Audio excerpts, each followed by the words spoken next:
on Twitch? We're live on both. Oh, both? Both Twitch, right? Yeah, but let me do a. Let me do change the clock. Ledge edge. Yep. I'm just gonna set it for like. Still here. Oh, it's picking me up. Check, check, check. It's picking me up. Yeah, it's picking me up.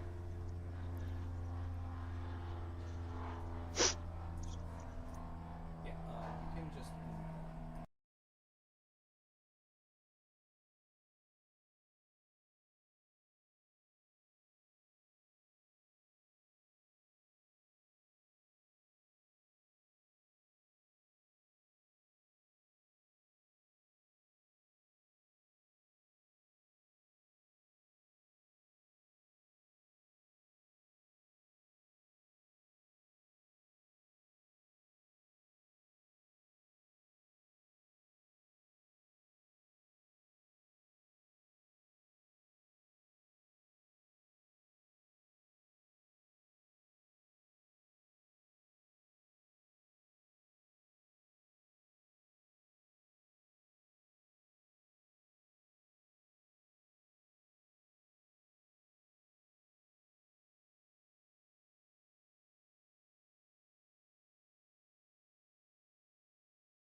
What is up, Snapquester Mage enjoyers and fellow Lorcana Goons? Howdy, hey. What's up? We're here. My name is Kevin. My name is AJ. What's up? What's up? We're gonna go ahead and cast this wonderful San Diego Lorcana Enchanted Celebration Tournament. Yes. Super excited to be here. We have Game 1 already starting on the way. Yep.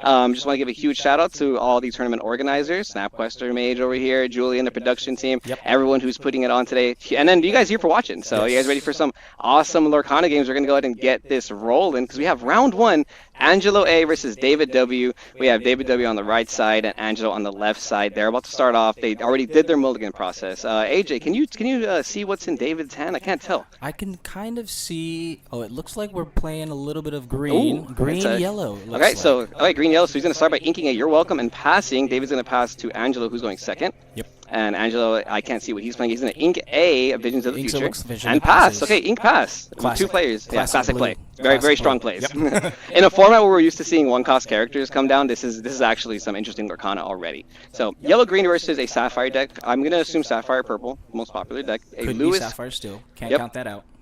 Louis goes into the Inkwell, and then we're gonna have passes David it play down. an Ursula Vanessa. Ursula Vanessa, a 2-cost character, It does. recently look like reprinted in Fabled. Elsa goes down in the ink, and we're sailing. Okay, it is blurple. Yep. We got the blurple confirmation already. So it is going to be a sapphire amethyst on the left side, followed by a amber emerald on the right side. Draw a card off a sale, and the second ink after inking Elsa is going to be a Yes, bell. a Ooh, and that's the bell, the DCA. nice one. That's the Disney California nice one. Adventure promo bell. Flexing on him, Angelo. I like it. Ooh, off the top, a Ursula shell necklace draw. Very nice. That is not something I'm used to seeing. I like that. I like the spice. Ink a chip. It's an emerald chip. Play Tiana. Tiana has come down. Yeah. If you would have told me Tiana was going to be a $25 card in this format, I would not have believed you. I would have said you are out of your mind. All right, we have Angelo. He's going to go ahead and ink a Dumbo. $70, $80 card into Inkwell. Nothing major. $70 ink right there. Followed by a Genie. Genie with a draw. Followed by a Genie draw. Love that. All right, passes back to David. Looks like another one of those Ursulas Mhm. in hand.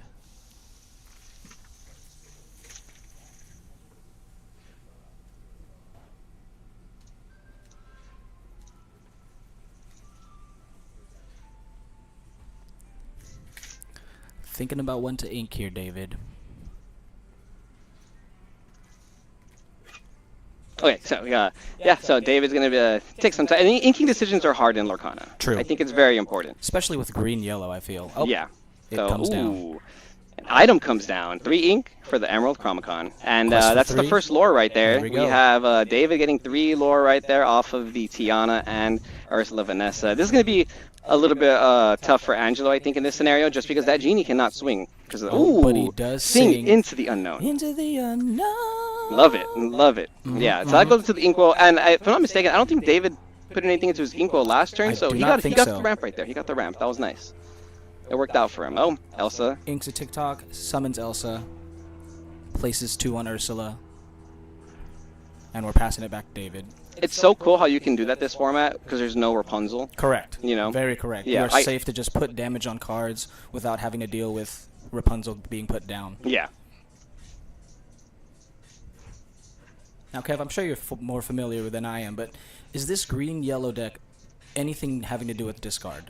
We did see a chip go into the Inkwell. Okay. So I wouldn't be surprised if there are some Discard cards. mechanics? Yep, Okay. in there, and then another You're Welcome You're into the welcome. Inkwell. I feel like this. Ooh, that's some Allendale. spice. Okay. Yes. Oh, Cockle okay. Doodle Doo. We got Hold Alan on. Adale Hold on. on the board. Let's see what he's cooking. Anytime you play a song, I believe Alan's from Shimmering Skies, and anytime you play a song, you'll gain some 1 lore. Yeah. Yes. So I'm And he thinking quests it's for 2. more. It feels like it's kind of like an aggro yellow, or maybe not aggro. It's more like a mid-rangey. Mid-range, okay. You know, with the ability to burst lore with these Allens. Maybe you're controlling the game though with the Emerald Chromicon though. Yes. This is for sure a list I have not seen yet. Yeah. For the most part, I think yellow green has been pivoting away from the discard strategy, kind of more into this like yellow Almost amber dog. control-y, Yeah. maybe? The Turn a Okay. Dog, formerly Turn a Dog Yep. deck. Mm-hmm. We have David thinking out his plays. He's counting up his lore, his ink, testing out his lines. He's at 5 ink. He might get to 6. We'll see. The 2 strength characters staring down these 4 willpower bodies. Okay, we have an elephant in the Inkwell. I And do a like quest for that 3 card. Yes. from Angelo. Tied at 3 lore each. And just a pass. Oh, just an ink pass after that. Okay, well, he's at 6 ink though, so he's trying to get to those higher ink counts so you can combo off with your blurple cards. Taking time here. Okay, more items. Yeah, more items from David over here. Ursula's shell necklace. Very nice. Pretty cool, pretty cool. Now I expect to see some songs coming down. We did see You're Welcome going to Inkwell and a... Sing Together, Under the Sea. Under the Sea. We Huge. know that is such a huge card, Huge. this format right now. So yes. not only did the board get cleared, Alanadale gives him a lore as well. Oh, yeah. Remind me- And necklace. And necklace giving him a draw. Oh, wow. So much Interesting, value. okay. So much value. That setup. That took some time, but David very patient with his setup right there. Able to get a draw, get the lore, and sing with 2 of And his clear characters. board, yep. Yeah, and clear board. Amazing. Yeah.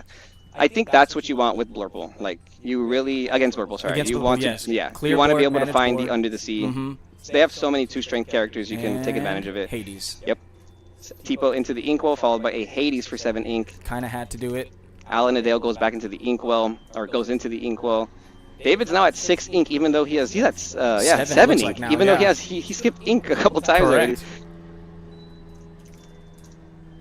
That's right. David got free ink from Into the Unknown and now from the Hades. Mm-hmm. So he's working with a lot. That is my personal strategy, AJ. Mm-hmm. When I'm playing against Blurple and I get to like 5 or 6 ink, I don't mind. I don't mind stopping because I know the Hades coming down. Right, I know the Into right. the Unknown's coming down. Let's see. Taking his time here. That Hades is pretty big. Is there a way for Green Yellow to answer? Oh. And the thing about the a hard cast, Oh. a hard cast for Look 7 at this ink. family. Yeah, look at this family. We'll take a look. That was also reprinted in Fabled. Yep. It's a rare. Lets you look at the top. What is it? 5 5, I cards, believe. and you choose 2 characters. 2 characters, yes. To add to your hand. So David's gonna go ahead and grab, what is that? Tiana and another Alanadale. Alanadale. Oh, and then now I'm starting to see like where his strategy is going. Yep. It takes some setup in the beginning, and you kind of start to steamroll a little bit with these 2 Lore Questers, Find this your Lore pieces. Burst. The Emerald Chromicon on the Hades is interesting. Yes. Because the Chromicon, as we know, bounces a character back to the opposing hand. So Correct. bouncing back that Hades might be kind of an interesting strategy here. Double-edged 'cause- sword, so to say. Yeah, double-edged sword. I like that. I like that. Unfortunate that we had to exert our ink rather than sing, but you have to do what you can. Mhm. Oh, and we pass. And No pass quest there. from Okay. Ursula. Comes back to Angelo, working with, I believe, 7. Yep. Quest for 2. Quest for 2 on the Hades. He's going to be at 5 lore now. David at 4, Angelo at 5. Another one. Ooh, Just back-to-back clearing- Hades. Just clearing board Yeah, now. and then this is where the Blurple strategy starts to shine. Yep. Post 7 ink, back-to-back Hades. Sometimes I'm counting them, man. Yeah. I'm hoping that they don't see They a don't third have or a fourth yeah. one. All right, so David is now playing with 7 ink, and as far as we've seen, he has a lot of songs. I think more now because of Ursula's in Oh, it, the second isn't it? Hades, yeah, so second Hades 8. actually. So now he has 8, I believe. Wow. Let's see. Inks the Alanadale. Oh, John Silver and Oh, Tiana. 9 ink for Okay. that's a power play right there. 9 Okay. ink for a double legendary. Pages Tiana, double John Silver. legendary. It's a Reckless double to dairy Hades. play right there. So latest Hades now has Reckless, I believe. Yeah, John Silver on play gives a character reckless. Is it on Quest 2 or no? On quest as well. Wow, Yeah, okay. and it's a really Okay. it's a very strong card. I think it's a very good out to aggro decks as well. Which Ooh! I love this card. second singing. I love- Second started to right with double Hades. If you guys are not drawing 5 cards in this meta, what are you What are you doing? doing? Right? Like finders keepers. Who? What are you doing? What are you doing? No need to pay 5 ink when you got 3 when you cards? got yeah. Look at 5. Yeah, they make it 5. Make it Make it 5. 5. Double give it to the next guy. And- That's insane. And for free. You know, Shadow Candle Burdette. No, I'm not. He posted his list. Oh, Yes. triple Hades. Triple Hades, okay. Triple Hades play. That's That's a big. lot. That's a That big is a lot, board. man. That's the Blurple strategy right there, dude. Inks a Sail plays Octo. Oh, Rafiki. And a Rafiki. Big turn there. Yeah, Draw and it's 3 it's or interesting draw though. 5. Because since David is playing a more song-oriented deck, we know Under the Sea is in this deck. Right. There's a couple other songs in this meta that can kind of Can put you, disrupt. put you in a good position. He can slow the game down with maybe a Hepalumps and Woozles. Mhm. He can maybe even combo off the Under the Sea with something like some of these Amber songs that lower the strength, like Correct. Lost in the Woods. You know, Correct. so there's a lot of plays. Another Shell Eclipse though. So Another I look Eclipse. looking like David's gonna maybe start digging for some songs soon. 2 ink being played here for a There's a sudden discard. chill. And how many cards? Okay, well, we know that Angelo drew 5 cards, so Angelo chooses to discard. 1 card from the hand after that might not be too bad, but it's going to be able to trigger the double Iago. shell necklace right here. We'll see if he uses Okay, the one to shell draw. necklaces. Thinks about it. Taking his time. Or he might have already. I think his ink is already exerted. I think he might have already drawn, yes. And then the last 3 ink for Louis. Gotcha. Another reckless character. Yep. Does he decide to quest with the John Silver? Gives Okay, so he reckless to gives Hades. reckless to that John Silver. I mean, gives reckless to the Hades.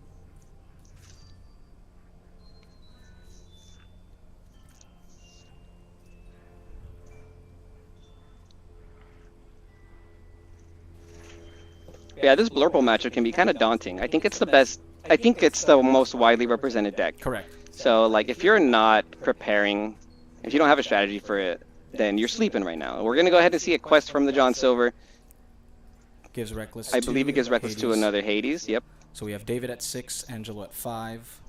This is slowing the game down. Correct. Which is good. So, Angelo can't quest right now with some of these characters. Sings again. Oh There my it is. goodness. A second star. Give me reckless. That's fine. I'll just sing. Yeah, and I imagine you use the reckless ones. Correct. Yeah, that's very nice, dude. Yeah, no, What a I'm not. play. Candleberdet posted his list online, and I thought too, like, why are we paying 5 ink to draw 3 when we could Right. just be drawing 5? It just seems so much better. For free. So much better. Potentially for free. Yeah. All right, Angelo with a full hand, full ink. Let's see what happens. Into the unknown. Put said card into the inkwell. I did miss what the card was, but now Rafiki's able to challenge. I think it was the John Silver. The The John Silver that's going huge. into That the was inkwell. huge. Yeah, that was a. And there's the board clear from purple. And I think that's probably the into the unknown you want to like use. wanna I did. use Yeah, it. how you want to use that And it card looks on like a he exerted big the body. ink rather than saying. Hmm. Ink's a hypnotic strength and A pass passes. there. Okay. And again, Blurple has found a way to clear the board. Yeah, Angelo just having so many cards in hand while simultaneously ramping is giving him a lot of advantage here, mainly because it feels like David's deck is just requiring some setup turn after turn. Yep. But I don't know, man. I get the feeling that like if This David could sees pop the right off. cards, It we could could see a pop board off. wipe. What is this? That's a Clawhauser and a Claw. Gazelle. Ah. 2 characters that quest for 2, both Okay. singers as well. Gotcha. Clawhauser is actually interesting. He's a bodyguard character as well. Ah, So okay. when you do sing with him, he will protect will your protect. Gazelle. Very nice, Okay. very nice.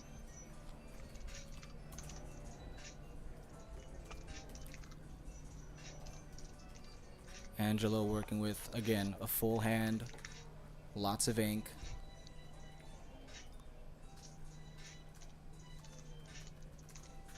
All right. Hey, ooh, there it is. Elsa. The Big 8 cost Elsa. Elsa, first chapter. That's going to go ahead and Quest for freeze 6. both Clawhauser and Gazelle. And quest for 6. Angelo is now at 13, David at 6. 2, 4, 6. He's presenting lethal. Correct. He is presenting lethal. Next turn, he can get to 20 by questing can with get all to his 20. characters. It's a board wiper bust here for David, I think.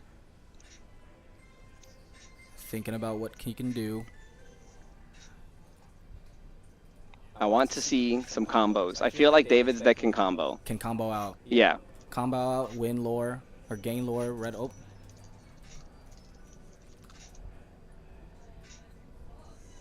Looking like he's going to pay 5, 6, 7.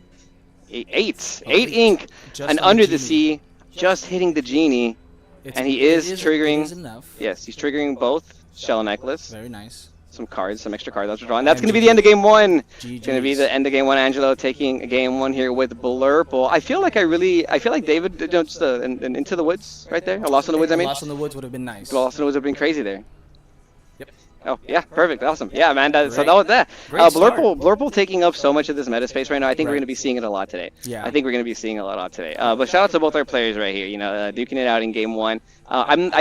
Who went first that round? I believe it was David. Okay, who had okay. First. So we're probably going to see David once again on draw, or the play. yes. On the play, so that's going to be cool. That Ursula's Shell Necklace, how do you feel about that? Drawing cards every time you play a song seems pretty nice when you can sing them. It seems nice when you can sing them. It's just a little slow. It could be a little slow, but it could be, especially in this control matchup, it could be useful when used correctly or when Yeah. used at the right time, right? So it's a nice little draw engine, but Yeah. Yeah, no, that alongside maybe cards like your Welcome might be kind of a draw engine. Correct. Just because you don't really have a lot of options to draw in Amber Emerald unless you're playing something like Clarabelle. Correct. And I don't think this I mean, we don't is- have the deck list, but I don't Yep. think the Clarabelle's in David's deck list. It Yeah. seems like he's relying more on other cards. And there are some other cards, but I don't want to give away too much information because Right. we're a little close to the game. Yeah? So we're starting off with a hand alter process here. It's looking like Angelo's putting back 4 cards. The first 3 turns in a game of Lorcana are so important. So important. Yeah, like you need to be able to like fix your hand to the most optimal way, and I love Lorcana's like mechanics because you have like the ability to like almost customize your hand, Correct, right? correct. Yeah, so Right from the get-go. it adds some cool combos. Absolutely. Huge shout out to the double Elsa Matt over here. Yes.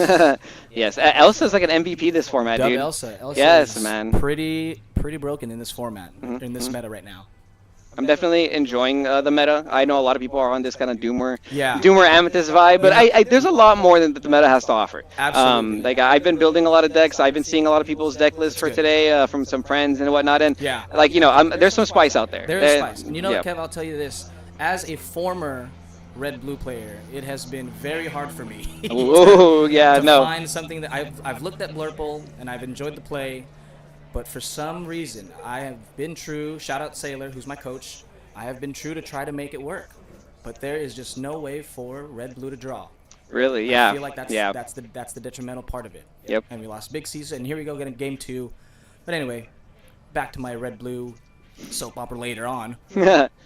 No, I think a lot of people resonate with that, AJ. I think there's a lot of red blue players, especially in SoCal out here. Oh, yeah. A lot of Ruby Sapphire players in Southern And California. I think most, if not all, have hopped on the Blurple trend because that's the control method, the control style of play, right? We're going to start off with David inking a chip and passing, followed by Angelo. He's going to ink Basil and play a Basil. Inks Baz, play Baz. Yeah.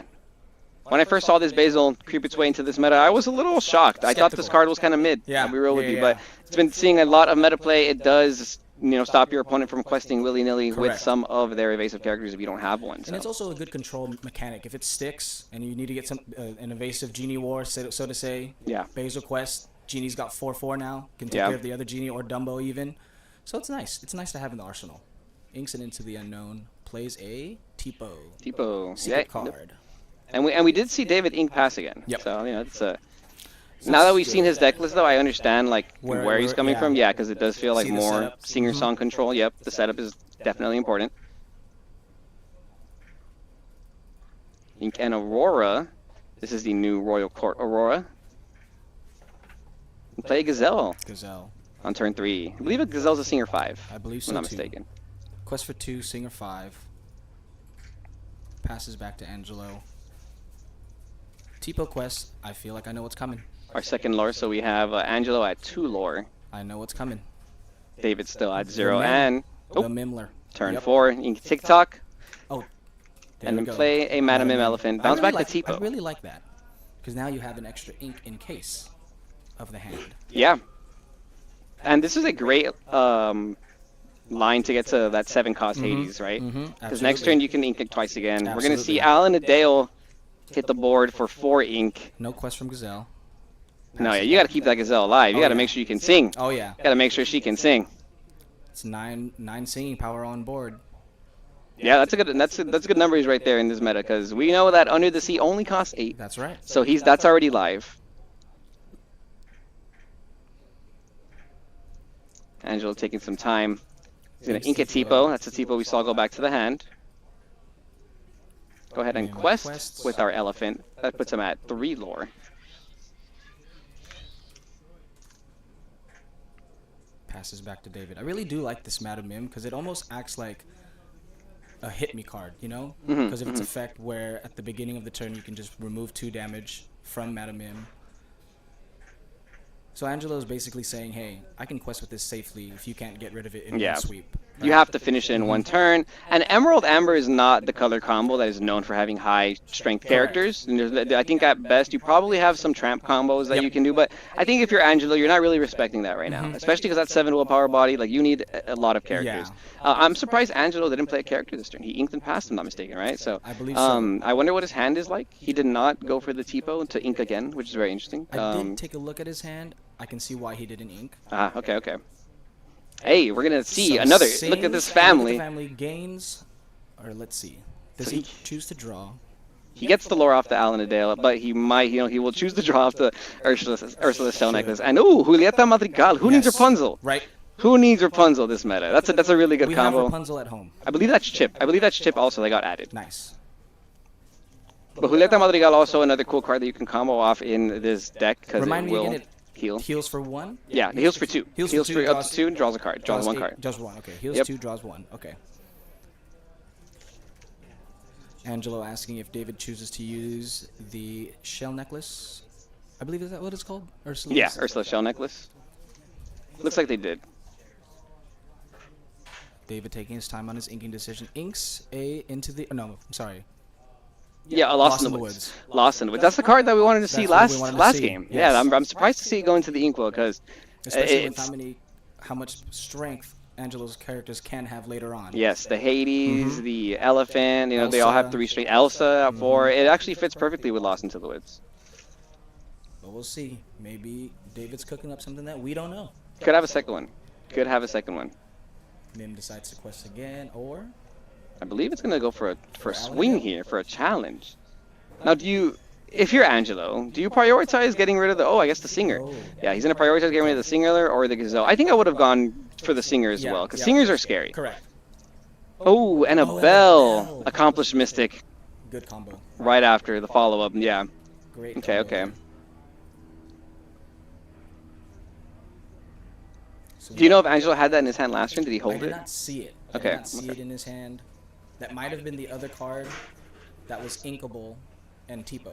Okay. So Oh, that I might see, have I been see. why. Yeah, okay, I see. That Yeah, might that's the be. thing about Tipo. Yep. You lose a card in hand Correct. when you decide to ramp that way. So you gotta be patient. You gotta pick and choose. You gotta be frugal with your Tipos too Yes. sometimes. You know. It's just a growing boy. He's just a growing He's just boy. a Yeah. He's eating up that ink for you, bro. He's ramping. So I believe David is now at 6 ink. There it is. John Silver gonna give a character reckless on play. Thinking about who to give reckless to. He's thinking. Who do we give it It's a to good here? Let's choice. go. Okay. Bell? He's gonna go ahead and give it to the Bell. Gives it to Bell. Bell's a 2-lore Questern. Bell can't Makes quest sense. for 2. Passes. And we're now at 10 singing power from from David. That's Yep. good to know. Yeah, we gotta Oh, keep yeah, track of the yep. singing power. Pace 2. Sale? Nope. It is Vision of the Future. One of my favorite cards. Yeah, that card is timeless. Oh, yes. That card is timeless. Gonna let you look at the top 5 cards of your deck. Add any card. Look for the piece that you need. Look for the card that you need. You made a good point. There's not much draw power in Sapphire Ruby, but I mean, and That's- yeah, this is kind of like some That's of what you the. have. It's a pseudo draw. Pseudo draw. What is this? 5 ink here? 6 ink. Elsa. Nope. Genie. 4 ink. Gets the draw. I don't think Angelo has inked yet. Bell has reckless. We're looking to see what we can do. Do we ink this turn? I feel like you can afford to ink in this scenario, especially because you probably just want to sit on 7, Right. right? Like, Tipo to the ink. And no quest from either Mim. David, I believe, is at 1 lore from Alan. Oh, yes. Alanadale when he saw yes, him. David is at 1 lore and Angel's at 3. Correct.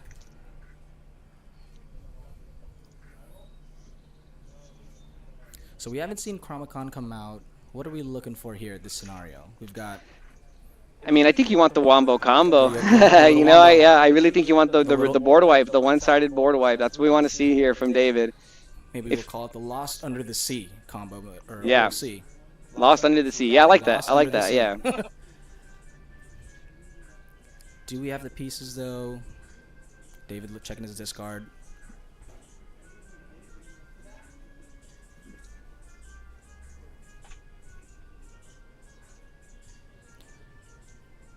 It's crazy to think that we are seeing these cards being played now in this meta after such a long time with red blue, Yeah. red purple, but now we get to see more of these cards that we haven't seen in play in a while. Ooh, is that the It Means No Worries? Or what card was that? I can't tell. I think it's It Means No Worries. It does, yeah. It's a Yeah, I'm no pretty worries. sure. Yeah, I'm pretty sure he's saying It Means No Worries. That's really cool. Okay, so we added back some characters from his discard pile, That's okay. and now the next character costs 2 less or 3 less. I believe it's 2 less because he just played a John Silver for There 4. it is. Gonna give it Reckless again, this time to the Genie. To the Genie. Yes, and there's some characters that are sideways this time, so unless they can clear this effectively, and then a Gazelle comes down.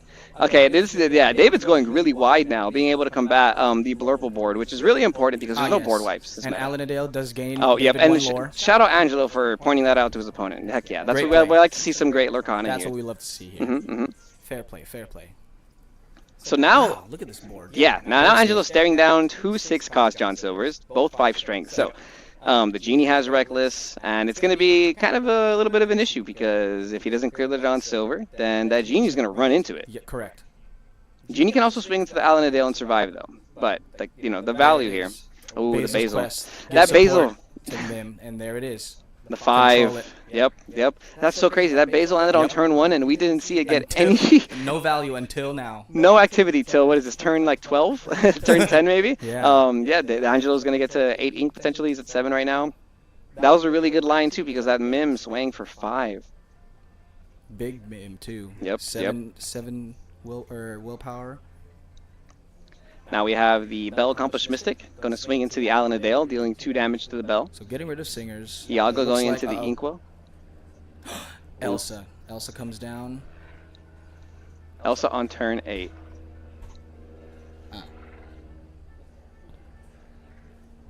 All right. So we do have an Exerted Gazelle. Genie gets a hit on the Gazelle. Can't untap thanks to Big Elsa here.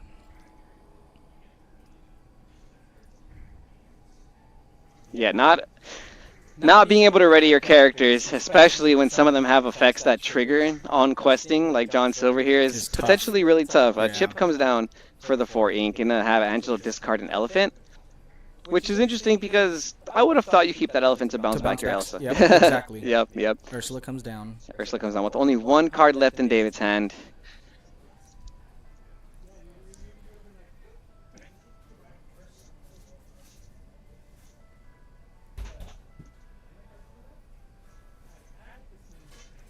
So it looks like All right, we have a challenge happening. The Mim, the Elephant, swinging into the Alanadale, and then we have, who is this? Oh, the the damage moving. The That's heal. at the start of the turn. Yep.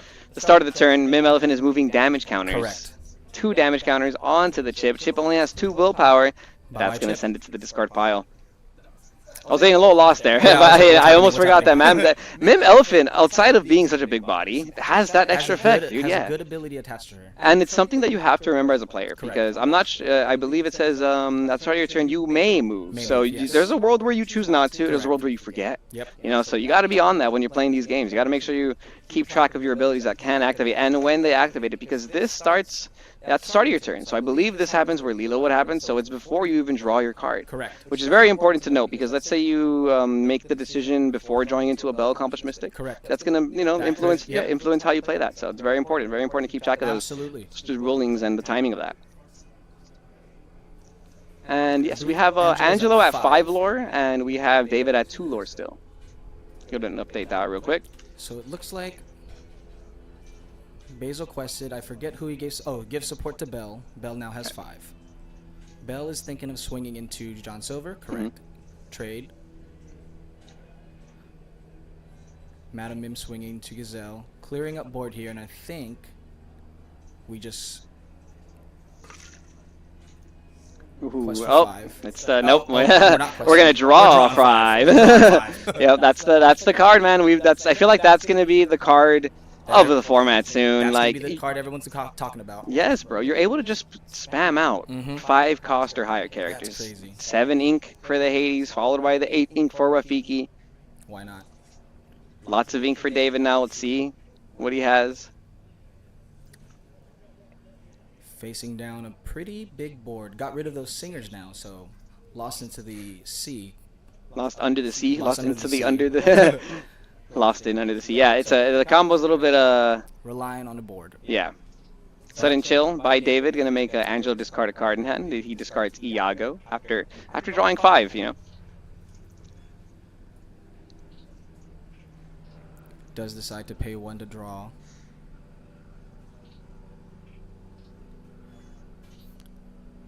Not gonna lie, it's looking a little rough for David, but there are pieces in his deck that could potentially get him out of this little hole that he's in.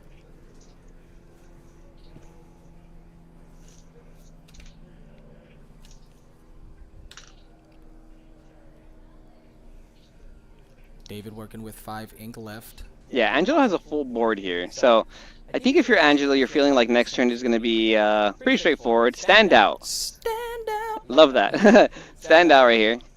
Gives the character evasive and 3 strength. He's going to choose his opponent's Elsa so that he can trigger the Ursula Shell Necklace to draw a card. Looking for the pieces. Looking for something. Passes back to Angelo. At this point, Angelo does not have lethal on board, but can get there with just a couple of turns sideways.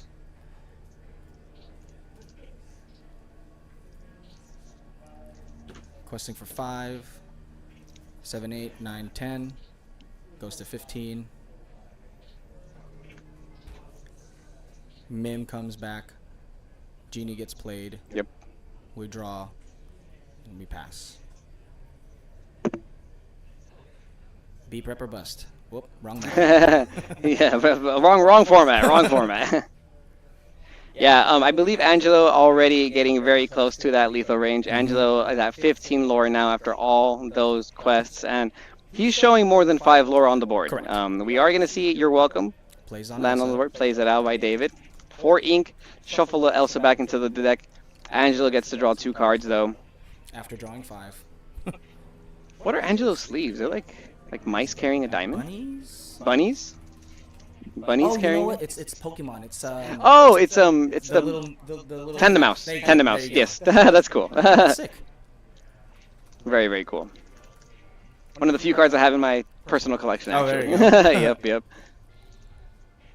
All right, and Yeah, that's looks going to like be a game. GG's. Looking like David conceding. Angelo taking it with Blurple round Congrats to 1 Angelo. on the 2-0 right there. David's deck very spicy. played Got to by give him David, credit though. for the spice. Yes. Yeah, you can tell he was being very patient, digging for his combos. Correct. That's what you got to do with a deck like that. Unfortunately, could not see the Lost in the Woods Under the Sea combo. Correct. Which is a very strong card, like you mentioned. It's a board wipe. Yeah. There's not many board wipes in the metagame right now, and I get the feeling that the yellow-green strat is going to be good. something to fear To look going out forward. for. Because we did see game 1 how impactful it was against the Blurple at Correct. first, bro. And if he would have had he saw the second under the Yes, sea. If he yes. would have had another loss in the woods, and Correct. it would I think That David could've would have been- won the first game That with could that. have Yeah. been, yeah. Yeah, and sometimes it's just about seeing the cards. You know, there's a couple other cards I've seen people toy with in that color combo, like Tramp. Yep. You don't even have to play the lady and the Tramp other cards, the lady and stuff. You just play the 7-cost Tramp, the Yep. Enterprising Dog, and Yep. you just draw a bunch of cards, and hopefully you see And your hopefully combo. you see your pieces, yeah.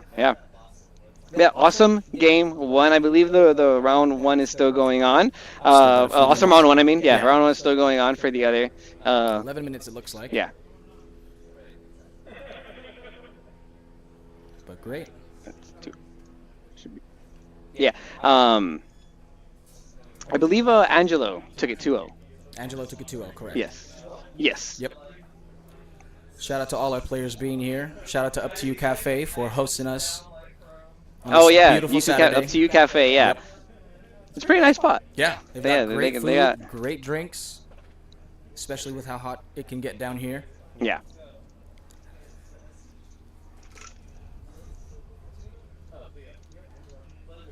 And shout out to everybody in our chat.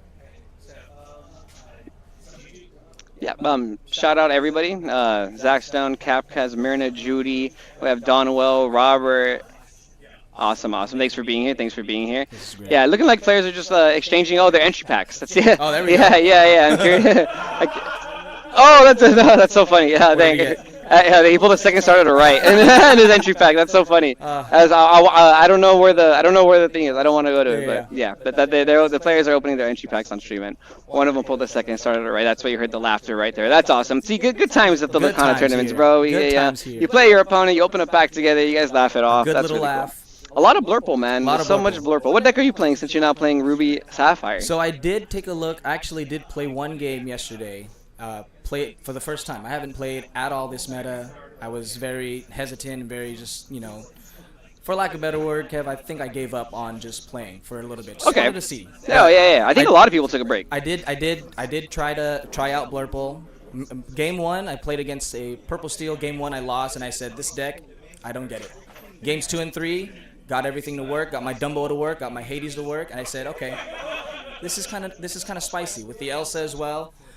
If I were to come back in this meta, I would definitely try to play Blurple. Okay. Second, I would again, God forbid, I would try to make red-blue work. Maybe an evasive package with Shark, some actions, but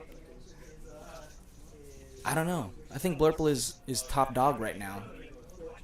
Nice. Blue nice. Steel though. Do you have any thoughts on Blue Steel? I've been thinking about Blue Steel. I think Blue Steel's a really good deck. Okay. I've lost to Blue Steel many times online, and it's usually when they resolve Scar more than once. Yes. Okay. Yes, and I think that Scar. Like at first I read the card and I thought this is a neg kind 3. of- You have to yeah. pop your own card and Right. discard too. But when you draw 7 or like 6 off of Pluto, Yeah, like it doesn't that's matter. crazy. It just doesn't matter. Yeah. So like that Scar is really good. When it resolves more than once, it's a very good card. You know what other card has been very strong? The Jasmine, the new Steel one. Jasmine. Yes. Okay. I think Fearless Princess is what she's called.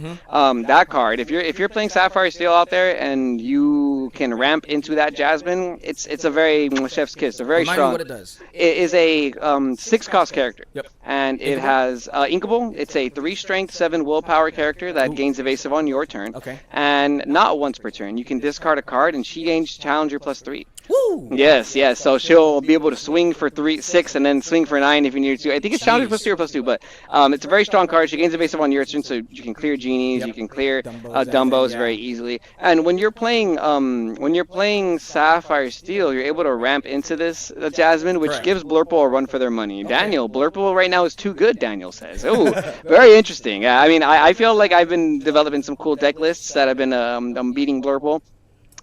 I feel like the yellow-green deck does have a good matchup against Blurple. Yeah. Yeah, the Under the Sea is just that card for that Under the Sea, matchup. especially Under the Sea and Lost in the Woods, because that's what I've been trying to think of too. And as we are waiting for round 2 to start, green blue. Yeah. Green blue Under the Sea, and I feel like Coil could work. It Okay. might be too slow. That's what I've been hearing from my peers. But Yeah. the only way to get Under the Sea to work is just minusing strength. Yeah, And yeah. what Because better- you can't just rely on it On to it be Blurple solely, because correct. yeah, you get to those game states like we just saw where you have 3 Hades and they all have 3 Absolutely, strength. absolutely. I think the thing about Sapphire Coil is that it only hits one character at a time. Yeah. And you have to ink every time you Ink use every it. time. And that's what I think too. Though one of my friends was explaining, or that I even thought of too, is we no longer have multiple ways of ramping in a turn. Yeah, How we exactly. had, I mean, Yep, granted we yep. have Sail and Tipo, but you don't want to do that. When And you're yeah, tired. and that's the big thing I think is like you can't ink multiple things. No Fishbone Quill, you Fishbone can't just Quill, like no manipulate it. Great Stone, Yeah, no yeah. This and that, but You got Heart of Tafiti. Harder to beat, yeah. But yeah, it costs too much. It costs too It's- much. yeah. Coming from Amber Steel last set, might have to fight fire with fire now. I think yeah. Amber Steel's a good deck still, but Yeah. it's not the same deck anymore. Right, Like you're not right. playing Whole New World, Correct. Control, no, like mid range. Like We you're lost only a lot of steel removal. yeah. Hey, what's up, guys? Julian, what's up? What's Shout up? out, Jul- Anything going? shout Good, out good. Julian, our producer. Don't show my face. Not showing his face, only hearing his voice. There you go. Yep, Yeah, yep. we're live here. Say hi to the chat. Got some folks in here. Got some folks in here. Yep, yep. But yeah, I like Amber Steel right now because Yeah. it's an aggro deck though. It is. And I think the Little Amber underground. Steel aggro deck can cook the Blurple deck. Blurples. Yep, yep. Now, I know you were also a man of Purple Steel, if I'm not mistaken. Oh, yeah. Yeah, How, I- how do you feel about that matchup or that deck in this current meta, in this current format? That deck is really good. I just think that it's more positioned in the meta as like a mid-range kind of deck, and Can it abuse for lack of a better word, can it abuse Dumbo the way Blurple can abuse Dumbo? Yes. Okay. Yes, it can. Okay. Yeah, and I think those are the two best decks to do it. I think the reason why Dumbo's so expensive is because it works in 2 decks and not just one. Yep. And that one in particular is because like what ends up happening, you get these stalemate situations, right, where both players don't want to turn their card sideways. And if it's a purple mirror match, some will say it boils down to who draws Elsa first, and yeah, that's kind of maybe some tech cards like lose the way, right? But I think that Sapphire Steel has the ability to kind of put a little bit more pressure in that sense because you're playing the Genies, the Steel Genies, you're playing the Smees that gain evasive on your turn, maybe even Jasmine, right? And like these characters, they stop the Blurple deck from questing in the early game, which kind of lets you quest in the early game. I think the problem though is that you don't want to go too much into the late game because then you see the Elsas and the Hades, and those characters don't have evasive. They have big willpowers. They do not care about your Genies. They do not care about your Smees. Yeah, so like you have to be able to like win the game within an appropriate amount of time with Purple Steel, and that's why I think it could be a little bit hard to play that deck sometimes. It's a great deck, don't get me wrong. It's just that like some Blurple players like they'll push you to the late game and it's so hard to come back. Shout out Julian, says Daniel in the chat. Hey. Love that. Yeah, outside of that, I'm cooking a yellow purple right now. Ooh. Yeah, I think amber. Yes, I think amber amethyst. A little bit of a Monstro combo. Or? Yeah, it plays Monstro. I'm playing 4 Monstro. Monstro is just very important, I think. I think though that like, I'm not playing the OTK with the Donald Duck or anything like that. No, like because we lose a lot of our draw. We lose. No, yeah, we lose a lot. Lost all the Merlins and everything. Yeah, no friends on the other side. You can't really do stuff like that. But yeah, I think really what I am trying to do with the deck is use the evasive characters as well. Like I'm playing a lot of evasive characters, all the Amethyst evasive characters. Right. But what's really cool is you can use Aurora, the Amber Aurora, to play Elsa out early. Yes, Elsa's the queen. Okay. Yeah. So on turn 4, on turn 4 you can play Elsa out, turn the card sideways. Which is really cool though is that if you set up a cool line, because I'm playing the Elsa, the 4 cost also, though you discard, you exit. You can play that on turn 4, and on turn 5, if Aurora is on the board, you can shift Elsa by turn 5. That's crazy. I think that's really good. I think that's pretty good. Yes. Sorry, I thought I had a water bottle. Oh, here it is. So Aurora's ability is. When you quest, she's a 1-cost character. Right. And when you quest, you pay 1 less for the next queen. Okay, so yeah, queen or princess. Wow. So turn 5, Big Elsa. That sounds pretty fun to me. There's some other cool plays. Turn 2, the uninkable Moana. Remember that Moana? She's uninkable, 3 cost, 3 strength, 4 willpower, quest for 2. Maybe you can play that on turn 2 because of Aurora. Very nice. And Aurora is inkable. Yeah, Aurora being inkable makes her just way better than Pluto. Yeah. Pluto's good, but uninkable makes it kind of hard to play. That Pluto, is he back in the format? Yeah. Okay, he is yeah, back in the format. You can play it. You can play it. I think it's a pretty good card still, actually, because I think it finds its way into like some Chernodog, formerly known as Chernodog decks. I have it in my build. You go Pluto turn 1, turn 2, you can play Lady and play out a bodyguard already. Wow. Yeah, it's very disrespectful. Yeah, right? 3 characters by turn 2. By turn 2 is crazy. And that's like 5. I believe that's up to 6 cost. 6 singers ability. Yeah, you can potentially sing 6 already. So you're I think in yellow green you want to play Under the Sea. Maybe some people are playing Scrump instead of Lost in the Woods. Yeah, I don't know if you've seen that yet. Scrump being it's an item, 2-cost item. Okay. Lowers the strength of characters if you exert one of your own characters. Yeah, so I think we might see some of that today. So we're expecting Blurple. I'm expecting Purple Steel. I'm expecting the yellow green dog. You know what I really want is I want to see somebody play some Ruby Steel or something. Ruby Steel I've seen. Okay. Is that more so like Pirates, or is that? That's the deck I've seen. I think Ruby's. I haven't seen it with Pirates. I think I've been seeing people kind of try and utilize the Tinkerbell, the new Tinkerbell from Reign of Jafar, if I'm not mistaken. The red one. Yes, they're using the red Tinkerbell, or I've been because you're playing the Prince John, or maybe some people are playing Mushu combos. Yeah, I think Mushu with Scar is really good. Lumiere is a really good card too. Yep. And it's just all red removal, steel removal. You have access to. Granted, it's not a lot, but it's there. So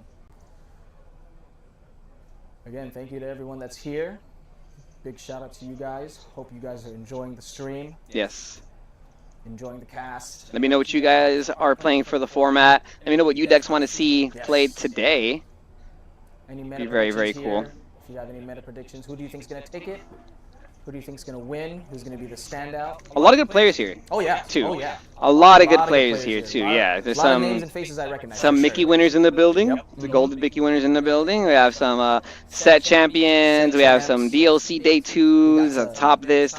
You know, it's Continental people. You know, it's going to be a very cool day. A lot of teams. Yes. I love Quick. that there's teams in TCG. It just Yeah. shows it's pretty cool. You show up in your jerseys, or you show up as a group, and you're just like, oh, those guys.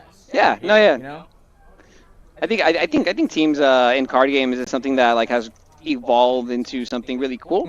I feel like back in the day when I was in high school and people were doing the teams thing, it was very. Yeah, like, what are you doing, bro? Yeah, and it was kind of like, oh, we're just doing it for team battles or something, you know. But now there's like whole organizations that are trying to like put people on, because I mean, card games are huge, you know. And Lorcana just being one of them in the space right now. Absolutely. Shout out Juju and Snapquester Mage by Redden. Jasper is free. Jasper is free.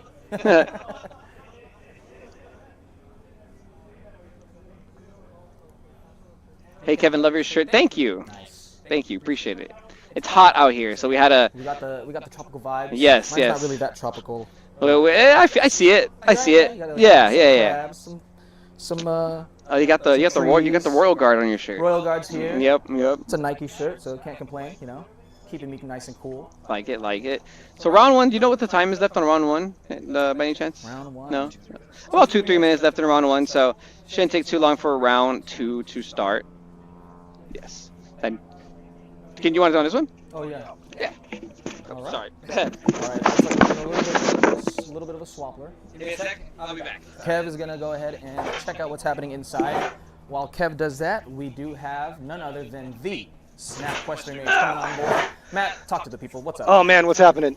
So I've been sweating over here Shout out trying to Matt. manage. He's been handling everything you see on the screen. That's this guy right here. So big shout out to him. Dubs in the chat for Matt, please. Dubs in the chat for Matt. It is so much work to manage that, man. I am sure that the other people that run these like professionally, it is so much work. Full disclosure, full disclaimer. This is our first time doing this. I think, right? This is your first time doing. Oh yeah, a production like this. I think this is the third time ever I've streamed, Third time ever we've and streamed. one was a test. So 2.5 calls. So we're making it work. We're making it We work. are But I making love it it. I got You guys my. hear me okay if I have this clipped on chat? Yeah, you're good. Oh, We great. got levels right Audios here. are We're great. good. Managing it. But yeah, man, this is so awesome. I'm so glad that this came together. I'm so glad that people are here watching it. Yes. This is such a cool event. I'm so glad to be here, and I'm so glad everyone's joining us. I believe this is the biggest turnout for the biggest Lorcana tournament in San Diego. We are making history, folks. Not only is Dumbo making history, we are. Okay. Yeah, going to be a lot of Dumbos today. I don't have all of the deck lists in front of me yet. I'm hoping to get those soon, so get that information to you to see who's playing what the breakdown is, how we're doing stuff. That information is coming to you soon, and yeah, we're gonna bring you all the games here today. If everything is up and running perfectly, we should be getting extra matches in between, so that you're not gonna have to just listen to us sit and chit chat for a couple of minutes between rounds. Unless you want to. Unless you want to. Dubs in the chat if you want to. Probably not. Yeah, but no, I mean, our goal is just to bring you content, bring you games all Just have day, fun. all day long, We're having and fun enjoy virtually. it. We're having fun here. Shout out to Julian again. So you want to jump on? Say hi. Say hi. Hi. That's our co-host. Jay's in the chat for Julian. Jay's in the chat for Julian. How are we doing on the round, brother? We're doing pretty well. What's the round Give timer? us a live update, okay? About to hit time? Couple of matches still going on. Couple matches still Couple of going Blurple matches going on still, I'm assuming. I'm seeing a lot of. You want? Here, it's here. Stand. I'm seeing a lot of Blurple in the field. A lot of Blurple. A lot of Lots Blurple. of That's for sure. But you know, there's been lots of Dumbos. Yep. But, you know, there's also some spice. There's spice. Okay. Hopefully We might hopefully be bringing some spice next round. Hopefully we I can hope see so. some spice. That would be Not nice. too much spice because I can't take spice. I gotta have some beef spice. Oh, Yeah, just a little tahini. Just a little bit of spice, a little bit of tomato. I love that. How's the casting going? Man, this is so much fun. I am You tell enjoying me, it. This is my first time doing it. I'm just having the time. It is so much work managing it, and it's wonderful working with the one, the only Kevin from Lorcana Goons. Mr. Goon himself. Mr. Goon himself. We're just We're chilling. gonna give you a live meta breakdown. Also, Yeah, we're hoping to get the Oh yeah. Yep. My wife said this is not tropical. I said, you know what? That is Looks tropical cool. enough. Looks tropical to me. Yeah. You know? I've got my croquet mallets going on I here. felt like it would be loud and proud. Not the croquet mouse. How's chat doing? They love Kev, that's for sure. Kevin's the best. Hi, Kevin. I love your shirt. No one likes my shirt. That's fine. That's Ooh, someone's cooking Amber Ruby. If we can find an Amber Ruby to get that on camera, that'd be great. Where are you seeing that? Right here. Oh, Snapchat. No, Snapquester. Snap. Got him. Alright, that's what Later, man. See you guys later. Kev, let me swap out with you so I can take a little. Yeah. Take a little rest. Pop back in. You know what I mean? Man, this is weird being on this side of the camera with no script, just here making it work. No script. We're just raw dogging it. Love it. Love it. Making it happen. Yeah, so the fact that you're seeing our faces right here means that we don't currently have a backup match. Our goal is to have a backup match, so we have games all day long. There should hopefully be, for the rest of the day, gameplay all day long, commentary all day long. We are going to bring it for the next there's 5 rounds left. Yeah. So that's our goal. And then we have a cut to top 8. It's going to be popping. So, Getting the social media real quick for the live. If you guys are watching, we're on YouTube and Twitch, so be sure to check the Snapquester Mage channel. And what's Jujutron? Jujutron channel as well. on Twitch. We got some good games going on in the future. I'm super excited to be here, guys. Thank you so much for watching the stream and everything. And for everybody who's watching, who's been showing us love, that is my family, letting you know we have the family watching. So I appreciate you guys. Yeah, man, I'm glad that it's been popping off. I know. Did we cap out? Was it 64 players or how many players? I don't know. I wasn't running the Eventbrite to set it up, but I know if we didn't cap, it was close. Okay. This is I don't know if you were here for that, but this is now the biggest Lorcana tournament in San Diego that has ever happened since Lorcana started. Nice, So, dude. Yeah, we're gonna have to break that record soon, man. And you know, it's gonna be a good day. Like, well, we're hoping this is the first of many. Things went relatively smooth. A couple of hiccups getting things set up, but for the most part, we are hoping to continue doing this with each set. Nice. So that's our goal, Okay. if we can keep this thing rolling. Yeah. So we're hopefully going to get some round 2 feature matches coming up soon. Some spicy fun stuff coming up soon. Yes. And There's some good decks. There's some good decks. That are Yeah. coming up. yeah, but man, that first game, that was a fun one. Yeah. It was me scrambling. So for y'all that want a little peek behind the curtain, I'm pulling up all these card images, and I'm like, I don't even know what half these cards. I can't even see in my little thing. So I'm getting the hints, the clues, and making it look good for all of you. So that's my job, is to make things look good. My bad. I'm sharing this link real quick because I want people to join our stream too. Yeah, I shared mine on Twitter, the link. So if you follow me there, click on it. It should bring you to where we are right now, right now. There's a lot of tournaments happening this Yeah. weekend. There's a lot of tournaments happening this weekend. Yeah. And so if you are here, we appreciate it. We know there's a lot of things you could be watching right now, so we appreciate coming here and seeing us.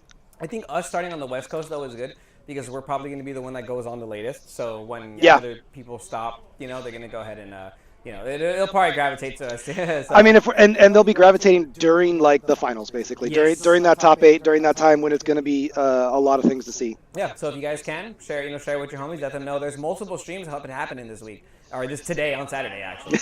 And which is good, dude. The game is alive and well. Can we talk about that for a little bit? Oh man, actually? so everybody's been saying for the last like 2 months, like, oh man, Lorcana's on a downturn, game is dead, no one wants to play it. Look at this now. You can't. It's like you can't even find Fabled anywhere. Yeah. It's so hard because everybody wants it. Everybody wants to play. People are turning out here. People are turning out all over the country. People are turning out all over the world.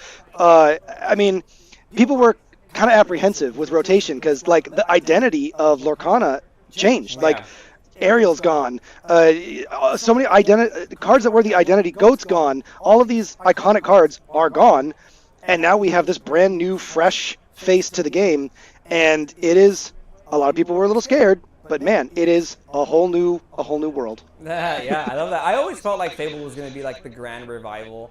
That's how I felt. It just kind of felt like at first the company was running the game and then they didn't have a lot of outside resources, and we saw a lot of people get hired this year apparently. We saw that news on Twitter, and they completely revamped what it feels like their agenda or their goal with Lorcana, right? And I like that a lot, man. You mentioned how people can't get enough of the game right now. I'm not used to seeing like 14, almost 16 people play at my little vendor section last night. I was super excited, super impressed. I had to like rush the rounds because I was like, oh my gosh, we gotta get out of here by 9:30. I didn't expect it to be 4 rounds today. There's normally 3 rounds. You get like 10 people sometimes. So there was like 16 players and then like 4 people just picking out cards, and they're like, I told them, are you guys gonna play? And they're like, no, it's our first tournament, we don't want to play yet. And I told them, come back next week, you know. But it's turning a lot of heads right now. I think Fabled is a great product, and it's really showcasing that. Well, even just like talking about the game in general, I don't remember where I saw this quote, but I saw somebody say that Ravensburger, they went and they were planning on designing a minivan, and they accidentally designed an F1 car. Oh yeah. And it's a lot harder to drive. But man, once you get that driver in there, once you get that team going, it's going to be zipping and zooming. Yeah, I like that. I like that reference. That's very on brand, is what it feels like. Yeah. But I mean, again, I'm not worried. Like it feels like they have a lot of support, which is good. I mean, and then compared to what other card game news lately, like I'm very happy for Lorcana. I will keep my mouth shut there, but I am happy with where Lorcana is right now. Yeah. And the other great thing is we got such awesome community members putting forth the work, doing the hard work to bring excitement and content for this game to viewers. Yeah. So huge shout out all the other content creators casting this weekend. I know we have like JDZ and Lorcana Villain like down there at the Ink Invitational, and then you have the Charlie's collectible show happening. There's content creators streaming that too. There's just so much happening this weekend, bro, and it's all brought to you by us. So yeah, so huge shout out to us. Yep. and to the tournament organizers. For sure. These tournament organizers they do a lot. And I was gonna say the other grinders that just put put those videos out all the time. Shout out to Zero the Hero, one of our fellow gameplay videos. Nice. I know that that's kind of our jam, is we put out a lot of gameplay videos, and I like that a rising tide raises all boats, and so if we're all doing well, that's a great thing. Oh yeah. I mean, I feel like it's the same thing with like competitive card gaming, bro. Like you not only gotta surround yourself with people who do well, but you gotta surround yourself with people who want to see you do well, and vice versa. Like if your homies aren't happy for you for making like day 2 or top 8 at an event, like like are they gonna keep growing with you, and vice versa? Like whenever I see people do well, man, my first question is like, I want to be like you, how? And like how do we all join the same circle? And it's always good. It's always good to have people who are gonna be happy when you do well too. Then that's cool about the game, man. So. I gotta say though, it is weird. It's weird being on this side of the camera, especially with the setup, because like I'm watching my eyes. I'm like, I don't know where to look, and I feel like I'm looking all over the place because I got like the whole setup here. Yeah, no, I love it. This is what I thrive off of, bro. You don't show your face too often. Oh yeah. It's funny because I did a live stream box opening just to like test to make sure all the stuff works, and the top like 3 comments are like, oh, it's your face. I'm like, yeah, I guess. I never really thought about it. I just don't really have a good camera setup at home, so I never recorded it. I mean, it's not like I was trying to hide, but here I am. Hey, what's up? Also, chat, if you guys are still watching, we're always here. Feel free to let us know what decks you want to see, or and what decks you guys are building. Oh yeah, no man, it's that green yellow. I love it. It's not my personal favorite colors. I am an amethyst enthusiast, so I'm perhaps a little excited about this meta, as other people may not be as excited. But seeing some of the spice with like the Under the Seas and some of those with the Aladale, like I'm all about incidental lore gain that's not necessarily through challenging. Yeah. So alternate win cons and alternate ways to gain lore. I love that kind of stuff. Yeah. So I was a little sad to see Goat go, but like there's still a ton of ways to get around not necessarily having to quest and challenge. Yeah, Goat is a crazy card. I feel like as of right now, there's not many cards like it.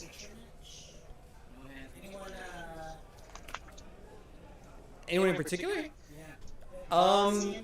I mean, any deck that's not blurple. AJ, pop in. Honestly, if you get Ephraim, that'd be so cool, because I think that kid is awesome. You want to take this one again? Oh yeah. We're switching back. We're back, folks. We are here. We are live. Round 2 is on its way, so hoping again to see some great matches, great gameplay, and just overall fun times, right? Yep. I'm going to cast one more, and then Zach's going to come after Awesome. this. So I'm here all morning, so you Okay. guys are stuck with me. okay. After this one, Zach's going to switch, okay? We're going to do like 2 and 2. If you want to go, let him know, actually. Just let him. Oh, yeah. Yeah. Okay. Do you want to do 1, 2? Or I mean, I guess swap with him. You gotta man that. Okay. Actually, we'll have Zach do the next round. Y'all don't even know how much work that is. I was hoping to like catch it along with.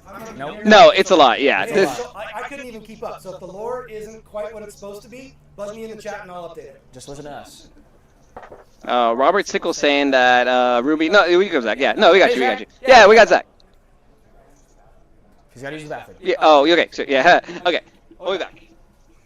Zach has to use the restroom. Zach, you're gonna come back to the right. All right, folks. So Zach's gonna be the next cast. Sweet. Building Ruby Amethyst damage movement. Okay, Robert, I see what you're cooking. I see what you're putting down. What are you guys' favorite cards to use in your guys' matches? What are your guys' favorite cards to use in your guys' matches? Personally, again, if you guys weren't listening, if you guys are just tuning in, I'm kind of out of Lorcana as of right now. I was a big heavy on red-blue. Now that red-blue's pushed out of the meta, I don't know what to play. You know, I played Blurple the other day, and I like the lines, I like the play of it. But if I could say a favorite card, probably Elsa. Elsa's just 5-cost Elsa is just pretty broken right now. I was gonna say because you were on red blue for a while, right? Correct. And like the Blurple doesn't play anything like it. The blue is just there to accelerate the big purple cards, Yeah. like your Elsas and your Hades. Right. Whereas like I mean, does it play a single item? I mean, with Popsicle gone, like Popsicle's gone. what do you even bother playing? I've been trying to think, and that's what I was telling our viewers earlier, and as well as Kev. Trying to make red blue work is just hard. It's just so hard. What's up, Jay? So are you jumping in? Nice. Coming in, I don't know. you can come in this way. Yep. So we got a headset or we got a You guys didn't introduce me. we don't have time to Oh. I could probably get to it, but let me take a break. No, that's fine. Yeah. Introducing Zach Stone in the chat on the broad. Zach, how are we feeling today? This tournament is very interesting. I think there's a lot of different decks that are being played. I'm excited. Also, hi chat, how's it going? What have you seen out there? I peeked a little bit. Obviously, it's a purple meta. Right. So much purple going around. Purple Steel, Blurple. Yep. I know on stream we had a Lemon Lime song deck Lemon Lime song, that was featured the interesting. shell necklace. Yeah. I think that What did card's you think really about- What good. did you think about that deck in itself as a whole? So there's a lot of combos Right. involved with Emerald as a color Right. in general. And most of the time, I've noticed that Emerald has like a swingy, high rolly feel to it. Okay. So when it goes well, when it draws When it good, pops off, yep. it does everything you want to do and then some. Right. And then if you don't find the cards you need, if you're missing one or two combo pieces, You're a little you're stuck. you're struggling, You're a and little you stuck. don't have a way of impacting the board without having a board presence. Right. What's good, Daniel? What's good, Red? Appreciate you guys. Zach fans. Yes, sir. Yes, sir. No, I'm well known in this SoCal community here. Absolutely. You're rocking two mics right now, AJ. I think you have one right here, and then There's one right here. Where's the second mic? You're on the second mic. Yeah, it's causing echoes. Oh, I see. Is it this one? We will learn. We'll learn.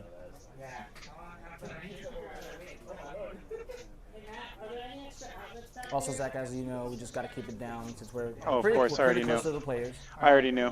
Yep. It sounds echoey on your end, or in general. Let's see. Testing here. Oh. Yeah. Let me know if the How's it audio. echoes? Let me know if the audio is going good. How's the Oh, switch? did we turn this one on? No, that's not being used. This is not being used. Unplug. This is not being used. Daniel, the Switch 2 was sold. I never got to use it. I don't have time. I'm so sorry.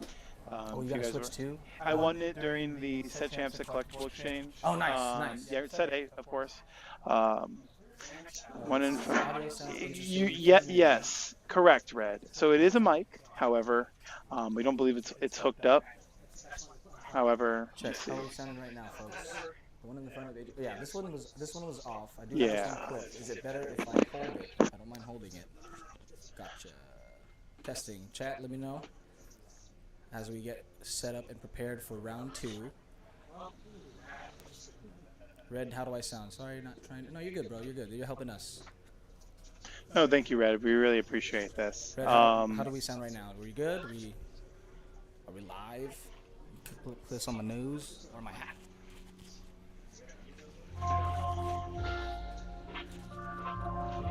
It's a little loud. AJ is much quieter Oh, now. much quieter. I do have a more loud projecting voice That's all right. just from my experience alone. They're saying. Yeah. All right. It was definitely worth it in value. I did a trade with one of my local buddies, Caesar from Collector's Lounge. Um, but yeah, no, we can get it covered. So we have the duelists, or we Lumineers, sorry. We have the Lumineers shuffling up right now, and I'd like to get some insight on what colors they and decks they're playing. So when we have that information, we'll get that right to you. But if you guys are just joining us right now live in the broadcast, this is round two. We had a round one feature match a moment ago featuring Blurple and Lemon Lime Song. So that is not Angelo and David. That is from previous rounds. But that game did go to game three, and it was a well fought match overall. Oh, I think it went to game 2, no? It went to game two. Yeah, It was just a 2-0. 2-0 from Angelo. Ah, 2-0 from nice. Angelo. Well, Blurple is like the suspected best deck. If you guys could choose one card to use forever, Can it be any Rapunzel gifted with healing. Okay, we're good there. So, Round timer ended. Oh, there you go.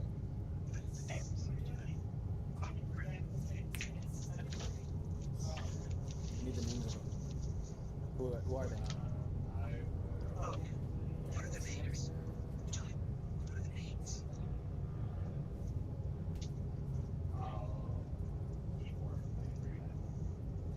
All right, folks. If you're tuning in right now, we are looking live at the Mulligan process. Don't know exactly who's playing who, but we'll figure that out. Get that to you guys in just a sec. Again, chat. Let me know if the audio's better, worse. What can we do? What can we fix? all right. So we have a young Lumineer actually on the left hand of the screen here, and I think they're playing Purple Steel. Okay. I believe they're on Purple Purple Steel, Steel. it looks like. All right, we have an inked Palace Guard, Inks a Palace Guard. Oh, and Purple okay, Steel. it's another Purple Steel, I think. All right, there it is. Ink Rafiki Pass. It's a one-drop v one-drop scenario, and this is what we're looking into the meta right now. One-drops are pretty impactful and important. A lot of different one-drops to choose from based on the color combo that you could be playing, but these are essentially the same cards. Yes. Cusco, however, is a 2-drop, and this is a character that when banished, it will draw you a card, so you don't mind turning it sideways. Jafar. This Jafar is also evasive during your turn. Help deal with some evasive threats that we're also seeing very more popular now in this meta. But it's like a standstill. This is a big staring contest, is what I like to call it. No one's gonna turn sideways. Yeah. AJ, do you like the meta that we have right now? Have you been a fan of how the meta's been more shaping and warping up? So as I had told Kev while he was here, I came from a red-blue side, right? And I haven't really dived deep into this meta just so much as I wish I did. But I do like the fact that we have different lines of play this meta, right? We're seeing more a little bit of early, mid-tempo, so to say, plays from all sorts of decks. Oh, jeez. So we have a Giant Cobra and Giant Cobra. I like this is pretty much what you expect to see in a lot of purple mirror matches. You're seeing the trade being taken with the Jafar, and again, Cusco will draw you a card when banished. So we do that, and we ready our ink for the next turn. I do want to point out that there was a card discarded off player one, off player one's board. So there's 2 lore for them as well as 1 lore for player 2. So just want to go ahead and make sure that's more pointed out. It doesn't look like player 2's Cobra had the discard. At least I don't think so. No, we and I think that makes sense because they were going first, and you don't want to pitch a card right away. But who knows? There's just different decisions that being made here. We don't want to talk too much about what's in these players' hands right now, but we're seeing an Elsa being inked and what is being played. Ooh, Fast Flyer. Now I do want to kind of mention that there's 4 ink in play for player 2, so there is 1 ink still readied, just for technicality. But Rafiki is being taken down with the strength of a Raging Fire. We decided not to challenge there. Instead of, and we used the strength to just allow Rafiki to be taken out. And the hook is also being traded into Jafar. So different decisions being made here from player two. So we start our next turn, and we have another Jafar going into the inkwell. With the draw. There you go, guys. It's the genie that everyone is very, very scared of right now. Scared and familiar. With. And Giant Cobra goes on another quest. So we have 3 lore for player 1, which is, again, got to win that race. You got to get to 20 in this game of Lorcana. So another fast flyer comes down, and a little bit of a decision here. We know the genie's in play, so there is an evasive body on the board. Zach, with these Tinkerbells on player 2's side, would you consider this purple steel deck more of a lower to the ground deck versus, as we see here with Jafars and Genies and Cobras? Do we think player 2's build can be a little more aggressive, more than this player 1's purple deck? So there's two things I'm thinking of right around. First one is Giant Fairy Tinkerbell. The shifter. Yeah, so I'm only thinking about that when I'm playing against that card. Again, I don't know if it's in players 2's deck list right now. I think we are still unfamiliar of the contents in their list, but that's something I think about every time. And it's a nice threat being able to quest for 2 as a secondary option, and that's why it's good in mid-range purple steel lists. So yeah, we see a challenge here from the Tinkerbell, and that does put 2 damage on our Tinkerbell and 1 damage on the Genie. Are we looking for on said Genie? And the Genie does go down, and he did reveal the card, but I think he's gonna play it. Yeah, here it is. It comes down to Doc, the Bold Knight. You can discard your hand and draw 2 new cards. Let's see what he gets. Okay. And a 4/4 is I think what has to kind of come down to, like, we're looking at stats here. We're seeing a 4/6, a 4/4, and a 1/4. The 1/4 is evasive, and the 4/6 is evasive. So there is definitely some bodies to get rid of, but we don't have a big evasive threat right now. There is Tinkerbell, and there is Doc. It's looking like we're thinking about what we're doing here. And again, there's a card in player 2's hand that can give some additional benefit onto the board. And here it comes down to Yelena. She is a 3-cost character, benefit onto the board. And here it comes down to Yelena. She is a 3-cost character that on play gives a chosen character Challenger 2 this turn, and has 2 lore value to quest in future turns. So the Tinkerbell has Challenger 2, and there's 3 damage on the Archimedes, which means the 1 remaining Tinkerbell can take care. Exactly, the last remaining. It does sacrifice itself. Yep. And that's the decision we're making. We're kind of needing to answer the board a little bit more promptly here. We do know Iago is on board to kind of deal with all our characters. And again, stats are very important. We are in round 2 right now, and this is currently round 2 of the San Diego Enchanted Celebration Tournament. I want to give a huge thank you and shout outs to everybody here getting this tournament organized. Shout outs to production. We'll get rid of Iago because it was chosen with an action. And Looks like Yzma is coming down. Oh, what a card to have when you have no cards in hand. And okay. Empty Cobra. All right. Or naked Cobra. So, or maybe it's Sorcerer. I think it's not Mentor. It's Sorcerer. I'm sorry. So Elsa is a Sorcerer, and that means it costs 4. There we go. So 4 cost draw 2. So almost a friends, almost a friends. One less friend. All right. So we have player 2 with enough lore on board to win the game, and just to kind of make sure that we are are more aware of the lore count, I'll try to also keep more of a mental note and announce the lore too. I know that the on-screen lore count wasn't as accurate for you guys. But yeah, if you guys are still with us or just joining, this is round 2 of the Enchanted celebration. Purple steel going fast. It's Steel going fast. it's a good purple steel brawl. This is honestly a matchup that I think because I think purple steel is a little bit more favored than Blurple right now into this format. I just think you get a little bit more onto the ground early enough, and you still have some pretty aggressive options. Plus, the Magic Feather is a card that I think should be played in most purple decks right now.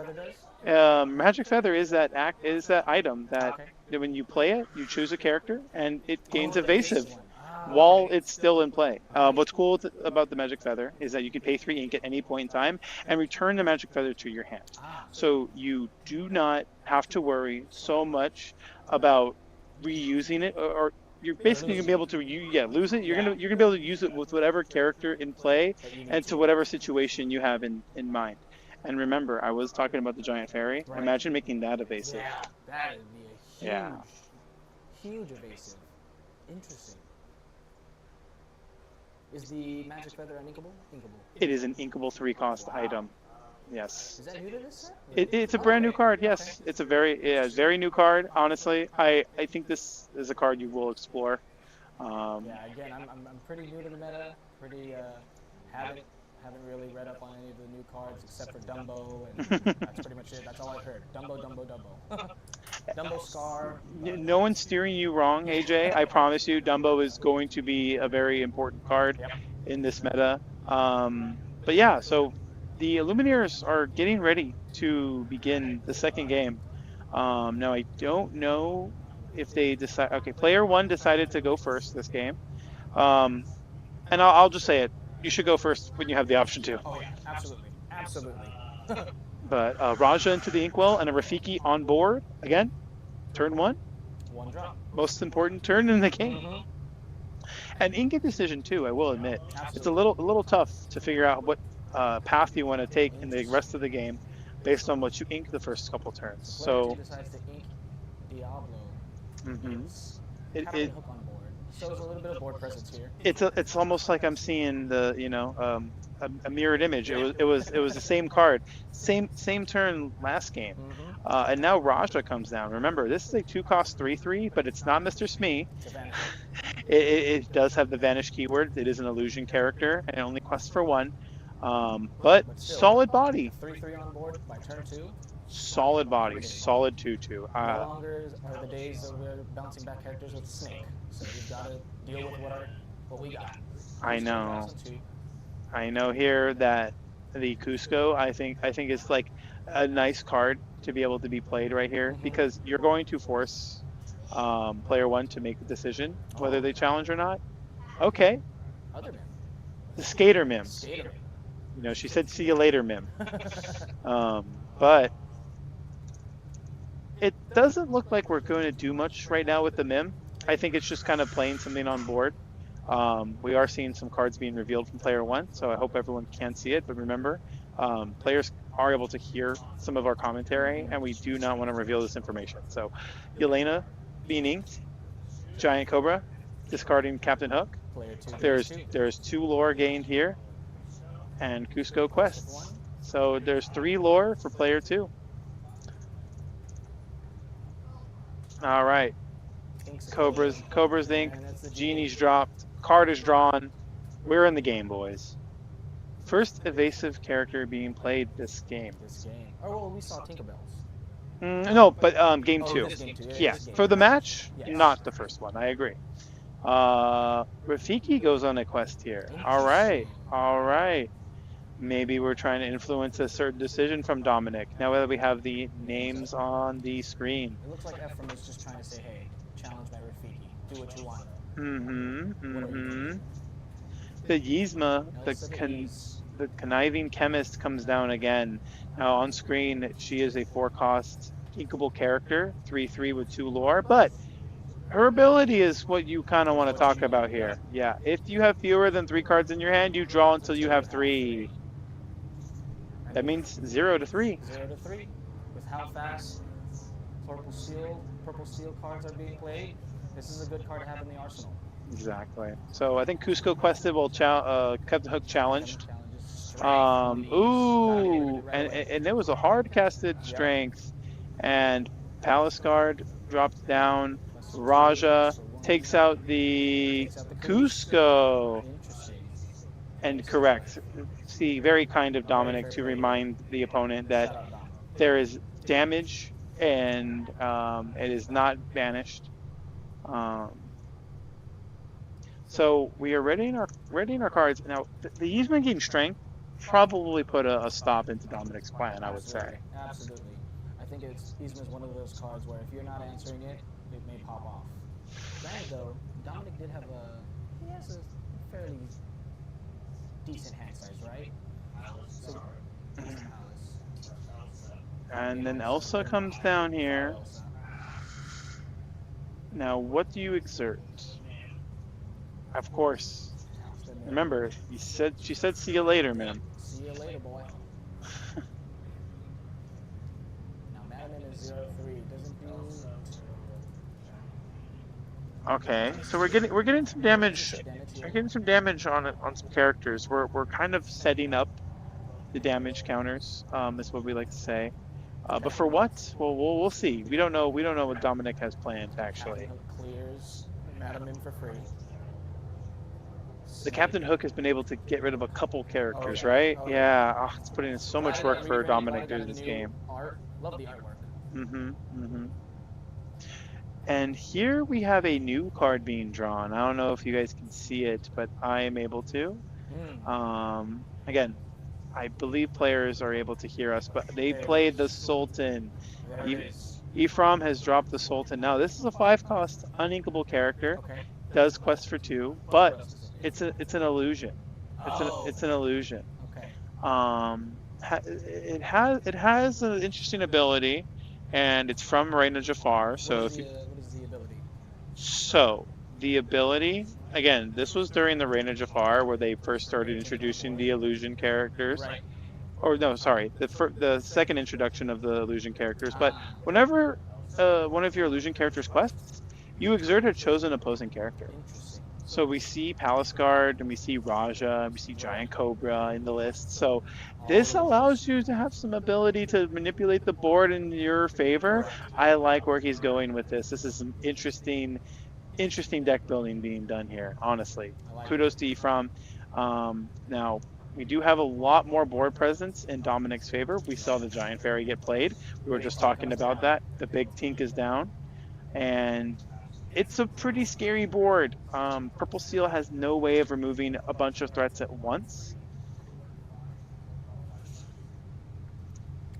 Yeah. Let's see here. So it does look like Dominic does quest. We'll get the Lord updated. Jafar, the Aspiring Ruler, a 3-cost inkable 3/2 that gives a character Challenger 2, I believe. Yep. But it is a body to play. It has 2 lore, and Sultan also has 2 lore. So we got 2 more lore on the board for Ephraim. I do believe they're at like maybe 7, but Dominic just playing his hand out. Cusco and Calhoun. Make sure we're tapping that ink, exerting it, I would say. And Unfortunate, no dock. So Elsa swings in. Oh, quest with Elsa? Quest with Elsa. we gained the lore off Elsa. Oh, let's see. Oh, So- it looks like Dominic's at 6 lore, according to his lore counter here. Good eye, AJ. Bye-bye. Okay, so we could have made a different decision there. We could have used Giant Fairy to challenge the Sultan, but I think it would trade into the Tinkerbell. Right. So we valued the ability to just keep the bigger body in play. And again, I think Dominic is misremembering what he did this turn because he's saying he cannot quest with the Tinkerbell, which he in fact can. But you know, again, we can make these decisions. We don't have to quest. Is also a thing to think about. And another Jafar comes down. And it quests for 2. And that's why I like this card. Yeah. Its Request for ability 2, gives Challenger 2. its ability to just be aggressive after you get its most powerful effect off Absolutely. is kind of what I like in these kind of cards. So Dominant again, is a Cusco top deck. I'm a big fan of these Cuscos in this list. It just sounds like one of the most clean bodies you can play on turn 2. You want a card that be able to replace itself.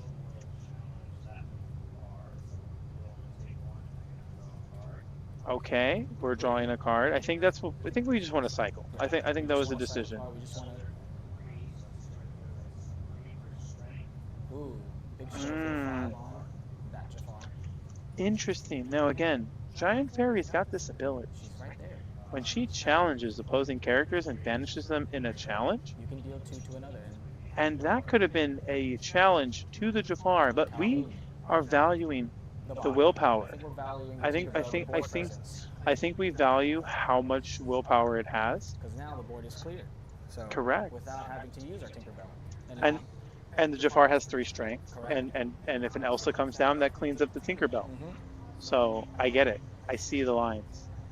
Ephraim dropping down an Iago, and that's about it. That's all. Looks like all he can do. No cards in hand. 1 card in hand. So 1 card in hand. with a lot of board presence here, I think you're able to make any decision you'd want.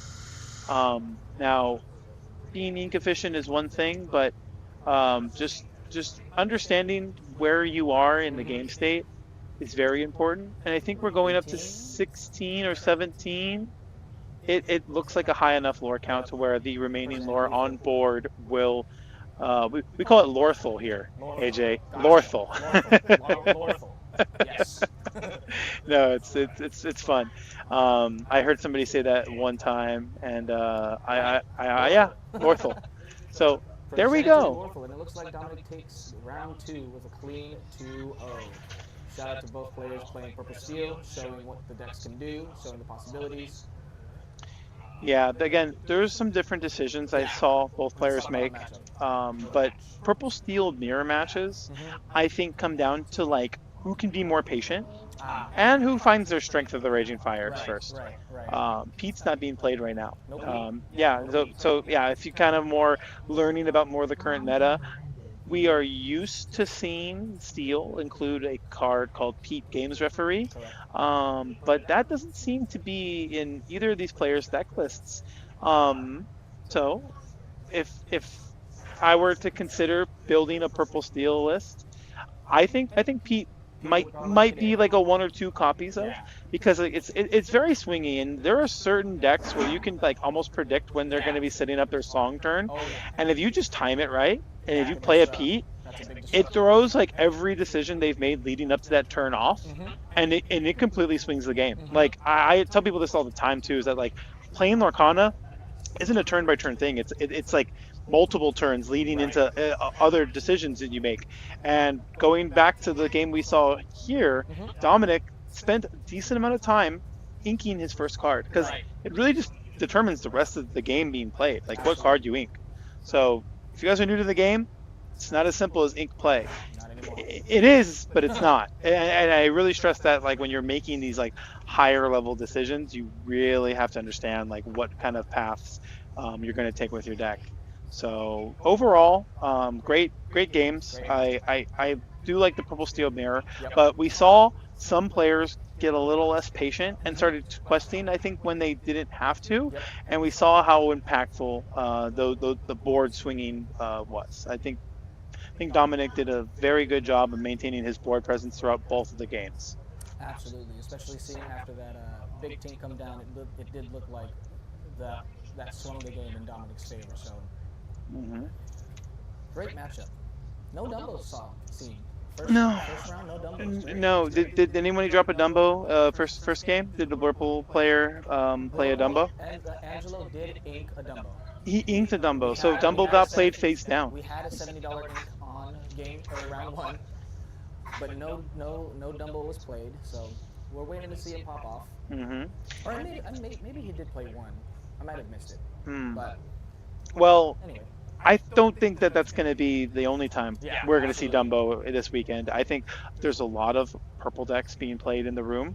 And then just to kind of catch everybody up that's just joining us, we just finished round 2 of the San Diego Enchanted Celebration Tournament here at the Up to You Cafe located in San Diego, California. And how many total players do we get? Like I believe we have 40. It was over 50. over And 50? it is the largest Lorcana tournament in San The Diego. largest Period. Lorcana. As of As of today. today. So there you guys go. We have over 50 participants here, and it's the biggest one San Diego's gotten. And It can only go up from here. who's to say it won't get bigger next time? That's right. And this is just the start of what I believe is going to be an awesome series for the game. We do know that Ravensburger is looking to introduce invites into some of these third-party tournaments. So do a look into the CCQs in your local area. I know that there's some that have been announced in North America. Do check those out on the Ravensburger website. I think that they have announcements or just kind of like dates and times of when to play. And honestly, this game needs a lot of support. People do need to have this information like on hand, ready to go, and know when it's available. So yeah, like we're putting this information out there too, even though other tournaments are also going on. It's important to recognize that this game is very community driven, and there's like 3 DLCs this year in North America, so we need to play more. We need to play more, man. I want to play a lot of Lorcana. I think this format's fun. And AJ, you are telling me that you kind of been out of the game or just not paying attention to what's going on right now. If you had to play today with what you know right now, what do you think you would have played with, today's tournament with? Clear answer would probably be Burple. Clear answer would probably be Burple. That's a little bit of a tongue twister. But I think, I don't know, I've been telling my man Julian, shout out to Julian who produced this event, I've been telling him I want to try to make red blue work. And people are saying it won't. And I understand that it won't. But if there's a will, there's a way. I was thinking maybe a small item build, maybe action build, but again, if I were to play with the knowledge that I have today, it would definitely be Burple, because I'm more of a control type player, so to say. And I think it's either Burple or maybe Blue Steel. Even though it's not as control-y, I do like the way that Blue Steel plays. Still a little similar from previous meta, or the previous format, but what are you looking to play, or what have you been cooking up, Zach? Tell us more. There's a certain color combo that I'm favoring right now, and it's lemon lime. Really? Yeah. There's a lot of room to go and a lot of avenues to explore. Are we thinking song like we just saw in round 1? Are we thinking discard? Are we thinking? I'm just thinking play a bunch of bodies and dictate the way the game is going to be played, because you are the aggressor, you are the person making the decisions that they have to answer. And honestly, this is lemon lime. I don't want to say control, but a lemon lime combo deck is a deck that I've been working on. There's some people in my inner circle that I've shared my deck lists with, and I've talked to them. A couple of them that I've tried to convince to even play at some tournaments this weekend that they weren't down, but it's not because they didn't say it was good. It's that they didn't have any practice with it. And the weeks leading up into the events, they practice other decks. And it's important to kind of stick to what you know, especially when you're in preparation for a bigger tournament. But honestly, there's some stories that people have where they just picked up a deck for the first day, they learned it the night before, and then they win the event next day. Honestly, so I wanted that to kind of be the story for a couple of my friends this weekend, but they just went with what they knew. But they want to test it with me. They're like, dude, what you have is insane, but I just don't have practice with it. You built the deck, so you feel this way about it, and I don't. And again, it takes time, but iron will sharpen iron, and this is again a community-driven game, and a lot of people want to play Lorcana, guys. So remember, check out your local areas, find out what's going on, and also stay tuned to the broadcast, because we're gonna have some more exciting games coming to you in the future. But for now, we're gonna take a small little break. We'll see you guys shortly. Great job.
All right, everybody. So we don't have round three just yet, but there's been some things to kind of mention. So far, I kind of took a little peek at the top tables. There's two decks right now that kind of took my eye. We have an Amber Ruby deck. I didn't see exactly what cards they included in it, but I did see Lumiere and I did see the Moana. This is the Island Explorer from Azurite Sea, I believe. And it's a 4/3 with evasive that quests for one, but when you challenge, chosen character will gain 3 strength this turn. So we saw that. And I saw a Ruby M list. And it was the Mother Gothel. Sorry, I gotta jump in here real quick. I saw Ruby Amethyst. That's my baby. Those are my second favorite colors behind Purple Steel, and I'm just excited, sharing the excitement. Shout out to Snap Quester Mage over here. He's on the production side. But yeah, it had the Mother Gothel. It was they played the Enchanted artwork, and it's like what 2 cost uninkable. You deal a damage to a chosen character yours, and it gains Challenger 1. And when it's banished in a challenge this turn, it goes back to your hand. And they were in a challenging situation against a Blurple deck. Actually, it was round one. Angelo was playing against the Ruby Amethyst player. So we got some cool little updates that I got to see from when I snuck in on the top tables earlier. Thank you guys who are still with us. And if you are just joining us, this is the San Diego Enchanted Celebration Tournament hosted by the San Diego Goats. Please check them out on all their channels, as well as Snapquester Mage on Twitch and Jujutron on Twitch, I believe. They are organizing the tournament that's going on there. So shout outs to you guys. And we are hosting at the lovely Up to You Cafe here in San Diego, California. Shout outs to them because honestly, it's incredible the amount of people they fit in a small cafe. I'm impressed, but it just means that there's room to grow for more. I'm excited for the future of the San Diego Goat tournaments and what type of meta that we're going to be playing into in the future. So yeah, the event had over 50 players as well. If you kind of think about it, I think it's going to be what 7 rounds, I believe. It'll be 6 rounds of Swiss 6 rounds of with the Swiss, top 8. top 8 playoff, correct. So top 16, I do believe, are in the prizing. I think it's just a top 8 playoff for the remainder of the tournament. And that's what you will get to see Kevin and I cast together. We are doing a little thing where each one of us will, because we are also vending. And if you guys are local to the Southern California, specifically San Diego County, Kevin vends at the Ninja Exchange Collectible Expo in Carlsbad, California, located inside the mall at the Shops of Carlsbad. And if you're ever in the City of Industry area or LA County, I'm at Frankenstein's Collectible Show every Wednesday, Saturday, and Sunday. But yeah, guys, if you guys also get into other CCGs that are outside of Lorcana, maybe Lorcana is your first CCG and you're learning about other ones too, definitely check us out because there's a wide variety at our shops. But yeah, so we are still waiting for round three to show up. And going forward in the future of these rounds, we are going to have pocket watch matches being played. That means at the same time as the feature match is going on, another match is being recorded to be played after the feature match is over. And this is inspired by the like time walk pre-recorded events from other CCGs as well. So we are going to be featuring games on top of the featured matches. Again, these games are going to be more recorded. These decisions are already going to be made. And because we have the live feature matches very close to where we're commentating, we are unable to really talk about the player's contents of their hand or give them some indirect coaching information, like announce the play they should make before they make a decision. And it's just to really not interfere with the quality and the authenticity of the game being played. But the Pocket Watch match is designed to allow us to kind of go in depth. And we are going to have a better insight because we are going to think ahead for that player as well. Again, these are just being played alongside of the live feature matches that you will be able to view and see on this channel and this stream. But the Pocket Watch is honestly an interesting thing that I like what we're introducing. So stay tuned for the future of those games as well, because there's going to be a lot of different decks that we're going to kind of put onto the Pocket Watch match. I think we are looking for some people with some interesting deck lists too, some different decks. Everyone's kind of seeing a purple meta, and let us know in the chat which decks or types of decks or colors you would want to see on stream, because we are looking at deck lists and we are just kind of picking people that we are like excited about, and also they're excited about. This is such a very like exciting format, man. Um, what is it? The the amount of purple decks. I think purple is probably the best color right now, but there isn't a clear color pair. I think you're getting steel in combination with sapphire, but who's to say that like ruby amber amethyst couldn't make an appearance? Speaking of making appearances, I have with me on mic Julian, aka Jujutron. Hey, hey! What's up, Mr. Zach Stone? What's good? Pleasure What's to meet good? you. Is Not it is meet it you, but, is it us for this next round? It'll be me and AJ for the next Oh, one. you and Yeah, okay, cool, cool. You and, Kevin Kevin get a got little break. nice. You know, and chill out, get some lunch. Yeah, no, I think that's going to be a thing. The banh mi is pretty. This place, their banh mi is pretty good. I'm not a cilantro guy because it tastes like soap to me. You have that gene. Yeah, I have that gene. It's a white person thing. I'm be honest. condolences, man. I have yet to meet somebody else that has it that is different ethnicity. Yeah. So I'm almost confident it's like just within white people traits, but it's okay. Julian, you got Jay on the chat as well as he's recommending that Ruby Steel gets featured. So I don't know if we can get peek at some deck lists. We can find some Ruby. Jay. We can find some Ruby Steel There guys. is a Ruby Steel in the tourney. Okay. Do you think we can feature it for your next round? I mean, we're getting some I did ask in the chat if we had anybody that wanted to request any colors or certain decks or even certain players that they know are attending here, and Ruby Steel was the only person, only color, only deck suggested. So why not honor that, guys? Ruby Steel. I want to honor some engagement in the chat. So guys, if you guys want to see a specific player or a certain deck on stream, let us know. Again, we have Pocket Watch matches coming into the next round, which means alongside of the feature match that's being played live, we will have a pre-recorded match to come in after the feature match is over. So I love it. I'm excited. There is so much more to talk about the meta, and we need to see different decks getting played. We need to see more than just one match per round. So that's why we're doing it. Yep, absolutely. I need to take a photo of this moment. Let's everyone say hi to my mom. Hey, Julian's mom. Shout outs to you for giving birth to such a beast of a human. Woo! I mean, kind of. We're trying. We're trying.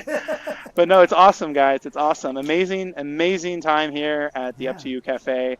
Do you know the owner? Like, how did you get this gig set up? Oh yeah, so we're getting into the lore now. Yes, some lore to the. The owner of Up to You Cafe owns a couple of businesses, but actually 10 years ago he was on a dance team that I was on. Okay, like break dancing? Yeah, like hip hop. Sure.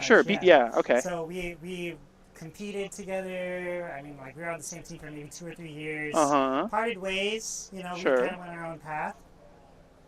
And the next thing you know, I come to this cafe and he's like the new owner. I'm just like, Jaden, what are you doing here? And he's just like, this is my shop. I own it. I was just like, what? The shop has like been around for like 20 years. Oh, with the same branding and everything? So they just kind of changed ownership? Rebranded, yeah, changed ownership. Okay. They added some vending machines. Did it always used to sell food here, or was it just normally coffee and tea? It was coffee and tea. So see, it's great. You know, different minds want to bring different avenues to the business. Yeah. And why not? People love food with their drinks. Absolutely. Yeah. You got to do it. They also are known for the brick toast. So. Is it like butter toast, like a sweet butter toast? Yeah, like a sweet with condensed milk. Oh, I gotta try that. Oh my god, put, like, ice cream and strawberry. There is a place that I used to go to, and it's still there, but the location that I would go to isn't there, and they're not open like late night anymore like they used to. But I used to go to a place called Tea Station, over there in Gardena, California. And I mean, I don't know if I have some old heads in the chat here, but if you guys know me and have known me for that long, you guys would know about the buttered toast at Tea Station. So I'm gonna try this butter toast, and I have some expectations now, Julian. So I'm gonna come back to you with some feedback on it. Okay. And if it ain't like the butter toast I used to have when I was a kid growing up, I'm gonna let you know. We gotta bring it to the owner. Okay, hey, you, and we got the inside source. You're gonna go. I'm gonna raise my hand, call for the manager. Yeah. Hey, this toast ain't it.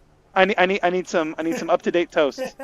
I need to update the recipe, please. Yes, Like, please. you Yes, know. please. Some cinnamon, please. No, I'm Some just kidding. cinnamon. Extra But condensed milk. but Get a little bit of that in there. no, for sure, for sure. So I think we're still finishing up the rest of the round. Yeah, we I think are. there's maybe a couple more games being played, and we are excited to talk about and bring you the next feature match. But yeah, How's Chad doing right now? let's see. I see Jay. A lot of hi mom. I want to see Will. Yes, put Will on stream. Nice. Pops Ruby Steel needs to get a feature match. He's cooking. Shout outs to T Station. Wow. See, some people Okay, know in the chat. Okay. Let's go. They know. Okay. So, okay. All right. He's showing us. You what? So AJ, actually, Not come yet, here. not yet. Let me get your opinion. We have AJ here that's going to be going into the next feature match. But would you be interested in seeing this deck live and commentating on it? Because we got some people in the chat that want to see this color combo. I have seen there are some people in there. Do you want this to go? Yeah. Throw it up on screen? Well, no, not on. We want to. I don't want the deck list to be up on somebody to watch it pre-recorded, so I don't want to give any advantages to anybody. But we got a Ruby Steel spicy list. I'm gonna say 2 cards in there. I'm gonna name 2 cards. Okay. Nothing we won't do. Okay. And I already said it earlier because I saw it. Moana Island Explorer. Okay, I already saw it. I saw this guy play when I was when I was walking around, and I saw it. I saw it on board. So I spoiled it just a little bit. Okay, but I won't spoil it anymore. I'll let you guys find out what's going on. If I can be very picky, how about an Elsa and Anna themed deck? Okay, so there's a Anna that is seeing some play in Blurple. I don't know that the. No, it's a 4 cost. I know what it does, but I don't know the actual thing. But it's a 2/3, 2 lore, has support, and when you quest, when you play this, if you have a character named Elsa in play, you keep a exerted character frozen till the next turn. Wow. It's like Frozen. From the movie Frozen. Frozen, right? Yeah. So, it's the Icebreaker Anna. That's also a promo, by the way. It's a quest promo that you can obtain at quest events. So make sure you guys, if you guys are... Round 3 is paired. Yes. We want to see username. It's harmless. It's a June bug. It's harmless. I don't know where the mic is. I know June bugs are harmless, but they are the most terrifying things on the face of this earth. They are like the size of my fist, and they're harmless, but they sound like attack helicopters. Ruby Seal and Table 1. I think it's Stephen N. Stephen N. We want the Ruby Steel to be on live, so table 1. Stephen N. What's their melee user? Pop? Melee user is Pop. PAWP. PAWP. And Table 1. So round 3 is coming to you live. Julian and AJ are going to be on stream. I'm signing off for now, but you'll see me soon, guys. Stay tuned to Lorcana Goons. Yeah, Z's in the chat for Zach. Woohoo! Let's set up. You want the lapel mic? Thank you, sir. This is my mic. Oh, yeah. You guys crush it. It's alright. Alrighty, folks. The moment has come. We are live. Oh no! It is. Who is live right now? We are live. Excuse me. We are live. Okay? Uh-oh. So, for those that don't know, this is Juju. Test. Hi. Camera right there. Yep. Julian, Beautiful. what deck are you playing? Or did you answer that question What already? deck am I playing? Yeah, they're asking, the chat is asking what Oh, deck are you playing looking at right now? What? I know. Oh. We can't share yet. Oh, can't share You'll see yet. it soon. Oh, what deck am I playing though? I know what it is. Let's. Absolute trash. I'm just kidding. It's not trash. Just kidding. All right, so I'll share. I'll share. I'm not competing, anyways. Blue Steel. Yep. And Pleakley is awesome, tell me the other one. Are you and going I that mean one? Green Blue Under the Sea. No. That's a Not lie. that one, not that one. There's another one. That one. There's another one. It's Dogs, or it's not. No, It's just dogs now. It's just a dog now. Dogs. Not turn a dog. But It's different. circle of life. So you go 1, 2, 3. Maybe if one of them is a singer, 1 drop, Ursula 2 or Aurora 3. Turn 4, you play the tramp, do the tramp thing, dump something big in the discard pile, and then you Whatever. sing together Circle of Life. And you bring them back. And you bring him back, For and you free. play something huge. It's like a Chernadog, except like way harder to pull off. Yeah, I should probably. We're gonna do this moment again, so I need to take a photo of the screen real quick. How do I do this? Nope. Or do it right there on that one. There we go. All right, look at the camera. All right, chat. Say hi to my mom and my wife. All right. So. Let me know if I'm too loud, by the way. Yeah, you can't be too loud. I'm like, dude, these are noise cancellation headphones, so like, this is really hard to judge. You need to tone it down just a tad. Snaps. Once again, thank you guys so much for It's tuning cooked. in to our first ever / maybe annual or first ever San Diego's Enchanted Celebration Tournament, brought to you by Snap Crystal Mage, Lorcana Goons, Up to You Cafe for hosting us, Juju for putting the production on. We got Kev here. We just got a whole bunch of people, a whole lot of support. Again, thank you guys so much. It really means a lot, and we're hoping to keep this going. So.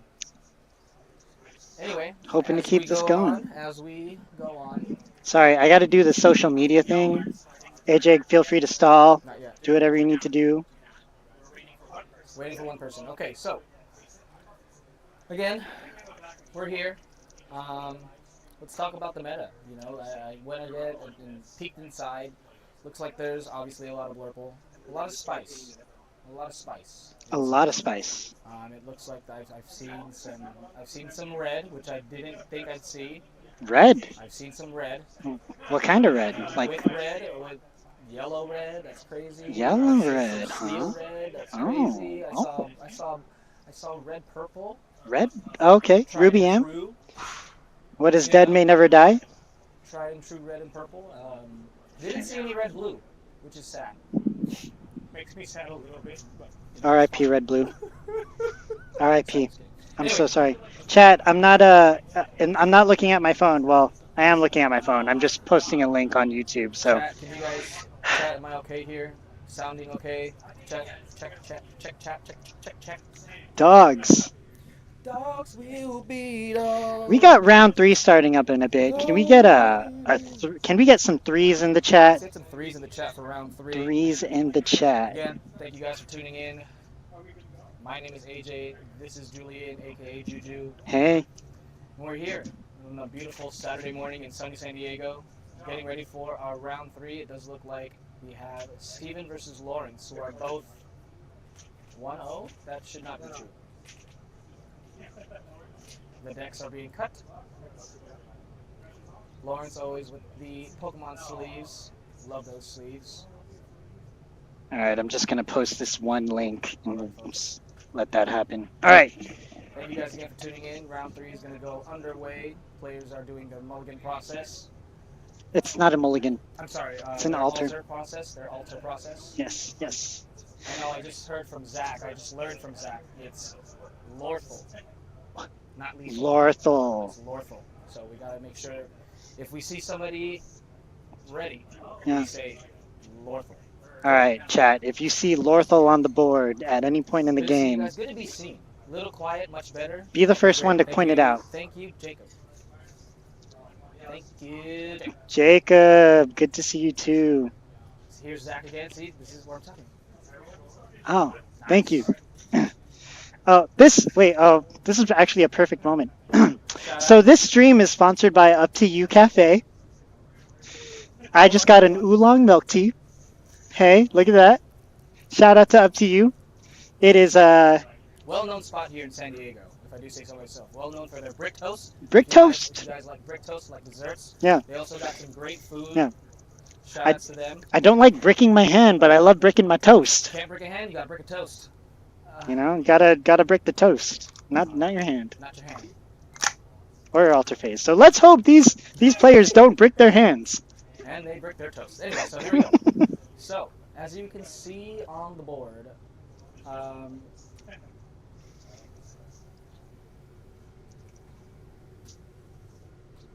Oh, we should switch that. Yep. So- Yep. we have Lawrence on our left, Steven on our right. And look at this color combination. Look at this color combination. Steven starts off with a Mulan on turn 1. When you play Mulan, you draw a card, discard. Discards Calhoun. Doesn't think he'll need Calhoun in this meta. Inks into the unknown. Plays a Rafiki. Passes turn. So again, as Zach stated, 1-drops are very important in this meta. Who's got the best 1-drop? Who's got the best turn 1 play? As we move next over to Steven. Steven said it. Stefan. Steven? Steve. Stefan is like a there's an A, you know. Oh, yeah, right. It can be an F, yeah. Stefan Diggs. Shout out Yeah. football. Anyway, so we go ahead. Steven go ahead and is deciding on what to ink. Okay. Now, if you were in Lawrence's position right now, and you didn't know what Steven was on, did he ink? Oh, he Yeah, just he knows. revealed he revealed his colors. The first card also is also red, so Oh, okay. So Lawrence is. Lawrence knows. See, if I was in this position, Blue, purple, something. I mean, I would just be like, what am I playing against? And that's a good. That's a good- power line. That's a good. It's a good skill to know, making sure you're aware of what your opponent is inking every turn early Oh. on. Looks like Iago goes into the ink well. That's not Iago. Okay. It is Iago. That's a Nope, that's not Iago. that's a fairy. That's a Tinkerbell. Tink Fairy? That's the big fairy. I think that's the queen fairy. Oh, it's the other one. It's the shifting. Wow, that's some spice. That is some spice. Yeah, it's the pixie queen. Oh, and then Lawrence inks the Pleakley. Nope, other way. Nope, There, no, yep, that- yeah, there you go. You got it, Lawrence. There you go. Shh, they can't let us hear. Anyway. Okay. Sorry, I'm like these noise cancellation headphones are Oh, Ariel. really messing up my Steven decides awareness. to ink what looks like a Mulan? Mushu? I have no idea. Sorry, chat. But Ariel That's a power line. That's a power line. Big power line. Shift power line? Completely wrong movie, but it's fine. Passes it back to Lawrence. So with 3 ink now, working on up to 4. Do we think we see the G? Oh, he inks the finders into the Iago. Okay, let's see. Now, see, this Iago is a little risky to play against a red steel deck because there are actually a lot of actions that can target this Correct. Iago. Correct. I wonder what Steven's follow-up will be here. Okay. Sings. Yep. It's really, really risky. What is that card again? Oh, he shifts the power. Whoa! I'm out. I'm about to throw up. Hold on, what just happened? Okay. I'm about to throw up. Line sings. Ah. Alright, that's power line up on board. Jeez. He just beyond the horizon. Both of them. That's crazy. Wow. Move. Wow. What a move by Steven. And then Pirate's Life? Oh my gosh. A beyond the horizon How did into a pirate's life with the power line effect. what does power line do? I'm sorry. So power line is he shifted the power line, right? So every time power line sings a song, that power line can then again look at the top 4 cards of the deck, and then you may play a song 9 cost or below for free. What the? That's pretty broken. Okay, hold on.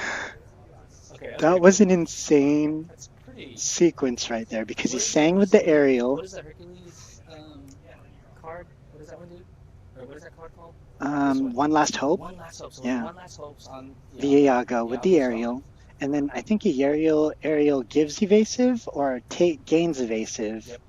and then using the remaining 4 ink to shift his power line into the huge power line to go into Beyond the Horizon into Pirate's Life. Damn, I can't. I'm not over that play. That was huge. Okay, so we need to clip that moment. because that was an Jeez. insane What a turn. sequence. What a literal turn That's of like, events. okay, let's see. Shifts for 4 into a Sing 6 9. cost, Yep. and then Hades. sings a 7 cost. That's like Moana. 20 Bang. ink in one Wow. turn. Oh my gosh. What the heck? Oh my gosh. Oh. Oh my gosh. Oh, and then the power line. Wow. Into I'm still here. That power line is definitely still there. And he gets to draw. And they get to draw. I am Jeez. flabbergasted. I'm impressed with this power line. I am flabbergasted right now. Wow. I if this happened to me I in was tournament, I'm sorry. Go, do that again. oh no, I'm not gonna do it I'm again. sorry. Do that again. Dude, I'm sorry. Do that again. oh my goodness. Oh, chat, we are watching something crazy going on right now. I'm so mind blown. Yeah, Jinx, that's- Sorry. can't talk for the rest of the stream. Whatever, who cares? Alright, anyway, so back to the action here, folks. It does look like Lawrence is at a kind of a stalemate. He's only got Rafiki on board. Oh my Power gosh. line. Maybe a hypnotic deduction if Rafiki had quest for one. Oh, Min's Okay. down. Okay, Oh, that's not Min. Oh, Bleakly. Okay. So that's exerted. So building Oh up my to gosh. now see with the shift power line too, that's not I mean, granted that's a target. That's a Hades target. For Yeah. sure, but that's 2 ink. Oh my goodness gracious, y'all. Like, that was. That's 2 ink. Interesting. Now the question is, can I do this with red blue? Another power A line? second power line? What is I thought one power line was bad enough. Now there's a second one? That's a lot of power. Can we remind me what does this aerial do? So, whenever she sings a song, she gives. I think she gains evasive or gives evasive. Let me just fact check this. Chosen character. So, while this aerial is singing, she can give the power lines evasive. Oh my Is it every goodness. time? Oh, whenever, huh? Whenever. Dear God. That is insane. Chad, we are witnessing something crazy going on. Power line is sick. I'm just gonna talk like this. That way I can like gauge my loudness. On Bleakly. Shout out to all my people that have a naturally loud voice. Literally, shout out. Sorry. Literally shout out. That's hilarious. You're funny. Thanks. I work here. So. Anyway, back to the action again. This is crazy. Alright, at this point, Jude, what do you think Blurble can do? If you're staring down 2 power lines, an aerial that gives evasive, Moana that has evasive. Like, what? Well, it's not over. Granted, you could Hades the single power line, which can be nice. What's the biggest threat on the board? It has to be the power line, right? But see, nothing in Blurble Lauren's can working on really. 6 ink right now. I'm just gonna hold it. All right, chat. Is this better, Jacob? We're in there, folks. Sick. So Lawrence is working with 6 ink, maybe thinking about what to ink next, and maybe a Hades move, right? That would be the line I would go It for. has to. I think it definitely is. Oh, the big tink. Big tink. Big That tink thing comes has down. that. She has evasive, right? Correct. Okay. So we're gonna see how this answer works, but this power line is really this double power line Interesting. board is really crazy. Oh, it's a little farrier. Uh-oh. Whenever this character quests your other fairy can. Oh my. Look at that. First goodness time seeing gracious. Shark today. I miss you, Shark. Oh I miss you my so goodness. Much. Anyway, It's a one last hope. one last hope.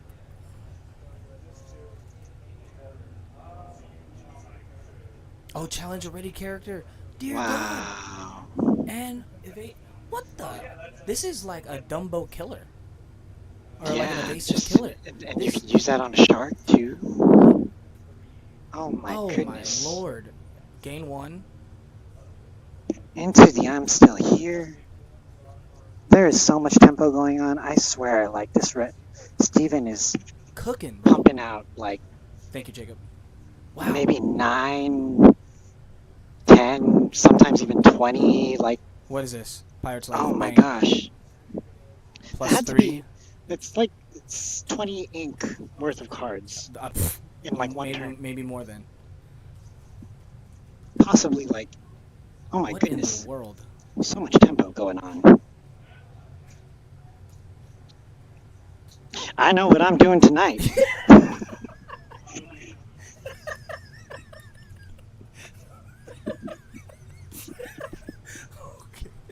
Oh, I really like this card. I forget what it's called. It's the Brother Bear card, Brother Bear song. What is Does it ready your characters? Yeah, ready your characters. Okay. Yeah, you know, Ruby has a lot of that archetype right now. I'm on my way. New friends and new places to see. That's the wrong song, but anyway. Yep, we can challenge that. That is insane. Just gonna have this out here. And passes. That is wild. Okay. That is wild thornberries. Inksteepo, Haiti comes down. Or Hades is the shark. This is a shark. Okay. So okay, good on Lawrence for saving the Hades for shark, Yeah, because I would have just those power lines are they are intimidating. they are tempo makers. That's it. Yeah, Steve. With the way the deck is built, I guess Steven can like pump out a lot of songs in one turn. Pump some iron as red steel. Shout out to all my Umamumuse people. Anyway. Nice. So Nice. So we're here now. We're looking like I think Lawrence is deciding on if he wants to take out the Moana with the tank, or if he wants to maybe, quest gain a little lore, but Steven's already at 12, so I mean, at this point. Yeah, Lawrence has to answer Passes. Steven for sure. It's unfortunate. So, we've seen a lot of cards from Steven. Oh, 2, 4. Oh, Another power line number 2. Power line number, dude. It's a power line fiesta. It's a line of power. Standing out. It's a line of stand out. Seeing eye to eye. Bang. How many of these do you have? Wow. Steven, I think you can only have 4 copies. I've seen about like 12. And then the power line. Look at the top 4, top 5, top 4. Oh. And play a song for free. Play a song. That is incredible. Okay. Bet you it's Pirate's Life. Nope, Oh, it's Strength on the wow, Hades. wow, That is okay. 6 characters. That is- That is a good bye-bye. That's gonna do it. Oh, where'd the other big power line go?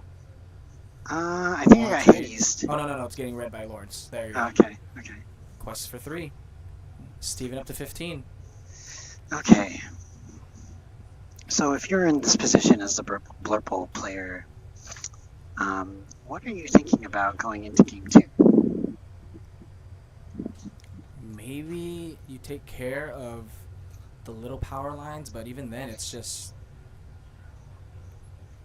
the fact that power line is only 6 is crazy.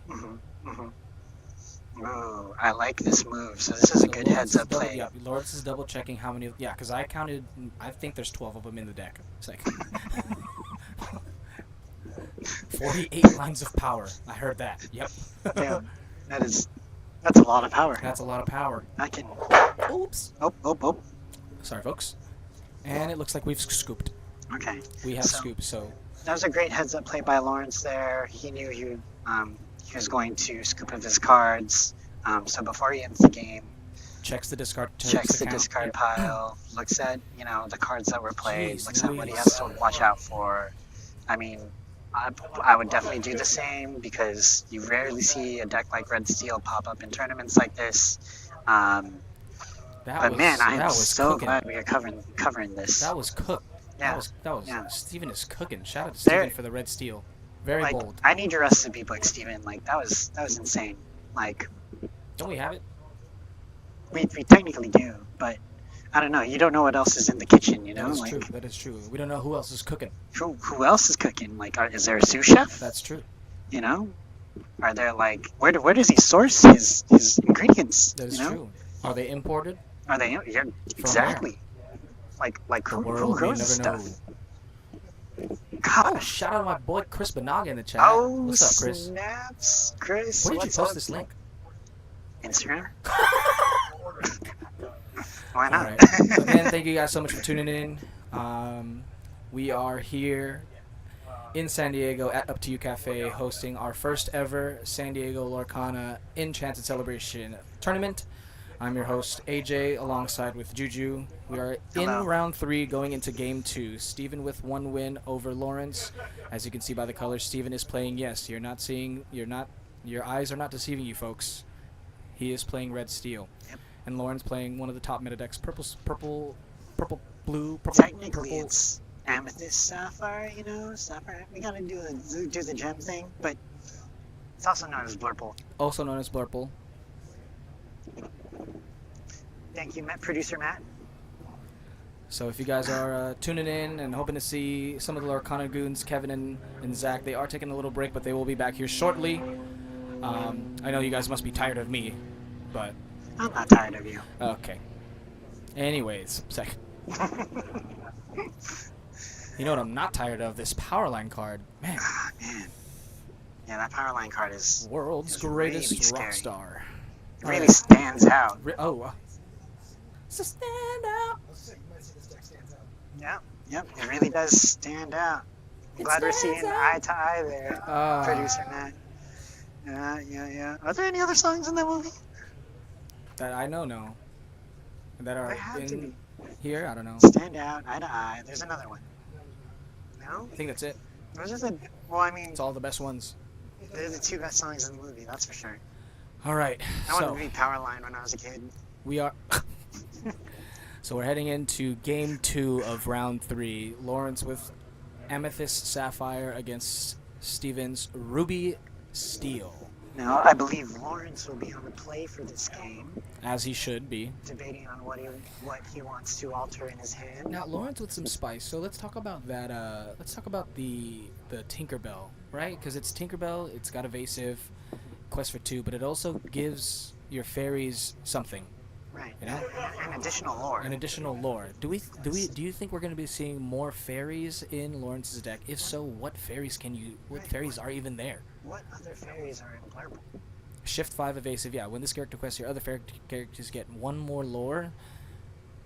Genie ain't no fairy. Elsa ain't no fairy. Is it because it's in... No. Is it a Dumbo killer? I wonder if it has to do with, like, the traits. Like, Yeah, the yeah, Floodlorn is an ally, it's a queen, a fairy, captain. 5/6. Is there anything that might have synergy there? Oh no! Lawrence has to ink and pass. Okay. Pirate's Life, Mulan, draws 1, discards a Calhoun. It's like I've seen this before. Yeah. I'm thinking we're sailing here. What are we thinking? It looks I like think it may be we're Tipo. I think they Lawrence is challenge. can't talk about hand size. So, anticipating what we think. I think we have to ramp, right? Because that's what. Thank you, that's Jacob. We appreciate that. Give us a compliment. So Made my day. So yeah, because we're thinking about that's it. what Amethyst Sapphire has to look to do, Oh, right? yep, Ramp. yep. And that's what we see with Tipo. Yeah. He's just a growing boy. That's all he can do. Looks like He's just a growing boy, and it does Yeah. answer Mulan cleanly, you know, it does. which is great. No questing there. Oh, Into into a hook. power line. Uh-oh. I'm sweating. Producer Matt, get power line ready because it's probably gonna come down. It's probably gonna come down, and we're gonna see just. Good lord. Okay. All right. Turn 4. All right, I'm here we go. assuming- It's gotta be. It's a Lawrence is pivotal now- turn into Lawrence is Blurple, now in man. control. He's already ahead on ink. We're sailing. Okay, so I think I can understand the logic here. So we're looking into.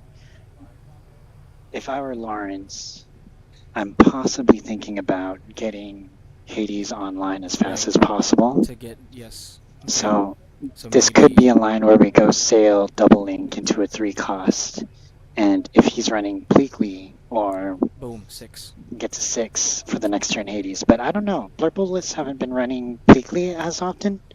I did This see a couple of Pleakleys, or like. okay. yeah, We see one. yep, Yep. yep, We're looking at that. thinking, We're looking. thinking, we're thinking. Ooh. The only thing that that steers me away of doing that line. Which, granted, you're building up to Hades, right? Right. But it just gives card advantage away to you, or it takes away. Okay. We're waiting.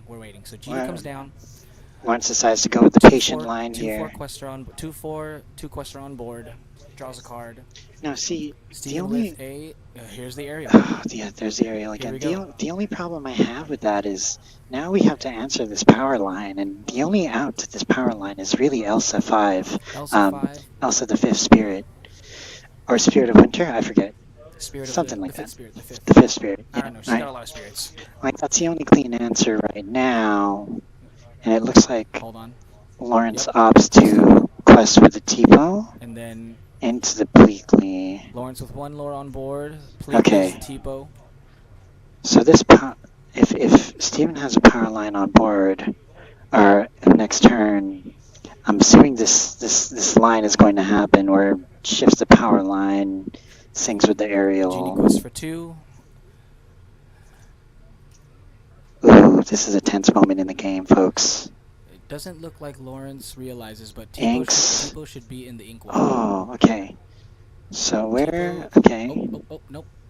Lawrence? Okay. Okay. That's alright. Okay. You know, we have to So- let the players play. We have to let the player. There we go. So We have definitely, to let the players play. Okay, he's not doing it. That's alright. Anyway. some signals sent by Steven about his hand, because I think if he had the power line, he should have shifted there. Meaning if he's playing the Moana instead of the power line, it looks like that's a signal for Lawrence to kind of make a read on that. I don't know though. You know, He only could, 2 cards in hand. It doesn't look like Steven has any of his pieces. Inks Right. is 1 Tipo. Lawrence should be at 7, but he forgot. what happened? Yeah, what happened with the ink there? The Pleakley. He Pleakley'd his Teep up there. Nope. Okay. Oh. He Pleakley'd the Tipo into the discard, but that Tipo. I mean, it's fine. You know, we have to let our opponents play. We But need to. A little unfortunate on Lawrence's side, unless. Yeah, pull up Pleakley, because I'm pretty sure It's a mandatory. It's a mandatory trigger. Oh, mandatory. Okay. Yeah. Hold on. Yeah. 1 second as we get this pause going.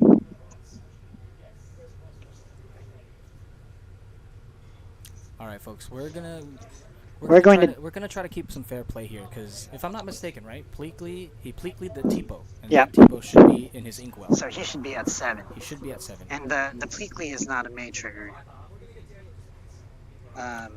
So it needed to. So Lawrence should be at 7. The problem here is this is a great opportunity to explain like what's going on, or like the judge call. The judge call. Yeah, go ahead and explain that. So Players are understanding too, so I guess they were both confused as to.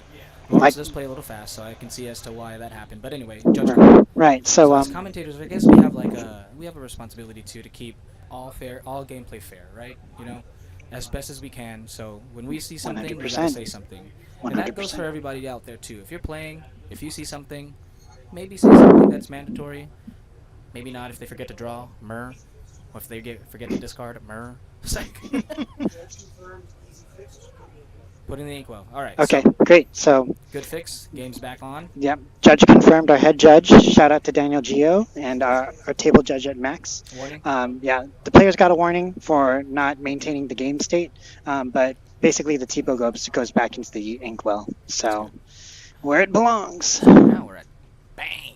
Bang. Ooh. Big Tink That's with a board. Rafiki. That is a board. Okay, so this is going to be definitely a What's pivotal happening turn. here? The moment that Steven draws into a power line shift, I think the game gets broken. Yeah, but he's only. No, scenario. Ink's second aerial. Queen. Plays a Queen of Hearts. That's the challenger one, right? The Yeah. challenger queen that whenever your character's challenge, you may draw a card. Does Right. it cost money to pay, or does it cost money? Does it cost ink for that, or no?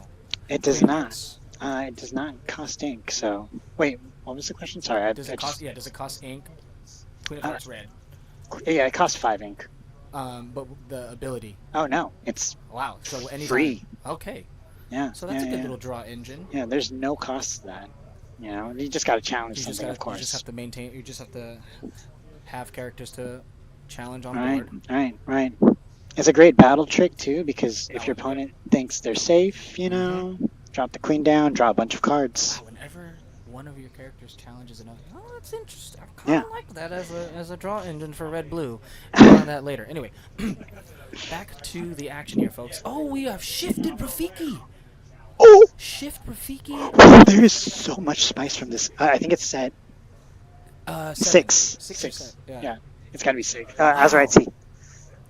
Push it even work. I'm trying to find all these weird cards. Wow, there is so much spice in Shout out this. to Lawrence and Steven for playing the spice. Coming in There's with spice. so It's much extra spice hot. in this If you don't like list. spicy food, tune off of this stream. I'm gonna feel this tomorrow morning. Yeah, absolutely. I'm gonna actually feel it in the little bathroom break. Anyway. So, Lawrence decides to pass after shifting Rafiki. Okay, let's see how much value he can get off this Rafiki. During your turn, when a card was... Oh, that's Yeah, another draw. Whenever a card is put into your inkwell, draw a card. This format definitely, He's a little slow on the ink. yeah, On the ink ability, so to say. But, yeah, there are cards that can make it work. right. Uh-huh. The crazy thing about this format, because we're post-rotation, Jeez, quest there's for not a 4. lot of draw options. Correct. So That these is- players are really getting creative with Finding what- their ways to draw cards, to keep their hands healthy. Right, You know? right. Oh, we received 100 message today. Woohoo! Yeah, shout out to chat. Shout out to Twitch chat and YouTube chat. Damn. All chats. Y'all are awesome. Chat. Alright, so Ariel is going on a quest. I'm sorry, challenging into the Tinkerbell, clearing that board up, one character at a time. Doesn't look like... Okay, Mulan has been inked. Oh no. Uh-oh. Uh-oh. Shark. Shark is on board. Sharkeisha. Shark is online. But this Rafiki is pretty big, so... but still... Man. What type of monkey? It's a baboon, right? Yeah. Yeah, it's a baboon. Rafiki. Nice. Ah. Played Purple Steel, you play Rafiki and baboon. Monkey Nah, business. that didn't stick. Yes, Oh, Lawrence yes. and his sleeves always on point. Pokemon You know, the sleeves craziest always thing, back. these sleeves have lasted a really long time I'm sure too. he has a lot of them. Like, There there's was one day I played it and I was like, Lawrence, this deck is about to break down on you. But anyway, so we're here. It looks like I'm thinking Lawrence is thinking about that shark. Inks a Rafiki. Draws a card. draw. Ink a Beautiful. Rafiki, draw for Rafiki. Nice. Lots of monkey business going around. Love that. He's monkeying around here. Nice. Going ape. Drew. Oh, Sail. Oh, I think he's digging. Wow, the He's digging. He's digging. Rafiki with the 3-drop Blue Mamu Odi could pop off. I wish there were more songs that we could sing outside of One Jump Ahead. Pleakley. If Friends on the other side was there, wow. So that'd be amazing. so that's crazy. So Pleakley. Oh. Wait. Plays the Pleakley to draw into... Ink the Pleakley to draw into a Pleakley. Or Um, to draw into something. Producer Matt, do you mind pulling up Pleakley? Yep. Sets. 7. 7. I just want to see one thing here, because I might have caught another misplay. Maybe. It's either 7 or 8. I think it's 7. Oh yeah, it's for sure 7, or maybe 6. Oh, no, chosen no. character. Okay. Yeah. He can choose. He can choose himself. Okay, great. Okay. Nice. Pleakley can Pleakley. Pleakley can Pleakley himself. Nice. Pleakley. Sorry. Okay. Anyway. Oh, double shark. Oh. These waters are manifested with sharks. And power lines. It's dangerous. Yeah. Dang, Dumbo's ink. That's a $70 ink right there. Is that really? Yeah, it is a $70 ink. $70, bro. Lawrence is thinking what to do at this point. You know, Hades won, and that's pretty much all you can do. Oh, into the unknown. That was good. Into the unknown. That was good. Into the unknown. Well, that shark is gone. Dang, I kind of hit that. Okay, anyway. That Yes, that Into was the pretty Unknown. good. Love this card. Love Elsa. So, it's looking like Okay, so this is a pretty. This is, I wouldn't say an even board state, but it's definitely a board state. a board What state. is that? Oh, okay, so we're really Another okay. one? Yeah, Oh, another another one. intimidating So unknown. just clearing board with all the Okay. resources that Lawrence has. So over to the him. the engine is online for Lawrence. I mean, Lawrence is working with 10 plus ink. I mean, but then so is Moana. Quest. Pass. Okay, so now we see. Okay, wow. Double draw. Draw with the Rafiki effects Hades. into Oh, big tank. big tank into. Oh. What's better than one tank? Two tank. Tink tink. Okay.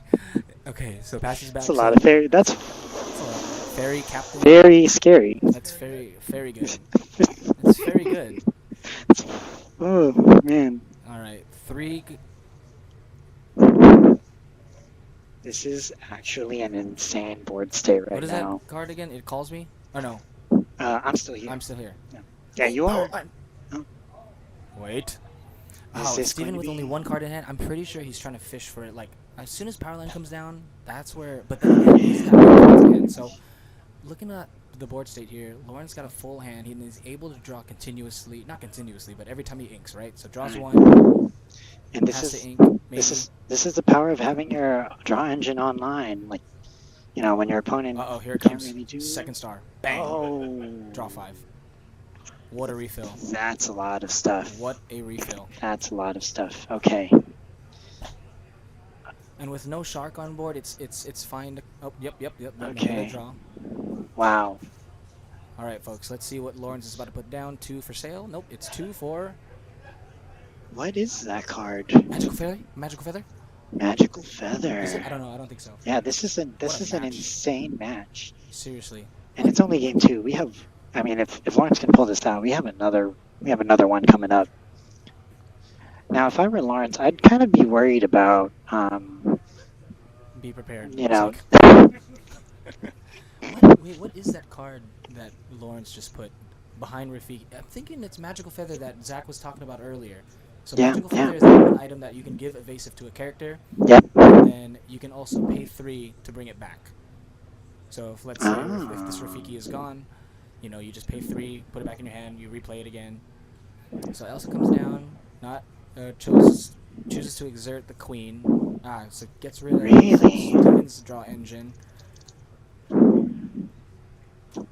Lawrence. This is a little thinking scary. about what he wants to do here. So it is. Oh, see. Okay, so Zach was right. That it's a 2 cost actually, not 3. Yep. Okay, so Hades That card. trenches into the Queen. queen, banishes it. But I'm the queen. Then we have the Elsa into the power line. Wow. Okay, and now we see Lawrence is stabilized. Now we see Lawrence taking over the control. So still working with. Yeah. Even more so. Wow. Yeah, Just now, clearing board. now we're clearing the board. So now what's happening, we're really seeing what happens when deep level player stabilizes with the draw engine.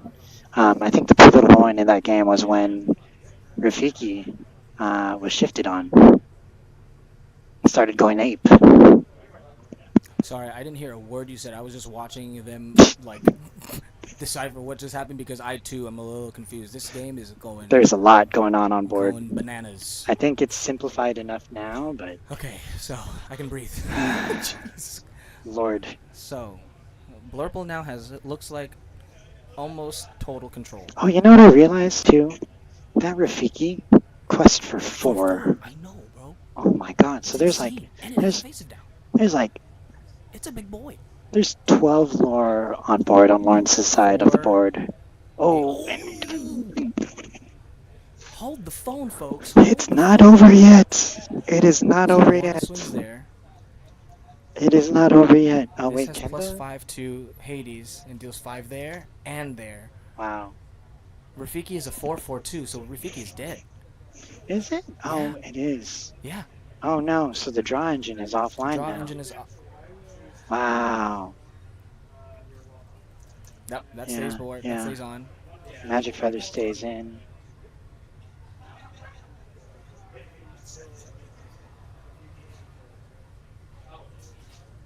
Yep. I see. Okay.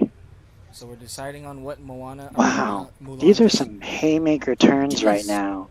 Lawrence answers first with the Into the Unknown When you think it's sequence. over, folks, it looked like Lawrence had total control, but just literally one shift was all it took. One shift Mulan. One shift is all it takes. Nice. Possibilities. Nice. Yeah. Nice. That's insane. Now what? Rafiki. I see that a lot too. You know? Hades. Oh, is he gonna Hades the Mulan? He's gonna have to. Yep. Yeah, it's The gonna double. happen. The doubler. Plus Okay. 3. Is Elsa Fifth Spirit a fairy? No. No, right? She's not a fairy. Yeah. Elsa the Fifth Spirit is not a fairy. She is a queen and a sorcerer, I believe. Yeah. I'm really curious to see why. Two What, cards what in the hand. what the reasoning for that tank is. I think it's just big body answer and what is that? Power line, the other power line. Big evasive, yeah. Makes sense. Oh. That's an aerial Sonic Warrior. So Enchanted. Steven just needs a song though. So see, that's I think where we can talk about too. Like you really need these combo pieces, especially for red steel, Right. and you need to find them fast. Because if Oh. $70, bang, one,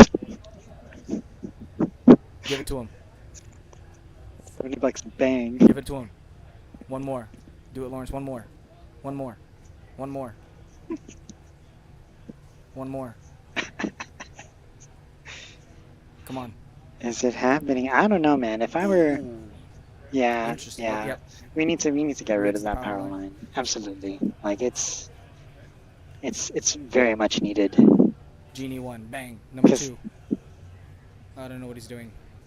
Oh, Oh, bouncing brings it back, back, gives it bouncing to back to feather. My God, my head hurts.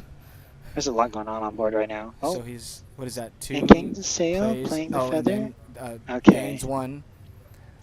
Lawrence up to 11 now. That draws is a card. amazing. No, yeah. Power line. Okay. Everyone needs to stop. Okay. Everyone needs to calm down. Holy moly, guacamole, folks! What did we just see here? What a game too. And now we go into the deciding game 3 with only 15 minutes left. What do you think? And Do you think this match will go to round or there's to, a good to chance. turns? There's a good chance. I think it depends on how Steven opens.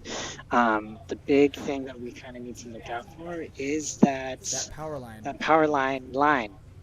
The power line and The power line. the power line.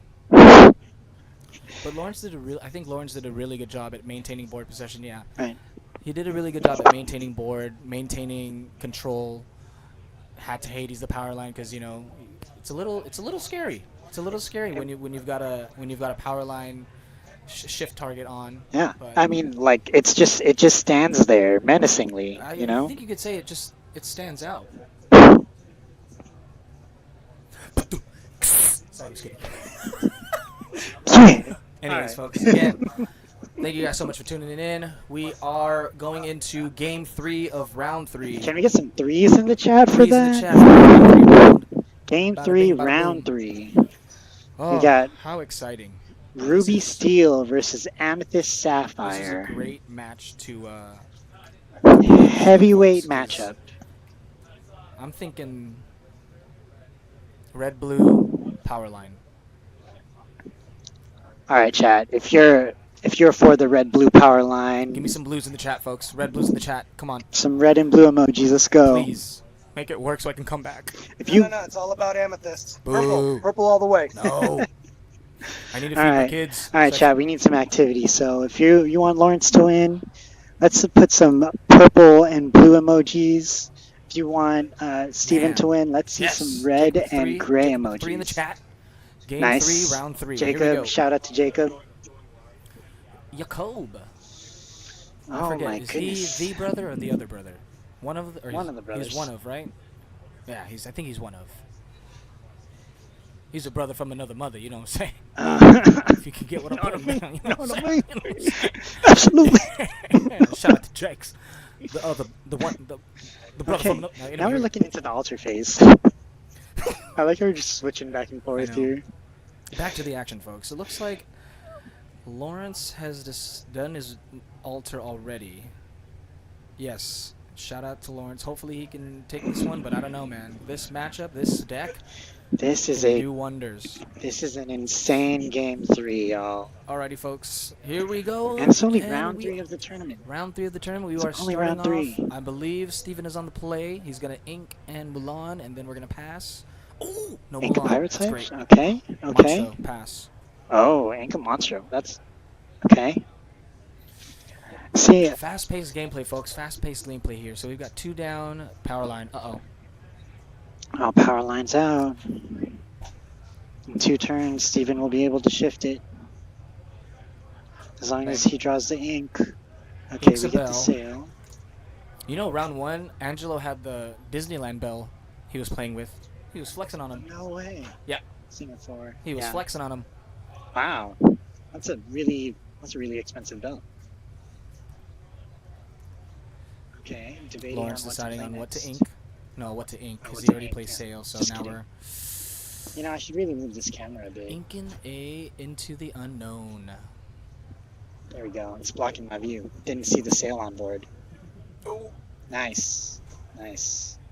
Alright, folks. So, Steven is now deciding on what to ink. He'll also match ink totals with Lawrence here. Inks the bear song. Oh, into that plays the aerial. See, that's a crazy curve.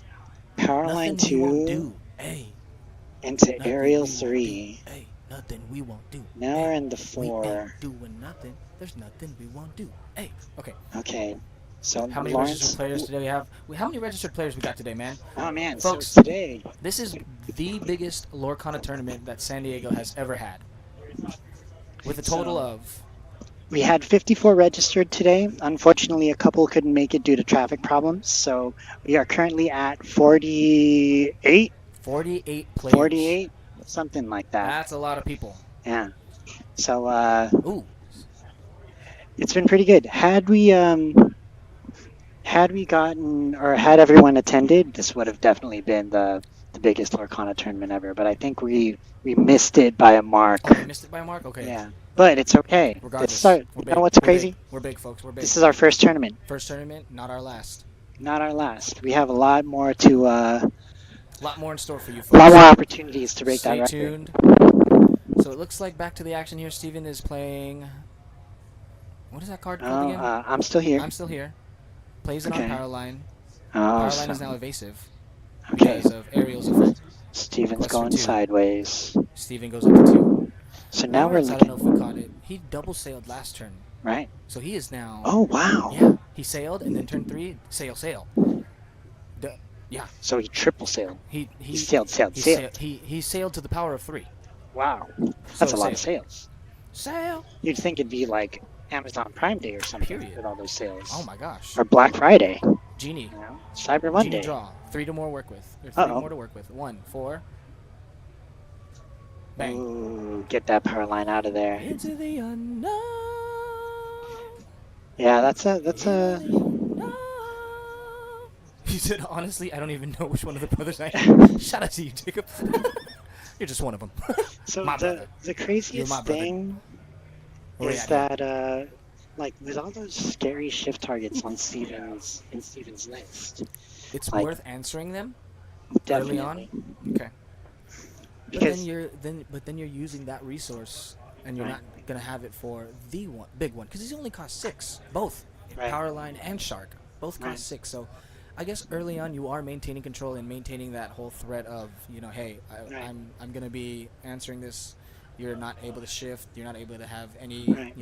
value, so to say. right. But at the same token, it's like, do you pick and choose when to? you Right, know? right. I think if there's a turn to use Into the Unknown, maybe it is the turn where Where you maybe did power it? line is shifted. Because Yeah. once a 6 power line is exerted, or the big power line is exerted, Mm-hmm. like it's already gone off. Goes off. You know, Yep, it already there's got value. Yeah, yeah. So I think that was the right call by Lawrence. All right, Those folks. shift targets are so intimidating. So it especially looks like Lawrence has dropped down the big tank, queen of the Azurite fairies. Steven looking to spend some ink to play power. Uh-oh. Redmond. Absolutely, bro. Uh-oh. We would love the Salty Ducks to come down. I mean, What? Let you us guys have been know. representing Oh, yeah. SoCal or San Diego actually for a while, so Oh, the congrats 5 on. closure. That's right. There was a big 5 closure. The freeway. Oh, really? Yeah. This weekend. I don't know for Ah, what. I think it's like construction or something, but I see. Yeah, that's why a couple of our friends, got or here a couple of earlier. the attendees couldn't make it. Strength But on Tink. but yeah, congrats on you guys for. I believe it was Splish, right? That took the collector's exo tourney. So congrats on the win, y'all. Looking forward to having you guys here eventually. Okay, this power line goes in. The power line rush is such a good tempo play, honestly. So strength deals 2 to Tink. Are we just counting down? Are we? Oh, Water good, play. good play right there. Bell has been Yeah. taken care of. Eliminates Or the Bell shift takes care target of threat. power line. With Right. a nice heal transfer. And now we're seeing one of the Achilles heels of Red Steel.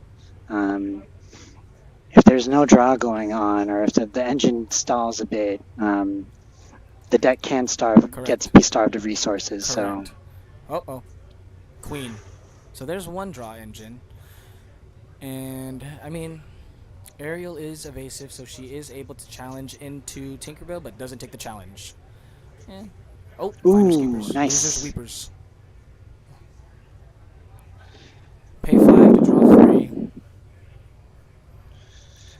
Man, at this point, I think it's just more so who can just get their draw engine online first, and 2, Magical Feather. She's Man. evasive. Oh, so threatening. Lawrence is putting pressure on the board. Just putting, and I think Tipo was just an empty Tipo, just a Tipo board.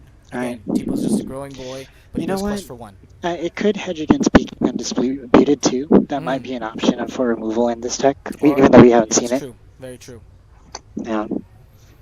It's a good heads up play. Undisputed. I wish there was a be prepared. Uh-oh. Oh, that's right. Another Andy queen. took third. Yeah. Bang. Challenge. I like Andy. Okay, so the engine gets online for a bit for Steven. I think they draw a card Draws now. a card. 2 cards. Draws 2 cards. Oh, Ariel and Queen. Wow. Oh, okay, got it. Mulan draws 1, discards 1. Okay, so the filtering is going. Oh, they draw 2 cards because there's 2 queens on the board. I missed that. Ah. Yeah. Okay. The queen stack. Stacking queens. Double Queen. Okay. And passes back to Lawrence. So Magical Feather is still online. Just has to be taken back in order to give any other character evasive, right? Because Bell has been taken care of. And I think Lawrence is already mapping out his ink, thinking about taking it back, but also deciding on what to ink, what to play, what to give Magical Feather to. Let's see here, folks. Wow, that's a really good sequence, AJ. Thanks. Top of the line commentator. Let's go. We're Let's go. trying out here, folks. Let's go. If you think AJ is doing a good job. Lorcana Goons hit me up. Ooh, Dumbo. And the Dumbo, $70. Bang. Oh, nice. So Ooh, now into the feather. Yeah. inks. Boom. Uses it. Because Tipo's now evasive. Gains 1. That's a good That's good $70. use. That's $70 worth of a card, right there on board, folks. Wow. So very tense mid game right now. And now with Ariel gone, this Tipo and this Tinkerbell are free to just quest because out. there's no evasive threat on board. Right.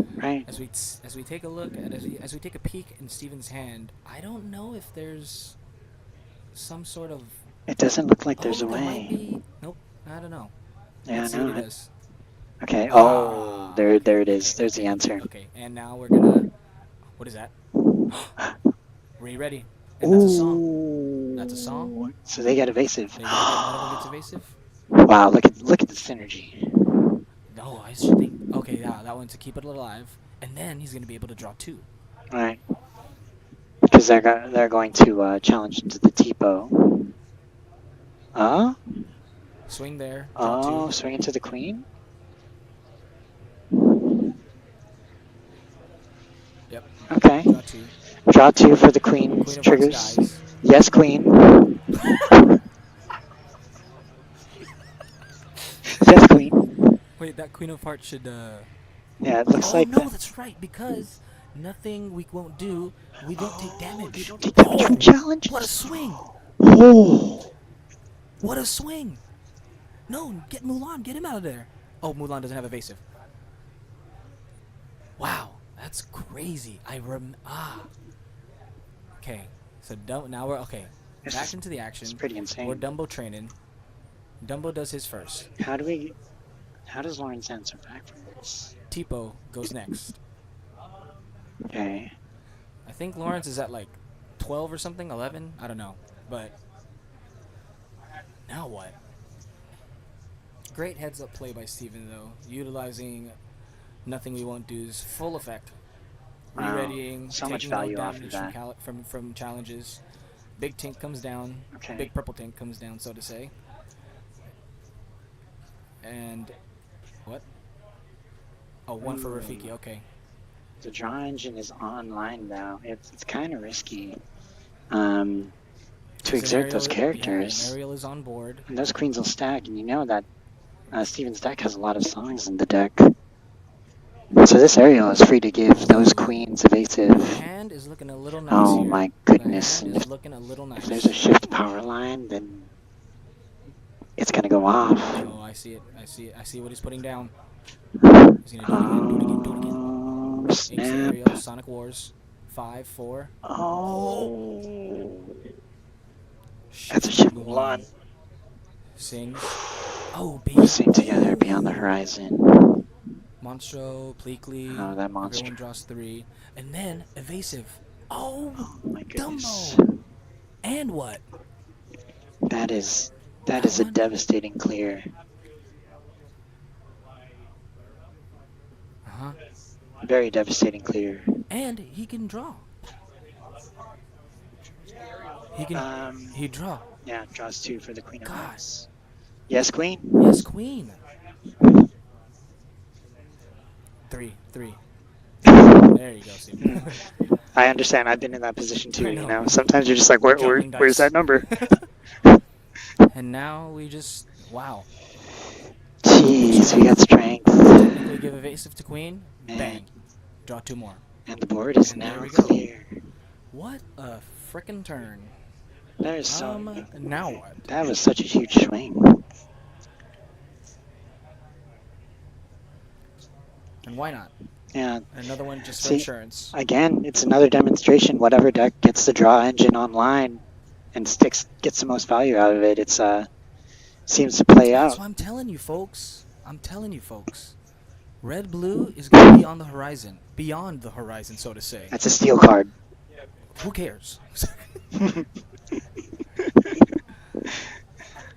I just the double Feather is pretty insane. I gotta tell Zach that Feather has just been played. stacking Queen of Hearts too is so incredible. It's such a powerful draw engine when it sticks, When it you works, know. yeah. Okay. Looks like they just Got it. called time in the round, so it looks like we have gone to turns. So if I'm not mistaken, Lawrence is turn 0. If I'm not mistaken. So, I mean, Lawrence already at 11. Are we on the rule of highest lore, or what's the ruling here? Do you know? It's Swiss round, so I believe yeah. just If draw. they can't finish the round, if they can't finish the game in time, then Hades it the turns into Ariel. a draw. Brings it back. Brings back the Feather. Now this is an interesting situation here for Lawrence. The board is pretty full. And there's no way for... Well, technically there is a way. If Steven can find the Hercules song, Clears the board Shark. with one last hope. Yeah, if he can find one last hope, he can challenge into the Hades. Because you get the ability to challenge. Oh, there it is. there's one in hand. There it Yeah, is, there it yeah. is, folks. Oh, but I think that's a power line. Is that a power line? I see a shark. We're not supposed to talk about a hand, but you know what? This game is just too good to not. I mean, we just gotta whisper, you know. Moana online. Pays 1 to bring out Mulan. Nope. Oh. Critical turn here. No aerial, so no character can get evasive from the song. 1 for the money, 2 for the show. Looking for, Looks like searching for something here, folks. looks like we're filtering our hand here, digging for. I Is mean, Mulan no, it's not a May, right? okay, so they quest, and I think Steven forgoed. For what? Steven avoided the effect. Ah, okay. Can you do that? I thought Mulan It's was a May trigger. Oh, okay. Yeah. Oh my dear. Okay. Tipo. So this is probably turn 2. 3. Oh yeah, turn three? 2. Turn 1, 2. 2. Yeah. So. Are they in end of match procedures? Because I know they had a judge call earlier. Did they get an extension? Oh yeah, huh? They might have. That's right. Okay, got it. What an insane feature match, y'all. Elsa comes down, exerts what?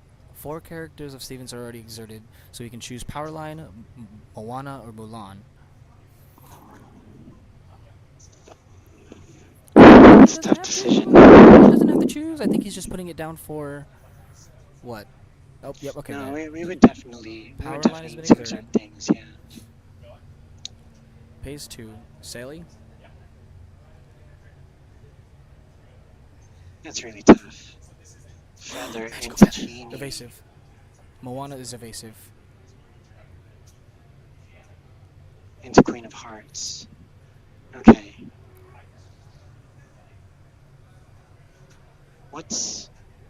Is the lore total updated? Do we know? I think so. Let's see. Can't really tell from here. Lawrence is at 13? No, 7? 7 to 4? Are you looking at the screen? I was looking at his paper. I Ah, don't know. I see. We're not too sure, folks, of what the lore total is, but it's already come down to this wire here. Uh-oh, big shark. Oh, Sharkeisha. Shark-infested waters here. Nope. Oh. And a shift. Power line to sing. There it is. Ew. I'm gonna throw up. That's 1. So That's 1 for nasty. Steven. Looks at the top 4. What does he get? Sonic. Wow, look at that. Beyond the Horizon. Does Beyond. And they play it. And you can just play it, right? They gain lore. On himself. Okay, the lore totals. We don't have updated lore totals yet. But I know Steven just got 2 lore now from the shark. Right? He's about to get evasive challenge Oh, into that. challenge. And he has no queen on. Oh, 1 queen on board. So they draw. Another one. So this might snowball. Oh my This might goodness. snowball here, folks. Questing. Questing for 3. Questing for 4. Or 3. Right. My god. What a crazy game. This is insane. This So is insane. Whenever this character sings a song, look at the top 4 cards that you can reveal this card with 9 or less. We play it for free. That is bonkers. man, when that power line goes off, it goes off. He is the world's greatest rock star. Oh. Yeah, huh? Yep. It says on the card right there. Oh. Double Elsa into the power line. Yep, kind of have to. Okay, yep. Power Gotta line get is that good, thing yep. out of the board. Oh no, Takes so Magical Feather. they're I on think turn 3 this- right now. Judging, looking at the way Lawrence did his dice. So there's 1 more turn left for Steven. Now At Steven. 17, and he just needs 3 actions. Yeah, That but is I think Steven may have it. If the lore totals are correct, I think Steven just needs to find something.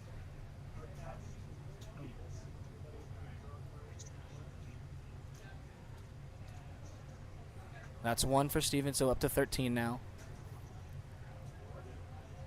He's got 7 to work with. He's 5 more. 5. Bang! Pirate's Life. Game. That's GG's. Holy moly guacamole. What an insane. What a match, folks. Match. Give it up for Steven. Congrats to Steven on winning Wow. round 3 with an impressive red ruby steel build. Man, Ruby Steel. Let's try to. Round 3. Ruby Steel takes it. Let's decompress this. Let's break this down here. I said butter beezer. Buzzer beater. Butter Beezer. At the Beezer. Wow. Wow. I mean, Insane. What do you think of that match, Age? I think that was a great showing of what Red Steel. It's a great showing of what Red Steel can do and what happened when it can't do what it can do. You know what I mean? It popped off. It did pop off. Game Oh my 2 God. though, game 2, he could not find any of his songs, could not find any power lines. Couldn't get anything going. Yeah. But that power line, that shift power line, is a great mechanic. Dude. It's basically you're looking at the top 4. Yep. We're looking at the top 4, and we're looking for a song, and we can play that song for free. Yeah. And I'm pretty sure none of the songs cost 10. It's all 9 or less, so it's free value. It's actually insane. Everyone's asking when the signups for the Oh, Yes, it should be. It should be now. Yeah. hop on in here, Kev. We gotta talk about this. Let's do it. No, I was watching. Were you watching, right, bro? Okay, Loki, Red. Yo. Okay, Kev's back. Red Also- Steel? Also, Red Steel might be the story of the weekend. I'm hearing a lot of things about Red Steel. Also, So many cards. Dude, yeah, I That can was imagine insane. a lot of those cards. let's talk to him about Red Steel. Yeah, We also so- gotta talk to him about Magic. So Feather. I got the inside scoop while I was on the break here. I got the inside scoop. One sec, let me get comfy. Tell it to him. I Tell got it to the him. inside scoop. So my man Crispy, Mickey winner, Yep, he's a yep. very good player, very Yep. respect. He actually said he got cooked also this round by a Red Steel Power Line Beyond the Horizon Really? short deck. Yes, Okay. bro. Yes. That- So I get the feeling that deck is a little bit slept on. It is, You know, Red Steel players rise up. I was looking at the combos and it makes sense. And then you get to play the epic rare, Right. the hero card. Yep, yep. What's it called? I forgot what it was called already. But The One Last Hope. One Last Hope. Yep. Epic rare, One Last Hope. That's really cool. But yes, I think Ruby Steel is actually a slept on deck, guys. And I think it might be one of the great counters to Blurple. Because as they keep their characters trying to set up their second start of the rights, their ramp plays, they're being very patient. You can kind of, put some pressure on them with those One Last Hope Calhoun or The Shark one- combos. Yeah, It's pretty cool. One Last Hope, and then also too, let's talk to them about the other draw engine, or the draw engine, I think, of Red Steel, which is that Queen of Hearts. The Queen of Hearts being able to having the ability, whenever one of your characters challenge, you may draw a card. Oh yes, I think, yes. and that in this matchup we had 2 of them stacked, which was incredible, and especially with One Last Hope, you can challenge ready characters, so you're kind of at a disposal of like, do I quest or do I turn sideways to avoid, the Queen of Hearts triggering? But with One Last Hope, it popped. It's always off. gonna pop off, and and then we saw with the Maui Shark. There's a lot of cool combos with that card too. Yeah, were they playing break free in their deck? I did not see a break free there. Interesting. Yeah. I did Okay. not So see a break I free. know last format you were able to use like Fan the Flames combos Right, and right, swing that it over one, and over yep. again. But I like break free with Shark. I also like break free with cards like Scar. I know we're talking about it. It's such slow willpower on it, but I think it's still pretty cool when you can make them swing into ready characters. Right. That Queen of Hearts, though, man, not a lot of draw power in the meta. So taking advantage of a card that will let you draw more than one card per turn is probably pretty very good. strong. Yeah. But that Beyond the Horizon, that was yeah, that dude, was like insane. we're Especially for basically free. we're basically just talking about how that's kind of like another whole new world Yeah, where a high mini roll, one. where it feels like okay, they're gonna sing whole new world and find a song in their hand, and they have the Aurora set up too, so they get to sing the Storm and the Strength. Now it's kind of like they have the power line set up. Yep. They sing, they get to sing again and play Look for a it. Strength for free Yep. or something like that. Such an incredible match we just witnessed. Also, too, let's talk about back on the Blurple side, because we did see another draw engine that was quite interesting. It was the Rafiki, the big Rafiki. Shift Rafiki. Shift Rafiki. Yep. Whenever you ink, you may draw a card, and Lawrence did it pretty well with his sails, with his T-pose, with his Pleekly. He even Pleekly'd his own Pleekly to draw. But do you think that's just too slow in this type of meta, in that type of deck against this Red Steel? I feel like a little bit. I feel like it could be a little bit too slow in this current meta, just because it's a shift 7. It is a shift. If it was a shift 6, I would consider it. Yeah. Elsa, big Elsa's a shift 6, and I Right. think that card is a little bit more impactful, like impact heavy, right? And when you're talking about these high cost characters, I think you want to really look at like the impact they make on the board borderline immediately, and you could shift on 7, but that means if you really want to get the impact right then and there, you're gonna have to start inking. Yep. So you already had 7 ink, and it just kind of feels like a win more card at that point. Hey, what's up? What's up, Judy? Appreciate you for being on stream. Jacob says put Will on stream. Will. We got some requests. Okay. I'm assuming Will on Cloud9. Yeah, I don't know who we're gonna get on next, but they are starting the second tournament. Do you know if we're gonna keep? So we're gonna be doing both games from the same tournament, right? I believe so. Or I think I have to confirm with Matt. I know during our break time we do have some recorded matches that we'll put up on stream. Nice. To give us a break too, but I'm not too sure how we're gonna do the second chance. In the meantime though, I feel like another deck that people are forgetting about is Amber Steel. Amber Steel aggro right now is a very strong deck.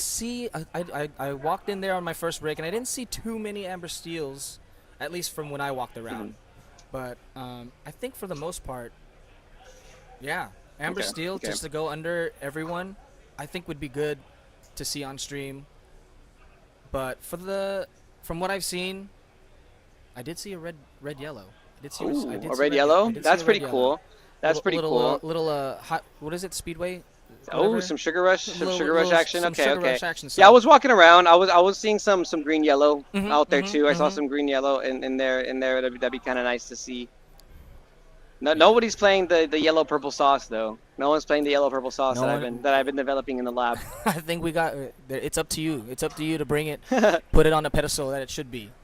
Can't wait to learn the card, says Judy. Yeah, I'm going to teach you. That's my niece. Oh, nice. She's watching. Yeah, she says she's never seen Lorcana before. Hi, niece. And she's super excited. So I'm going to teach her after this. Yes. Nice. So thank you guys for being awesome players and awesome chat members as well.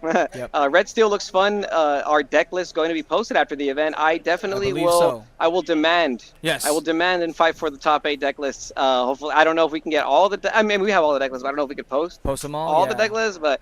We can definitely get at least a couple of them. Maybe even just feature some cool ones. I am hoping that we can cover on the Lorcana Goons channel every Monday like we do. This is making me want to get back into the game. You should get back into the game, Jacob. You should.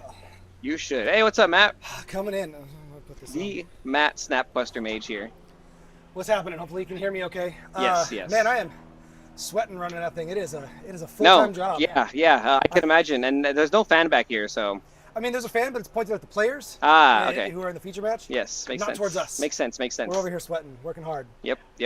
Gotta appreciate it, though. Man, did you get a chance to watch that last match? No, I was watching as much as I could. Yes. It was insane. And the tough part is, because I'm on the production side, I'm sitting there looking up like, wait, what is that card? What is that card? Pulling all that spicy stuff up. So, man, that might be the story of the event today, is that Ruby Steel. Dude, I think Story of the Weekend is what I was telling AJ, actually. I think Ruby Steel is a slept-on deck, and it might even be the counter to Blurple. One of the homies just lost to Ruby Steel, and he's a pretty good player. So I'd like to think that it's a good deck, as well as there's other good players playing that deck. So. Well, a lot of its downfalls was like, it does a lot of things. It puts a lot of bodies on board. It challenges really well. It does a lot of damage. It doesn't draw a lot of cards. So that Queen of Hearts does help draw the cards. The Beyond the Horizon helps refill if you're empty. It also helps destroy the opponent. There's just so many things that kind of coming together to make it work. So it's some spicy tech that I don't think very many people saw coming. Yeah. There's a lot of Dumbos here for everyone that could get a hold of them. There's a lot of purple here, and this is coming in and just slicing through them. Yep. Okay. Oh, we have Lorcana Spins here on Twitch. Heck yeah, dude. Thank you, Lorcana Spins, for watching on the other platforms. Please, Lorcana Goons. If you guys are whatever platform you're watching from, like, comment, and subscribe. It helps all the social media platforms with the engagement. And we want to get this tournament to as many people as possible as well, because there's a lot of Lorcana tournaments happening right now. And at some point, the ones in the East Coast are going to end, and we're still going to be going. So we need people to know that we are playing Lorcana. Hey, Javi, what's up, man? Hey, Javi's in the chat, too. It's the homie from Ninja Exchange. If you guys are in the San Diego area, you can come visit us at Carlsbad. You can come visit Matt, even, at one of the locals. What the locals do you play around here? I play at Brute Force Games, right off the 15 freeway, in just south of the 52. Awesome. We had a production bring us some ice. We're dying over here. Hey, and shout out up to you, Cafe. This is where we're hosting the event. Everybody was like, "Oh, that place is so small. I'm kind of scared to go play." And I show up, bro. It's a good vibe. There's enough space. Like, yeah, I'm not tripping. So huge shout out to this place. Awesome. I'm gonna make sure I keep this away from your from your electronics. Yeah, but no, Brute Force Games is awesome. I play my league there every Monday night. I mean, for anyone that watches me, I record every Monday and I put up my videos as soon as I can. It is definitely difficult to keep a full-time schedule and pump out a bunch of content. So No, I definitely, I don't know how you do it. I feel like I am dying with what I do, and honestly, like I keep my video editing to a minimum sometimes because I feel like I really want to get videos out. It's so meta relevant sometimes, right? But your videos are top tier, bro, and he has a whole career. Like this guy, like yeah, full-time job in the day and 2 little ones at home. Yeah, and so it is tough to find time. So I very much appreciate all of you that subscribe and watch the stuff. It is very helpful. We love it. I love it. I literally deal with cards nonstop all day now, and I still feel like it's such a tough time to just make content. So the fact that you're doing a whole other career while doing that, I commend you. I applaud you. And honestly, Snapquester, I really like your videos, man. Like my favorites are the ones that teach people about rules that they're gonna get wrong when the format's coming out. I'm not a judge, but I love the rules. If I had the time, I'd probably be a judge. I just love the idea of like, well, how does this work? I don't know. Let's look it up. Yeah. I mean, I'm a teacher by trade, so like for me, learning and understanding something and being able to share that information with someone else, literally what I do for a living. So, seems like a good translation. Yeah. No, that's really dope, and you can tell that you're a good teacher because when I watch those videos, I always feel like, wow, I not only learned something, but I'm thinking about rulings, mechanics, gameplay interactions that I was not thinking of. And I kid you not, like sometimes I see the interaction you talk about and I'm like, this would never happen, but I'm so glad I know this.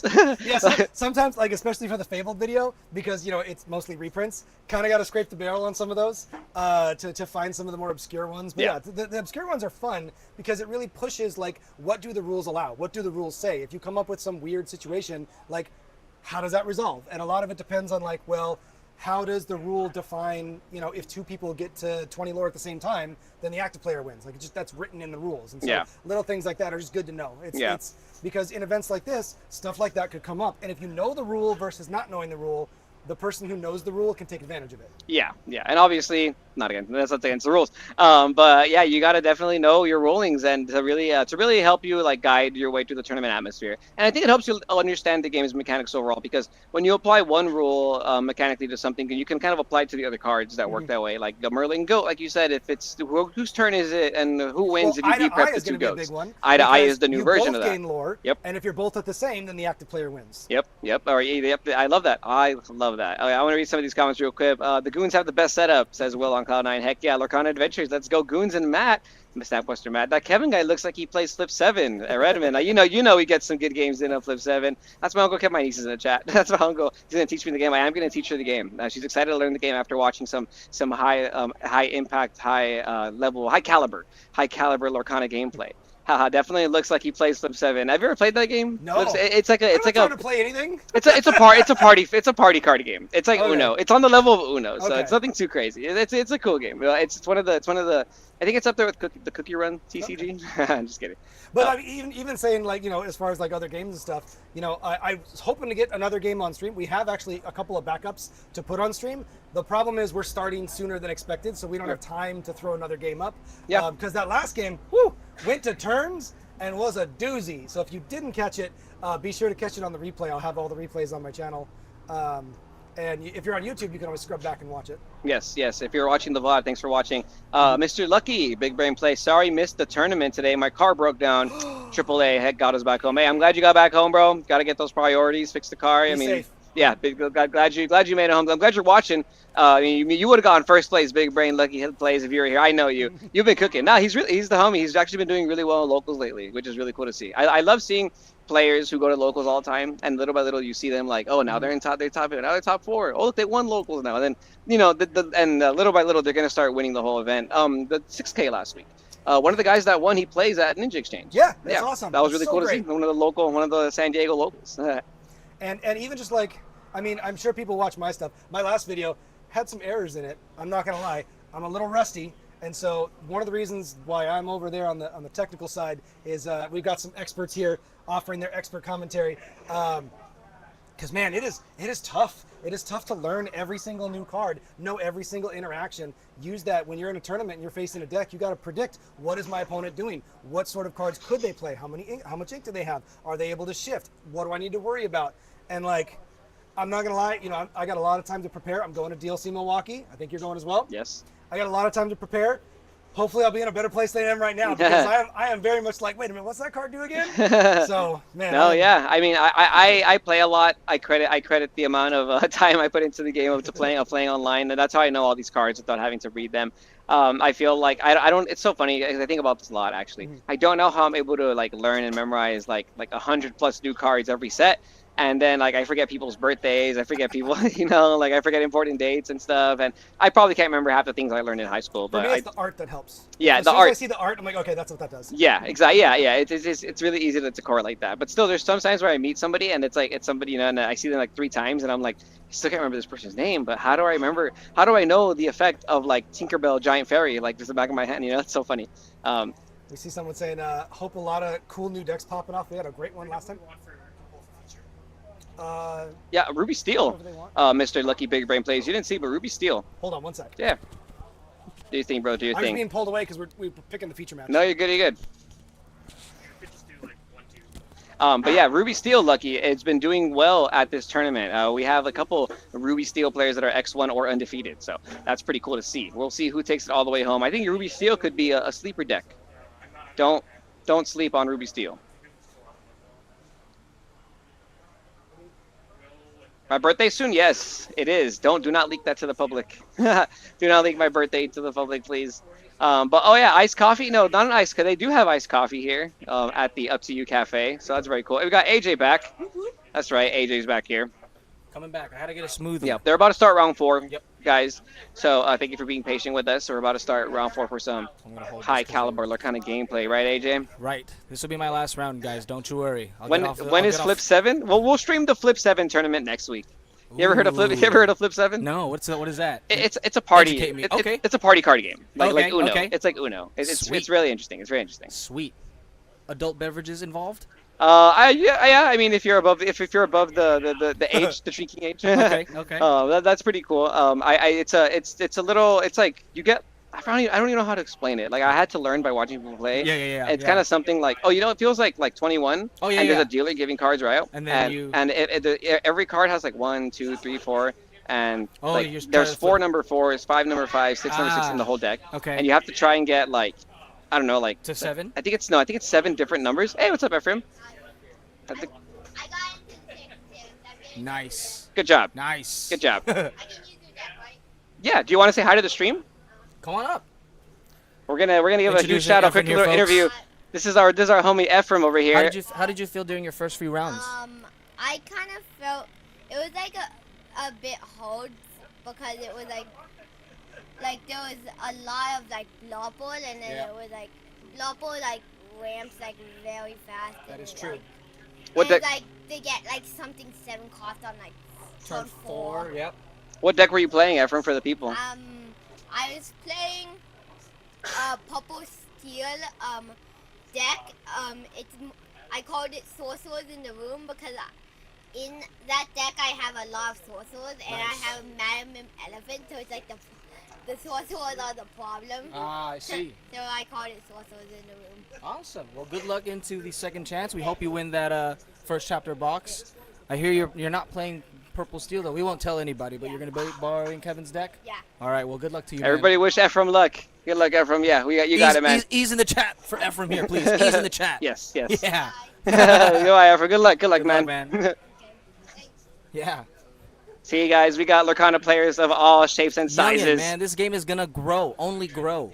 This game is only gonna grow. Yeah, man. I'm super excited. I would love to see like a kids league. Yeah. I would love to see a kids league prioritized. I've seen a couple of them, or like all like scattered around, and I'm like that's awesome that Lorcana or Ravensburger is also getting the kids involved, because at the end of it is Disney's Lorcana or Disney's trading card game, and Disney. There are Disney fans of all ages, so I mean, hey, in Vegas, in DLC Vegas last year, was it last year? I played at a side event and I was playing against like this, 70-year-old woman who was like a grandma. Oh wow! And I was like, this is awesome that you're playing. That's dope. Yeah. I remember one of the DLCs. I think it was DLC Vegas also. One of our local. There's like a family that would play at our locals, and one of the moms, she was like, I think her record. She was like X1 by round 8. Oh wow. Yeah, no, she was up there in top tables, and like I walked by and I was like, whoa, and I went up to her and I was like, That's I was like, you can do this, you know? Yeah. No, she was hyped. I think she walked away with a Let It Go too. Yeah, she was nice. hyped, you know. Nice. And anyone can do it, man. If you're watching at home and you feel like you got a tournament experience and you're kind of worried about your first tournament or a big tournament, you can do it. There's champions born every minute. You just got to put yourself in the position to win. Absolutely. That's if you what I have any always say, slight man. of interest, just go for it. Yep. Fun to play, fun to learn. Doesn't have to be competitive. Can be fun. Take a quick pick here. Woo! Shout Got the out stream producer going. Matt. It's looking like round 4 is about to start soon. It does look like Round 4 about to start soon. We're close. Okay. So they are. You want to get it on screen already? We can start just There was a because they're dice rolling. They're mulligan. They're doing their mulligan. altar. Oh, they're altar. Sorry, they're doing their hand altar. Oops. Really hard. These are the most important cables. Grabbing my smoothie. I'm trying really hard. Oh no, I feel it. Those are our feed cables. And the last thing I need is to knock the feed out. This was charging my phone. You need a charge? No, I'm okay. Thank you, T. I don't have a USB-C iPhone yet. I am not big baller yet. Ease in the chat. Yeah, we got the ease in the chat for you from thank you. Good luck. Thank you, Jacob P. Thank you. Everybody who's watching, we appreciate you for still being here. Round 4 is about to start. The players are in the middle of their hand altar process. And just give us a second to get it on the screen. Yeah, just like pull it a little bit tiny bit towards you. I think it looks good. A little bit more. Love me a good smoothie. Oh, you got yourself a smoothie. Okay, Got me a nice. smoothie. And then just a teeny tiny bit. Great, thank you. All right. I just gotta update the info. Yeah, they're already starting. Just start the, yeah. So you guys didn't see this, but they went ahead and inked a Rafiki on the left side and ink a T. Oh no, wait. Are they? I can't say. I think they're starting. Yeah. Oh yeah. So ink Rafiki on the left, ink Tipa on the right, and then we see a Sail the Azurite Sea from the left player. I believe it's Cloud. Cloud. Oh, okay. And they're gonna Look go at ahead this and ink mat. and Iago right after that. Look at this Stitch champ. I believe this is the foiled mat that I saw earlier. Oh, so it's a Blurple All right, mirror match. Blurple mirror Blurple match. Blurple mirror Here match. we go, folks. Grab your drinks. Grab some snacks. This is gonna yeah. We Strap may be in. here. This is gonna take a while. We may be here for a while. 50 All right. minutes at least. So Into the Unknown goes into the Inkwell on the right side over here. Thinking about Tipo's ability, going to ink an there extra it is. card. So one side sees Sail, one side sees Tipo. Pleakley. I haven't seen Pleakley in Blurple. That's new. there he That's is. new. Both these players, I believe, are undefeated. This is table 1. We have Genie on the board on turn 3. That's what you want to do when you're Blurple. Correct. And when you're on the clapback, I think you want to also respond with a Genie, if not something that can contest it. Correct. Maybe an Iago. Maybe Iago would be very strong, depending on what other cards you have on turn. Like on turn 4, you're kind of limited on what you can do. Right. Okay, that was an option, but It's it an looks like a elephant. Mim Elephant goes into the Inkwell, and there's like the you said, Genie. like you So called it. that was probably the decision right there, which one you decide to play. And decides to take a quest with Tipo. Okay, so Tipo questing. While we get our names updated here on the stream, passes it back to Cloud. Cloud is thinking of what to ink, what to do.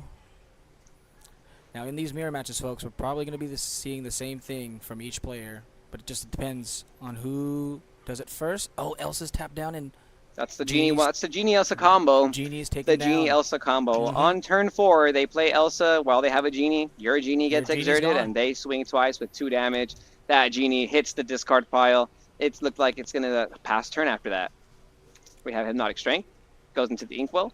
And for And 5, there, Elsa. the reverse Elsa. And Bang. that's what you want to see in Yep. this Blurple mirror, right? So far, in my opinion, I think this is like a decent game because both players have the cards they need to get past Absolutely. this like point in the game. If we didn't see this, then one player would just be questing over and over again, getting away Yep. points. So this is good. Now we really get to see. Who can do it better? Yes. Who can Blurple better? Mhm, Iago comes down. So we have Cloud and John, Blurple mirror match, both 3-0, heading into round 4. John with a sick playmat. I love this championship Stitch playmat. It's foiled. You can't really tell on stream, but it is foiled. Oh, that's the one I saw. Yeah, I saw it in there it's too. sick. I did see it in there The too. Very, champion's very foiled. cool. The musical notes are foiled, so pretty cool. Nice little flex here. Nice little break from the Elsa mats we've been seeing all day. Yeah. I like the cards in Cloud's hand. Yes. I will not say them because it requires heroes. Yes. But he has good cards. And we have Bell a decided Bell. to ink. Oh, Into equal with a shift. shifters Elsa. already. Big shift already. Just going for that power swing of. Yeah, 4 no, that's lower. really strong. Yeah. That's really strong on like in the early game, being able to play an 8-cost character for only 6 ink. Mm-hmm.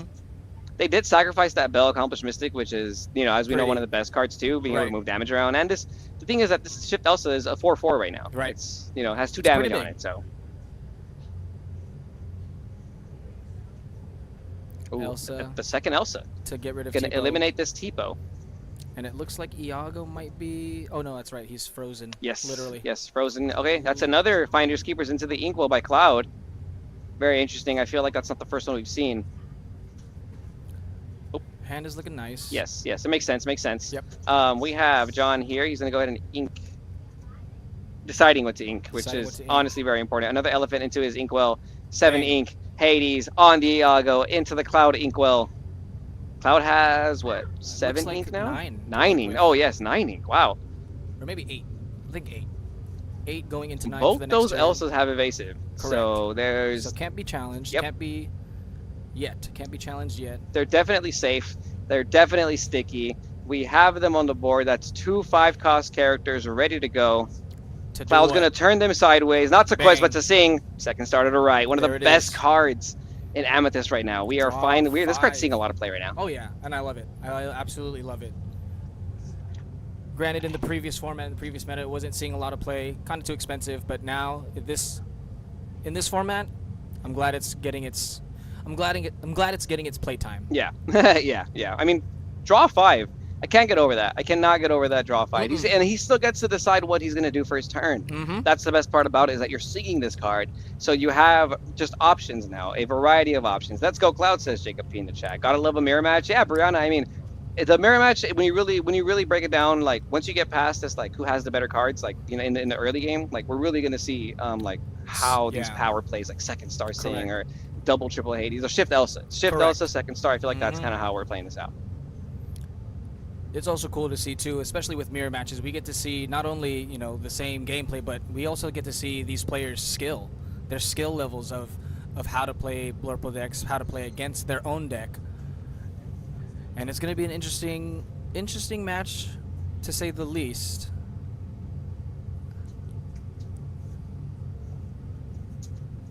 All right, 4 ink for Eniago on Cloud side of the board.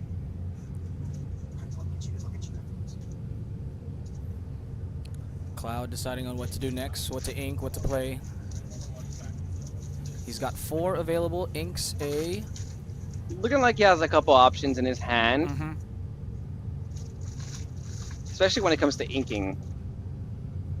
Okay, a Basil for an extra ink. And I do believe there is the question of how much do we need to ramp right now if we're Right. Cloud. All right, there you go. Tipo. Here's the ink of Tipo for the turn. So now we have a Dumbo coming down for 4 ink, and there's 5 characters on the other side of the board and 2 characters on John's side of the board. 7 cost, 8 cost, Hades and Elsa. Also note, 3 of the 5 characters are evasive. Well, technically 4 with Dumbo. Oh, wow, 4 of them. Wow. Okay. Okay. 4 Cloud has 3 opportunities. cards in hand now. John thinking about his turn. This Lurple mirror match, man. You need to be able to like really take advantage of your evasives, right? Correct, Like you can't lose out on bad trades when you have cards like Dumbo, bro. Like Hades yep. on the Dumbo. Yeah, that's It's what a I was must just answer. gonna say. It's a must-answer card. Yeah, this card eats up any removal. Mm-hmm. I was just having a conversation about how like Dumbo's a good card, but it's never the first Dumbo that's Right. a good card. It's It's the always- third Dumbo yeah. that's good. It's Yeah. always the third Dumbo that's a good card. It's just, That is true. oh my goodness, another one. another second starter to right by Why Cloud Not? Why not, right? with the same 2 Elsas. The same with the two same 2 Elsas. Elsas. Unfortunately, John has not been able to find any evasive characters to get rid of those Elsas. But I mean, at that point, you got to choose: do I get rid of the Dumbo or the Elsa? And That then is second true. star. Yep. This card, man. I It's think a lot of pretty- people are on this card now. It's gonna be. Got to do a market watch. Oh yeah, yeah. I'm excited. I'm excited for the Friday second star market watch. Yeah. They're still. I mean, they're like $1 right now. Someone just picked some up out there. Like, Right there. Yeah, they're really cheap. Give me a few. The foils are really cheap too. The Enchanted though, those are nice. Those are yeah. climbing. Those are beautiful. Cloud to pay 2 to sail. Mm-hmm. We're drawing Draw another card. He still has, I the believe, ability 8 to ink left twice. to play with. Yep. Are we gonna see a rat again? No, it's another Ooh. Elsa. I think that's his 5th Elsa. I mean, sorry, 4th Elsa Fourth already. Elsa. That's his 4th Elsa 5th Spirit. Yep. Yeah. There you go. So Iago taken care of. I Big do gotta Elsa. point out. Oh, the spice. You see that? Yep. The spice on the left side. I like it. I do gotta point out though that like when you see multiple Elsas in the mirror match, it does feel nice. Yes. Like that Elsa does, and it's not even just the Blurple mirror match. It's the overall Any purple purple. mirror match. Mhm. Any purple mirror match, you want to see more Elsas in the opponent. A Pleakley comes down after a quested Basil, putting the Basil back into his inkwell. Looking like Cloud is very close to 10, 11 ink already. Wow. Yeah. I like the way he's been piloting this more. Blurple deck. I think he's at 11. Pleakley's, Tipos, Sales, we got everything. We got everything. Pleakley, a card for Hypnotic match right. Strength. See? Yep. Oh, On Hypnotic Strength. Iago, just to get rid of it because of the vanish keyword. Good heads up play by John. Looking like we're dropping down. Finders Keepers for 5. Yep. Finders Keepers for 5. Brianna's taking notes, she says in the chat, as a Blurple player. Yep, yeah, take notes. Absolutely. These are some high caliber players right here. Yeah, unfortunately, John had to use a lot of ink to draw. True. Whereas Cloud has not been using ink to draw. Very true. That is a very big difference.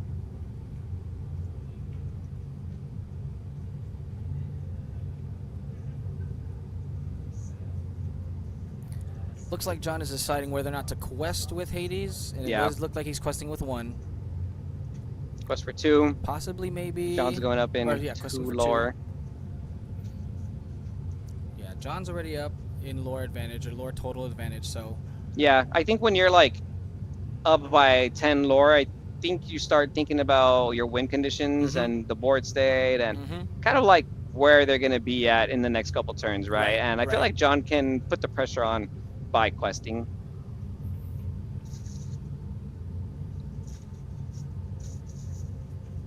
And into the unknown goes into the inkwell with a 1-cost Basil being played at the end. Basil. But he does not quest. Oh, he does. Oh, he does. Okay, so he doesn't quest again. With the second Hades. Yeah, but that makes sense. So 4 lore gained by John in that last turn. We see Cloud with a full hand, though.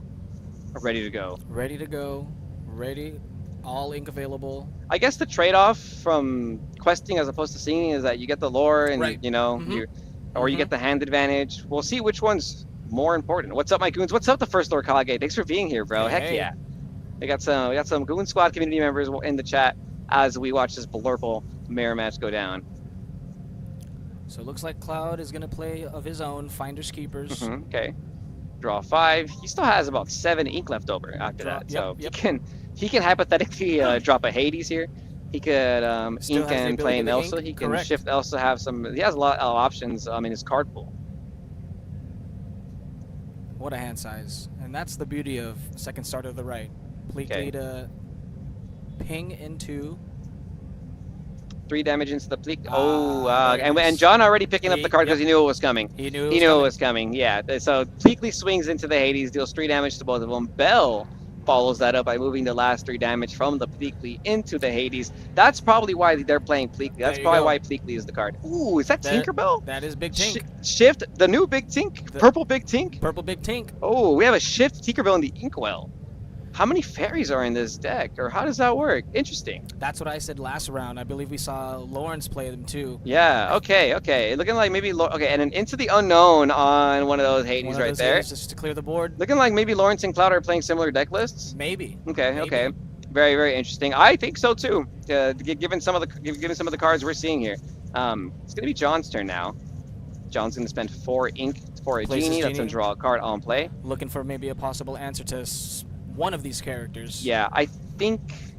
Yeah, I mean, you just want Elsa's. That's your rush evasive, right? Like, you have the Basil on board, so you can pump your Elsa up a little bit, maybe get some good value. We do see a quest with the Basil. Gives +2 to no +2. Oh, we bounce to it back with the elephant. Replay it. Classic Amethyst Inks. play. I used to love doing that in Rubyam. Same. Quest with a character, snake bounce play. It's like I never quested. I gained the lore. Everything gets ready on Cloud's side right here. A lot of Blurple shenanigans going on. There's a lot of spice in this tournament. I feel like we're seeing some interesting deck lists. Even though it is a Blurple mirror match, we're seeing some second start of the rights, Pleakleys, Shift Tinkerbell. Shift What is Tinks. this? Now we got to be wary though, because John is already at 13 and he's presenting 4 on board. So Yeah.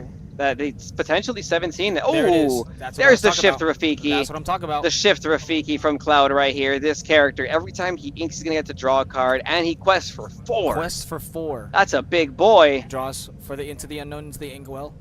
Big boy. Plays Yep, Hades and on there's the the Genie. Hades. Another Hades gonna get And rid now of we're questing for a lot. one of his 2 4, lore characters. 5, And here's the big swing from 6, Cloud. 7. Count them, folks.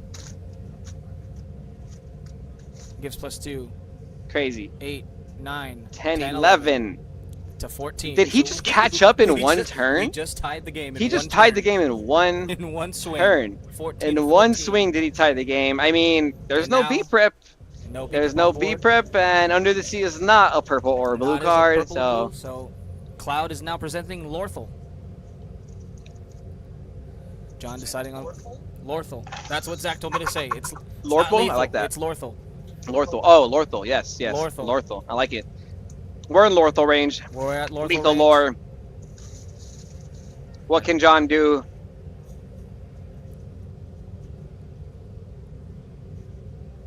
Yeah, I think Yeah, Cloud's it deck is looks- really interesting. That yeah. Shift Rafiki, It's I would not have It's guessed. spicy. I would not have guessed. And the way he like played into it too, like I wonder how many he's playing. We'll get the deck list eventually, and you know, by the looks of it, what? Yeah, Shift Rafiki. Wow, that's what I'm saying. we're First Lord scooping. Kage, that's what I'm saying. I definitely feel. Oh, and that's a Yep. scoop. Yep, Big scoop it shout up out to from John. Cloud for Yep, winning yep. game 1 in round 4. Cloud up game 1. Now remind me, who was on the play? I think it was. I it was believe John on the play, John no? was on the Yeah. play. Yeah, if I'm not mistaken.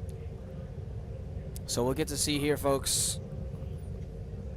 Yes. Round- I like how game these 2. players also brought their own, like they put their, Their mats to mats, play. yeah. Yeah, they Yep. put their mats to play. Okay, okay. Ooh, okay. So John's list looking very spicy. Yep. I like it a Cloud's lot. list. I mean, sorry, Cloud's list. Cloud's list looking very spicy. There is a lot of the blurple cards that you would assume. Is there any way to bring this up on screen? You could export it and then put it on the image. Yeah, yeah. For the sake of not being too loud about the number, the numbers, we're gonna go ahead and bring it up on screen for you, so you guys can see Cloud's blurple list that's playing Rafiki, Shift Tinkerbell, and a variety of other And characters. a variety of other characters, yes.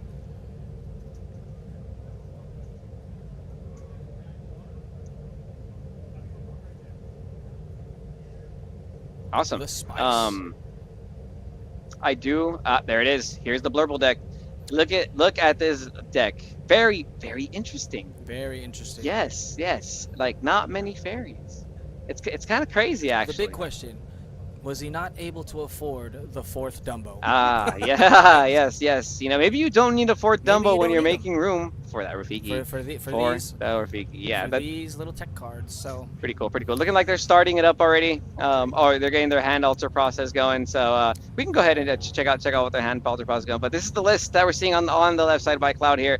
Looking like John is gonna put back 4 cards. 4 cards put back. 4 cards from John, and Cloud putting back 3. 3 off the top.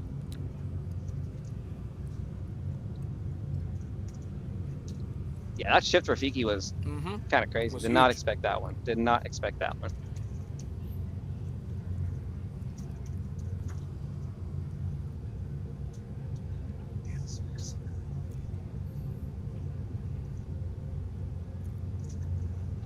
I'm thinking that the Blurple Mirror match is gonna start developing these like tech cards. Oh yeah. Yeah, It's where gonna be one you're of gonna those. start seeing like what's gonna be played. Okay, an ink The pass, I spice. believe, from John. Pass from John. Yeah, especially with these control type decks, it's who can out control the other better with what tech card they have to their availability, right? Now, would you say though, is this Rafiki, is this Tinkerbell, are these tech options for Blurple, or do you think they're just tech options in general for maybe other? I think the Rafiki is a Blurple tech, right? Like you're drawing cards. So we see a Monstro inked, by the way, and a Rafiki plate. like the Rafiki's not that good in this matchup anyways, the one Right. drop, but having a shift character for it, like for this matchup, seems right. Seems pretty big. It's a big body too. 6'6", quest for 4. Yeah. We see John with a sail, followed by double ink, TikTok, and Tipo. TikTok was another card that I liked. Yes, yes. The alligator. And I believe we're going to see a ramp from Cloud, which is what you want to see when you're Blurple. You want to see a ramp on turn 2.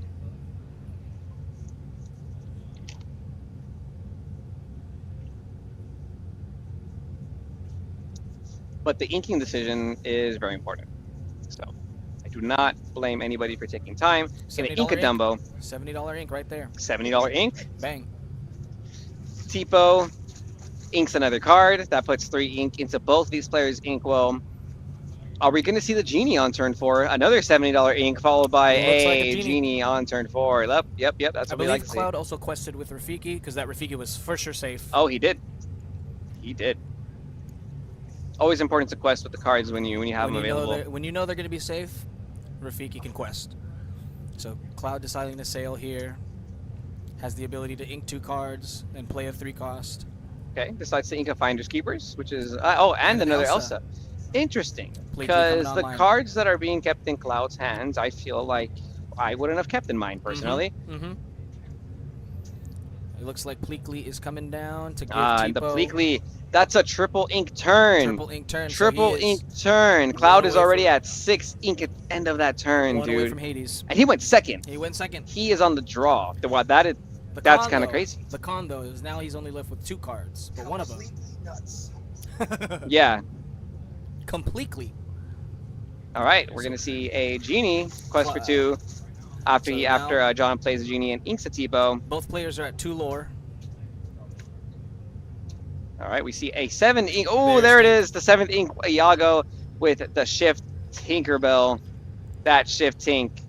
Just very interesting. It's a shift 5 character. There's no other Tinkerbell targets in this deck. So it's just a 7 cost. 7 cost Tinkerbell, 5/6 evasive, but that 5/6 evasive body, that's very important right now. Yeah, and whenever this character quests your other fairy characters gain 1 lore. I believe the only other fairy target in this deck list is the Tinkerbells themselves. Is the other Tink. So you just stack them on the board together, and they all give each other lore. That's pretty nice. That's pretty nice. I like it. So some slow play here, as you can see. Finders Keepers on the way. Okay, Finders Keepers. Cloud at 3, John at 2. Inks the Magic Feather. The Magic Feather. I like that card. I like that card a lot. Gives evasive to any character. Probably not sure if you need that. It could be used in this mirror match to clear a Dumbo with Rafiki. Finders Keepers from Cloud. Just back-to-back Finders Keepers from these Blurple players. Yeah. But I can see where this Tinkerbell comes into play now, though, because extra sail. The pressure there, where you can't even quest with the Genies now. If you're,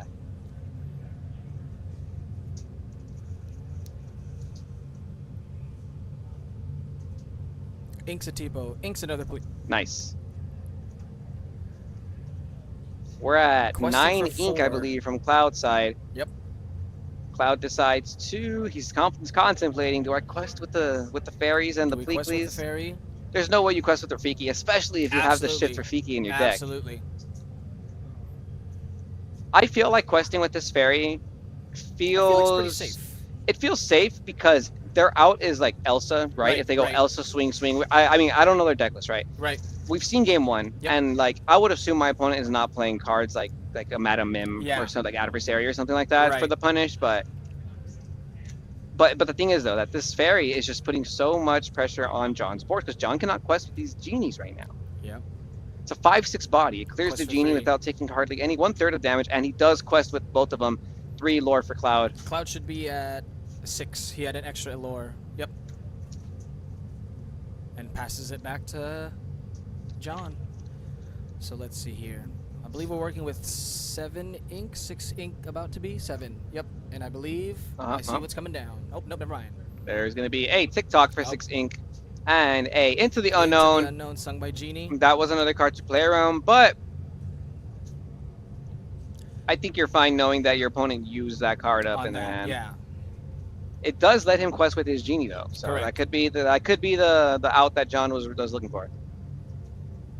Genie comes down on Cloud's side, draws a card. 4 ink. Cloud has 6 ink left, I believe. Cloud's hand looking nice. I believe John he did Finders Keepers that last turn, so he's got some cards available to him. We'll see what happens. We haven't seen a Hades come down yet, Correct. right? Yeah, so No no Hades have come Hades down have hit yet. the board. And I feel like that is a testament to how you want to play the Blurple matchup. Absolutely. Whoever is dropping the first Hades is probably not in the winning position. Another Tinkerbell comes down. The second Tinkerbell, what did he ink? I believe he inked a Dumbo. Dumbo, okay, Another okay. 70. Another 70 into the inkwell. We're keeping that joke going. Let's see some Magic Feather on Shift Rafiki, says the first Lorcana in our chat. That's actually pretty crazy. That's pretty goated. That actually did happen in our previous round. Magical Feather is a pretty. Oh, there's our first Hades. Oh, okay, and there's the first Hades, and maybe that's what that Tinkerbell is there for too. Yep. To draw out the Hades. Right. Cloud only has one card in hand now, though. John gets the quest with his characters. That's 5 lore for John. That puts him at 9 lore, I believe. Something to note too, Cloud does no longer has 10 singing power available on board. So that's another thing that Tinkerbell does. It gives you at least seven singing power. You can sing it with Pleakley. I think that's really true, especially if you're playing There's those cards. And a Finder's Keepers comes down from Cloud, lets him draw 3. We're just drawing here, folks. Even though you're drawing 5, you still got to draw 3 sometimes. Absolutely.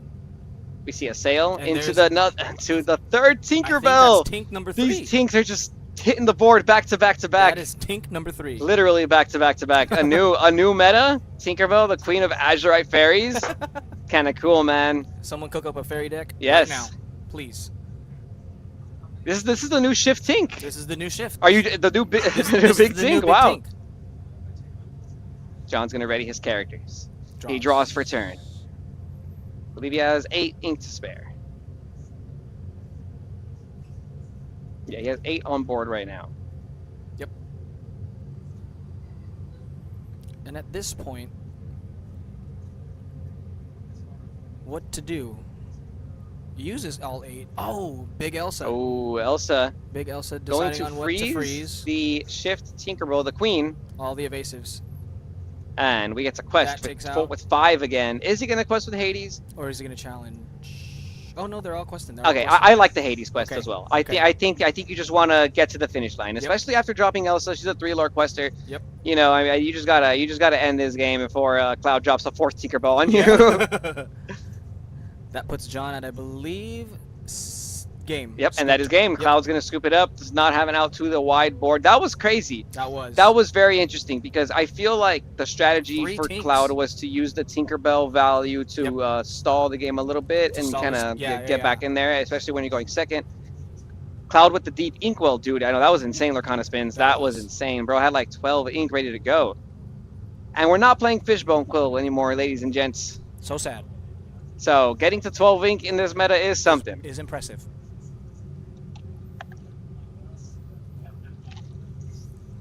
Surprisingly, with this Blurble matchup, they went fairly quick. They still got a lot of time left in the round, and we're already heading into game 3. Now let's talk about the play draw disparity in the Blurple matchup. What are your thoughts? Still obviously player on you know, play? like in my personal opinion, I don't necessarily, at least for Lorcana, I don't really like to boil down games to like who went first, who went second. Mainly because in my experience with card games, like people mess up. Like even the best players, the best players in the game, they have bad days, a bad hour. Like there's some, anybody can mess up. It could be anybody's day, and then eventually some people get lucky. Yeah. So like if I don't mess up and you don't mess up, it's just gonna be. It might not even be based off the draw play disparity. It might be based off of like if I bricked or not, or if you bricked. Like if I went first, but I didn't draw Tipo, and you went second with Juju Tipo, I think you're gonna win. You know what I mean? So like I try not to boil the game down that way. However, like yes, obviously you can look at certain decks like aggro, like Amber Steel aggro. Like if I'm going first, I'm probably have a higher chance of winning. I feel like in the Blurple mirror match though, it relies heavily on the ramp, man. Like I really feel like as long as both players kind of mirror the whole ramp into 4-cost character in the early game, then it's going to be like a good game for the most part. Or it'll be boiled down to like, oh, who drew more of the outs, right? But that still feels like back and forth. Totally That's what I like about Lorcana. It's not a lot of like, oh, I just lost the first 2 turns, like, but in this matchup, I do feel like not having ramp is kind of rough. So that's kind of like the priority here. Trying to drop the genies and the Elsa's first in the opponent. That's the advantage you get, by going on the play with Blurple. I think on the draw you don't have that advantage, but Cloud seems to have had cards in his deck to help with that. I don't know what John's strategy is when going on the draw, but I'm sure he has cards as well. I know the Basil's kind of how that developed because it has the support, so it stops your opponent from questing willy-nilly, so that's a good way. So maybe it also depends on your hand alter process, like what you prioritize here. I agree. And that's another thing. There's so much nuance in that. You know, it's hard to just say like, oh, I just lost that and go first. Like, did you hand alter properly? You know, did you ink correctly? Yep. We're gonna see Cloud take this turn 1, game 3, Blurple mirror match with an Inkiago pass. Classic. No one-cost character. That's what we saw earlier, though. Yeah, we did see a lot of Ink one-cost and into the unknown. Here we see Basil. And the Basil. That's what we wanted to see, right? That's what John wanted to see. Like we're saying, that Basil might slow the game down a little bit. Ink the Bell accomplished Mystic, and we see a ramp from the Tipo, which is very nice, very nice. Tipo on turn 2 by Cloud, who's gonna get to ink an extra card from his hand. Very important decision though, what you T-po'd. Yes, and it's a hard decision to make too sometimes, because in this deck you have a lot of uninkables. You have the big Elsas, you have the Hades, the second stars, and you might not want to use one of those, but it's so risky to keep one of those in your opening hand. Right. I agree. And we see another inked card from that Tipo as Cloud passes his turn. Let's see if we saw ramp from John. Okay, ink sail. I'm pretty sure we have a ramp and another sail. Sail. And another sail. What's cool is that in this scenario, like since John opened up Basil and Cloud went second, and since John responded with Basil and Cloud went off, you probably want to play the Tipo instead of sail because it'll contest the Basil. So now he can actually quest with Tipo, and he's pretty sure that John's not going to sacrifice the Basil for that. So pretty safe there. Genie Wars? Nope. Ooh, okay, so a Genie on turn 3 for Cloud and a Dumbo on turn 3 for John. Okay. Ah, I see. Oh, the Monstro. Yes, we haven't seen that yet in this game. Oh my goodness. And we have the Elsa for the follow-up. I saw what he swings was putting both, down. but we see 3 damage this time on the characters instead of 2 because it's not Genie. Let's see if that makes a difference anytime soon. Tipo to quest for 1 again. Now Cloud up 2-0. John with only a Basil on board inks a Finder's Keepers to play an Elsa of his own. Nice. Elsa's tapped down. Doesn't have to tap down anybody because everybody's already exerted. Oh, so deciding what to challenge. I believe he was about to swing into the Genie, and then I was gonna say he decides to swing into the Elsa instead because of that 3 damage from the Dumbo. You normally can't swing into the Genie if it's a Genie because it's not enough. But now you can clear an opposing Elsa, which is very relevant in this matchup because the shift is the ability to shift Elsa. Absolutely. Also to sing certain cards. I mean, you can sing into the unknown with either one, but why leave a character with more willpower that can be healed with Bell also, right? And that's what looks like John is trying to set up. But it is Cloud's turn. Cloud with 5 ink available. Cloud at 2 lore, I believe, from Tipo questing twice.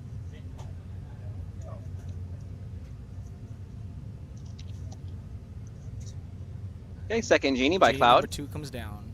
4 ink, draws a card. And it's nice that this Basil is kept on board because when it quests, it can give Elsa +2. Yep. Gets rid of the Genie with 1 sweep, right? Yep. And then that Elsa just getting so much value there because it would survive that challenge too. So this Elsa can potentially clear the Genie and the Elsa that was there because it had to swing into the Dumbo. Exactly. And this is stopping Cloud from questing. And you know, like we said, when you're on the draw, I love that. I love the it. Baymax. Baymax is here. Baymax on turn. On quest. Yes. Remove 2 on damage turn and gain 6, 2 lore turn 5. that way. That's another great card when you're going second in the mirror match is Baymax because it stops the damage on board for the bells and stuff like that. Ooh. Oh, Cloud brings out his own Dumbo. Has 2 available. Uses said ability with Genie. Gain 1, draw 1. Cloud now up to 3. Does he decide to do it with Genie as well? Gain 1, draw 1 for Cloud. So Cloud is now at 4 with a healthy hand inside on. I like it. He's going to go ahead and ink a card. He inks the Tinkerbell, the Queen of Fairies, Queen Tink. I'm going to start calling her Queen Tink. Queen Tink. Queen Tink. She's the queen. She is the queen. Yep. Yes, queen. Yes, queen. And we'll see if Cloud decides to use this last ink he has before he passes turn. John looking like he has about 3 cards in hand, and he's not gonna use it. He's just gonna pass. Okay, so he's gonna opt to keep the cards in his hand. John draws for turn. I think he has about 4 cards in hand. I think if you're John, you're looking at that Genie and you're salivating. You're thinking, "Ooh, I'm about to take this tasty trade." But you got to think about, like, you know, what's going to happen after. So 2 damage into the Genie, 2 on the Elsa. We're questing here. And then you quest with the Baymax. The Baymax Gain can 2, heal the move Elsa. 2, 4 lore Yes, swing I right didn't there. want to say it. Didn't 4 want to say it lore out swing. loud. And then we ink. And Oh, Hades. Oh, what? ink the Into the Unknown. Play a Hades. Get rid of the Dumbo. What I like is that Cloud got value on the Dumbo Right. on play. Already. So that's really good. Yeah. Like so and then that's how you want to play Dumbo. Oh, a Monstro for 8 ink. Gonna clear the Baymax. That was Cloud's response to that play. I'm pretty sure he saw that coming because he had that in his card in hand He did already, have it right? in his hand. Does he decide to re-ready the character though? Because we do have a support character followed with the Hades on the other side. Right. That can get rid of Monstro. Not yet. It's only 5. Ah. That's it only 5 damage. It's So actually 6. Right. Yeah. no, Monstro has 8 willpower. Yep. Yeah. So So it has accept. 6. It has accept. Yes. So Yes. we A still very need big a boy. little Very more. big whale. Taking down that armored companion. Baymax is like one of my favorite cards. I love it. Yeah, it's one of my favorite characters too. So, to see him go down like that hurts. But Cloud's just doing some pro plays, man. I gotta appreciate it. Yeah. Have to agree. Looks like Cloud may be deciding whether or not to re-ready his Monstro. The thing about this Monstro though is that it does not have evasive. So Cloud's Elsa is fine. The Elsa is safe. Right. Does not decide to discard a card to ready. His character decides to ink the Rafiki in hand instead. And pass, leaving Cloud with about 3 cards in hand, looking like he does have some extra comeback opportunity. But we will follow up with John's turn. Pays 2 ink for a Visions of the Future. Love Vision. Shout out to all my red-blue players. Yeah, the red-blue players are living vicariously through this Visions right now. Absolutely. So if you're John, what's the one card you want right now? Hades. Just more Hades. Just Hades more or Hades. maybe an Into the Unknown. Hello. We went down. It's okay. Into the Unknown was also one. Finders Keepers, though, is That's what we good. find. That's good. Which you can still find the Into the Unknown here and see it. And you have available singers on board. All right, we have a Tipo into Inkwell. Going to with quest with Elsa for 1 more lore. The Elsa is safe. And we pass it back to Cloud. All right, passes it back. Does not quest with the Hades because you don't want to lose it out to the Monstro. Correct. This Monstro now, putting a lot of pressure on the board. Gonna tell John you can't quest. Right. You can't quest and I can draw. I can draw 3. I can draw 3. You guys Finders Keepers off the 5 ink right there. Cloud has 4 ink to play after that. He can ink still, so he has about 5. Couple combination of cards he can play with here. We know Pleakley's in his deck, so there's a Pleakley that can come down. Maybe a combination of Bell, Accomplished Mystic. It's a 5-cost character. We did see Heal Cloud up play that 4 Monstro, else. maybe? Yeah, yep. There's a couple cards, a couple plays that are possible here. Ink the Tipo.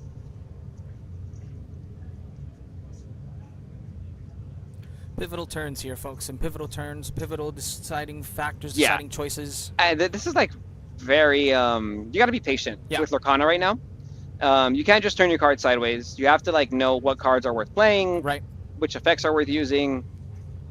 Kind of count your lore, your overall value on the board, because this Monstro has the potential to really turn this game around for Cloud. Absolutely. But can John get to the out before he capitalizes on it? So he has to decide: am I going to quest? Am I going to re-ready it and quest? Because that's what's cool. You can quest, re-ready, just pass. You don't get some increments of lore as the game goes on. And a second Finders Keepers. Pay 10 ink, draw 6. Why not? It's better than second star. Pay 10, draw 6. At that point, it is better than second star, right? Yeah. It's like he hard casted second star. Exactly. We're fine with that. One more card for it. Wow. Okay. Ooh, healthy hand size here from Cloud. Going to quest with the Monstro and re-ready it, like we said. I like this play because it's just constant pressure, and it's like you're telling John do something. Do something to this Monstro. Do something, or you're giving me a free clock to gain lore. Genie comes down, lets him draw another card. Let's see if this will find him his out to the Monstro. And you can't Into the Unknown anymore because the Monstro's not exerted. Unless Elsa comes down and then sings with another Elsa. Blue fairy greater than Basil, says the first Lord Kage in the chat.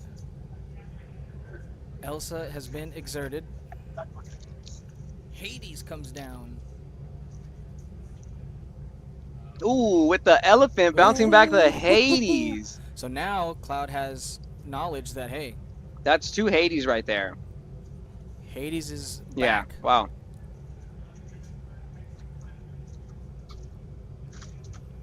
Pretty cool, because now you know that next turn some of these cards aren't going to be there anymore.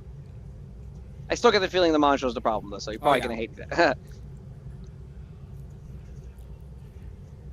Now, do we think just putting more threats on board? Oh, sailing first.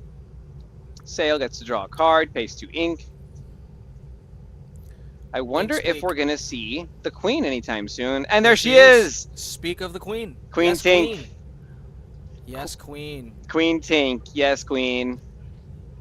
I love it. I love it. The 5/6 evasive with a Rafiki. Rafiki comes down. All right, all right. And we know now You that know there's a what that shift means. Rafiki in the deck. So You that's know a what that threat, means. bro. That Everything's is- a threat in this deck. But we do T-Pose know- get the Pleakley value. The Yep. Rafikis get the extra, Get the the shift card. possibility. and the draw. Very cool, very cool.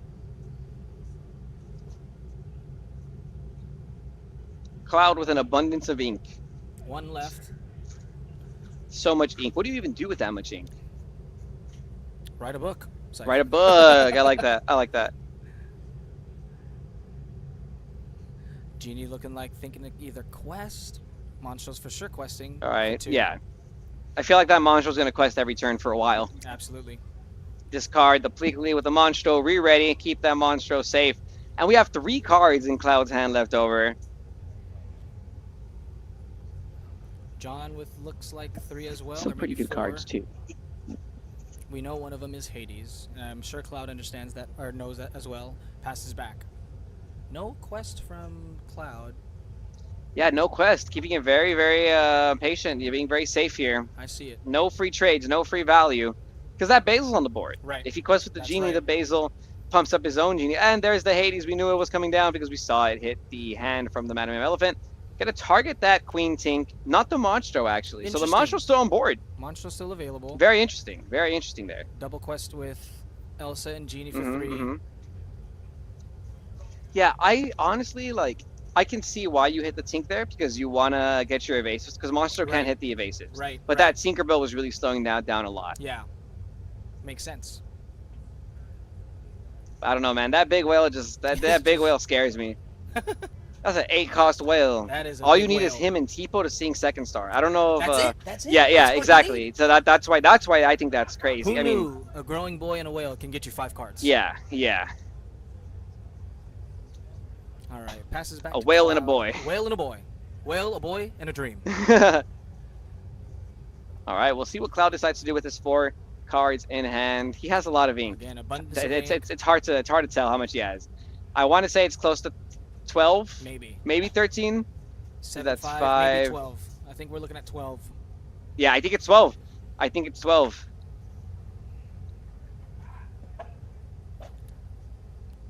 Cloud deciding on what he wants to do. Yep. There's a cool play. Okay, decides is. to Hades with the 7 ink. And Cloud is going to target. There is a choice here. Cloud counting up the lore total to see Ah, if yes. John is at Lorthal. Yeah, because John is already at 13. Right. And with he's showing 8 lore. 8 So lore. if John quests with everything, he's Lorthal at on 21. board. And he needs to make sure that he does not get to 20. Right. So Cloud being at 8 puts us in an interesting spot. We have to decide what we're going to use on Hades, and I think it's probably It's going gotta to be be either Hades or Genie. One of the I two think it's one of Genie, One of right? the 2 questers. Because how do you clear everything up? How do you get rid of the Genie? Right. And it's a Hades. It's a Hades. Cloud decides on the Hades instead. Maybe he's seeing something that we don't. Genie to Genie. Okay, Genie, 2 damage on both of them. And the Bell Accomplished Mystic comes down, moves the Dang. 2 damage away from his Genie to the opposing one. That's why he didn't pick it. There we go. Big brain plays right there from Cloud. A quest with for the 2, Monstro with for the 2. Monst. Puts Goes Cloud to- at 10 now, I believe which is he might- only 3 behind He might John. be a This is a little crazy more- game. He might be at a little more ink, or he might be at a little more lore, but we'll Okay. get that updated. But regardless, it is a pretty tight game. Yeah. It is. It is getting down to the wire here. And I think the plays that both these people have been making are very strong. And now you see too, with Monstro exerted, and we can see the hand. I don't know if that Monstro is going to be Ready at this point. I Yeah. don't think so. I think Cloud is just going to say, "Hey, if you can deal with this Monstro, go ahead." But At this point, yeah, because if Cloud is already more than 10 lore, if John wants to out the Monstro, Right. he's gonna have to invest probably his whole board, 5, 7, 8, yeah, 9, or like half the board, Right. So then that means maybe John only gets 1 or 2 more lore next turn. 1 because all those guys quest for 1. John could quest with the Bell, the Tipo, the Rafiki, putting them a little bit further out ahead of the race. So I think it's perfectly fine to just leave the Monstro here and tell your opponent, now you deal with it. He got the value. That Monstro got like what, 6 lore? I think 6 lore. Banish the character, 6 lore. 6 lore. And it's still gonna a 6/8 body. Yeah, it's still no. This is a crazy card. Crazy card. Tipo with the quest. All right, I love it. I like that. So And decides to discard the Queen Tink to re-ready the Monstro. Okay. I guess the other argument is now he just wants to win. I think Cloud may have took the time to think, hey, am I gonna win next turn? Is there a way that John can win next turn? Yeah. Do I need to re-ready this Monstro so that I can win next turn? Finders keepers. Yeah, because if John does not have an out to this ready to Rafiki, or ready character, he can win. Kyle can win. But there's Hades, Elsa, Into the Unknown exert combos. There's still there's a couple other things. Bell, Accomplished Mystic in some way, being able to move the damage. But you basically don't want Cloud to quest with all his characters, because if you quest with every ready character next turn, it's gonna get to the 20. Pivotal moment here, folks. John deciding on what to do, how to. We know this genie's probably cooked because the yeah. Basil Elsa on board is gonna be able to eat that genie up. But then that takes away 2 lore, or at least 1 lore from John. Hypnotic Strength, and it's a Hades. And there's the Hades. Hades comes down. Does he finally hit the Monstro? Flying into the stream. I think it is the Monstro. And it's the Monstro. Yeah, I think after seeing that dude quest 3 times and still be ready, his value. You gotta respect its value there. You gotta respect how much value that card was getting. The Basil Elsa combo takes out the genie like we expected. Yep. But if I'm not mistaken, the Spice may come up next turn. Okay. And what is that? A Royal? Gets rid of the Royal, or gets rid of Tipo with Royal Guard. That Royal Guard has, I think, +4. Oh yeah, that was really strong because he drew a lot of cards. He drew 1 Finders Keepers this turn. 2 cards in Cloud's deck. He is at 11 lore, John at 13 lore with 5 characters on the board, and I believe John has like a decent amount of cards in that. 5 ink for it. Oh, 7 ink for Hades. Oh, 15 lore for John actually. Wow, very, very close. Constantly representing lethal every turn. Hades on Hades, or deciding. It's probably the 2 lore quester. Because... Has to be. Has to be the Twirler Quester, has to get rid of Basil and the Guard and the Elephant. It's tough, right? Because if you get rid of the 2 lore Quester, then that means next turn John can get to 19, but there's a Shift Elsa possibility every time. There is a Shift Elsa. Yeah, that's always a possibility. There's a Shift Elsa, there's a Shift Rafiki. Whoever can shift first may be the winner of this match.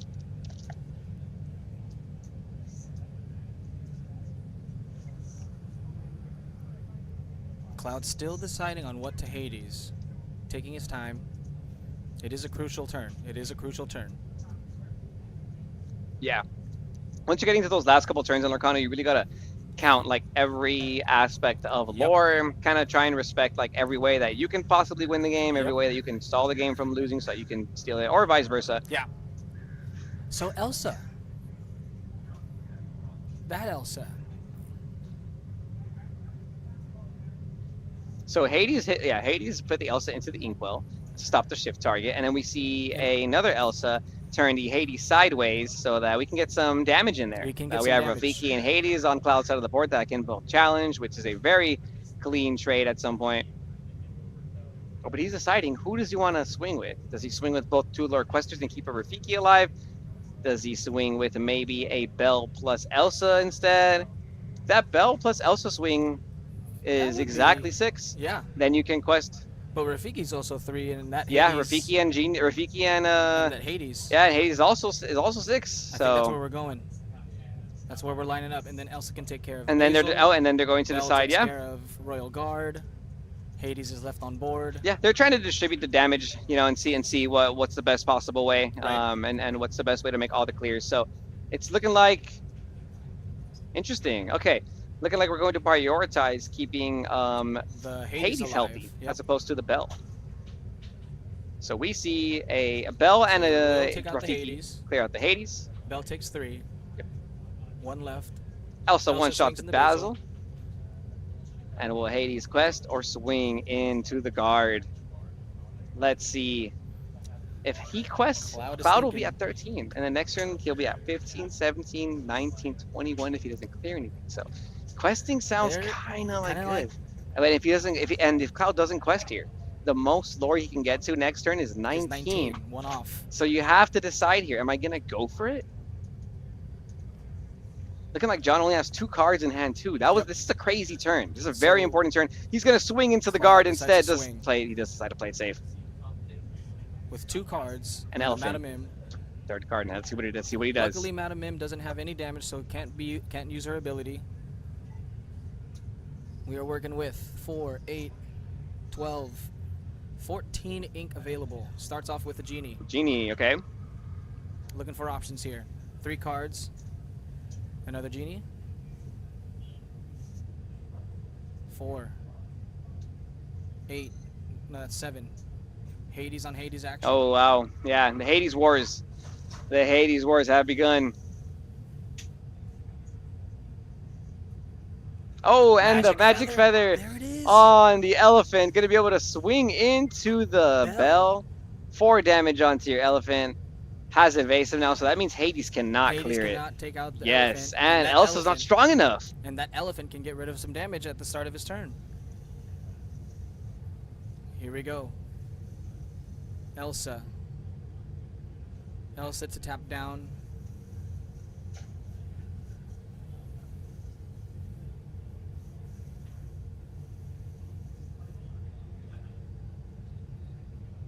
Elsa to tap down Genie.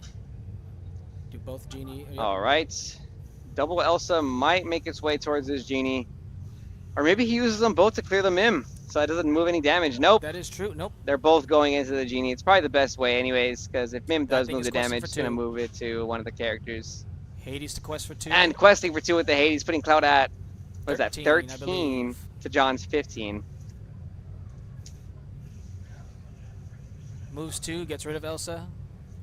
Now Mim with 2 damage on her and full health Hades.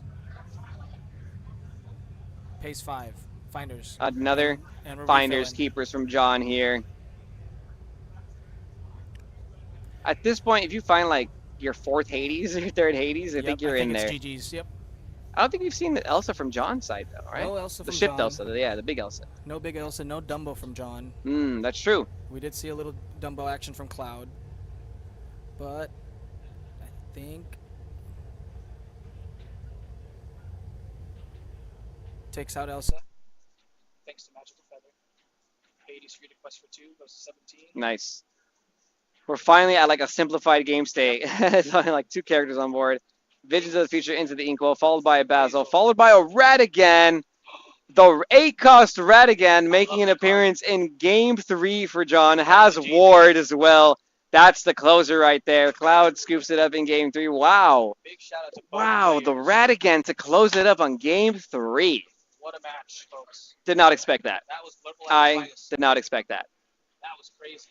Do you know if the other game is still going on, or is that one done too? I got in trouble. No, I just wondered. Wow. The other game's done.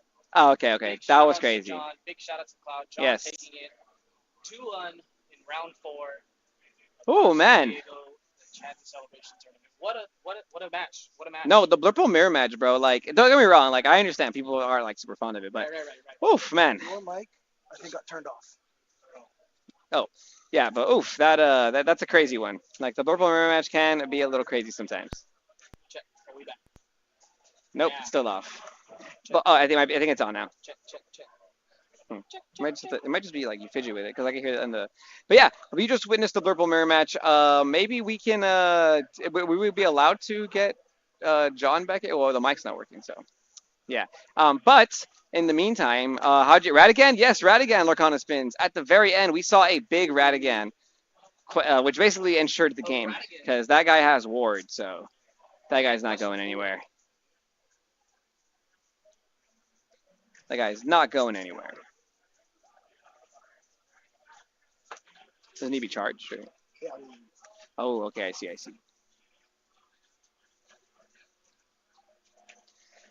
Radigan at 16 is like Pete at 19, says Lorcana Spins. Yes, bro. Yeah, he was literally at like 17 lore. Check. So the Oh, okay. Radigan is just like the perfect card you need there. Yeah. Man. And your Should mic's we try working to again, get John AJ. up in Okay. here? Yeah, we want to call John real quick Yeah, and let's get get him John over up here. in Just here. ask him a couple questions. We're going to get John the winner of this round. Ask him a quick little question before. You have the Pocket Watch game in between, right? Ready to go. Let me see if I can get it. You don't have to do it yet. I just wanted to ask him some questions first. Okay. Alrighty, folks. John will be joining us here soon. The All players right, are all just right. chatting it up. What a match! What a match that Yes, was. yes. We can maybe scoot over and get John to sit in the, Alright, in the little Did you want to just interview him and I'll swap out? chair. Oh, yeah, if you want. Yeah. I don't mind. Oh, yeah, for sure. When he comes, yeah. But man, Cool, man. dubs in the chat for Oof, John. Yes. Dubs in the chat for John. Dubs in the chat with for the John. big boy Radigan to seal the deal. Yeah.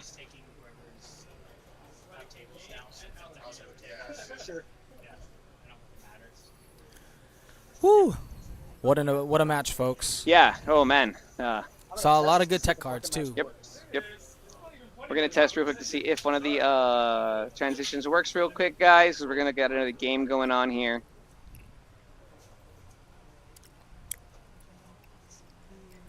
While we wait for the winner of the last round, too. Okay. Oh, so it does work. Okay. Oh, here. John's here. Oh, there you go. We got John here. We got John.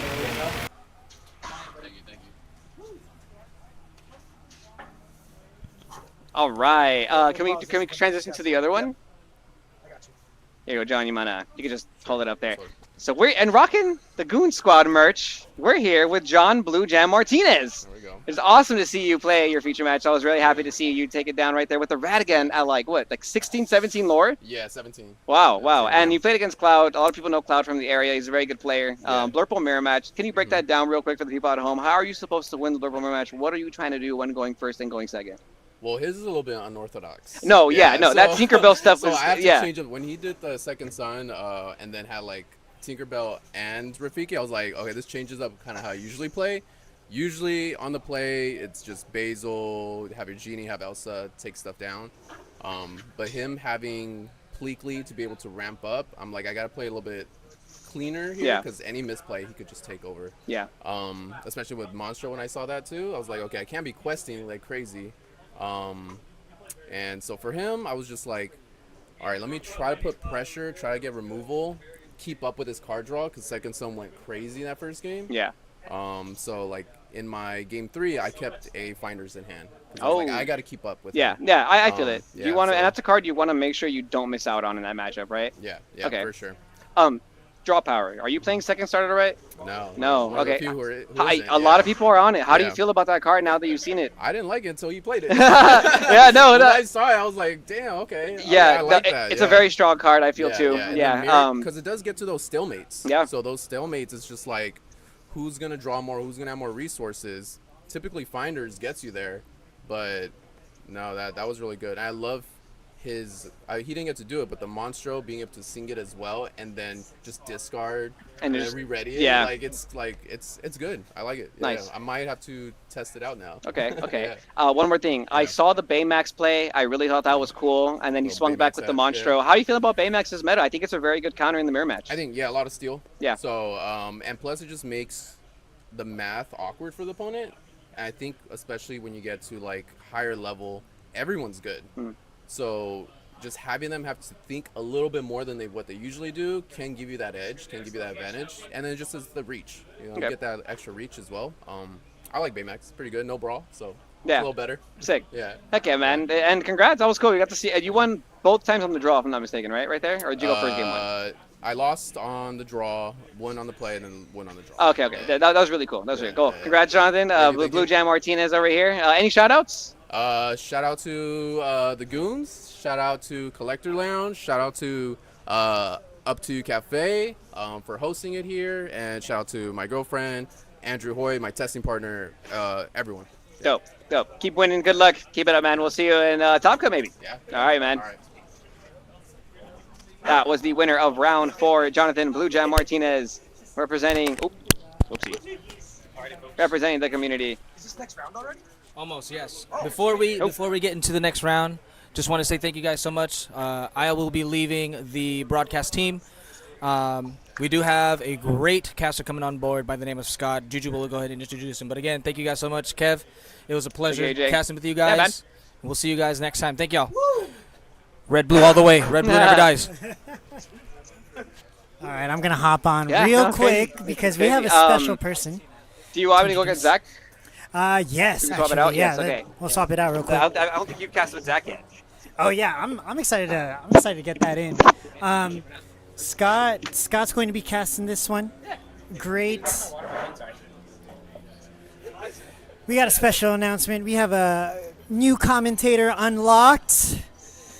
Shout out to everyone in chat right now. If you are an SD San Diego native and you love playing trading card games like Magic the Gathering or Lorcana, oh, I dropped something. Then we have a treat for you. Today, we have Mr. Scott McCarty. Scott McCarty, not a thee. Going into stream right now. Let's put some S's in the chat for Scott. I personally call him Scotty Too Hottie. You don't have to call him Scotty Too Hottie, but that's just, So anyways, here we go. Get this guy off the mic. Get this guy out of here. Hello, guys. I guess I am the only one on stream right now. And where is the chat? Excellent. Hello, guys. I'm Scott McCarty. Tell me about your history as playing games. My history in TCGs. Are you Zach? Yes, hi. Excellent. Hi, I'm Scott. Nice to meet you. I guess I'm going to be casting with you. Okay.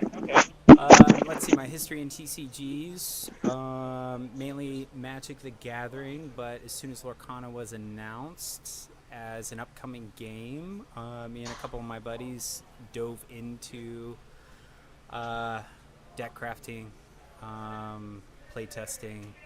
I've been really involved with Lorcana since day one. Thank you, Jacob. We got a couple of regulars here in chat. I see. But anyways, been playing Lorcana ever since.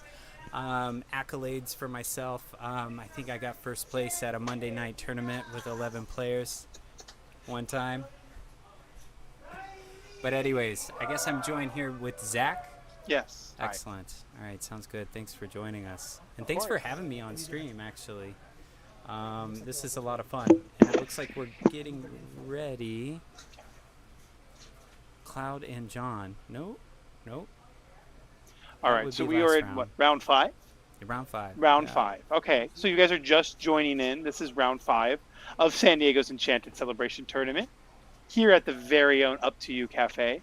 Shout outs to them, guys, honestly, for them to be a cafe, tea house, boba house, and accommodate over 50 players for today's event. On top of side events going on right now, I know that there's salty run-back tournaments for people to win some extra prizes, and honestly, make sure you go home with something today, because I think a lot of people like having something to go home with today. I totally want that same thing for myself whenever I travel to events. It doesn't feel good going home with nothing. Yeah, O2 dropping never feels good, and having what a lot of MTGers tend to call it side events, and having a second chance with a good amount of prize support to back it is really nice. And yeah, you're right. They did a great job with putting this together today. And I'm sure a lot of you guys have been talking about earlier in the streams today that, we were kind of begging for a big Lorcana tournament here in San Diego. We just really haven't had one. So props to Julian and Matt for putting it together. 100%, no doubt. If it wasn't for Julian and Matt, this wouldn't be happening. Yeah. So big shout outs to you too. And the people coming out to it, that too. Having a good amount of people coming and you out. guys at home So, watching. Thank you so much for the support on the stream, because we like the competitive side. I think the game isn't missing, but we're starving for it. And a lot of people are willing to step up to the plate. A lot of organizers are creating some events for us to play in. Ravensburger has actually gone ahead and supported these third-party events with CCQs. Right. So I'm just taking this time to also let people know to explore those options if you guys are looking to play these competitive events. Remember, CCQs or Challenge Championship qualifying tournaments can get you invites into the continental season, and Right, they're that's not through exciting. the DLCs. Yeah, definitely exciting. But yeah, we have the games Here we going go. on. So we had some actions actually already played. So Okay. John here on the as player B On or the right, player yeah. B, I would say on the right, has a Basil in play, and we played Sail, Into the Unknown, and Basil. Now I do believe the players are able to still hear us from a little bit, so we won't be revealing contents from the hand as we would like to do. But Thank you for the reminder. for the sake of the game and its integrity, making sure it's all wholesome, we will just announce the actions as they make them. So Sail the Azurite Sea with Tipo and Visions. I've seen Visions actually in some Whirlpool lists more recently. I don't know if you paid Yeah. attention to. Yeah. I really like it. As these games go further on and there's a little bit more of staring contest, I think Visions is pretty good in the late game, or if we're playing, like second star, in order to find that second We star. see David drop down Rider. This is from Reign of Jafar. He is an Amethyst evasive character, costs 4 with 1 lore, and is 1 strength and 4 willpower. So a decently statted body, but I think it's supposed to be there as like a something to challenge into Dumbos and survive. And again, we're seeing Blurple also use the power of the Bell Mystic. So Yeah. removing moving 3 damage counters, which Rider can actually have on him, comes up enough. We're seeing Basil, his support ability coming into play, honestly showing how good this card can be for Blurple, giving Elsa the additional strength needed to take out the Rider. And honestly, I like Basil so much that it It's a should. 4 of. It's a 4 Yeah, of. in the Blurples, it's really. definitely a good 4 of. So now, is there a reason why that's gone? Hold on. Can we pause the game? Nope. No. We have to. No, like just commentate. Just as in their The game. screen does live. No, they're made. I don't know. I'm questioning why something was removed from the board. Because I didn't notice. 1, 2. Can you just ask them why Elsa left the board? 1, 2. Oh, Rider 3. Rider's a 3/4. Yeah. Okay. All right. I misunderstood. So It's a 3/4. I'm seeing more of these 4 or 3 drop evasives with bigger butts on them, and I really like it. In a Dumbo meta. Here we've got right on cue. Right. TikTok. Evasive characters with high willpower. I think. Sorry, that's that's the more correct. No, way of you're calling it. good. You're good. I trust me. I like the flavor text, but I just want some viewers that they maybe just, even if they don't understand the game exactly what Yeah. that No, means, you're because I absolutely totally right. knew what you meant. So that high willpower just means it can stay on the board longer. Yeah. And like we talked about earlier too, the Bell accomplished Mystic moving the damage counters. Yeah, and then we're seeing a lot of purple steel, and these are a little bit harder to take care of in a more steel-based meta, but Blurple is really kind of king right now when it comes to meta share, and especially I've been walking around the tables throughout the tournament today, and noticed that vast majority of the top tables are more of a Blurple, definitely Amethyst based, but more Blurple than anything. Yes, it's honestly a very dominant color combination. It's really just the ability to ramp. I think getting the 2-drop ramp to play your genies on turn 3 or your Dumbos on turn 3 is the point. Yeah. The blue cards don't do too much. Like, you're not playing too many cards. Some people are exploring. You see that with Basil and Visions to the Future. But you have the removal Hades, and I think that's just the other thing to highlight too, is that you have Hades, and you have of course Tipo and Sail. Yeah. So ramping to more efficient removal, which we now have a vacuum with Ruby Amethyst not taking as much of the meta share, and with the lack of Be Prepared, we are finding ways for more efficient removal, and Hades has filled that nicely. Now, just want to let some viewers know we are able to see your chats. We're focusing a lot on the gameplay right now, so most of our focus is here. But just gonna give some viewers, like, we see you guys, we notice you, and we need the mic closer to my mouth. Okay. Or I don't know if Miguel is. Maybe I'll talk a little If bit our louder. audio is at all, I would say scuffed in any way, just let us know. We do appreciate the feedback in the chat, so shout outs to you guys for that. So we're seeing some more decisions being made. John does look like he has a lot of the board in his favor, tempo-wise. But just like I just talked about, Hades is the card that makes the Sapphire part of this very powerful right now. Again, being able to ramp and play removal early is what you want to do. And why not play one of the strongest colors right now alongside it being Amethyst? So a lot of decisions, and Genie coming down is just probably a way to find more answers. Yeah. And TikTok, more TikTok for pressure. David's board though does check the Genie, I would say. But Dumbo and the ability to draw a card and gain a lore, progressing your game state while adding more cards to your hand, is amazing. So. All right, Jacob P in chat with a Scott comment there. Yeah, so I won't be doing any medical stories in front of Jacob in the future. Poor Jacob. Off stream, I'd like to get to know you more, Scott, for sure, because it sounds like you have some history and some rapport built with a lot of the viewers. A little bit. Again, thank you to everybody still watching. If you're just tuning in, this is round 5 of the San Diego Enchanted Celebration Tournament. And we have a Blurple Mirror match, as if you couldn't predict already with how the meta's been shaping up. Honestly, I expected nothing less, but we see some ink being exerted. I'm seeing a lot of. Oh, all right, Radigan. Oh, so, he's getting greedy. I've been with the Radigan greedy genius. No, I really love Radigan. The question. This is from Reign of Jafar, right? This legendary from Reign of Jafar. Yes. And. Obviously with the stipulation that we got to be inking every turn in order for Radigan to remain on the field. I was having discussions with some of my playtesting group. Really, what is the best card to really support Radigan in a Blurple shell? Because I've seen some people trying out. Oh Lord. Sorry to interject, we see another 8-cost legendary, but this one's from Shimmering Skies. This is the Mufasa, ruler of Pride Rock. Now, if you guys don't know what this character does, now when it enters play, you exert all your ink, and you randomly add 2 cards from your inkwell to your hand. So we saw David shuffle up his ink pretty well here, and we added a couple cards. Now, what he added, we will not know, but Into the Unknown is being saying, go ahead and putting that TikTok into the inkwell, and that's another card that John gets to use to potentially progress his board. But what were you talking about the Radigan? No.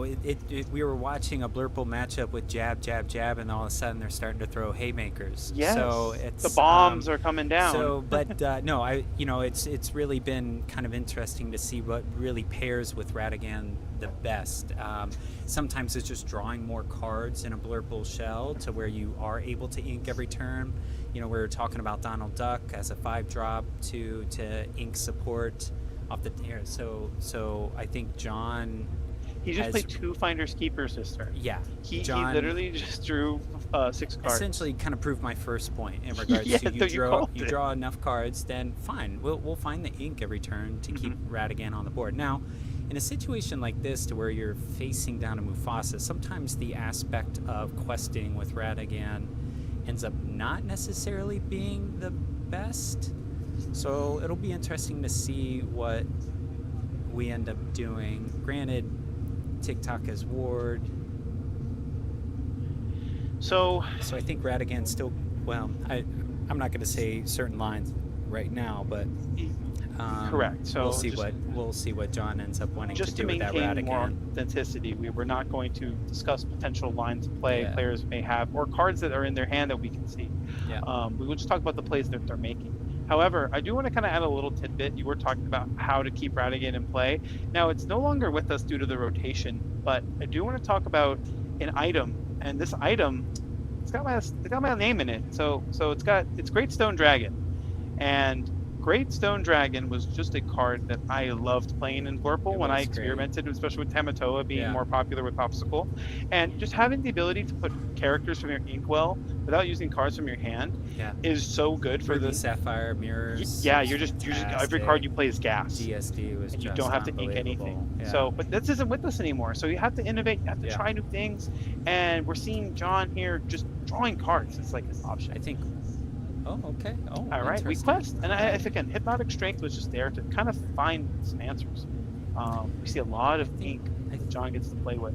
Yeah, I think sometimes players may be a little inclined with 2 hypnotic strengths on a genie with an exerted TikTok that you may want to swing in. But when you're up 11-0 already, now we go to 13-0, then you're just questing. You're not really challenging into TikTok. Fine, TikTok can do what he wants. Mufasa, though, when we get Mufasa going, it'll be interesting to see what type of swings we end up with. Yeah, we either maybe didn't have an answer to deal with Mufasa before we already drew Finders Keepers last turn, or we just decided to ignore Mufasa. Again, I'm not trying to reveal any of these lines of play players may or may not have, or give any player unfair advantages that they would normally not be able to have, but Second Star to the Right. This is a card that's also been seeing a lot more play in the Blurple strategies. I like this card a lot, Scott. I don't know about you, but something about just drawing 5 cards and not spending any ink to do it sounds really good to me. No, I love Second Star to the Right, but really I feel, and I've been complaining about this all day, with the advent that there is no Be Prepared, we are able to establish a little bit more of a board and have these staring contests to where we don't have to respect Be Prepared anymore, and then that gives us the ability for action songs that require a lot of singing together, and so I think the lack of Be Prepared has allowed Second Star to be a little bit more of a player, and then we end up refilling the hand, and then we start questing out, and then having a Mufasa to back it up is really strong. Exactly. So we see this Mufasa being able to re-ready all of David's ink right now. And it's really good that he was able to play Sail and spend the ink he was exerting. He played into his ink well. So now you have it all over again. And Lorcana not having phases is such a beautiful thing. Like they have such a good way to design a lot of their cards because of that. And we're seeing Elsa exert the Madam Mim Elephant here. Now, Elephant has to kind of go, right? Because if this has any damage spent on it, it's going to be able to move those damage counters over. Yeah. So we're seeing him just completely ignore the rat again. Now, I'm curious to see. Yeah, TikTok should be able to survive with one damage counter remaining, because it has 7 willpower. So completely swing of a turn, and I think it's just because you can play all that ink again with Mufasa. Would you not agree? It's for the MTG enthusiasts, it's a time walk. It's an extra turn. Now I know what that card is. There, So if you're big into MTG or not, a lot of people are aware of time walk. So it's a free turn, and especially if you're ramping, like you said, with something like Sail or Tipo, it's effective 2 extra ink for each ink that we're able to do. Yeah, it's really rough. John bringing down the Hades, getting rid of that Mufasa was definitely going to have to happen if we're going to win this game. But we're seeing a lot of other cards that have the answer. I think our lore count should be 8. I think we did Mufasa, and then I think we did Hades. No, we didn't actually quest with those Hades. We sung.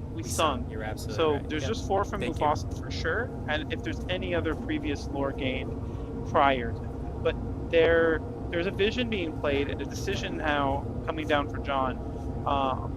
What will he pick? Again, this late game visions is why we're playing. And I think if you're going to expect a lot of Blurple mirrors, it's going to come down to late game. Late game. Yes, I agree. So you're building your deck for the mirror match, and it's important to have late game options. And even though it's a card you can only spend 2 ink for, finding the answer when you need it, like this Bell, Accomplished Mystic, completely getting rid of this Hades. Yeah. And look at that. The board swung back in John's favor. Yeah. And I'm just going to go ahead and say, all that extra ink David was giving him with the Into the Unknowns, it's really paying him now, because he's getting to do all this for free.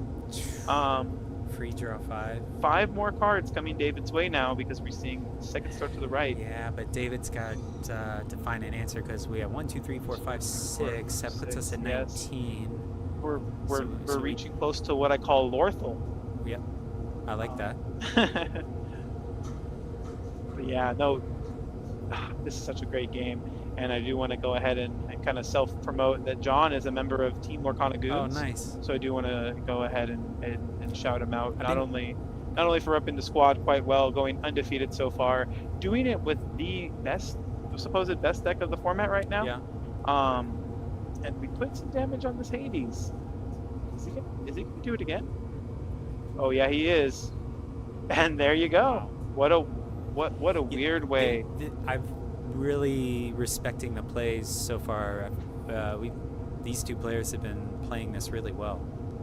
I gotta admit, I'm loving the gameplay. This is competitive Lorcana at its peak, and even though it's a bunch of Blurful Mirror matches, I don't think it would have been done without without cards like Be Prepared not coming back. Because even though it's important, Be Prepared would completely change the way we build our decks in this meta. Yeah, I've always loved Amethyst Mirrors. Amethyst Mirrors are a little bit different nowadays, but we don't have crabs and foxes.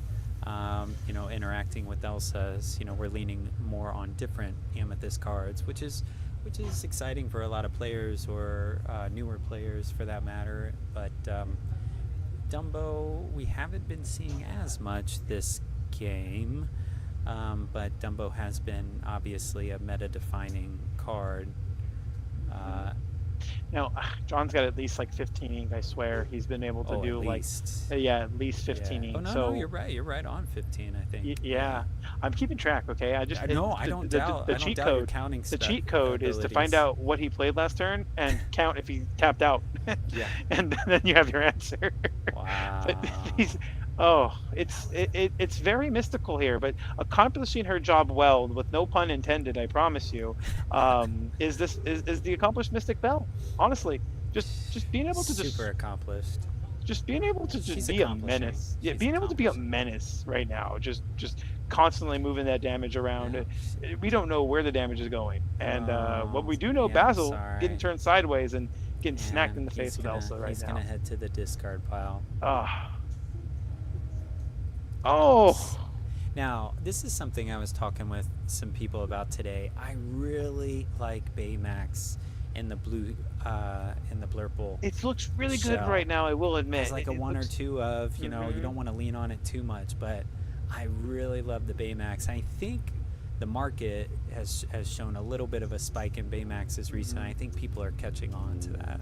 So I think there was some lore gained, I believe. Yeah, we got 2 questing from Bell.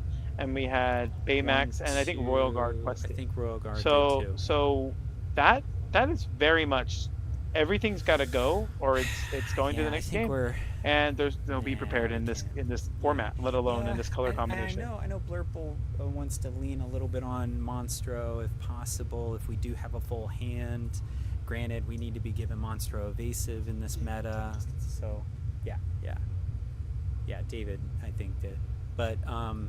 So I think that's a little bit of the difficulty now in these overwhelmed board states, especially late game, and that's why we're trying to jam second stars and 4 of Finders Keepers, because if we can essentially outdraw our opponent, then hopefully we can go wide late game, and then it's enough for it to get there. Right. Another thing I like too is the ability, or like the choices you have between your 1-drops. I think has kind of also shaped up the way you get to start the game.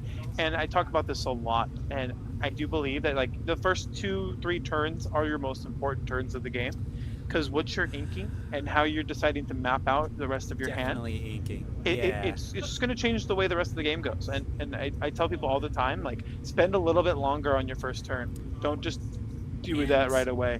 And when it comes to things like playing our support characters early, I think we're setting up, if you're playing Hypnotic Strengths, not questing aggressively. I really like that, that thought process. Sometimes I think we do see some of the players questing maybe a tad too T-pose or our support characters, and sometimes it's best just to be a little patient, because the lore will come in some of the later turns. It's better to monitor the board state and have your opponent second guessing in regards to if they were going to quest or not, and keep them guessing. I think is important. Oh, sorry, closer. So we see a hand alter. I think David just kept 3 cards, and John, on the other hand, decided to alter 4. Yeah. Something you do want to kind of remember about Lorcana is that players that are going first in the game alter their hand first, meaning they declare the amount that they choose to return to the bottom and draw before the player that's going second does. It's just a little bit of information that the second player gets to have, because they're not starting the turn or the game with the first turn. And it's something to think about. It's not. You do take it into account. Yeah. It's not something you are like trying to change your mulligan decisioning with, but you want to remember that because you're trying just to think about the cards that they're playing right away, and that's probably the cards they kept. It's probably what's going down. But we're seeing here Royal Guard come down turn 1. John inking and passing. The first turn isn't the most important in the purple mirror. It's turn 2. It's this card right here, Tipo. Yep. We didn't quest with the Royal Guard. Now that's a free lore game that I feel like you could have gotten, and every bit of lore matters. Well, hopefully maybe he heard me mention in regards to aggressively inking. In this situation where the opponent does not have a 1-drop in play, then yes, I agree with you in regards to that 1 lore may end up mattering. I was more or less talking about in the mirror when typically we are, because a lot of times we're playing, I think, 8 1-drops at minimum.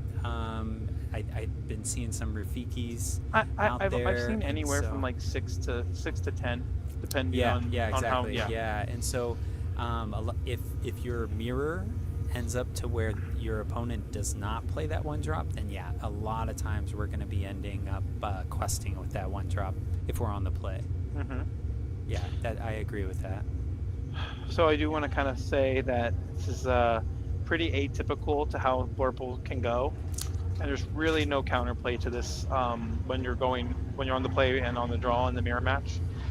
We saw both players start up what they would want, 2-drop ramp into turn 3 Genie, but being on the play means your Elsa can now take out that Genie by moving the 2 damage counters, and there's very, very little counterplay. But let's see if it happens. And yes, the Elsa coming down to remove that Genie is one of the few answers. I've seen some people also use the Bell Mystic to move some damage around from between 2 of the opposing characters, which you can do.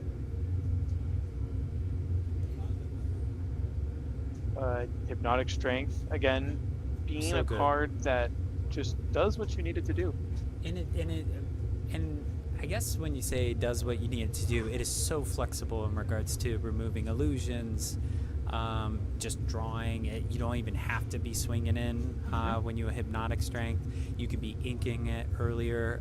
It's just such a good card. And I think until people catch on, if illusions or vanish end up not being as strong, I mean, I think Iagos are always going to be strong because he's a big boy, but Hypnotic Strengths, I think, need to be more main board than anything. Okay, so now we're starting to get Dumbo going. I just want to take a little bit of time to mention the decision John made to swing his Tipo into the opposing one, putting a damage counter on Tipo, but moving it immediately to the Elsa that had 4 already on it. So we got rid of the Elsa, and we're still fighting for the board. John is not out of this game by any means, although David had such a strong start that it's going to be a challenge to come back. Dumbo is a very, very good card here, though. Game one, the swings were incredible. And so, but with this turn, typically on 6 ink, 6 to 7, the swings aren't as huge. Yeah, Hades. I don't know if we want to be ramping again this turn, but we'll see. Yeah. It's just little bits of lore gain here and there. John recognizing that it's important to quest when you can. Yeah. And like I said, jab, jab, jab, and then haymakers. Exactly. So, such a different game than what we saw last one, because we saw John sort of jump the gun right ahead and never lose advantage. Yes. And David, although still maintaining a lot of advantage here, he doesn't feel as far ahead as John did in the first game. I would agree with that too. But Mhm. Dumbo can, change that probably. Yeah. But And we'll see. we're seeing him choose not to turn the Dumbo sideways to net himself a card here. I'm curious if Dumbo is that important right now, or if the extra card might make more sense. But Royal Guard being able just to be a 2/2 on your turn at least, taking care of the Tipo, and again, every little bit of lore matters here. So we see a quest from Tipo to net David up. I believe David should be at least 6 because Dumbo did give its ability to Rider, and that gets him a lore. So David, I believe, is at 6 lore. And Hades does deal with the Dumbo. Like I said, I don't know why we're not putting him sideways, because nothing got rid of him right away. Yeah, it's and a he really kinda good did his point. job. I think playing against, let's say, Hypnotic Strength with a Genie that can swing into Dumbo might have been the thought process there. I have a feeling, though, the main reason as to why we weren't questing is that if David's hand is starved with draw power, Dumbo is really his only engine in regards to drawing right now, and in the Blurple mirror, establishing and maintaining a draw engine is very important. So I have a feeling that probably he didn't want to risk it, especially being on the play and being up 6-1. Mm-hmm. Definitely is something to consider. We do see Ryder putting 3 damage on a Genie. Now, we might know where this is going, because Yeah, I we've think seen we it all happen do. all Yeah. day today. Yeah. Bell Mystic. And okay. He's moving Okay. 3 onto the other Bell. Interesting. Okay. See, now this is what I'm talking about. Heyo, And we have almost a the full board unknown. clear, with a Genie being able to quest for free, putting David at 8 lore. And John's also at 3, so he's not too far off, I believe. He has a long way to go, though. We're still staring down a pretty big board, and all we have is a Hades in play. But, like you did mention, maybe there is no way to draw more cards, and Yeah. David is just playing with what he's got. Oh dear. We're tapping 8. All right, so now And we're that's starting 8 with ink more that of he the, just exerted. the So right and what's left coming hooks. down? Okay. It's the big bat herself. Yeah, she's fantastic. I don't know really how many are typically being mainboarded nowadays with our 8-drop Elsa. Uninkable counts really matter for Blurple. Her shift ability with a 4 of 5-drop Elsa is fantastic, obviously, but And just as quickly as she came in, she's back into the inkwell she goes. But she wouldn't have had a chance to be inked, on her own terms. So that I always like I to do like say, that. I was whenever gonna you say ink she my made it. uninkable, you gave me an ink I never was supposed to have. So thank you. But That's awesome. we have 9 ink to play with now, because John, being able to ink for this turn gives him 10 ink. We've seen John apply a lot of pressure onto the board, and he's looking to try to do something like that now, because we have 2, 4, 6, 7, 8 lore in play. The problem, with 8 lore already. Yeah, the problem is John not seeing any 1-drops early. A lot of times you end up getting flooded with them later on in the game if you're playing 6-10, like you mentioned. And so I don't know if potentially John is starting to top deck more of his 1-drops now, but okay. Hades, please. Right. Chill, But Hades. It's textbook now. Instead of Maleficent on Maleficent, it's Hades on Hades. That's true. Yeah. A lot of Maleficent Wars used to be the meta. You're getting a lot of love in the chat, Scott. I do I'm gotta say, seeing I it. feel like I'm Yeah, sitting Lorcana next Liam. to Hello, Liam. Yeah, feel like I'm sitting next to. No. Zach is actually, he's carrying this commentary. So props to Zach. I'm trying. I am by no means a professional. I do watch a lot of Pro Tour highlights, I will admit. I frequent it enough. Snapquester Mage here. Just gotta step in to notice that both of these casters missed the opportunity to sing Into the Inkwell. Right, so you miss all the shots you don't take. I will admit I had that. laryngitis this week. I really couldn't do any singing when we cast Into the Unknown.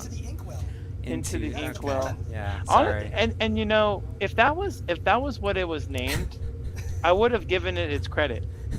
but it's But it into the wasn't. unknown. Yeah, sorry. So you can't get me there. But you know what, Thanks. Zach? Yeah. Where does that card end up? It does end up in the In- inkwell, in- just into- like the Got 'em. card from Hades right now. This genie is into the inkwell. There we And go. Now and we're may back on track. may I mention Madam Mim Elephant right here, re-readying the Hades, by the way, It's so you super get the awesome. value from the lore, and you replay the body, and it's so good because the Yeah. Madam Mim is gonna start trading with other characters on the board. Yeah. But Finders Keepers to net him some extra cards here, and a sale to draw an additional card. Yeah, I'm really liking Elephant now that, I mean, there's some blue steel out there. There's obviously amethyst steel out there, but the we are really missing the bounce aspect when it comes to our higher powered characters like Hades that have an enter the field effect, and so now we're this advantage. Second So we- second form of card draw. So we talked to about the right. we were starving earlier when Dumbo was removed from the field, but now we are hitting our second stars, and we're starting to flood the field again. And we're noticing. Okay, so we played the sale, and I don't think we inked anything. We might decide that the cards in our hand are just better in our hand than they are in the inkwell. And John's gonna have to recognize that. So we see a hypnotic strength, which isn't going to net any advantage here, except just getting a card into his hand. And there's nothing that he can challenge that is that's not evasive right here. But it doesn't matter with Hades. Into the inkwell you go, since this is kind of the theme that we're following. There you go, man. And That was for you. And we're questing to 9 now. John is starting to climb this race. 12-9 here in game 2 of our Blurple mirror match. It's looking close. These players have been playing this really well. Yes. They're keeping things pretty tight. In regards to their plays. I'm liking the inking choices. We're getting some glimpses of the hand. And another lure but for John to go to 10. We want to be at double digits. It's imperative now we start to continue our race further. Yeah, we had a Lord disparity earlier, but John has caught up. No lore gain. I'm regards to sorry. so. That's actually that's singing into the singing. inkwell. Okay. Still 9. I'm taking a look at 9 to production when I 12 say is that. fine. So it's a good card. Into No, the Unknown is a good card. I think it's kind of a make or break right now. I was so. I mean, I'm not a Blurple player to my core, but I was of the anti Into the Unknown camp last set. And I think it wasn't its time. I agree. Yeah. And so when Let It Go was maybe kind of at the top of your list if you wanted a song or something to use, but honestly, Let It Go's didn't feel as good. Your more challenge based removal, and then get to your Hades or Elsa's for that matter. And you're right, when Ruby is not around as much, and when removal is at more of a premium, Into the Unknown has found its time. Yeah. I like how it's just a Hades war at this point.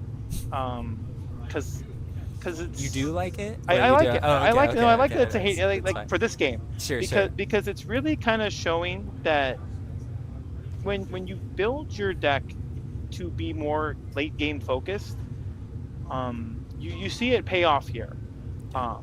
And it's probably good to mention that this is just a Blurple mirror match, but I would like to see what kind of decisions would be made if it was just a different matchup.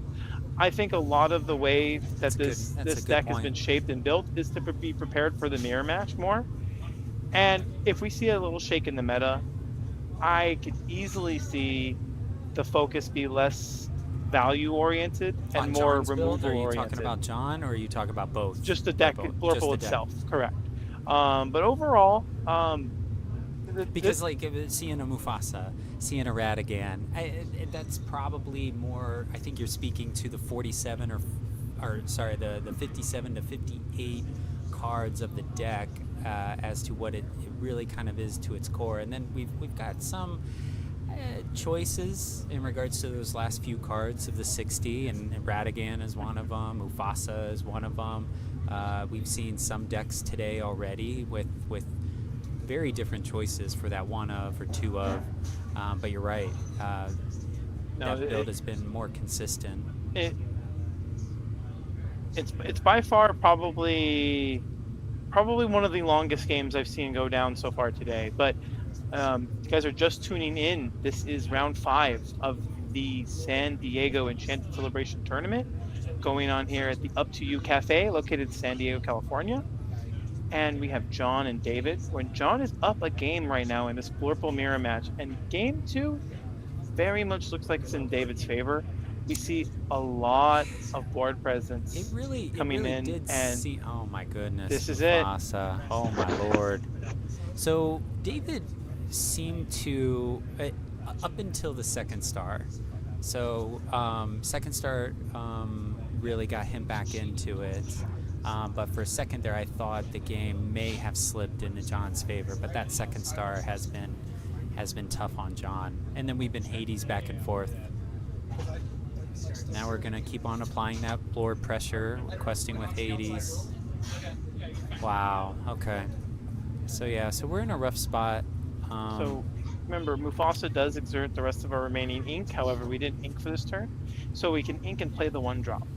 And John's got to really find an answer to Mufasa right here, right now, or I think we have a game 3. Scott, yeah, what do you think? Yeah, no, I think we're headed to game 3, and I hope we do, because these two players have been playing really well.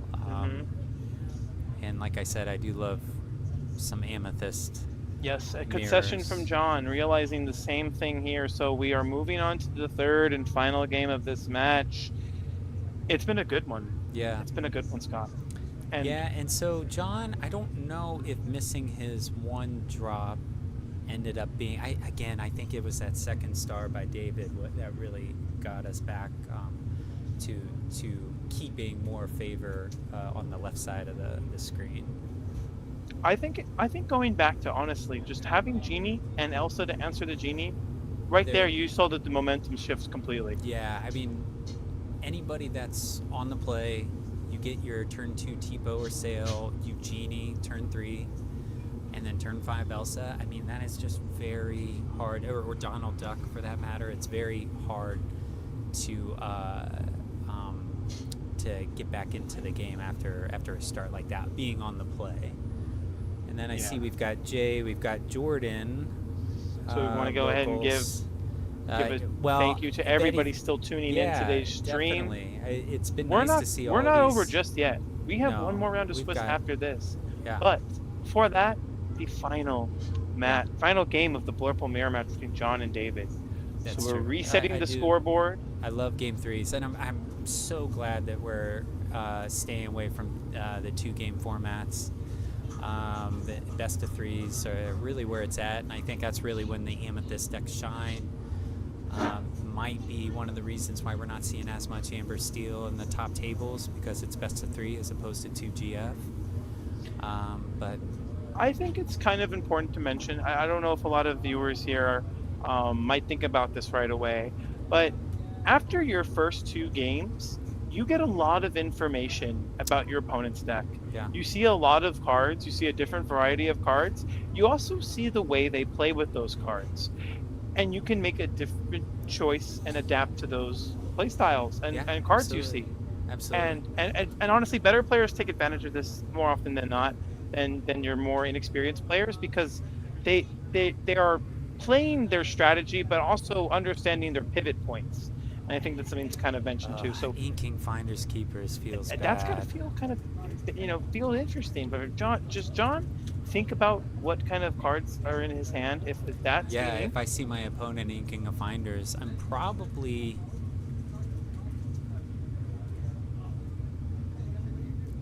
I wonder if I forget how many David mulligan, but sometimes if I'm seeing an aggressive mulligan and an inking of Finders, we probably got a lot of uninkables in hand.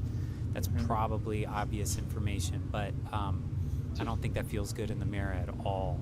So John missed his first turn 1 drop, but I don't think it matters because we played Sail and we matched the 1 drop when he played a 1 drop. Yes. Now I can even have a room to argue that John plays no 1 drop on turn 2 if David plays no 1 drop on turn 1. So I think and kind of going back to my comment earlier in this match, I am more concerned in the mirror for our top end, but you do have to be mindful of more of your 1 drops and T-pos in regards to the fact that we are playing a lot of hypnotic strengths. We are playing support characters, but I am more willing to ink those for so I don't have to end up inking, let's say, more of my top end. Granted, a lot of our top end is more uninkables, but I don't want to be inking Elsas.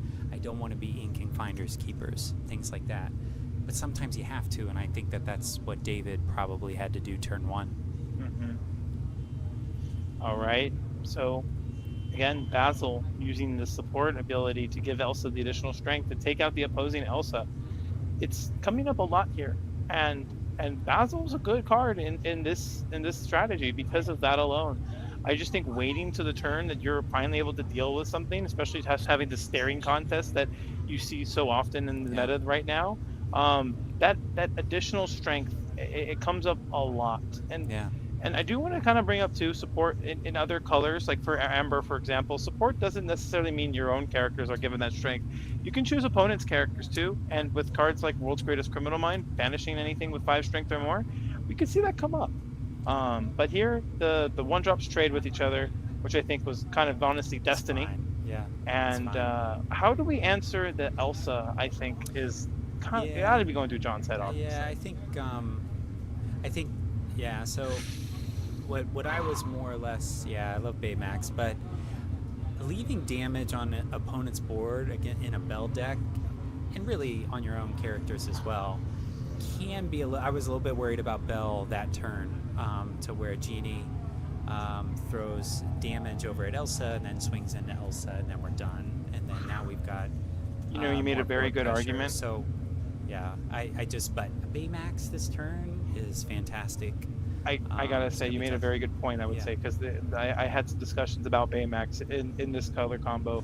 Funny enough, with one of John's testing partners, Mike, shoutouts Quest Kids and Top Choice Gaming, but the Baymax card I wasn't the biggest fan of. Until I just saw this interaction here and the ability to prevent like the Bell Mystic from being impactful in the next turn. For their next turn. I think my opinions changed now, honestly, because that right there completely shifted the tempo of this. But we see an Elsa taking out an Elsa, and don't forget, Baymax can also heal after you quest. This is a mirror. This is an absolute mirror. this is for lack of a better word, disgusting now. It is really gross. But disgusting is a good thing. Yeah.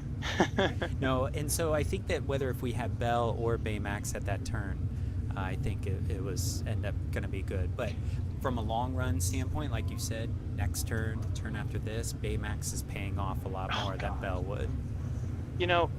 A card that I knew was good the first time I saw it finally gets to see play because Brawl doesn't exist. Yeah, I miss Brawl so much.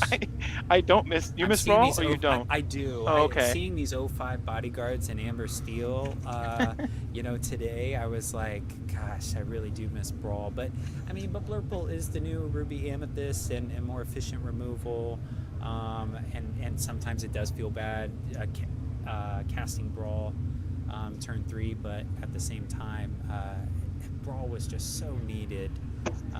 Losing Brawl, oh my lord.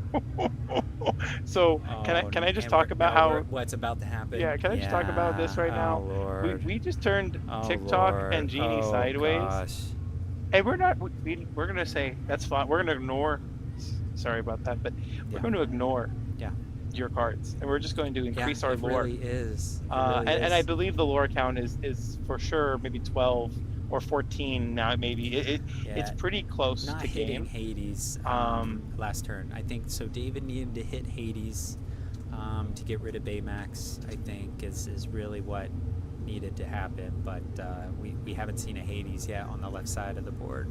Yeah, Baymax really John showed doesn't his have to Hades at this point. You know, John is okay with keeping Hades in hand, but David really needed Hades into the unknown, etc. Now, so David does have a second star in hand. Unfortunately, but he can't also sing lock it. down those characters, and they can't be and that's exerted when to sing second now. star ends up, and it's uninkable. Oh. And so that's what ends up. It's a wrap. Yeah, The Baymax wow.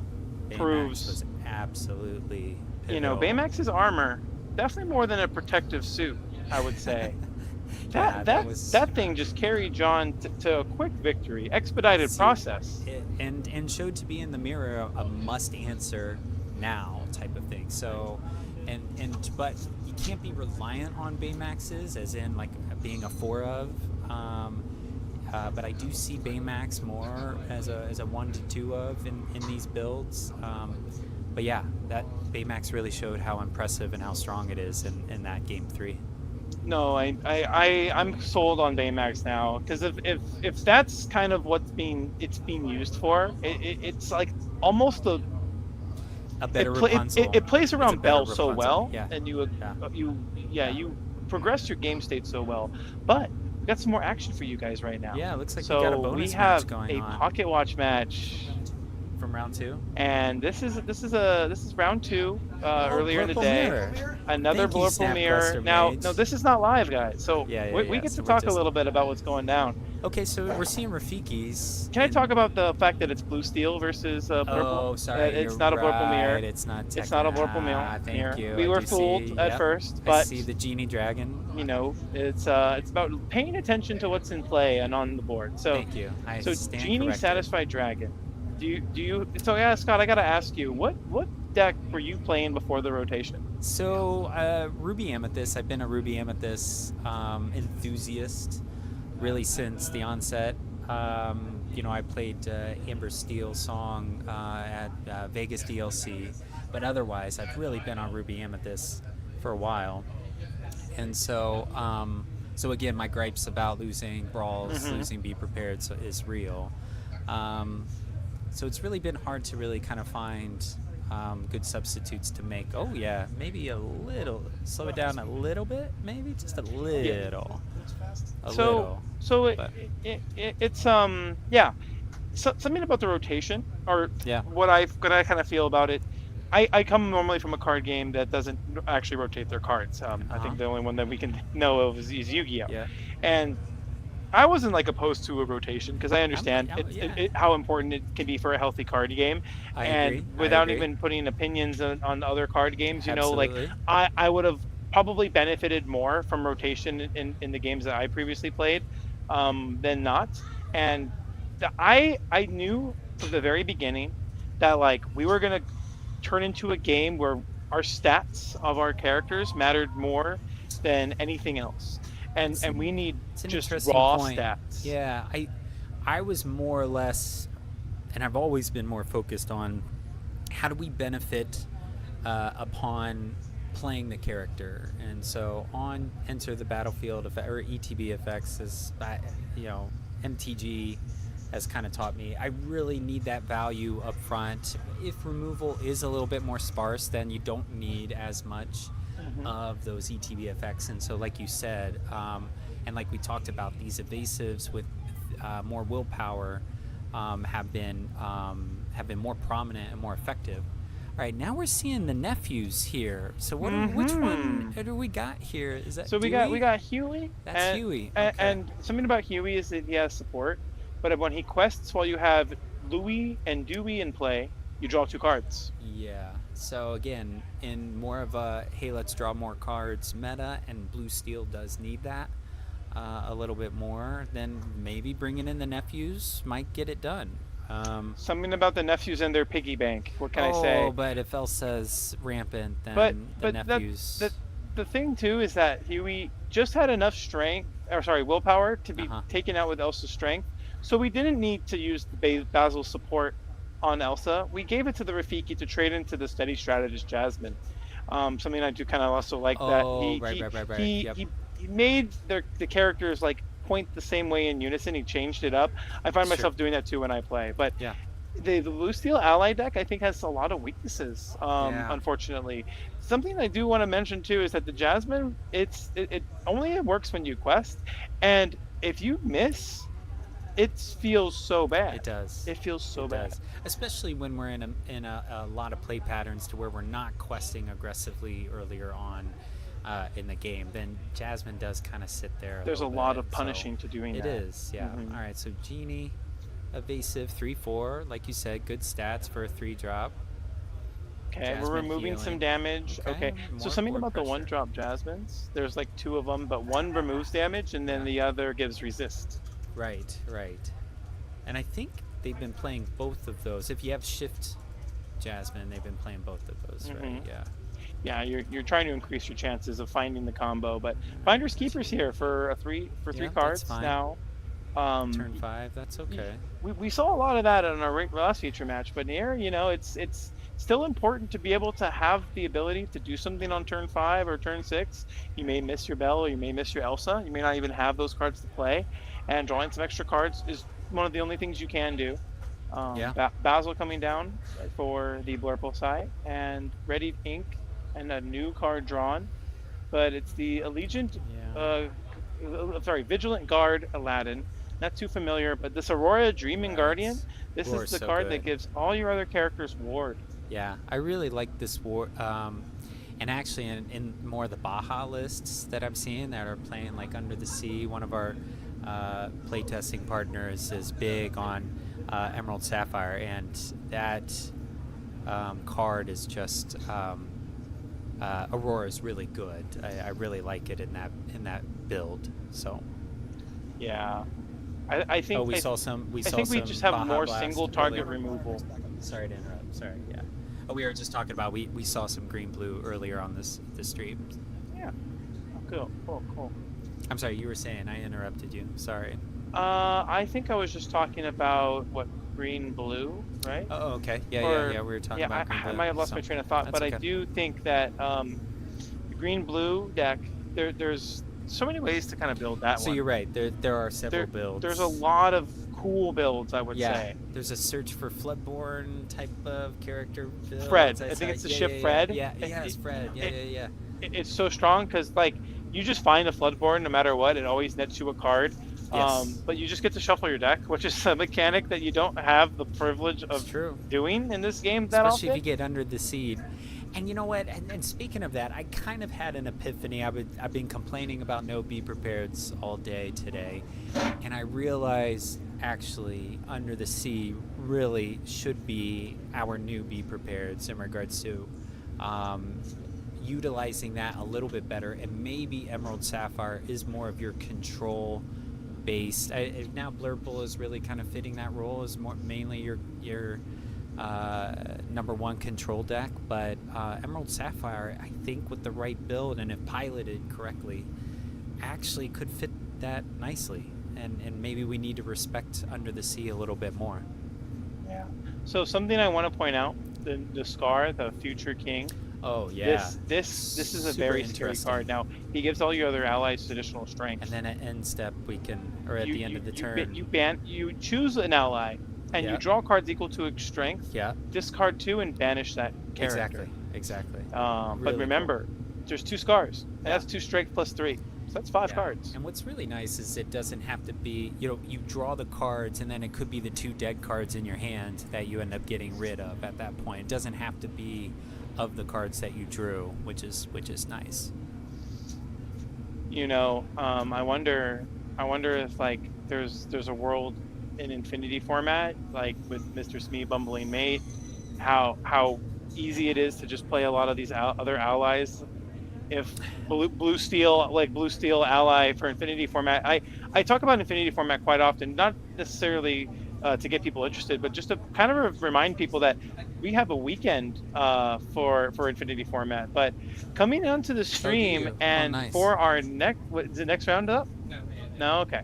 Sorry, I got the wrong vibe. But I do think now that blue steel ally with some room to play around with Scar could do well in Infinity format. We have a DLC and we have a weekend to obtain the whole new world non-foil promo in November. And might need to start thinking about Infinity format if we're trying to No, obtain I some think of you those. should, and I think the idea of trying to abuse ban cards, is always exciting to kind of try to play test around. But allies in a blue steel with maybe if we get a good amount of Infinity support with tournaments and everything, yeah, I think Infinity would be exciting if we get a good amount of support in regards to tournaments for it. So, can I mention one thing? Yes. Aurora, on the other side of the board for the Blurple player, and we saw Aurora on the blue steel side. Yeah, so exactly. we're seeing some So- Aurora battles. Yeah. In this game, but not just in the Blurple's experience. Right. And now this Jasmine again gives it the resist. Oh no, but there's a strength but with actually, the scar, so it's gone. I'm glad that yeah. players are remembering Wow. how cards should be interacting with and how they more or less work with each other. And let's not forget too that we're gonna draw 4 and discard 2 at the end of this turn because that Future King Scar. And the Genie Dragons are It's very good. allies, It's very so- good. I think it's very good because finding more answers, and you are playing the Huey Dewey Louie package and stuff. And correct me if I'm wrong. I think those are allies as well. Yeah, I think they are. Maybe some heroes, but I think majority of them are allies. And having the support ability on the Huey means that you can give that strength. Trigger Correct. on Scar. Correct. Absolutely. Draw more. Draw more cards. Who doesn't want more cards? Exactly. Yeah, that's actually a really good point. If you're playing Scar, if you're playing Blue Steel and you're playing Scar, the more support, the better. Now, I don't know if it's in his list, but Alice Growing Girl, she was originally from the Rise of the Floodborn. I've been seeing those in these supports. Yeah. Can I throw you a little scenario here? So imagine Sure. you play the Alice Growing Girl and you had the Genie in play. Let's just say you decide to quest with your Scar, give like a Tipo some strength. 5/6. Quest with that Tipo. Mind you, that strength also carries over to another character you give support. Yeah. When you quest with that character again, you give it back to that Tipo, so it gets another additional strength. True. And so it becomes almost 20 strength, and then you just draw 20, discard 2 off Scar. Well, now you're talking about decking yourself. So, this King Arthur, I love this. Now, I like that scenario. Drawing 20, it sounds good. Beyond the Horizon. When you have no though, hand size so- limit, it sounds very good. True. Beyond the Horizon ends up next turn, something like that. Maybe you don't draw 20 against the I was gonna steel say let's not matchups. go for 20, but I'm okay with more cards. But I love where this game's going as far as the direction some of the deck building's taking here. But it looks like Blue Steel can go toe for toe with Blurple here. We're dropping try it. threats. We're putting The one drops Genie onto the is too board. much We're lore drawing pressure. cards. Yeah. We don't need Second Star to the right. We don't need Dumbo. Yeah. And that's in his hand, Alice Growing Girl. Oh, it Look, is we can talk about the hand there. now because it's a pocket watch match. Let me see what she. Yeah, let's But see what she yes, ends up. just as more of a heads up to you guys that are just tuning in, this is a previously recorded Previous match, yeah. from round 2, and this allows us to talk about hands and decisions and little bit give more of the give you lines. guys more of an insight because for live matches, the players are able to hear us. I just feel like it's Yeah. important to talk about that to the viewers because sometimes they are going to wonder why we don't talk about something. I think I probably against a Bell or Hades deck, I'm probably not playing Alice unless I've got Aurora out. And I wonder if our opponent there on the right is actually thinking about that right now in regards to if I do go for Alice, I need to make sure that she's protected at this point. And so so we're going the Hades route, which is fine. And now Hades not being an ally character, so you don't get an additional strength buff. True. You don't have the ability to do any Scar shenanigans, but you can quest for 8, and that's what we'll do. Or 7, I believe. 5, 7, 1, 2, yeah. 3, 4, So we're 5, questing for 7. 6. Not too sure on the lore count in this game, but we have a very significant lead. Honestly, Blue Steel's got what it takes, and Okay, this so Alice is a closer. Okay.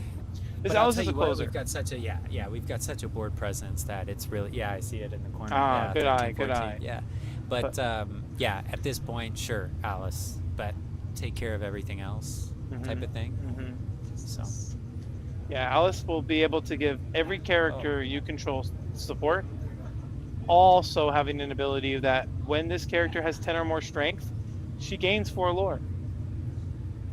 So we have Elsa permanently tapping down. You guys got anybody in mind for round 6? Talk to my Still see it a little bit there, just FYI. But... Oh yeah, you're just gonna remove that window. Oh, okay, cool. Excellent. Yeah. Oh yeah, I'm good, thanks. But Blurple being able to play Elsa. So yeah, that's a good point. So we drop Elsa, we tap down Arthur and Scar. I wonder why we didn't pick Alice. Alice, yeah. So like you said, Alice is the closer at this point, and so I guess Arthur. No, Arthur's just a 3-quester. I don't think his ability is static. I think it's just on play. You give a chosen character like the benefit of challenging, resisting, and having the ability to challenge ready characters. 3, 4, 5, 1, 2, 3, 4, 5, 6, 7. I do want to say that we have too many characters in play. I think left loses no matter what. I think the player on the right wins no matter what. We sang it. Oh wow. We sang it. I love it because you don't have to. You don't. It's not a whole new world. You don't force both players to do it. Oh. But I think just there's enough lore on board for them to win. 5, No 5, evasive 6. answers. True. Granted, Elsa was GG because we're at 17 at that point, actually, based off of going from 13 to 2 genie quests. Yeah, so Elsa tapping down, I think, just was GG. I think Blue And Steel Alice having a couldn't find the lack support. of evasive answers or evasive removal, I think can put a hindrance on where it can go in this format. You can't just rely on things like Hades to deal with the amount of evasive threats that exist in the meta. Honestly, it has to answer Dumbo. Like, I Fire the Cannons might be good anti-illusion or vanish for Iago's potentially, but I like Smash. So I like the idea of more Smash in Blue Steel, just to make sure that we are anything that I am putting in regards to removal has to be able to focus on Dumbo, I think, from a Blue Steel standpoint. Another thing too, I do want to kind of mention, I haven't seen it in any Blue Steel decks recently, or not in this post-rotation meta, but it basically, it doesn't play the Maid Marian. That's the 4-cost Duel Link. Oh, right. Whenever during your opponent's turn, if an ally character you control is banished, you put a damage. You ping an opposing character. Now, that may not seem like the most efficient form of removal, but you put your opponent in a position to where if they're dealing with your board, it comes at a cost of potentially removing their characters. Now, you could be playing like some 3-strength allies or some 4-strength allies, like Mr. Smee, the Steadfast Mate, or the Lawrence. Yeah. And there's not any lists that I've been seeing explored with this option.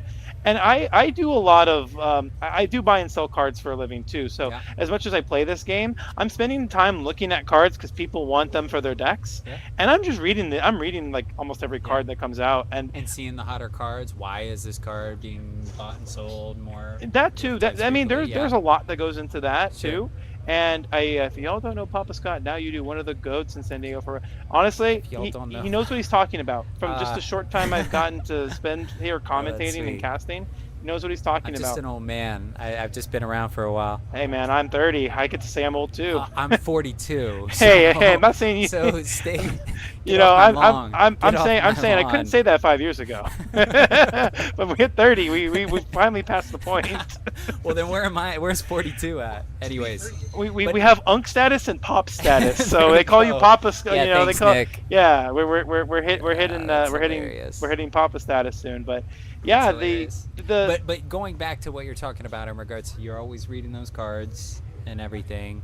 I don't know if you were going to add more to that before Nick interrupted us. Nothing too serious. Just mentioning that like unexplored options. So today again, Under the Sea, and I saw Emerald Chromacon earlier today that I've kind of slept on and haven't really talked about or looked at or seen it played. And I was like so impressed with Emerald Chromacon today in a couple of builds. And so I would love to see a little bit more Emerald. As much as I'm not an Emerald enthusiast, Emerald Chromacon was really solid today. So, but we have our final round of Swiss feature match coming to you right now. I'm going to hop out of the booth. Kevin's coming in. I think you might be alongside Kevin. I'm not too sure. But stay tuned very soon, guys. We'll come back to you right after this. Thank you, Zach. Appreciate it. Zach? Oh, for sure. Yeah.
Yep, yep.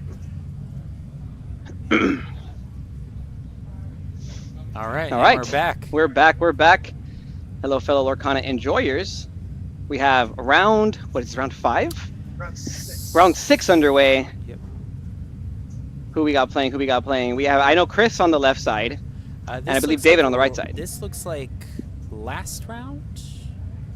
This is the last round of the Swiss. Oh, yeah, last round of Swiss. Yeah, this is the last round of Swiss. No, sorry. This is the last game that we just... No, this is happening live right now. Okay. Yeah. This is live, excellent. So we're not forward now. But the person information needs to get there. Excellent. Yeah, we'll change those up. Awesome. So both these players, actually, one of these players is X1, meaning they've lost once so far, 4-1, and the other player, I believe, is 3-2. He has a down pair. So this is very important for both players because there is a world where, there's a world where one of the players makes it into top good based off this win.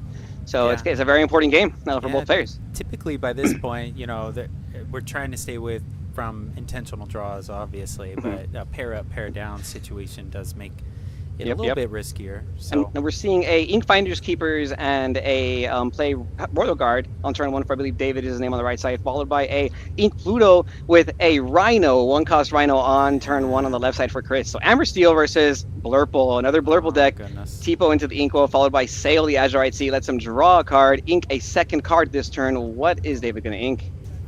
Yeah, I think inking Finders that turn 1, I think it tells us that our opponent knows what their opponent is on. They're on the left-hand side. Typically, if you're playing against Amethyst, you don't want to be inking your Finders Keepers, but you're playing against Amber Steel, you're making sure you're not dead by turn 4 to 5. So Yeah. he's trying to establish a little bit more of the board presence and everything. We got support characters, and we've got Royal Guard out. Yeah, this play was actually really interesting for David on the right side here, because he used Sail the Azurite Sea and was able to play a 1-cost character in the same turn, which is very strong against Super an Amber important. Steel deck, especially if you're playing more of that like aggro Amber Steel that most people are expected to play. But you know, we see Rhino on the deck on the left side, so I'm expecting maybe a Shift Rhino to come down. And there it is, Shift Rhino. Love to see it. Shifting Rhino against an Into the Unknown deck might be a little rough. Yeah. But we're going to see how this ends up playing out. I think, we want to go, if we're Amber Steel against Blurple, we want to be going wide in general. But, we'll see how this ends up playing out. Oh, shoot. And so we're not questing with Rhino. No, we see a losing pass. The lore. Yeah, we got to respect the Into the tempo. Unknown. We do, we do. Oh, and there's the Into the Unknown, into the Inkwell. Into the Unknown, into the Inkwell, because Chris did not quest. Very important play right there. Followed by a Rider. This is a character that has been seeing a lot of play this format as of recently. He's a 4-cost Inkable I really with evasive, like it. 3 strength, 4 willpower. Yeah, seeing a little bit more of these higher willpower evasive characters, whether if they're... Actually, I'm not sure. I would ask. I would double check.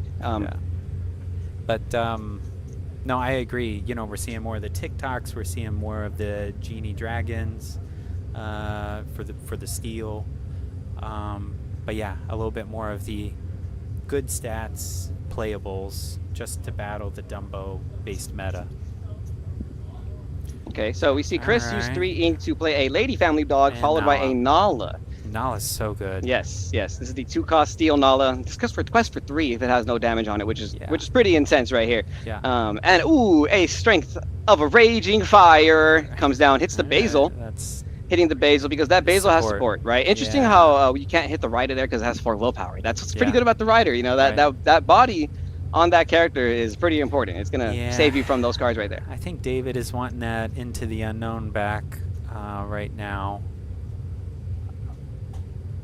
Rhino is now policing the board. We don't have a support character out, and Rhino is at resist. Yeah, and that's the thing about Lorcana, man. Like, inking is such an important aspect of the game. You just mentioned inking that Into the Unknown, and right now it might have come handy, but we also don't know if there's more in the deck or if there's more in the hand. Or in general, if I see it, that means we've got another one in hand, or we all do. and there it is. There's the Into the Unknown in the hand. It's gonna give Chris 2 ink actually, because that was a shifted character. So if you guys don't know, when you use an ability on the shifted character, it will impact both those cards. So both go into the Inkwell. Into the Inkwell, yeah.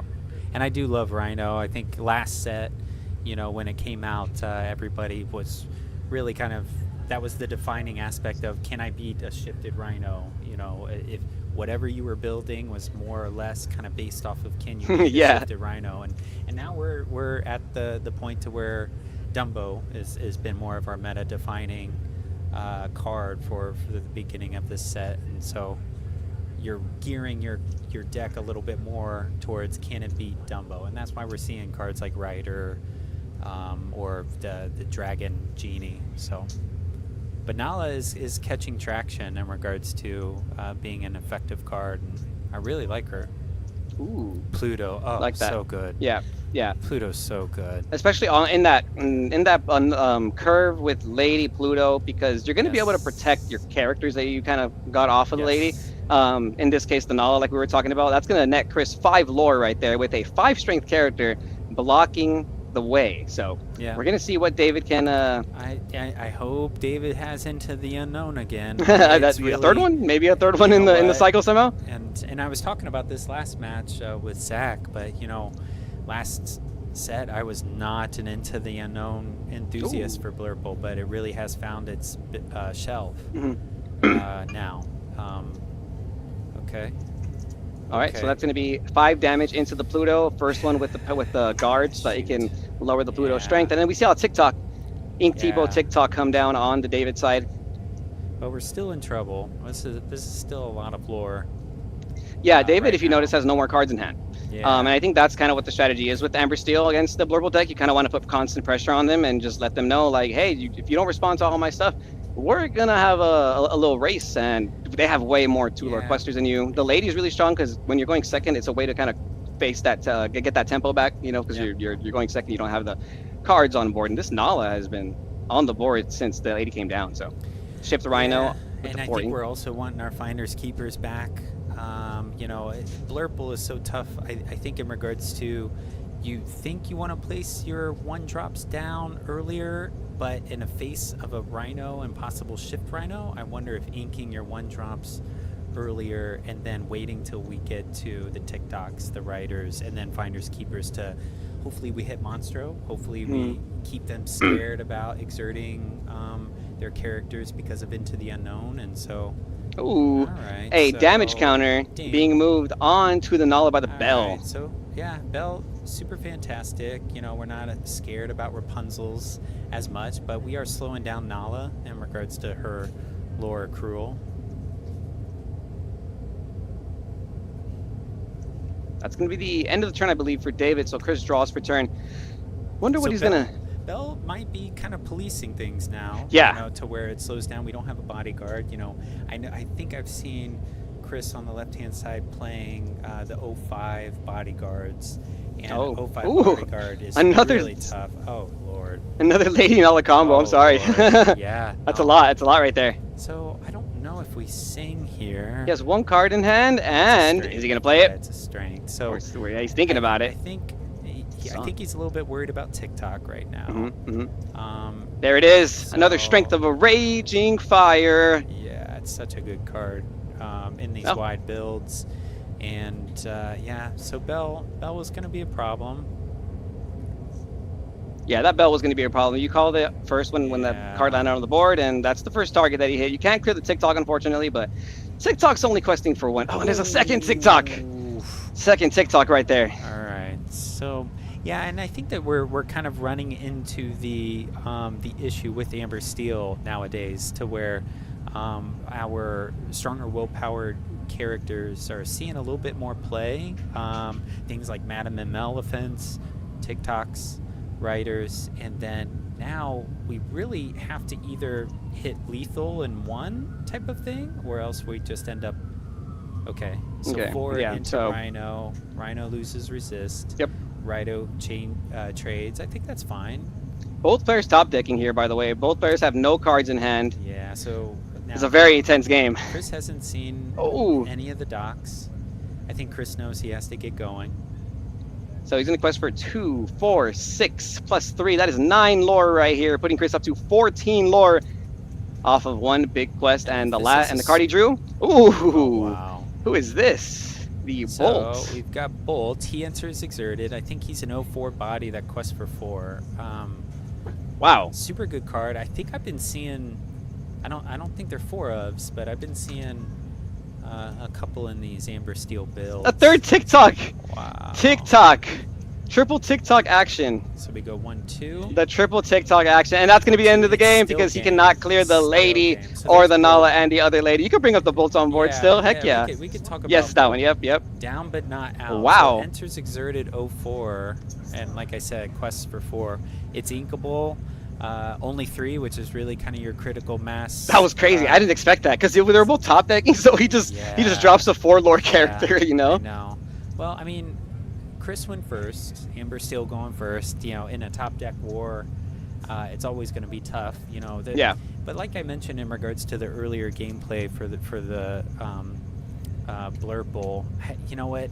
In the face of a possible shifted Rhino, I don't know if we end up inking our 1-drops, saving more of Into the Unknowns, saving our Finders Keepers for that top deck standpoint, but we'll see. Just losing the die roll to Amber Steel is just tough, to where already our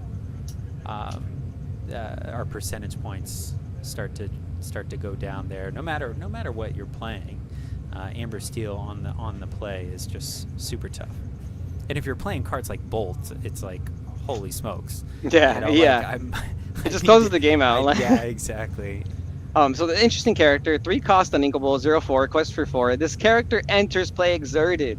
Yeah, and I think I've seen some Amber Steels playing cards like Sven that help a little bit with if we are playing bolts and they enter exerted. Sven helps a little bit more with just getting bolt upright to where we don't have TikToks crashing in and things like that. So we'll see.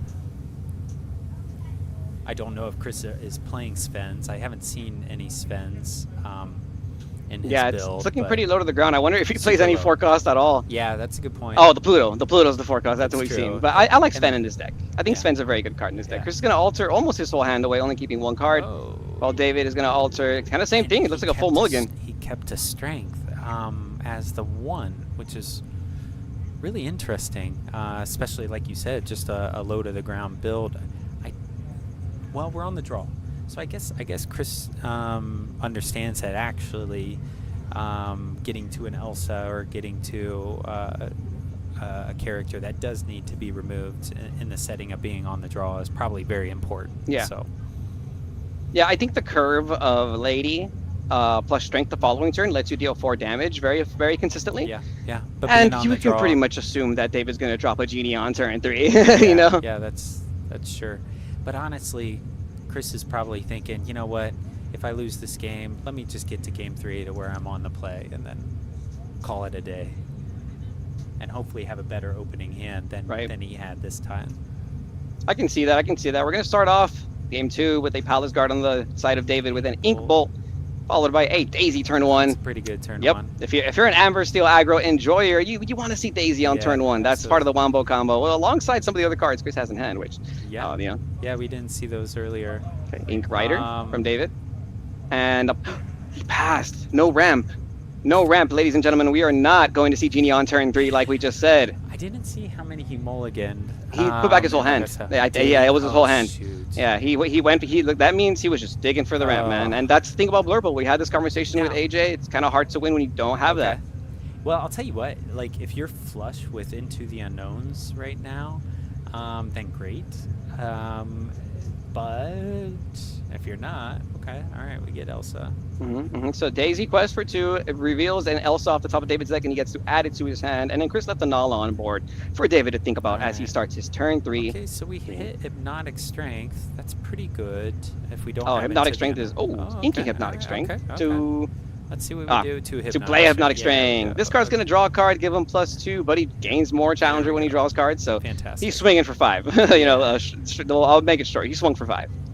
That's kind of interesting, something I didn't know about Royal Guard. Hey, are players, do they need to be announcing on draw step, hey, we're triggering the Challenger 1, hey, I'm drawing for Hypnotic Strength, I'm increasing. Funny you should ask that. We're at a Saturday tournament, so yeah, we know that there are going to be some people that are policing. I mean, it's a pretty competitive tournament. I think it's important to know rulings, and per Lorcana precedent with Pete, you don't have to necessarily announce these actions immediately, but when it happens, by acknowledging it, it means you've activated it. So, I do like that you asked, though. Very important. Yeah, no, we'll definitely get Rule Sharks. Ooh, Dumbo on turn 4. Ink people played Dumbo. Chris played Tiana last turn, by the way, which is the card that people were talking about all format.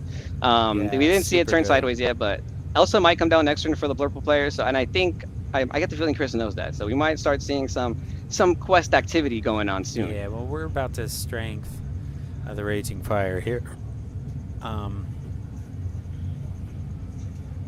Once we establish a little bit more board presence. So here's the Bodyguard, Uninkable 05. That is just so big boy. Tough. Oh, double Prince. Oh, come on. You got a lot of willpower goodness. on the board with that Tiana effect taking into effect now. Chris is going to quest for, what is that, 5? Princes. 3 from the Nala, 2 from the Tiana. Poor David. This is going to be tough. All right, so now we need that again. We inked a Hypnotic Strength. Oh. We need another Hypnotic Strength to swing into a Prince. You need a lot. You need a lot here. Yeah, so I guess from a standpoint of against Amber Steel, you need a lot. Yeah. That's just the bottom line. But the margin is smaller in regards to making those ink choices. But Yeah. Royal Guard's been really good. I just, again, I want Hypnotic Strength again. I want Into the Unknown I mean, here. So we're going to see a Sing Into the Unknown on the Tiana. That's another out.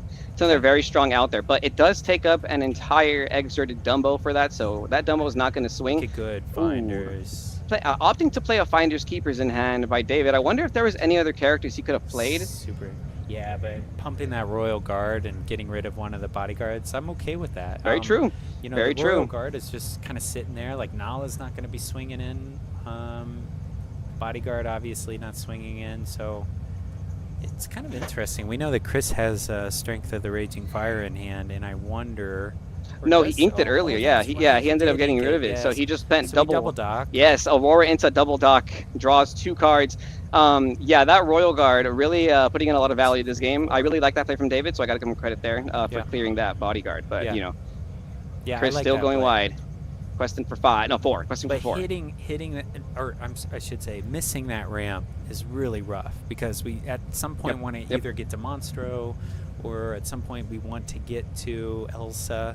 Even Hades, you know, Hades, like you know, but the Elsa, you know, 2 for 1. Monstro, hopefully 2 to 3 to 1. Hades, unfortunately, 1 to 1.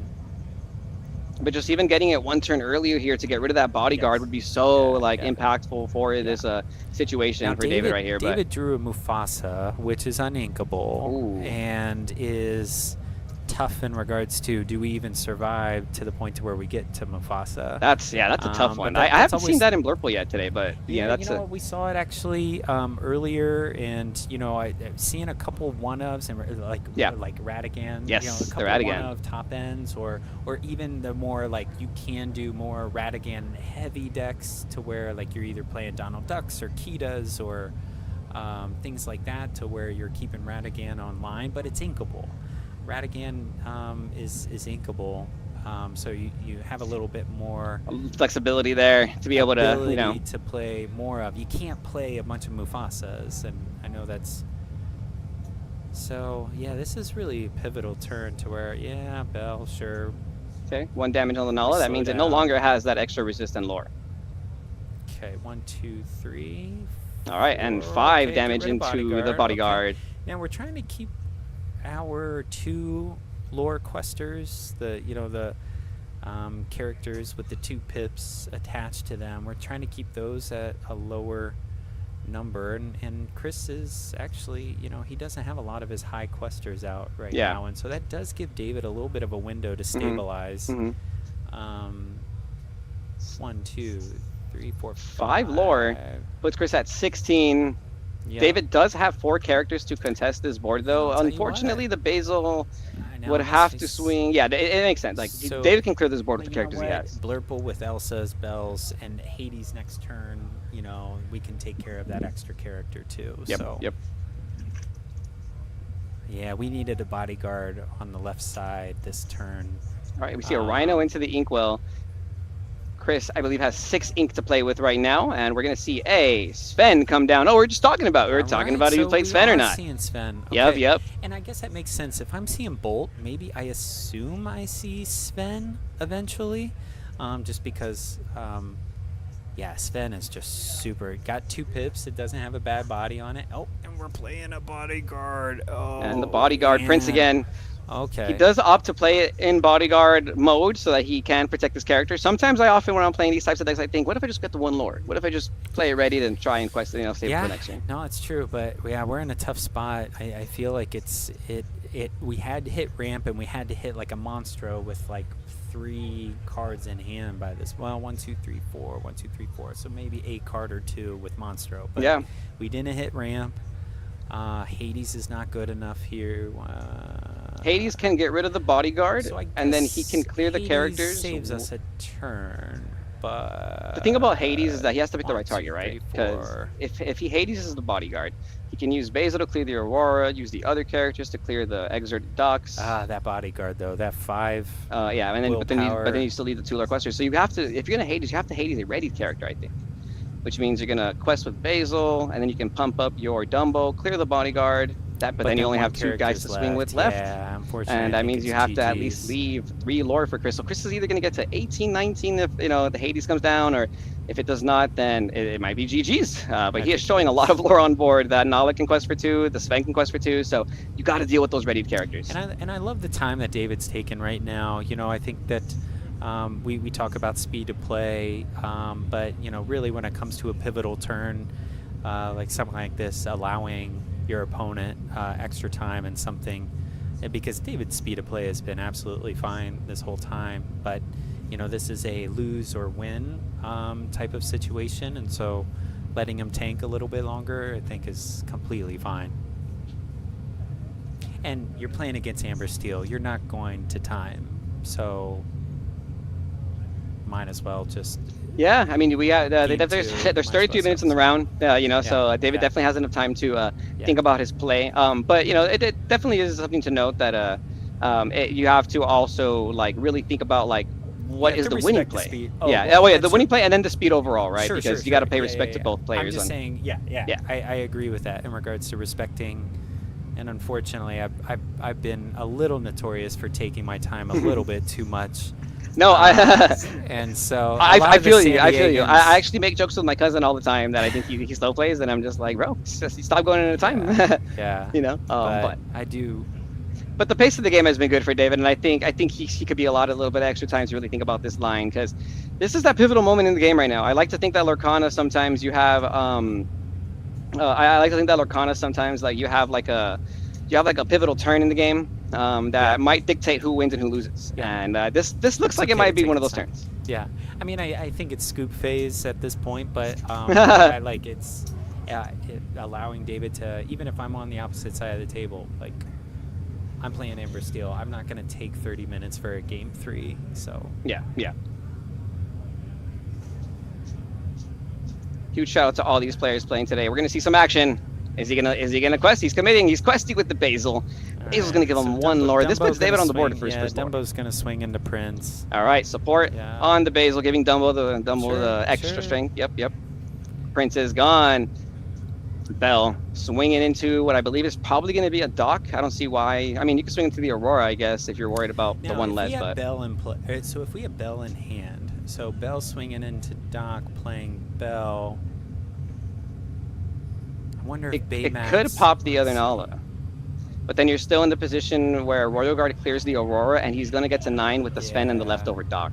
So it's about like leaving him at 19. I think that's what's scary. But I mean, he would take control of the entire board. It's just, does he have more and more outs to ready characters? He's trying to buy himself an extra turn if possible. But I'm a little bit worried. I don't think that's going to end up happening. Okay, so both characters swing into the 1-cost characters, dealing 1 damage to each of them. What do we see? We see I see a Rider. I see an Elsa. So multiple characters can be active here. Yeah, we needed that ramp. Rider into the Inkwell, 5-cost. Elsa exerting the Nala. Elsa's gonna swing into Nala. Fantastic. See, this is it. So, yeah, and a Basil. Absolutely. Yeah, no. If we had Elsa in hand, actually, that's not bad. They're both top decking, like we've been saying. Yeah. Chris is gonna quest for 3.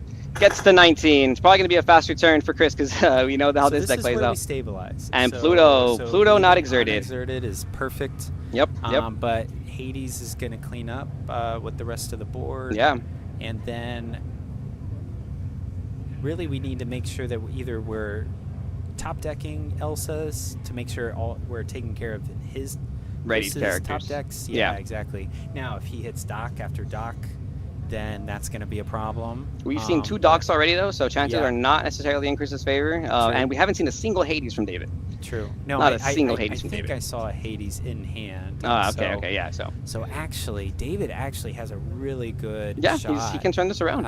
At this point. And he can turn this around. Yeah, if I would have known he had Elsa, and I would not be moving to scoop phase, but I thought he had Hades, but... Yeah, and that's the thing about these games, man. Like, obviously, we can't see their hand entirely, but you have to think about every aspect. You have to think about every interaction. Yeah. How can you survive? How can you claw your way back? Chris only needs 1 more lore to win. David setting up a board with 1, 2, 3, 4, 5, 6, 7, 8. He has 10 lore on board. Yeah. David has 10 lore on board now, and only 2 cards in hand. He passes to Chris. Chris plays a lady. Lady Family Dog hits the board. That quest for 2. Does David have another Elsa or another Hades? I wonder, do we? Elsa! Elsa comes down from David, swings into the lady. How much lore can we gain? I wonder if there's a world to where we hold that lady. I don't think you can, because if he quests with everything, he goes to 10 anyways, and the next turn he goes again to... So 1, 2, 3, 4... He goes to at least like 1, 2, 3, 13. 4, 5, 6, 7, 8, 9. Yeah, he would get to 13, and then the next turn he would lose. Yes. Yeah, You're so you just have to absolutely play right. the card You out. do. And You that's do. going to be the game. Chris is going to scoop it up at 19 lore. Very close. David pulling it out, clutching it with the Blurful deck against the Amber Steel aggro. We're going into a game 3, everybody, in the last round of Swiss. Yeah, I think Chris is okay with that. He had a bad opening 7, and then being on the draw. Yeah. And so, luckily, taking game 1, we're able to move to a game 3. Nice, nice. Do me a favor, Scott? Just passing my water down there. I'm Sure sorry. thing. I left it there. Thank you so much, bro. This has been such an intense game. I'm sweating. I need some water. Brought to you by Up to You Cafe. Oh yeah. Yeah, and actually, I'm super impressed with the cafe. It's actually the food, the drink. Dude, I got a Vietnamese coffee. I am hyped. Well, I'll tell you what. I might have to grab one of those because I'm starting to dwindle a little bit. Yeah, no, that's how I was during the Blurple Mirror match. Snooze fest. No, I'm just kidding. No, But that's no, how I no. was during the No. Blurple Mirror match, and bro, this got me good. No, I think we were making comments about Papa Scott and Lorcana Dad. So yeah, I've got like dad energy going on right now to where I'm hitting that. I'm sundowning right now. So Wherever you guys are watching from, thank you so much. yeah, Hit that's those right. comment, subscribe buttons. Thank you so much to Absolutely. Snapquester Mage, Jujutron, everybody who's been helping us stream this. Scott over here. I'm Kevin from Lorcana Goons. Zach Yeah. Stone, everybody who's been playing. It's been an awesome day, and we're about to finish the Swiss It rounds has with been game fun. 3. It has been fun. Let's see some hand alter processes, shall we? Dude, I'd be nervous for both these players. I'd be nervous for Yeah. both these players. Well, I'll tell you what. Like being 3-2 and 4-1, nothing's guaranteed, and this being the final round, it is tough. Is that true? I think it's 1-0 for Chris. Yeah. David might be both. Okay. Wait, what? I'm pretty sure Chris is winning it. And I think David's winning it. Oh, yeah, Oh, yeah. right. Yeah, Yeah, exactly, yeah. Well, either way, it's a must-win. For Yeah, both I of mean, these players. exactly. Both these players got to win to keep playing. We're going to see a hand alter from David. He puts back... he's thinking about it. And they can't jump into the second chance tournament, which we're lucky enough to where the guys that have been running this tournament today set up a kind of a second chance tournament, which is really sweet, to support out the players that. Oh, and the second chance tournament player gets his first chapter box, bro. Ooh, that's awesome. Very nice, very nice collectibles. Yeah. And a lot of the guys that put on the tournament put a lot of their own product up for the winnings and everything. So props to them for doing such, because we were talking about that in regards to San Diego's been wanting to have a bigger Lorcana tournament for a while, and there are a lot of stores, to where we're able to play locally, but the bigger tournaments not really there, and we kind of have to travel up to like North County or LA or things like that. Okay, so Aurora turn 1 by Chris with an Inked is Rhino. Good. Yes, Aurora turn 1. We have the Holding Court. This character will let him play a queen on turn 2. That costs 1 less, potentially. And our favorite character, let's see if he plays it. Let's see if he has it. Does not have it in his hand. He does not have the Wombo Remind combo, me, Tiana I was gonna combo. say, remind me what our favorite card is at this point. So It's the Tiana on turn 2, but don't- it has escaped us. We do not see a Tiana on turn 2 for Chris. I wake up in the middle of the night sweating, thinking about the Tiana turn 2. All right, we see a quest for 1 with the Aurora. And then we have a free Aurora. Oh, and then a free Aurora off that Aurora. That's a pretty cool combo. It's a very nice way to go that. white. Yeah. 3 Yes. characters by turn 2, not too shabby. Yep. And we're gonna ink, and we're gonna play Lady, and we're gonna be. Oh, what is that? Alright. Ink Tipo, play Sail the Azurite Sea, and then ink another Tipo. for another Royal Guard. This is the play that David did last time, where he prioritizes Sail instead of Tipo, so that he can play his 1-cost character in combination, and he can also draw, which will give the Royal Guard up to 3 strength this turn. So that's a really clean way, I think, to handle the situation. Really strong in Finders Keepers and Sail, Genie decks, for that matter. Yeah, yeah. Hung, I see your comment in chat. That is very well appreciated in regards to a little bit of condensed milk, coffee, and then boom, Vietnamese favorite beverage. Love it. Jacob, Daddy Scott. Okay. I miss Jacob. We need to see more of Jacob. All right, we're going to see a double challenge with the Aurora into the Palace Guard. That card can be problematic, especially after last turn where we saw the Finders Keepers making him swing for like 7. I can see why that would happen there. I think Chris learned his lesson. We respected Royal Guard a little bit too much. Oh, and there's our boy. There's the good boy. The Bolt, that quest for 4. And then he gets the quest for 1 with this bodyguard. Yeah, this is going to be tough.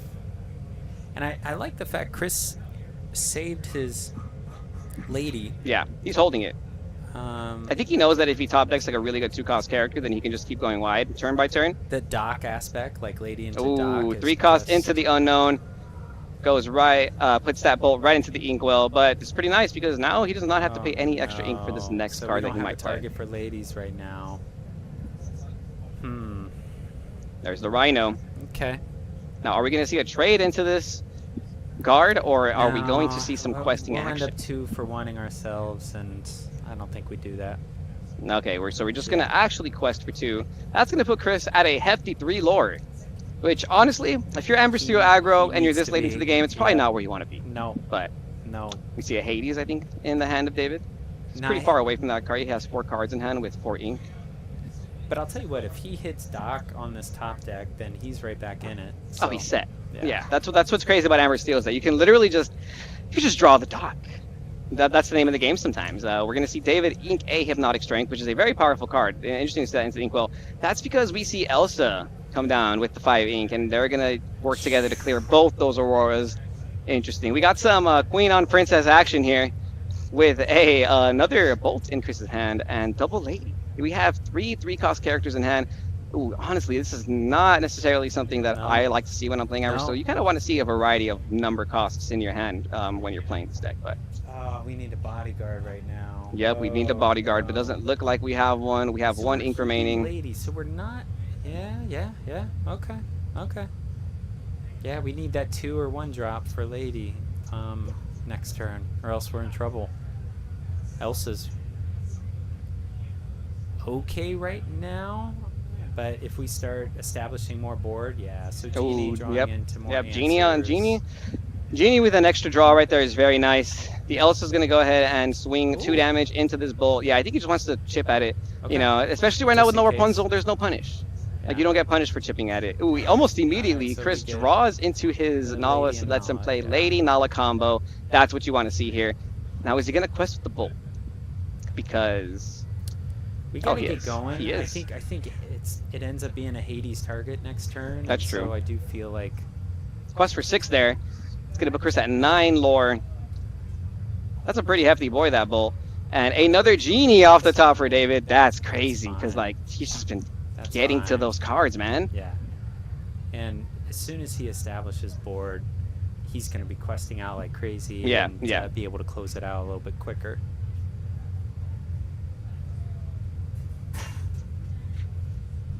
Let's see if we see a Dock, because this is getting scary for both players. We're in. Oh, is that who I think it is?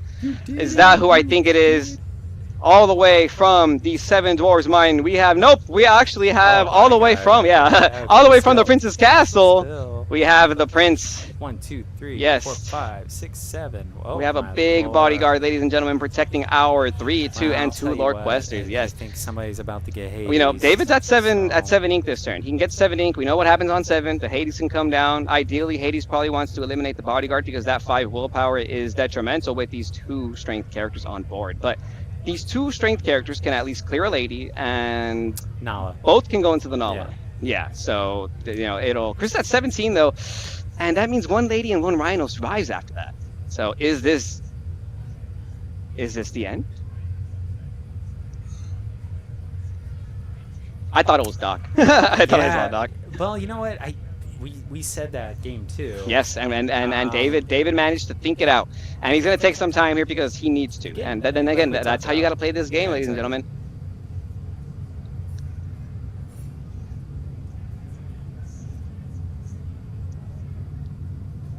I think we unfortunately have to leave the Rhino, but we do got to clear. Oh, actually. Because if it's not Hades, what is your other out? Like, how else are we gonna handle this situation, Oh, right? shoot. I wonder if we end up. Oh yeah, actually, the math is not good right now. Yeah, no, the math isn't math in here. So we're gonna see 7 ink being used here for the Hades. Hades is gonna add the Prince Bodyguard into the Inkwell, and like we said, both the Genie and the Elsa go into the Nala. Elsa swings into Lady. Chris is showing 4 lore on board. Wow. That's gonna be the end of the game. Gets him to 21 at the end. A fist bump for both players, very respectively. Wow, that was very close. That was very close. Yeah, hitting that bodyguard off that top deck was it. It was really important there. Yeah, it was really important because it forced the Hades to hit the bodyguard. If it was any other character, the 2 quester. Yeah, absolutely. Yeah, Rhino was really tough right there. Shift Rhino did a lot. Like the card itself, like it's just a sticky card. So we ended up hard casting that Rhino. You're right. Game 1 we had the Shift Rhino, but yeah, Rhino's tough when you've got just 2 strength characters out there. But otherwise, yeah, it was really good. They were closer than what I thought it was going to end up being, but. Okay. We're gonna get Chris back here for a little Q&A if you're down with that. Oh, absolutely. Real quick. Yeah, I mean, you can partake too, just if you don't mind. No. You guys do your thing. You sure? Thanks for having me on stream. Oh, no, of course, Scott. Excellent. Thanks. Awesome. Okay, so here we have Chris Martinez over here, this was not planned. Actually, my cousin. Fun fact. And Team Goons member Chris. You were piloting Amber Steel. Oh, hold on. Sorry. You can hold. Yeah, there you go. Oh, you're piloting Amber Steel aggro in this Blurple meta. You know, everyone's playing Blurple, and another fun fact, you were telling me all day that you hadn't faced Blurple at all. Yeah, you played 2 mirror matches, and what else? I played 2 mirror matches in the beginning, and then I played Purple Steel, which is kind of a hard matchup too. But I just learned to keep my strengths in my hand to do that. And now I played 3 Blurples in a row for the last 3 rounds. Okay. So and that's where my deck thrives, as you can see. Okay, so, a lot of people are afraid of this Blurple meta. People are very big doomers on that. How do you feel as someone who just faced 3 Blurples in a row and secured your position into the top cut of this Enchanted Celebration tournament? Well, I did realize that Blurple was all over the meta, and I don't really like mirror matches, so I didn't want to commit to Blurple. And if I'm thinking that I'm going to play against a lot of Blurple, I created a deck that will just win the Blurple matchup as fast as possible. And that's all my deck is. It's just win the Blurple matchup as fast as possible, and there's not really anything for me to fight back with except strength. Because Blurple usually skips their turn 1 and 2 every now and then to ink, and if I'm playing Daisy Nala, that's already 5, and I'm at 7 by turn 2. Yeah, we did see you hold strength in your hand alter process in one of those games, kind of solidifying how important that card is, especially right now in a meta where there's no bare necessities. People aren't really playing Ursula that much. Oh, you know the Ursula's on this deck, and Pete is also not really running around. You're not even playing Pete in your deck, actually. We have your deck list up here on the screen, looking very aggressive. A couple cards I want to note in that match. The Prince was putting in work. Very awesome. And, I thought there was Auroras in your list, no? Is it? I think it is. Oh yeah, I mean you played it in the game. Yeah, you played it during the game. So Aurora should be in this list. It's okay. My minor mishap. But the Auroras were in this list too. And the Aurora Tiana combo is something that people have been dreading in this meta. How many times have you resolved it today? Because in that game 3, I was a little nervous for you. You went Aurora into what was that? A Prince and another Aurora. There you go. Aurora, Prince, Aurora. And I thought, okay, that is not necessarily the aggro start you want in this Amber Steel aggro meta, right? So that's kind of interesting. Sometimes it could be enough because you're just trying to play all your guys out as fast as possible to potentially top deck like a Pluto to protect them all, or top deck like a Dock to refill your hand.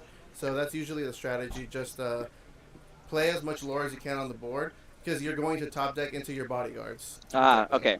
Okay, yeah, I like that. You're very patient. There was a lot of turns where you chose not to quest, and you ended up kind of waiting off of your top decks before you decided to quest, and it kind of felt like from one turn to the next, you went from like 5 lore to like 16 lore. Like, is that kind of the general game plan with this deck, or like how do you pilot it at home? Give it a quick little like rundown. In the situation that you're talking about, I'm thinking that you're talking about game 1 where he had 3 TikToks, right? Yeah. And the reason I stopped questing was because he had 2 guys to my 2 guys, and I was going to play like 2 more guys, right? And if I quest with my 2 guys and leave my other 2 guys unexerted, then his TikToks will be able to kill my 2 guys. And I want to develop a situation where I play a bunch of guys in one turn, like 5 of them, because as you see, he was top decking big guys, and at the end he only had like 2 TikToks left, and I had 5 characters. Then I'm able to quest with all 5 of them, and he's not able to just take them down one by one. So I solidify more lore that way. Yeah, I feel like a lot of the blurple strategy is like one for winning or value trading +1s, right? And this deck does not allow you to do that because we saw you go Lady into Prince followed by Lady into Nala back to back. And oh my gosh, I got to give you so much credit for your patience because you held on to those ladies on the game. You held on to them for. Them really bad. No, yeah, we saw that. And we were questioning like, I wonder why he didn't ink a Lady. And now I see. Now I know. Yes, you just got to trust your deck. You got to trust your top deck. Trust your deck. Trust your strategy. And that's what you got to do, folks at home, when playing Lorcana. You got to trust your strategy. Stick to the game plan. Like I stressed that enough. Like as I've lost many win-ins. I've lost many games or tournaments by not sticking to my game plan. And you know, Chris's game plan was clearly we're gonna hold these ladies so that we can go more wide than the opponent, so they cannot 1-for-1 our characters. And it seems to work out for you. Very, very cool. Congratulations. This deck is a lot more impressive with Tiana exerted. But the one time I had that, it got like put into my inkwell. Yeah, by that, action. Into the unknown. There we go. Yeah. Into the unknown. So you can imagine the Prince bodyguard with Tiana's ability. It's really difficult to get. Yeah. Okay, so you're 5 and you're 5 and 1. 5 and 1 today. You solidified your top cut situation. Very nice. Congrats. How are you feeling? And what are you expecting? What do you want to see going in? I'm feeling really good. I'm feeling really good because I was going to probably draw this last round, and that probably would have put me in the lower seeding. But now that I was forced to play it out, now I'm 5 and 1, which will probably put me in 4th place or above, which is going to allow me to go first in my top 8. And this is the type of deck that if you go first, that means you might just win game 1 and game 3 like this. Yeah. With a really good hand. Yeah. It can do that. It can do that. And once again, this is my cousin here as well, and I know his luck, and he is a lucky card game player. So that is the main reason why I picked this deck. I'm like, I won 5 die rolls today, actually. Oh my goodness! Yeah, you see what I mean? You see this guy. Well, Chris, congratulations. I really appreciate you doing this interview. Any shout outs before you go, actually? Shout out Lorcana Goons, of course. Shout out everyone back in SoCal. You know who you are. You know who I'm talking about. Awesome. Thank you. Good luck in the rest of the tournament landscape, as well as all of our other top cut players. Can't wait to get on into it. In the meantime, we have a pocket watch match ready to go. This was filmed when exactly? This is can we watch the current match still? Oh, the current match still going on? No, it's done. Oh, we can watch the yeah, let's do that one. Yeah. So we're gonna get Ruby Steel actually versus Purple Steel. We're gonna find out. Do you think we'll have enough time to go to the whole match? What's that? Do you think we'll have enough time to go to that whole game, or? Oh, okay. Yeah, that way I could just even say who won before it started, but it's okay. We won't go over. We won't say who won. But this was the other table. Was like table 2 probably. I believe both these players. Well, this is probably like table 4, right? I think both these players are X2. So whoever wins has a high chance of making it into the top cut of this match. So here we have 2 players. One of them playing Steel Ruby, and the other one playing Purple Steel. Oh, sorry, just some minor technical problems in the meantime while we get this figured out. Okay. So on the right side we have Purple Steel on the left. So this is the previous round of round 4. Okay, cool. So Amber Steel and Amethyst Steel. Oh, you're still putting it up. Okay, this is not the one we're watching. Sorry, guys. Oh, it is? Oh, okay. I see. So this was the other table of round 6. And on the right side, we see a variety of purple characters. Dumbo, Elsa, we have Belle. Oh, now we don't have Belle.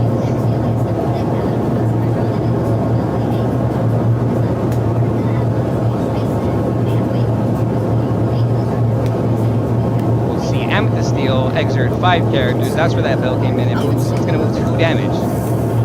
from the Dembo, probably to the Calhoun. That's what I'm assuming. Jump in if you want. If you don't mind, I mean, we don't have to do much stuff, right? We're gonna have Matt jump in, everybody. Matt, it's your channel. You gotta jump in. Okay, Matt's gonna hit the restroom and then jump in. But in the meantime, this is the Kevin Show. Welcome to the Kevin Show. Lorcana Goons Kevin at your service. All right. Amethyst Steel. Gonna swing. Gonna quest with Elsa, actually. I don't have the lore count, unfortunately, immediately here. But that's probably not first lore, I can tell. Ruby Steel has been doing a lot in this tournament so far. So I'm a little surprised to see it this high. Honestly, in the bracket where it could potentially win, we're gonna see a shift. Oh, a shift. Who is this? Mulan. Shift Mulan with a Beyond the Horizon. We're watching the previous match. What's up? Welcome back. Welcome back. I'm back. Guys. Awesome, awesome. We just saw a Beyond the Horizon off this Shift Mulan. Off Shift Mulan. So Yep. Shift Mulan did not. No, only evasive characters exerted. Makes sense. So Beyond Horizon. Awesome. Thank you, thank you. Got the stream thesis.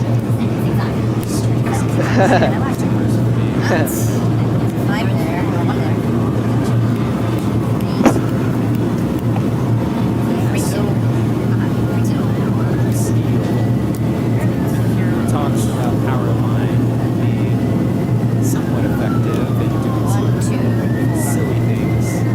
I think Ruby Steel is the power line deck. Yeah. I think if there's a power line deck, it's Ruby Steel. It has like I think it has the best ceiling for that type of thing, just because it has some of the best songs. You got Thinking, there's Power Line, Beyond the Horizon, Strength of a Raging Fire. There is the 8-cost song as well. I forget what it's called, but it ratings all your characters and you can swing with them because they take no damage. So Yes. What shenanigans is coming here? Alright. A1 to insert this guy. I do think that, you know, Red Steel does have a little bit of a problem with evasive characters, but maybe they're running the genies and the speeds.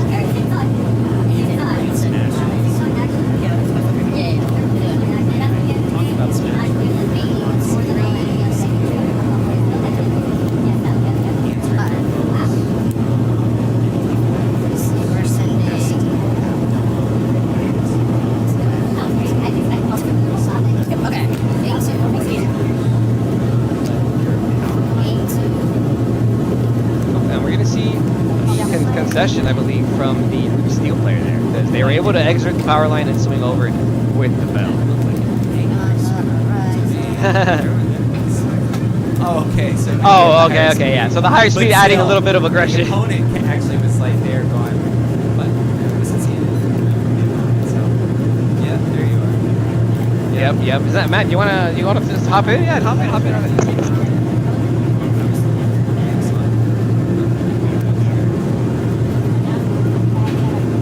All right. Snap Quester Mage, everybody. I got a shout out. Anyone who's ever run a stream.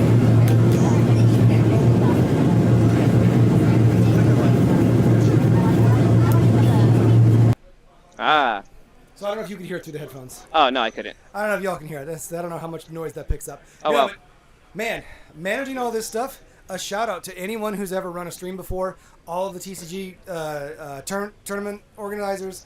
It is some work. Mad respect.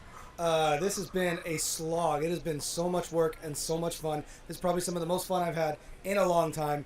I wish I was playing, but this has been so much fun to experience what everyone else has been doing. Right. And I feel like I've been kind of stuck in this little, this little slice of the back area, but it's been nice to be able to check in with everybody, see how they're doing, watch the games, and hopefully those who are watching are enjoying all the great stuff we got going on here.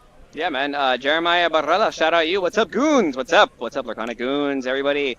What's up? Thank you so much for being here. Matt, thank you so much for doing all the work you're doing, putting the Snap Quester, everybody, putting on the prime production for the San Diego Goats. What was it? The San Diego Enchanted celebration, the San Diego Goats. San Diego's. San Diego Goats. Loved it. It's hard to spell that because then it just sounds like Diegos. San Diego's.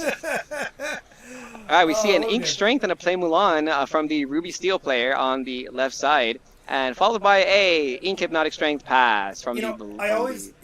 it keeps forgetting, it keeps slipping my mind when I see stuff like Mulan, a couple sets ago, and I'm like, oh, but that's just Simba, and I don't have the forethought that a lot of the designers have. Like, well, that's the Simba effect that you're gonna get once rotation happens. Yeah, And yeah. a lot of people are like, oh, because there's a bunch of cards now like Yolana, Yeah. and the Jafar that do the crab effect that saw zero play, but now they're like, that's the option for that card. Yeah, yeah. And I think a lot of us kind of felt that way, and I think a lot of people were also kind of with coping that the favorite card was going to stick around, even though Yolana was clearly printed to replace Crab, Hey, right? those who want to keep playing all your favorite cards, go play Infinity. There you go, there you go. Or the new storybook format. Stay tuned for that. But we're going to see a Lilo into the Inkwell for our purple steel player, and followed by a Calhoun. These Calhouns mean they're probably going to be staring at each other for a while. Calhoun the Goon, power line making its way to the stage. Ink, That's the the Pirate's 2-cost Life. Singer. Oh no, that's the 3-cost Oh, that the has 3-cost. Rush if you played a song. Okay. So no songs played on this turn 3, but you don't need Rush right now anyway. You're really just playing a Fox without rushing, and that's fine. You didn't have to bounce any characters either. Another Hypnotic Strength into the Inkwell, followed by a Tinkerbell Fast I Flyer. love that Tinkerbell. I've been trying to make that Tinkerbell a thing for a while, and I'm just happy that she's able to thrive because Brawl doesn't exist anymore. Because Right. it felt real bad Right. to slam that down on Oh, 3. here we go. The Wombo combos. Power Was that a line. shift? Yes, shift power line. Seeing beyond the horizon. Makes the opponent do it too. And look, the opponent discarded a shift Tinkerbell. So they were trying to set up that shift Tinkerbell line, and they said no. Hurts my soul. They said no, and then power line triggered. The power line trigger again? He's looking. He does not. Okay, so we either whiff on the power line or just chose not to resolve. That is my issue with power line. Does feel kind of like a high rolly deck situation. And if our purple steel player has a Hypnotic Strength, he's going to be able to clear that power line with just this Calhoun. That's a lot of value. Oh, and the Shift Tink! We still see the Shift Tink after the Beyond the Horizon. 1 damage on the power line, 3 damage after the swing Calhoun, 2 lore for our purple steel player. That is some crazy tempo right there. Oof. And here's the thing is because I played into a lot of Calhouns with Tinkerbells, is now what do you do with the Tinkerbell? Do you quest it and leave it vulnerable to be attacked back? Because, yeah, the Calhoun can't take it out now, but with almost any other card, you could make it so that it's a big problem for you. I like that. I like that concept. Our purple steel player with only 2 cards in hand, showing a Genie and a Calhoun. Our ruby steel player with a Calhoun on board. Can't really see his hand. There it goes. Opting to quest with the Tinkerbell. Go slam your Calhoun in. You No. don't have to waste 2 cards on it. Yeah, and Ruby Steel has some cards that can add strength, but they're not very popular in this meta pool. So we're going to see instead a Power Line Singer followed by an Aerial. I don't think that Tinkerbell's going to quest anytime soon now, but that was nice to sneak that 2 lore in when you could. Genie off the top draws a card to on play. Oh, what's in here? Followed by, I think they're inking the Surfer Tink. Remember Surfer Mini? Yeah. This is Surfer Tink. Surfer Tink. And I like Surfer Tink. The 1/3 body's kind of rough in a deck that isn't purple steel because you can't shift it, but hey, it's still a good card. But And you're right, no quest on the It Tink. pairs really well with the Yolana and the Jafar. Yeah, that's true. That's true. Can swing for 3. Which, coincidentally, will take out a Dumbo. Ah, perfect. Oh, we see what is that? How far has my life? When will my life When will my life begin? I have no idea what the When- card does. sorry. My computer's over there. Yeah, so it's a 3-cost song. On activation, your opponent, you pick a character, and that character cannot challenge the next turn. Oh, and then we have I forget what that one's called. That's the one that gives a resist, or is that? Yes, resist +2 draws a card. So that Tinkerbell's not challenging. I'm still here. Tinkerbell not challenging because there's only an evasive character. Oh, that too, because I thought they chose that with it. Oh, well, Tinkerbell can challenge too also because of that. Yeah, that's true. Maybe you could have even quested right here with your Calhoun because... Oh, no, but then Genie eats it up for breakfast. Double Genie. Breakfast, lunch, and dinner with the Tinkerbell. Make him have it. Yeah, got to put him on Better Have It. There you go. All right. A Sing Strength of a Raging Fire. Really? Because they don't want another Yes, shift. so they don't want another shift or another Beyond the Horizon combo. Gotta respect that. You gotta respect those combos in this type of deck. With all the strength of a raging fire. Genie and... Oh, they're both... Okay. So just Genie quests. Alright, we see a draw from our Ruby Steel player. 3 cards in hand. You know, I'm a little jealous being over on this side, because you have like the big full screen thing, and I'm trying to watch a screen that's about this big. Yes. Managing all the names and all the cards and stuff. Yes. Oh, another I'm Still Here for 3 ink. Gonna hardcast it, play it on your Aerial, lets you draw a card, and we'll give another character resist. So your Calhoun has, give another character evasive. So your Calhoun has evasive right now. Both characters swinging into the Genie. Ooh, your Calhoun getting value there. See, that's not something you see every day. A Calhoun swinging into a Genie wish fulfilled. Definitely interesting. And and that's I forget what that song is called. That's that 8-cost song that I was just mentioning. I looked it up earlier today because I think we had this guy on another round. Okay. This deck was awesome. Nothing we won't do. Nothing we won't do. It's, okay. Ready your guys. Yeah. And they can't. They can't quest, but they take no damage for the rest of the turn. Yes. No, but one thing I'm really excited about is that Ariel got a brand new Enchanted. Yeah. And I'm super excited about that. It's a pretty good card too. It has the ability that whenever you play a song, you choose a character and give it evasive until I think that turn. So it's not bad. Or it might be till the start of the next turn actually. Well, what I like though about it is like that Ariel's been around for a while. Yeah. And it is now shining because there's a lot of other things that have been taken out of the spotlight so that new cards can shine. Or rather, old cards that didn't get a chance to shine are now coming out.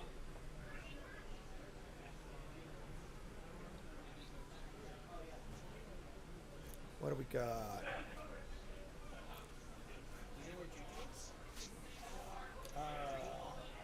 Inside somewhere?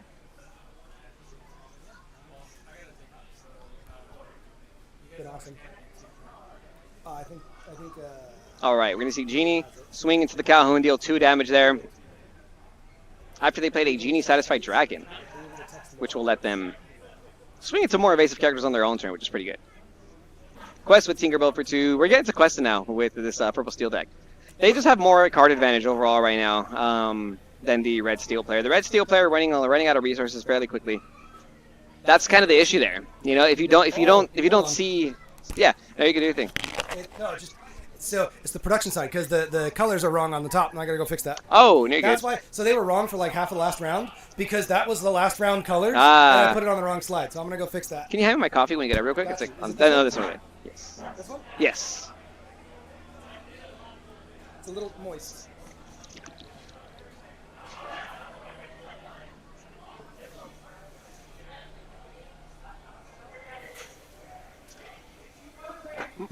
Sorry, guys. I woke up really early and I'm sleepy. I had to drink coffee.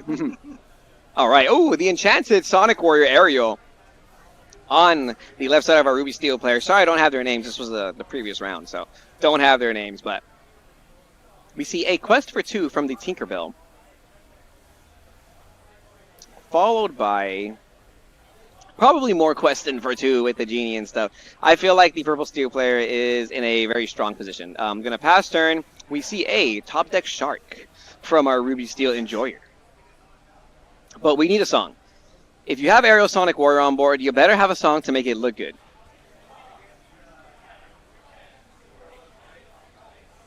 Ink the Shark. Wow.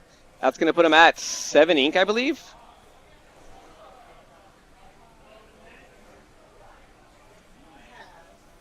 And are we going to see it beyond the horizon? Is that what we're seeing for 7 ink? That's going to be kind of crazy.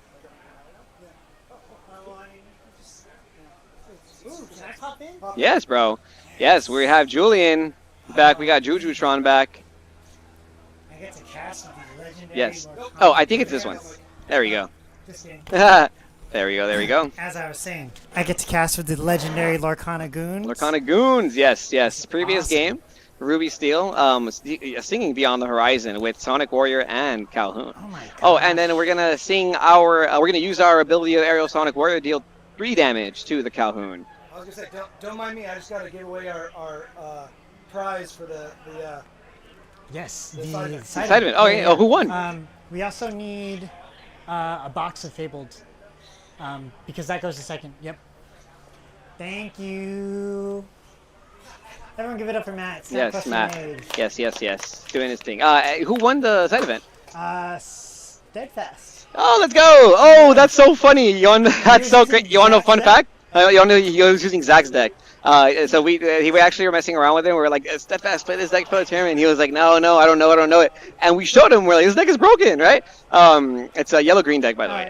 It's the Circle of Life. Circle of Life, Lost in the Woods, Under the Sea. Don't leak the sauce, guys. But he didn't do too well in the main event. He goes to Zach and he's like, let me borrow the deck. And Zach literally coaches him like 10 minutes before it starts. This is the line, this is the patience, and boom, there you go. Oh my god, yeah, it's amazing. Like, congrats, Steadfast. Heck yeah. If you want to get him over here, we can talk to him. A lot of people remember his channel. Yeah. You know what? Maybe we can. Maybe we can get him on stream real quick. Looking like the Ruby Steel player is playing off top of their deck, and the Purple Steel player has a little bit more lore to gain. That Aerosonic Warrior is putting a lot of damage on the board, though, which could be kind of detrimental. With Double Cobra only in hand for the Purple Steel player, I wonder how much lore he has. Is he close to 20? Oh, I have no clue. I wish I could tell. I wish. Yes, we couldn't tell, unfortunately, because it is a previously recorded game. Maybe we can just have people or have a phone out there next time, just have the lore. Yeah. Steadfast. Yes, let's go. All right, we're going to take a break from this previously recorded game. Matt, can we actually switch back to the other one so I can interview Steadfast, the winner of our Second Chance side event? If you guys, hey, can you mind holding this? If you guys don't know who this guy is, because he never shows his face on YouTube, this is the Steadfast from the Steadfast YouTube channel. You guys probably watched a lot of his Lorcana content during the first chapter, and you just went, how many rounds was it? It was 4 rounds. 4 rounds, so you went 4-0 with your deck? 3-0, and then there were 2 undefeated, so we just split. Oh, nice. And I took the first place prize. Nice. He let me take the first chapter. 3, 2, 1. Yeah, everyone say Steadfast. Let's go. That's cool, man. So how'd you like the event so far, and how was the side event situation? Oh, it was great. The main event, I went 1 and 2, so I was happy to just drop and play the side event. Okay. I was playing Blurple, which is the same list I played last weekend, where I went undefeated day 1 and then lost day 2. So I love Blurple, but people are starting to adapt, so it's a little bit harder. Yeah, you did do well at the 6K too. Nice, yeah, I did nice. Great at the 6K, just shy of top 16 prizing. So okay. But it was pretty tough. It was like 100. It was almost 200 players. Oh yeah, I know. The top 8. That one looked crazy. Yeah, that one looked well. 9 rounds is rough. Oh, okay. But it was really fun, and but yeah, people are learning about Blurple. I still think it's super viable. Yeah. Obviously, and I love ramping into stuff. But Okay. For about the side event tournament, same thing, or? I was playing Zaxxon's Spicy Deck. Okay, so, yeah. I don't want to talk about it too much, but it was fun. Yeah, no, that's cool. I mean, I know it's a green-yellow deck. I mentioned it already, but that's really cool, man. So picking a deck last minute, man, is that something you normally do, or you're just like, I'll try it? So I've been playing a little bit of that. Like, I've been brewing that a little bit of my own. Okay. But his version is a little different. Mm-hmm. So he just coached me a little bit through some mulligans, and yeah, it was great. I beat aggro and I beat control, so it was great. Awesome. And are we going to see you at any DLCs in the future, especially now that you've just won yourself a first place? Yeah, I want to go to DLCs. I will not be in Milwaukee. I did not get a ticket. Oh. But I'm going to be in Denver next weekend. Okay. For the PPG. Oh, nice. Denver. Oh, heck yeah, dude. Yeah. Okay, so if you guys are going to be in Denver for the PPG, go say hi to The Steadfast. Remember his YouTube channel? I'm sure you guys do. From you just gotta make more content, bro. When are we going to see more videos? Okay, well, first of all, today's my birthday. Actually. Oh, let's go! Happy birthday! Happy birthday, Steadfast. So I haven't made videos seriously in 8 months. Yeah. Yesterday, my son turned 8 months old, so it lines up. Yeah. I got 2. I know how to. You can tell why. No, but Fabled has really reinvigorated my deck building and stuff. So we'll see. We'll see if I make some. I have so many content ideas. It's just hard to get to it. So. Yeah. No. Yeah. I can imagine. Shay, happy birthday! Shout out Ziza. Appreciate you guys. Thanks, guys. Yeah. Awesome. Well, Steadfast, everybody. Any shout outs you want to give out before we call it a day? And once again, congrats on doing so well today on the side event. I'm glad you got to walk away with some prizing. No, there's some really great players that we know still in the top cut, I think. And then shout out to the Lorcana Goons, Zach Stone, Kevin. So shout out to Snapquester Mage over there. I'm from SoCal, so happy to come down here and play. Even though there were some great events this weekend, this is up there. So glad you can make it. Heck yeah. Yep. Putting it on for the community, man. Yeah. Thanks for having me on to chat. Awesome. Yes. Thank you, Steadfast. Go subscribe to the Steadfast YouTube channel, everybody, because we got some awesome content coming, especially now that he's back in the game. We just inspired his motivation. Yeah. We have a new champion here. Love it. When's Top Cut? Soon? It'll be soon, right? Probably next 15 minutes, maybe. All right, stick around. Don't push the buttons over here. Thank you for the birthday wishes. Hey, stick around for Top Cut, guys. I'll Yes, see you happy later. birthday, Steadfast. Thank you, bro. Appreciate you. Congrats again. Oh, yes, they are announcing Top Cut right now. The players are getting ready. But yeah, man. Oh, so who won that Ruby Steel Purple Steel match? I'm sorry, guys. I want to say the Purple Steel looked like they were gonna win. It was a little bit it felt a little one-sided, and yeah, Purple Steel won. Later. All right, so let me know what you guys are thinking in the chat below of the format right now. I'm appreciating this meta diversity of purple on purple madness. The purple on purple violence is very interesting. RIP Goat. No more goats in the meta, so we have to play without this card, and it makes the meta way more interesting. Love it, love it. Hold up. I just gotta sneak in real quick because we're talking about the goats here. I don't know if you saw the W was hanging up. This was every single competitor here got our special promo goat. It's got a nice little stamp on there with our logo on it. I just wanted to do something special, something fun, something neat. That everybody could enjoy and have and take with them and keep it as a memento and a keepsake. It is a card that kind of defined this game for 2 years. Well, almost 2 years because it came out in set 2. Yeah. But I mean, the goats defined this game. And even though they are no longer with us for now, who knows if they'll come back? Our San Diego's, we wanted to celebrate it, and so each competitor got one of those cards. R.I.P. the goat. R.I.P. the goats. They're really cool, man. Do you know? You don't know when Top Cut's starting. I have no idea. I've been living in my little bubble in here. Do you know who's gonna commentate the first round of Top Cut? I mean, I'll switch with Zach again. Okay. I'm gonna be over there pushing buttons. Cool. Let me go get Zach then. Give me 1 second. I'm gonna put up a be right back then, so I can get that all set up. Okay, yeah. So we will return shortly. Thank you so much for your consideration. Guys. Please come back. There's more Top Cut tournament stuff happening. In the meantime, though, like, comment, and subscribe wherever you guys are watching from. It does support the stream and the channel. Really appreciate you guys hitting all those buttons. Thank you so much.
This is actually so creative. I'm a genius. All right, Lorcana Goons, we are back. Snap Quester Mages, everybody, Lorcana fans, we're here. Zach Stone, Kevin of Lorcana Goons. Kevin? Yes, That's we're here Kevin? together. We're And casting. We're is casting. this- The top 8 Is is this the live, Lorcana guys. Goons? Yep. Finally Lorcana Goons, casting yep. together? Yep. Let's So, go. if you guys want to Let's watch go. the stream on social media, be sure to go First on and Twitch foremost, and YouTube. we do want to say thank you so much to all of the staff here organizing the event.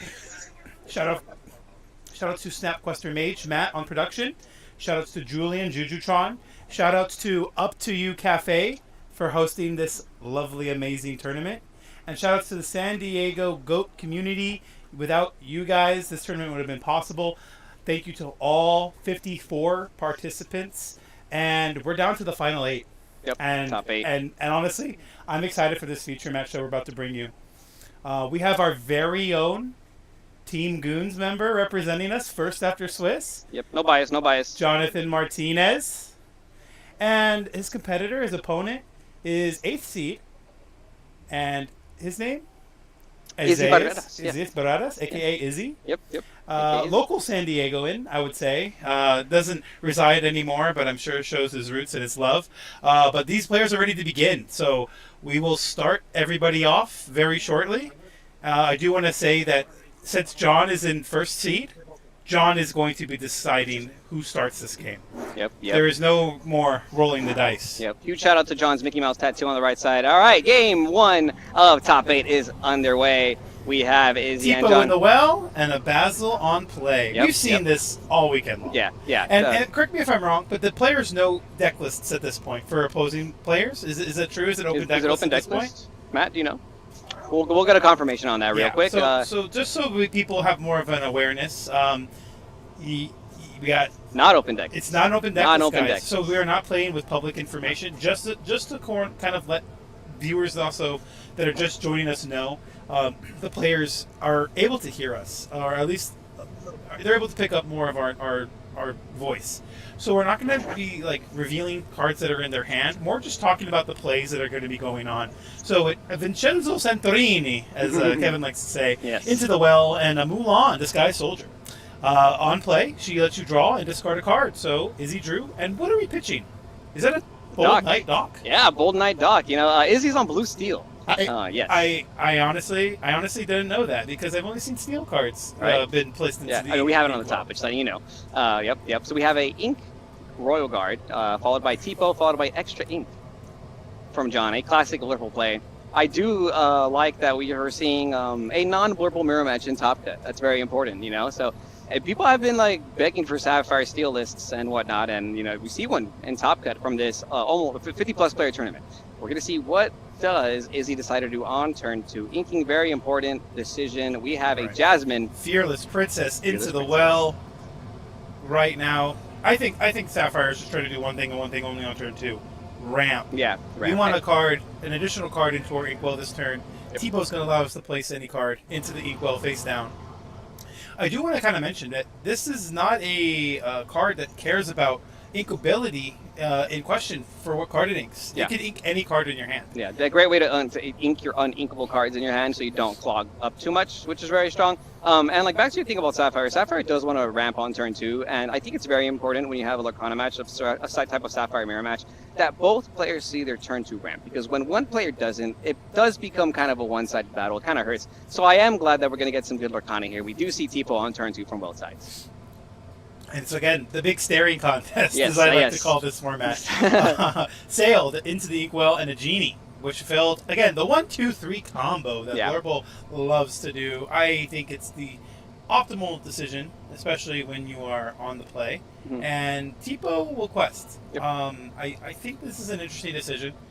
There is no like real way for Izzy to like trade fairly with like the stats on play. It would be a card for a card here, but we see a sail of the Azurite Sea coming down. Draw a card.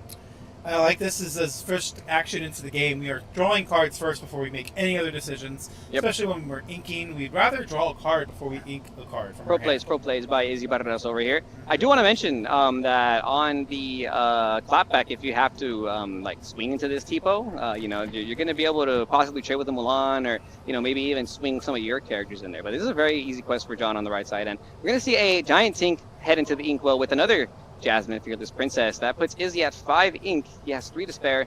Oh, and the Pleakley. The Pleakley hits... Look at this acceleration by Izzy. Turn 2 ramp, turn 3, triple ramp. Triple ramp.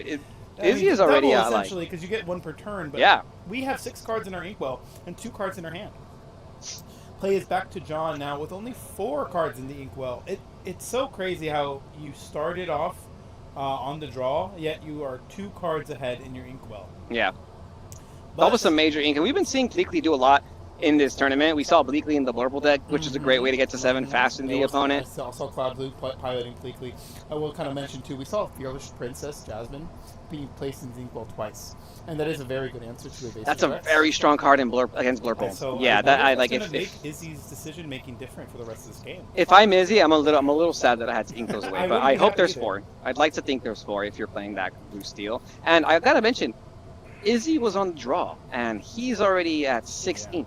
Okay. That's a big deal. Pretty standard line here. Normally, I think on turn 5, you're seeing Elsa played down. I don't know if Elsa is a card you'd like to play in this situation, although you do get a free hit into the Mulan. But Madam Mim, Elephant, is great into this board. Yeah.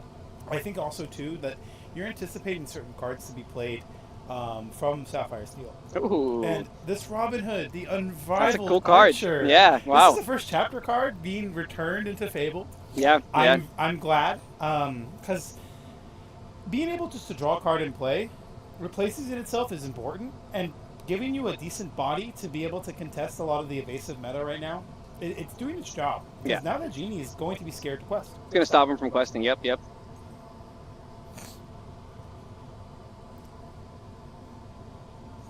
Yeah, I like the Robin Hood right here. It's a very easy way to contest this Genie. Doesn't really contest the Elephant, but in combination with Fleetly, it does. And they'll both survive that exchange. So John's in an interesting scenario. He can't quest with Genie. He can't quest with Elephant because he knows that Izzy will get the value. You know, those 4 willpower characters are doing a lot in this Blurple matchup. And Izzy only has 2 cards in hand, but he's already at 7 ink. He's already at 7 ink. Now, we see a Finders Keepers from John. That's going to let him draw 3 cards. We found some. Yeah. Are we going to keep some? I'm going to come back to this one later. Let's see if we see a 1-cost character as a follow-up. But right now, you probably aren't questing if you're John on the right side. I do want to go ahead and also, just in the chat, say, shout-outs to Javi. Let me know if it's still echoing. I'd like to see if we can fix that. But simple Finders Keepers, Ink Pass from John. And Vincenzo Santorini coming into play with 3 damage. The Vincenzo dealing 3 damage right here. That's very, very important if you ask me. I have to admit. Oh, and a Beyond the Horizon. I have to admit. Wow. Do we keep them? No, we don't. Yeah, we're not keeping them. Yeah, we're not keeping them. That's why I said what I said. We found them, but we didn't keep them. I did want it to kind of highlight, because I had some insight information into what Izzy was playing. And he did share with me that he's on Beyond the Horizon. Yeah. So I felt like it was coming. I honestly had the sixth sense, is what I like to say. But I do want to kind of mention that we sang a 7-cost song with a 6 and a 3, and not with a 1 and a 6. Yeah. Is it just important that we deal? Well, now we're questing. So I don't know if it mattered now at the end of the day, because we did quest. But it's something to think about if maybe you would have drawn Strength of the Raging Fire. Yeah. Oh, that's true. So, that's a very big point. Yeah, it's a very good point. So I don't know. I also see Strength being very good if you drew it. So that could have been a mistake Izzy made, actually. We'll see. Yeah, because it is a 7 costing together. You can't just use your 1 and your 6, leaving your Fleetly up. Very interesting. So Izzy does have that Vincenzo, though. That can sing another Beyond the Horizon. There's not a brawl in this format to be worried about. Yeah. If we talk about the cards that were discarded from John, it's Dumbo. It looks like a Tipo, a Baymax, That's and also a Visions to the Future. oh, okay, yeah. Oh, yeah, it is Visions. It is Visions, and a Bell. I see a Bell and I see a Baymax. So Yeah, Bell, Baymax. I'm not sure what the card between Bell, Baymax and Visions is. Amount of cards. Some really good cards in this matchup too, because Baymax would do wonders against this steel Yeah, kind of we situation. also lost another Finders Keepers. I do want to say that that's also going to stop John from having accessible draw power later. But a Genie does come down, and we have that Robin Hood to worry about. Ooh. I really, really, really think this Robin Hood is doing too much work. It's doing a lot. Yeah. It's such a high strength character in this scenario in combination with your Bleakly that it needs to get hit by this into the unknown. And yes, and John recognizes yeah, that. yeah, because it's not letting him quest. It's literally not letting him quest with his characters. He could have even quest with his elephant if he wanted to, and that thing got 7 willpower. So I know. That Robin Hood was doing a lot. Very interesting card, man. It ate up a resource. You know, it's kind of crazy. Yeah, but like how we go back to what I was saying, Robin Hood replacing itself, already getting value, already forcing John to make different decisions. It's crazy just how like a card like that impacted this game, like just by entering the board and staying in play for a turn. It sang a song. It did so much. I really like Robin Hood in this format. They really chose the right cards to bring back into the rotation, even though we didn't see a lot of the powerful ones make it. They weren't just like bringing back whatever they wanted. Like they brought that stuff with purpose. Just like this Hades was also returning from the first chapter and removing the ready Genie. So that's how you get rid of evasives. You just put them in the inkwell. You don't care. But something I do like to say is thanks for making my uninkable inkable. Right. It's kind of crazy though. This Sapphire Steel strategy has been hitting in this purple match because it's been turn after turn after turn of removal. It's been the Vincenzo, the Hades, slowing the game down with the I do want to say there should be a 7 lore on Izzy's board, and that is something to note here because I think the amount of lore that he's representing for the following turn puts him at pretty close to Lorthal range. Yeah. I think anytime your opponent goes above 10, Kevin, you start to think about what can they do, and the game starts getting a little bit more serious because they're halfway there from winning the game. But Elsa, to tell Izzy to slow down, stop right there. You are not going to get carried away here. I'm still going to be able to stop you from doing anything with your characters. And I'll go ahead and say it. This stops Izzy from questing for a lot of lore too. Oh yeah, he was gonna get to like 12 in this scenario. And what's really good too is that now he has a way to set up maybe a situation where he can clear this Vincenzo or Hades, or maybe even take advantage of the Madame M Elephant because he was able to quest this time. But I feel like Elsa, Spirit of Winter, another card from the first chapter, seeing a lot of play right now in this metagame. Your Enchanted Elsa stocks are up there, but a second Vincenzo. Santorini. Yes, Santorini, Linguini hitting the Bordini. This is wild. That's 6 damage already done by 2 7-drop characters that are both questing for 3. Yeah, I very much so agree that Vincenzo Santorini is just kind of here to stay in this format. I also know for a fact that he's a cool guy that doesn't look at explosions, as we're about to see right now. That is big facts. We're about to pull him up on screen, so you guys will finally get to see Vincenzo Santorini being the cool guy that he is, not looking at any single explosion.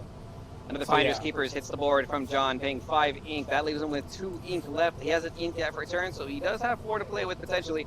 How do you out this back-to-back Vincenzo Hades combo with Blurple? Because you only have so many Hades, so many Into the Unknowns. And fun fact, that John is not playing cards anymore. So there's not like a big way to clear a bunch of characters at once. You know what I mean? So I wonder what the strat is here. Where is he going with this? So we do want to kind of like look at the lore count here. We see John has the ability to go up to 13. But Izzy is representing the ability to go up to 16. And so if you were to add an additional 2 lore to your board, questing would not allow Izzy to quest. He would be forced to make some decisions to remove because then he would win over the course of the turns. And in making your opponent like forced to trade, you could set up other like lines of play, and it's important to really kind of highlight in like Lorcana that your cards work. They take time to work well. Yeah. And we saw like after the first 4 turns, we saw Izzy like set up a board to be able to challenge proportionately, prevent John from gaining that extra lore, because as we see, the amount of lore John needs to win isn't threatening enough to where everything we play has to get removed. There's still some give and take here, and I like where we're at. And again, this is not a Blurple mirror match. This is a Sapphire mirror match, but Steel up against Amethyst. And the amount of removal that Sapphire still has, I think, is having an edge right now, and it's showing. Yeah. Because Vincenzo's is clearing the board. Both players have access to Hades, but the difference here is that we have a body that can quest for 3 after we get rid of something. And the thing about Vincenzo, like Hades, it's a character that does 2 things. That on play can deal damage. Hades removes an entire character, right? But on play, Vincenzo can possibly do the same. And Blurple doesn't have that. Like, you have Elsa's, right? You have to swing into them. You have Into the Unknowns, but it's a song, it's not a body. And the fact that you can play back-to-back 7-cost characters that are also simultaneously removing other characters is so good. So, Sapphire Steel players, do not feel like you do not have a deck to play this format. Izzy is proving us all wrong. We're going to see an Ink Finder's Keepers into the Inkwell with a strength, Hypnotic Strength, being able to clear the Pleakley So and Elsa the had Hades. 6 when it was challenging, and Nice. Genie also gets rid of the Pleakley. Nice. So I do want to kind of mention here that Vincenzo's also having a high willpower just allow you to kind of survive when you need to trade up into the board. And a third Vincenzo in the hand of Izzy just gone off of this Mulan. Very, very... There it is! There it is! The Vincenzo, triple Vincenzo Santorini energy. That is wild, bro. Questing Cool for guys 6. don't look Putting at Izzy to explosions. 13 lore.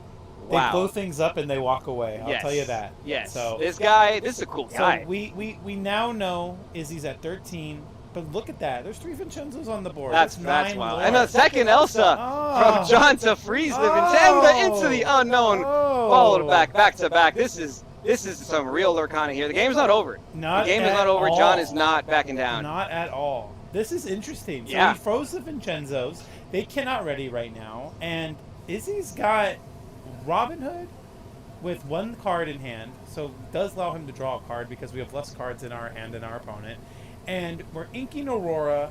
We have 2 for Doc. 2-2. Oh no. Oh my gosh. It's starting to get very scary here. This is like back-to-back power plays from both players. Elsa into Vincenzo's, into another Elsa and Doc. Oh my gosh. He drew something. What did he draw? I see a I quest think from he can Izzy. play it this turn, so I don't know if I'm going to spoil anything, but here it is. Pleakley. Another Pleakley. Pleakley. Using the Mulan. Yes. And gaining the lore in the process, going up to 14. That's a really John smooth. really has to answer everything. That's like a very smooth way to use your resources. 14's so scary here. Like, look at this. Both Vincenzos have to go. Yeah. If Both not, Vincenzos have to go. Izzy is showcasing Lorthal, as you like to say. If Izzy's characters stay on the board, he's going to quest to 20, more than 20. Hey, I really got to point out, that Pleakley's putting in work this weekend. Is putting in a lot of work this weekend, We guys. cost 3-4 body. I told everybody in the beginning of this format that it was going to come down to pure stats. The better statted characters are going to do well, and it's very important to just have bodies that can survive challenges. I think people are undervaluing a lot of Sapphire's card pool, and there's a lot of cards. Like, again, we see Robin Hood here, checking Genie, but we are so far ahead that now it's a 2 lore quester that threatens potential game. Yeah. But let's go back to John's situation. So John, it looks like he's got like 9, maybe 10 ink to play with. What do you think John has to have in order to get the job done here and have another turn to play? For 10 ink, I think you need another Hades for sure. Because the Hades just gives you the most tempo to try and win the game. If you Hades here, and you remove a Vincenzo, he still has lethal though, because he's showing 8 lore and all he needs is 6. So you can Hades and then maybe Hypnotic Strength and clear both Vincenzos. that would slow the game down enough in your favor to possibly win. But and there's nothing. John doesn't see it. John doesn't have it. I don't think it was there either. I think he had like 2 elephants in hand. It's just a little bit too slow of a hand for Blurple when you're playing against like a full board, because those elephants, as strong as they are in the early game, if you don't have board presence, they just make you lose tempo. It does not progress your game state, unfortunately. The low strength characters seeming to have a little bit of a hard time against the Sapphire Steel deck. I know now. We have to go back to the drawing board here. Now, John was on the play, yes, and took the loss. Yes, that's rough. So now the home court advantage has shifted. Izzy's got the ball in his court, because even if we were to go to a game 3, we get to start, and we already won on the draw once already. So who's to say we can't win again? Yeah. It's going to be tough for John, and again, as an unbiased opinion, I still believe John can do it. John is more than capable as a player. But it won't be easy, because Izzy is also a well-seasoned player. Both of these competitors have had amazing feats. I know Izzy has day 2 to DLC, while John has actually made it into the main event of North American Continentals. So both these players have credentials that I think are no easy feats. Yeah. And on top of all that too, these are very hungry players looking to compete in the next season of Lorcana. I know both of them will be attending DLC Milwaukee. And yeah, being from SoCal too, we just have a lot of tough players to have to play against. And honestly, I think Izzy and John have ran into each other before, so this isn't the first time. Both of them knew what to expect going into this game. But we're starting with our opening hands for game 2, and John, I think, is electing to start. Do want to kind of mention thank you to all that are watching in the chat. If you didn't know, the game of Lorcana starts with a pre-game altar where you get to choose the amount of cards and put them to your bottom and draw until you have 7. But what's cool is that the player who starts is actually has to make the decision before the player who's going second. Yeah. And it's something to think about. I don't think it affects what you decide to mulligan. I don't think that's ever changing. But what you're doing after, and considering how many cards that they have in line, I think is very important. So we saw John, I think it looked like 4 cards that he decided to mulligan away. And Izzy, I don't know, mulligan more than 1 or 2. So I'd like to think that John has more of the cards he wants, while Izzy has more of the cards he wants, while John was fetching for more of the cards he needs. And we see it Basil into the Inkwell and a Basil on play. Ink Basil, play Basil. Love it, love it. Ink Basil, play Basil. And we're seeing a lot of the same cards. Yeah, no, we're able to see their hand, but again, players are able to also hear us, and to maintain the authenticity and the gameplay, we're going to refrain from giving away any hand knowledge. But yes, but we do see an ink sale from Izzy. It was an Ink Pleakley. Oh, Ink Pleakley, sorry, I thought it was sale. Okay. Ink Pleakley from Izzy. Hey man, all these blue cards look the same. Yeah, we've been staring at them all day. And Basil right here going uncontested. So, I think Basil's doing more with his violin than I think he'd like to do. But let's see. John plays Tipo, and after inking a TikTok, he's thinking right now. He's thinking. So this is again a card that allows you to. Oh, we don't see Basil quest here. I'm curious if this is just more of Basil not questing. A reaction, or just a simple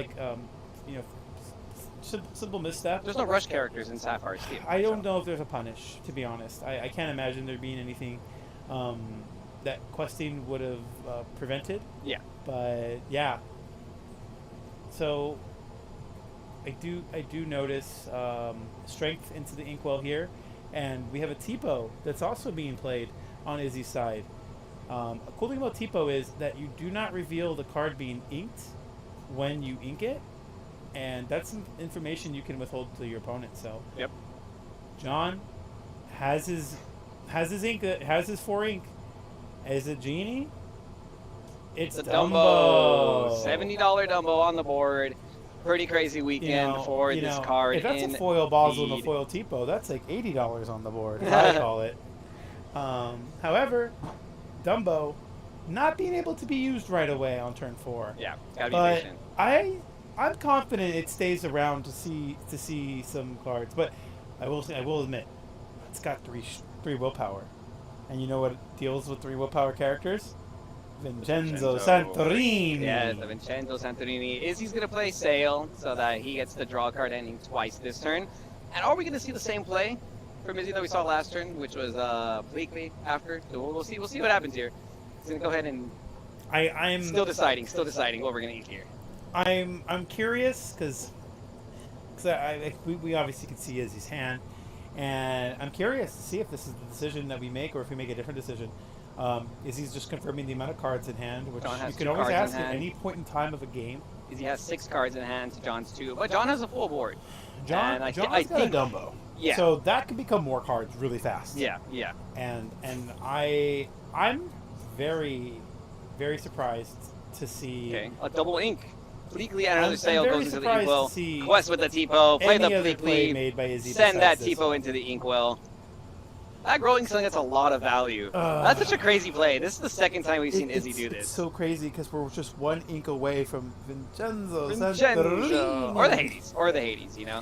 Madam Mim Elephant. We're questing, we're inking, we're drawing a card off Dumbo. I love the sequencing by John, really understanding that it's important to get your value from your characters immediately, and knowing that the Tipo was just going to be placed in the inkwell, questing with it first, and adding it back after gave you the ability to draw a card off Dumbo later. No time wasted at all by John. We have a 6 ink play, Robin Hood.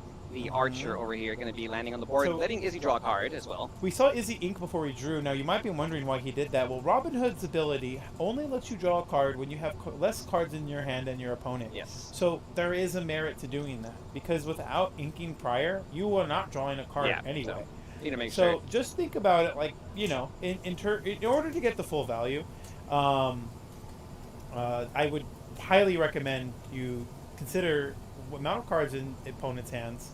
And not only that, just really finding out what part of the game state we're in. But look at this puzzle and its support keyword ability Unlike turn 5, we see the Basil finally get some value. We saw the Elsa come down after inking the Royal Guard. Elsa exerts the Robin Hood. Basil will quest using support ability to give that Elsa 4 strength, and now it clears the Robin Hood, and we can go ahead and quest with Elephant. But before all that, John used Dumbo. John used Dumbo to draw 1 card. Very important, very important.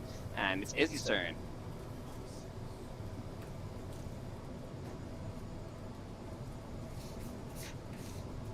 So we have card drawn for Izzy, and he could have strengthened the Dumbo. Well, could he have? I don't know if he could have.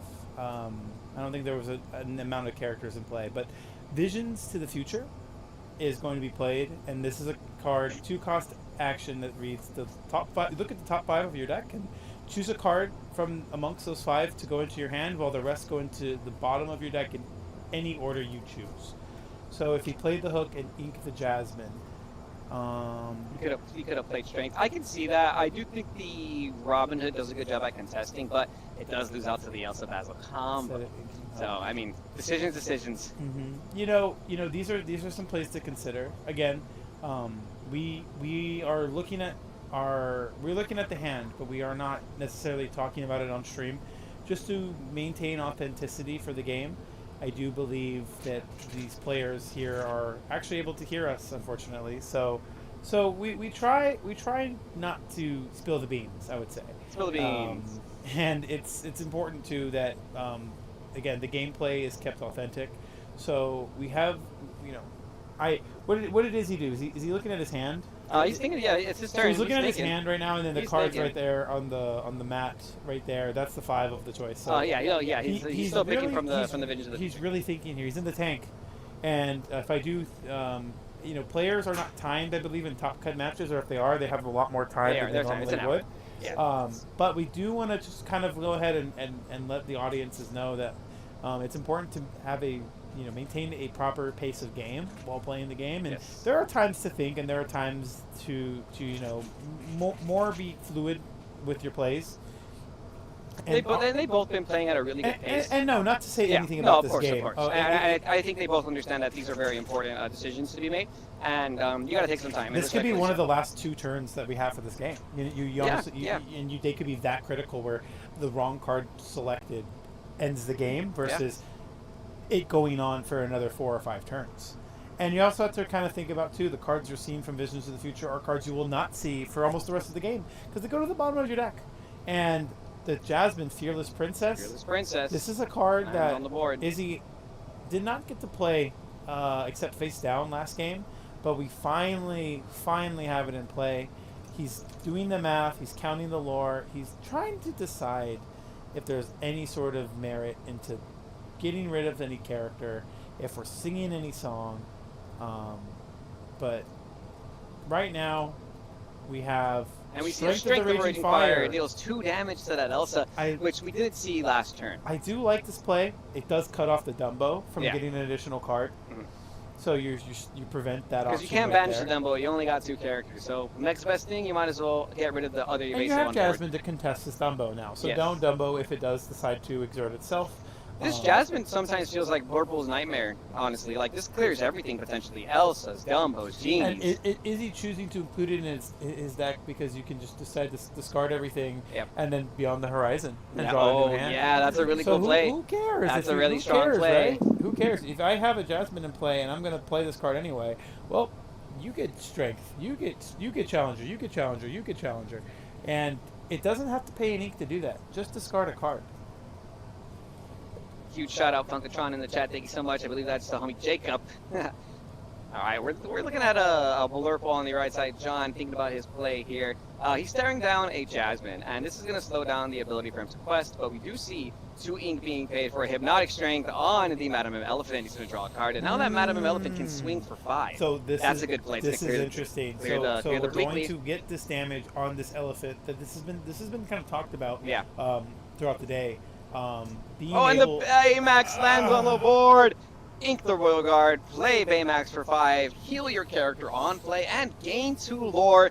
Baymax, the Armored Companion. I hope that Madam Elephant is satisfied with her care, because John is getting closer and closer to that finish line. I really like Baymax, Armored Companion. It's an awesome card. It plays around the bell, accomplish Mystic as well by healing your characters. You know, obviously Izzy's not playing that, but he put him in a weird position because now he has to invest a lot of cards, at least discard 1 card, just to clear this Elephant now.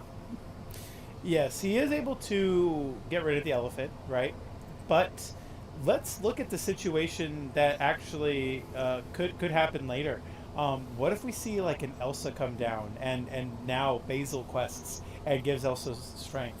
Getting rid of the Jasmine, Baymax questing, healing the Elsa, gaining 2 lore. Yeah, like that Baymax gets so much value over the course of a couple of turns. Like it's almost like you're questing for 4 every turn. I gotta admit, John changed my opinion on Baymax. The way he's been showcasing this card today in his feature matches has really gotten me to think differently about it, because you knew I wasn't the biggest fan of this card in Blurple going into this kind of event, but now I do see why you want it. You're kind of playing to the board a lot more. And remember how we kind of figured out that removing damage is low-key kind of good right now? Yes, removing damage is very strong right now. At the same time sounds just the right kind of combination you need to be. Yeah, man. Like, it's a very strong card. Like, I've always felt like it's a really good card. Cards that do more than one thing when they quest, I think is broken. You know, like questing, gaining lore, and healing a character, or even in on play, card is good. Izzy's thinking about his play here, understandably so. He only has 3 cards in hand. We haven't seen a single Vincenzo drop on Izzy's side of the board, and it's starting to feel like you kind of need that card too in this matchup. Yeah, I think Vincenzo Santorini last game really gave Izzy the boost he needed, but it looks like Jasmine's Fearless Princess is making her way into this game now instead of the Vincenzo. Yeah, it's not looking the best, but is that again, a second Jasmine? That's the Jasmine 2, I would like to say. Yep. So Jasmine squared on the board here, and I agree, Timmy. How does Blue Steel come back from this? Yeah. Again, it might start with an ability here. This card is a Scrooge aficionado to be able to clear that elephant. And now Izzy only has 1 card in hand. Now we do have to think about the next turn. There isn't a really clean way for John to put damage on any of his characters and heal at the same time with Baymax. So I do want to kind of point out that we are in a little bit of a not a crunch, but we don't get the value off the Baymax that we would like right now. Again, No, we but also could find an Elsa to things. I think you sort can of be change. patient if you're John here. Like, I think really what you're worried about is like maintaining board presence and hoping the opponent doesn't draw beyond the horizon off the top, right? And that's the thing that Izzy has to think about right now because, like, he has 2 characters on board and they're both 5 cost. Neither of them can sing beyond the horizon on their own. And if Izzy top decks that, he might have to spend his entire turn just playing that card. But instead, he opts to play the Tipo in his hand as well. That gives him 7 singing power. If he top decks beyond the horizon, I think he might be back in this game. He might be back in this game. So is he being one of those players that understands what are the ways to win this game? How do I win this game? The way he's going to win is going to be top deck Horizon followed by top deck Vincenzo plus Strength or something. And he's setting up that line there by doing this. Understandably so. We are going to possibly see Dumbo. This is going to give us an additional lore on a card, so we go up to 9. And right now, there's a couple decisions I think John has in his hand. And I think one of them is more clear than the others, but I'm not too sure if that's the card. I think it is. Tipo into the Inkwell, giving John an extra 6 ink to play with this turn. He's going to turn... Oh, sorry, 7 ink to play with. So 5 ink exerted. What's going to happen? Are we going to play the Elsa? It's an Elsa. Oh! Elsa on the Jasmine. Basil combo, like you said. Zach called it. Gonna pump up our Elsa once again. Swing into that Jasmine. Baymax gonna quest for 2. Heal the Elsa for 2 more. That's like questing for 4. That Baymax has already netted John 6 lore. That's a good card. Yes. That's a good card, people. Being able to quest for 2 and gain 2 lore is really good. So that you're questing for 4 right there, and you're healing at the same time. So John's at 13 now, which is very, very much a game changer. Tipo. Ooh, and Hades off the top by Izzy. Tipo into the Basil, Jasmine into the Dumbo, Hades putting our last character besides Elsa into the Inkwell. John still got a decent lead though. Yeah. Finders Keepers. This is a pretty comfortable Finders Keepers. Finders Keepers is a card we would like to have in this situation. Yeah. But Sail, the Azurite Sea, going into the Inkwell. Oh, Bell, and then the Accomplished Bell Mystic, moving that the rest damage of the over 3 damage to officially get rid of the Fearless Princess. And again, John's got enough ink to play Finders Keepers and Bell in the same turn. Tinkerbell, the other Bell coming into play. Double Bell action. Tinkerbell, Bell, Accomplished Mystic, quest for 2 with the Hades. That puts Izzy at 3 lore. I don't know, man. I mean, if you're Izzy, I feel like you're not in the best position. You need to see beyond the horizon here to just keep up with this like hand advantage that John has. But John has like 5 cards in hand, and both these characters are pretty sticky. Elsa has evasive, and this Bell can quest for 2. Yeah, John being at 14, and the ability to go up as high as 17. You know what's crazy? Now that damage is on the board, I'm afraid that John, like if I'm Izzy, I'd be afraid John top decks a second Baymax on me to clear the end of the game potentially, dude. Yeah, but you know, like you're pretty much dead to rights. You do need too many things to go your way. So I think a Baymax wouldn't be the worst thing in the world because I think you'd just be able to save some time and pack it up. And it's not even a bad thing. Like you are in a very bad spot. You have 1 lore to their 14. You have no cards in hand to their 4. You know. Thankfully, there's 2 and 2 characters. You know, you're even there. But I can say that ink is also more in John's side here. That 10 plus ink, the ability to go to 11 with this turn, or maybe even 12. I'm not too sure. It looks like there's 10. So the ability to go to 11 ink, being able to play a 7 and a 4 if he had it, you know, it's insane. 5 ink for Elsa, the Fit Spirit, Exert your Tinkerbell. And now we're going to see, 6 ink left over on John's side of the board? Maybe he drops a TikTok? Yeah. John has 5 ink, but can ink to go up to 6 more ready to ink this turn. Oh, it is 5, yes. But we see a Hypnotic Strength in John's hand. Now, this could be an answer. We are seeing another character, potentially. Is this going to be what I think it is? It's another Bell. Another Bell. Bell the Accomplished Mystic. And we are getting rid of the Tinkerbell. Wow. With our Elsas. Yes, that was a cool play. And Moves we're 2 damage, questing the swings 16. twice. And look at this. John has given himself the position to win the game next turn. Yeah. Even if the Bell Accomplished Mystic. What a card. Beyond the draw. Horizon! What Finally a lands on the board after this whole time. Draw 3. Flying high on a Hawaiian roller coaster ride. Oh, a Doc? Discard Okay, the strength. Doc discarding the strength and drawing 2 new cards.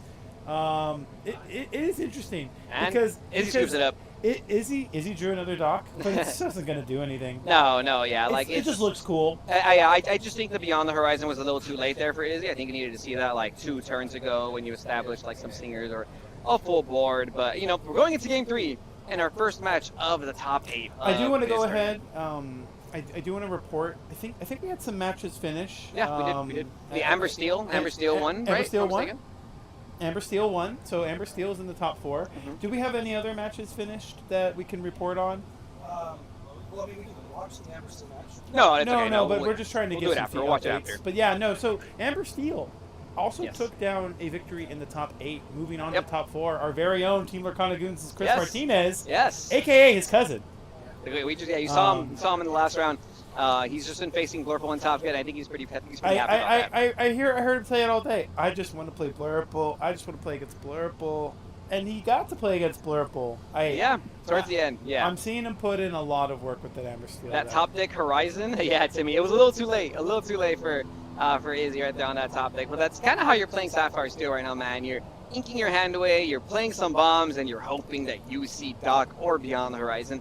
Maybe even Desperate Plan. I don't think he's playing Desperate Plan. But maybe even John's gonna have to fight now, going on to draw. I think for the first time this match. Yes. So what are some things John's gonna have to do? Because when Blue Steel gets to play, like we're gonna see like turn 1 drop, turn 2 Tipo, turn 3 Pleakley, or we're gonna see a lot of acceleration on Izzy's side of the board here. So and there's a lot of cards that John isn't playing that I think would be good in this matchup. Like I don't know if he's playing them, but I haven't seen at least like Yagos. I think Yagos are very strong in this matchup. Even though Strength of a Raging Fire exists, it doesn't seem like Izzy's playing any other actions. I don't see any fire cannons. I don't really see many ways to just choose a character or something. Oh my gosh! Did he just make an appearance? Stitch? Yes, the Rockstar Stitch. And we have a Rockstar Stitch mat foiled out. And we do want to give Brought a to you by special shout out Lorcana to the Lorcana Fran. Shout outs to you for designing the foil etching on the mat. It doesn't come that way, by the way. Yes. I didn't see my mat that I won coming with this little No, foiling. definitely not foil. Where's my foil set champion, Matt Ravensburger? I'm asking you directly There's now. some glitter on the guitar strings too. John had to break out the mat for game 3, if you notice. I think he needs some. I think he wants a little bit of that Rockstar Stitch energy here as he has to play on the draw against Izzy's Sapphire Steel deck. Now I think if you're John, Jamming, yeah. Now I think if you're John, I think you really want to see a 1-cost character to contest potentially his 1-cost characters. Maybe you want to see. You need Tipo. And like I said, I don't see Iago in his list, so, at least not so far. Again, Izzy putting back 5 cards, keeping 2. I did talk about earlier that you are getting some information when you do find out what amount of cards your opponent's keeping. Now, if you could assume what 2 cards Izzy kept, what would you assume? If it's not a Sailor or a Tipo, then what are you doing? Yeah. Okay, so I'm assuming he already has at least one of those. And honestly, I think it might. It might be another form of acceleration. I don't see a reason to keep anything else. It's not John only keeps Tipo, one. Pleakley, Sail, or is there any 1-drops on Izzy's side? Is he playing Captain Hook? He's playing the Mulan. He's playing Mulan? Yeah, probably Mulan, right? Because I don't you want see any Pleakley reason not to potentially, keep too. any You of also those. that with- But if it's not Tipo, Sail, Mulan, or Pleakley, Yeah. what are you doing? 'Cause John kept the 1 card, and it's kind of the same thing minus Pleakley, right? So John actually put back 6 cards, kept 1 card, which we can assume is a ramp, right? So we're about to start this game 3, round 1 of top 8. Lurple versus Sapphire Steel. Izzy's going to start the game off inking a looking like which card? The inking decision is probably one of the hardest decisions in Lorcana, especially turn 1. and We it's see a Tipo Tipo growing into the sun into inkwell, the and inkwell. we're passing. No 1-cost character. No Mulan. So No again, Mulan. my opponent kept 2 cards, Inks, Tipo, and Passing. that tells me that they got a Tipo or a Sale. I don't see a reason why it wouldn't be. Yeah, and sometimes I even think Tipo more so, just because I feel like they're conserving hand Like advantage. their hand would have to, like Tipo would have to be the only inkable for me to think that that was the only Tipo in the hand they inked. And an ink one cost, play one cost by John here, asserting himself the dominant player on the battlefield with a Basil. So again, Izzy putting Pleakley into the inkwell, playing Tipo, like we talked about, how you're more than likely going to have another one. And what do you think of this, Zach? He inked the Pleakley, so that kind of implies to me that he might have another in hand. I don't know. So, I think that's yes, a good combo. Yes, I don't see Izzy having a better line of play on turn 3 after ramping that isn't like Sail into Pleakley or Tipo into Pleakley. That's kind of what he's been doing for most of his game plan.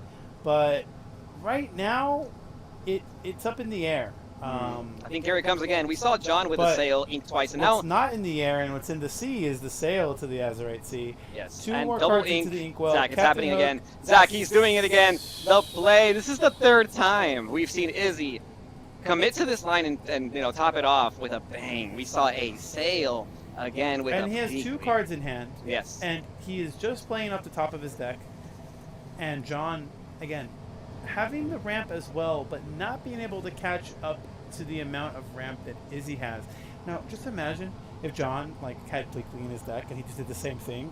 Went Sail or Tipo, ink, and then Quest and ink, or maybe just ink the Tipo because you'd value the Basil for the support ability. Yeah. So it would be nice to be able to match that energy, but Sapphire Steel getting to do it so quick, so fast, dropping your 7-cost bombs immediately right after, and he could have the high roll hand of 7 costs into Beyond the Horizon, and that's where you want to be in Izzy's and deck. it kind of gives me Amber Steel high roll vibes. You know what I mean? The Yeah, you're perfect getting a little curve. traumatized. I see flashbacks going through your head right Yes, like war flashbacks, bro. Like every time I see this Beyond the Horizon get sung, I just remember all the aerials that were able to make me discard my entire hand. Right again into the inkwell by John, followed by a Dumbo, that very expensive legendary, I looking think like it's John gonna recognizes land that we some. need to get some stuff down right now, and again, Izzy being able to draw another card off the Robin Hood without having to ink prior. Yep.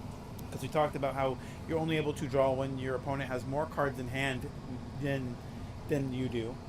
So another card into the hand, another way to check the Dumbo on cue, may I add. Showing up right when that's a Dumbo hit the board. that's a very important response there, Mhm. and maybe that's why you're running a card like Robin Hood in this deck. Maybe because we haven't seen Genie, the Satisfied Dragon. We haven't seen the Smee either in this deck, and I think Izzy's opting to run this Robin Hood instead because you're ramping so fast to 6-7 anyways. You don't need to play Genie, Satisfied Dragon. You don't need to play those 2-cost characters. No, you can play your a first 6-cost. 4 turns are accelerate your inkwell. Yeah, so there's no point in playing those cards. I really like the way Izzy has built this deck and I like the way he's piloting it because he's showcasing that he's stuck to a strategy and that's what he's committed to.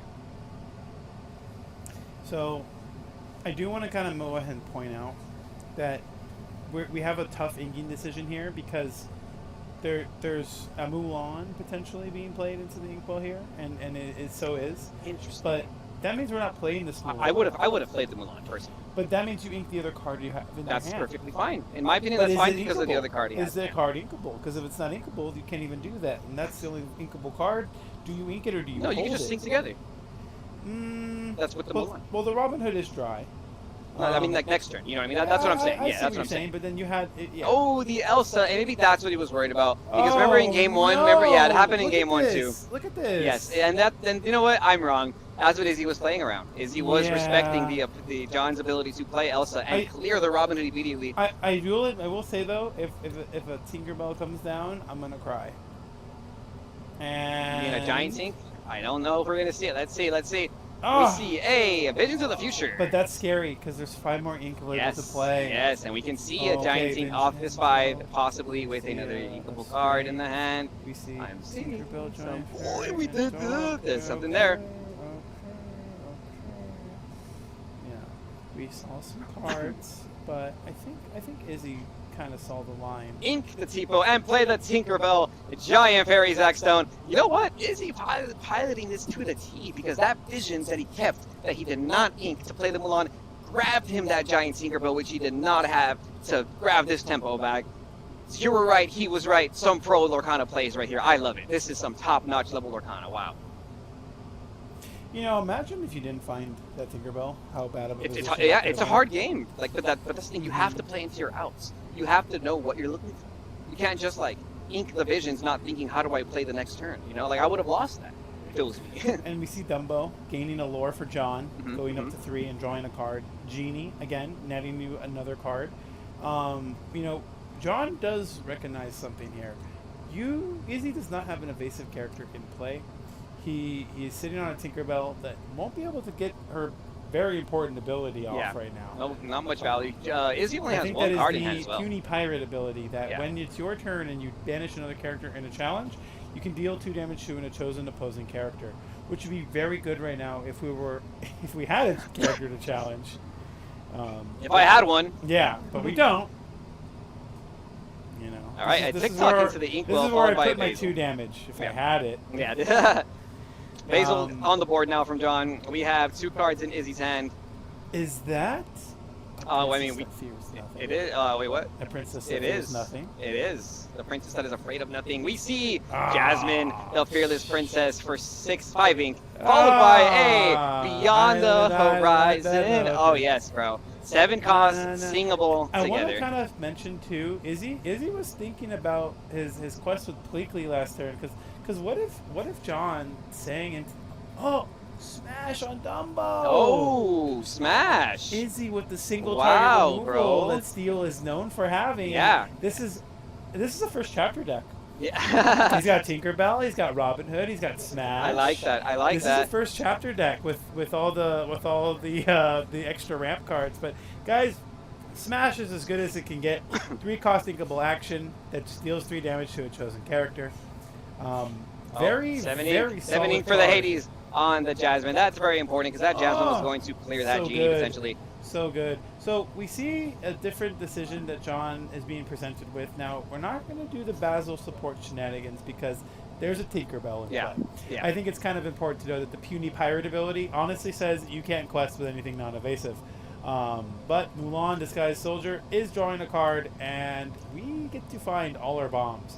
Now remember, we play a lot of ramp. Yeah. Yeah. But once we ramp, we don't need it anymore. Yeah. So Pleakley into the discard pile, Scrooge McDuck onto the board, the aficionado of antiquities. Yes, yes. 4 costs 5/5 with 2 lore.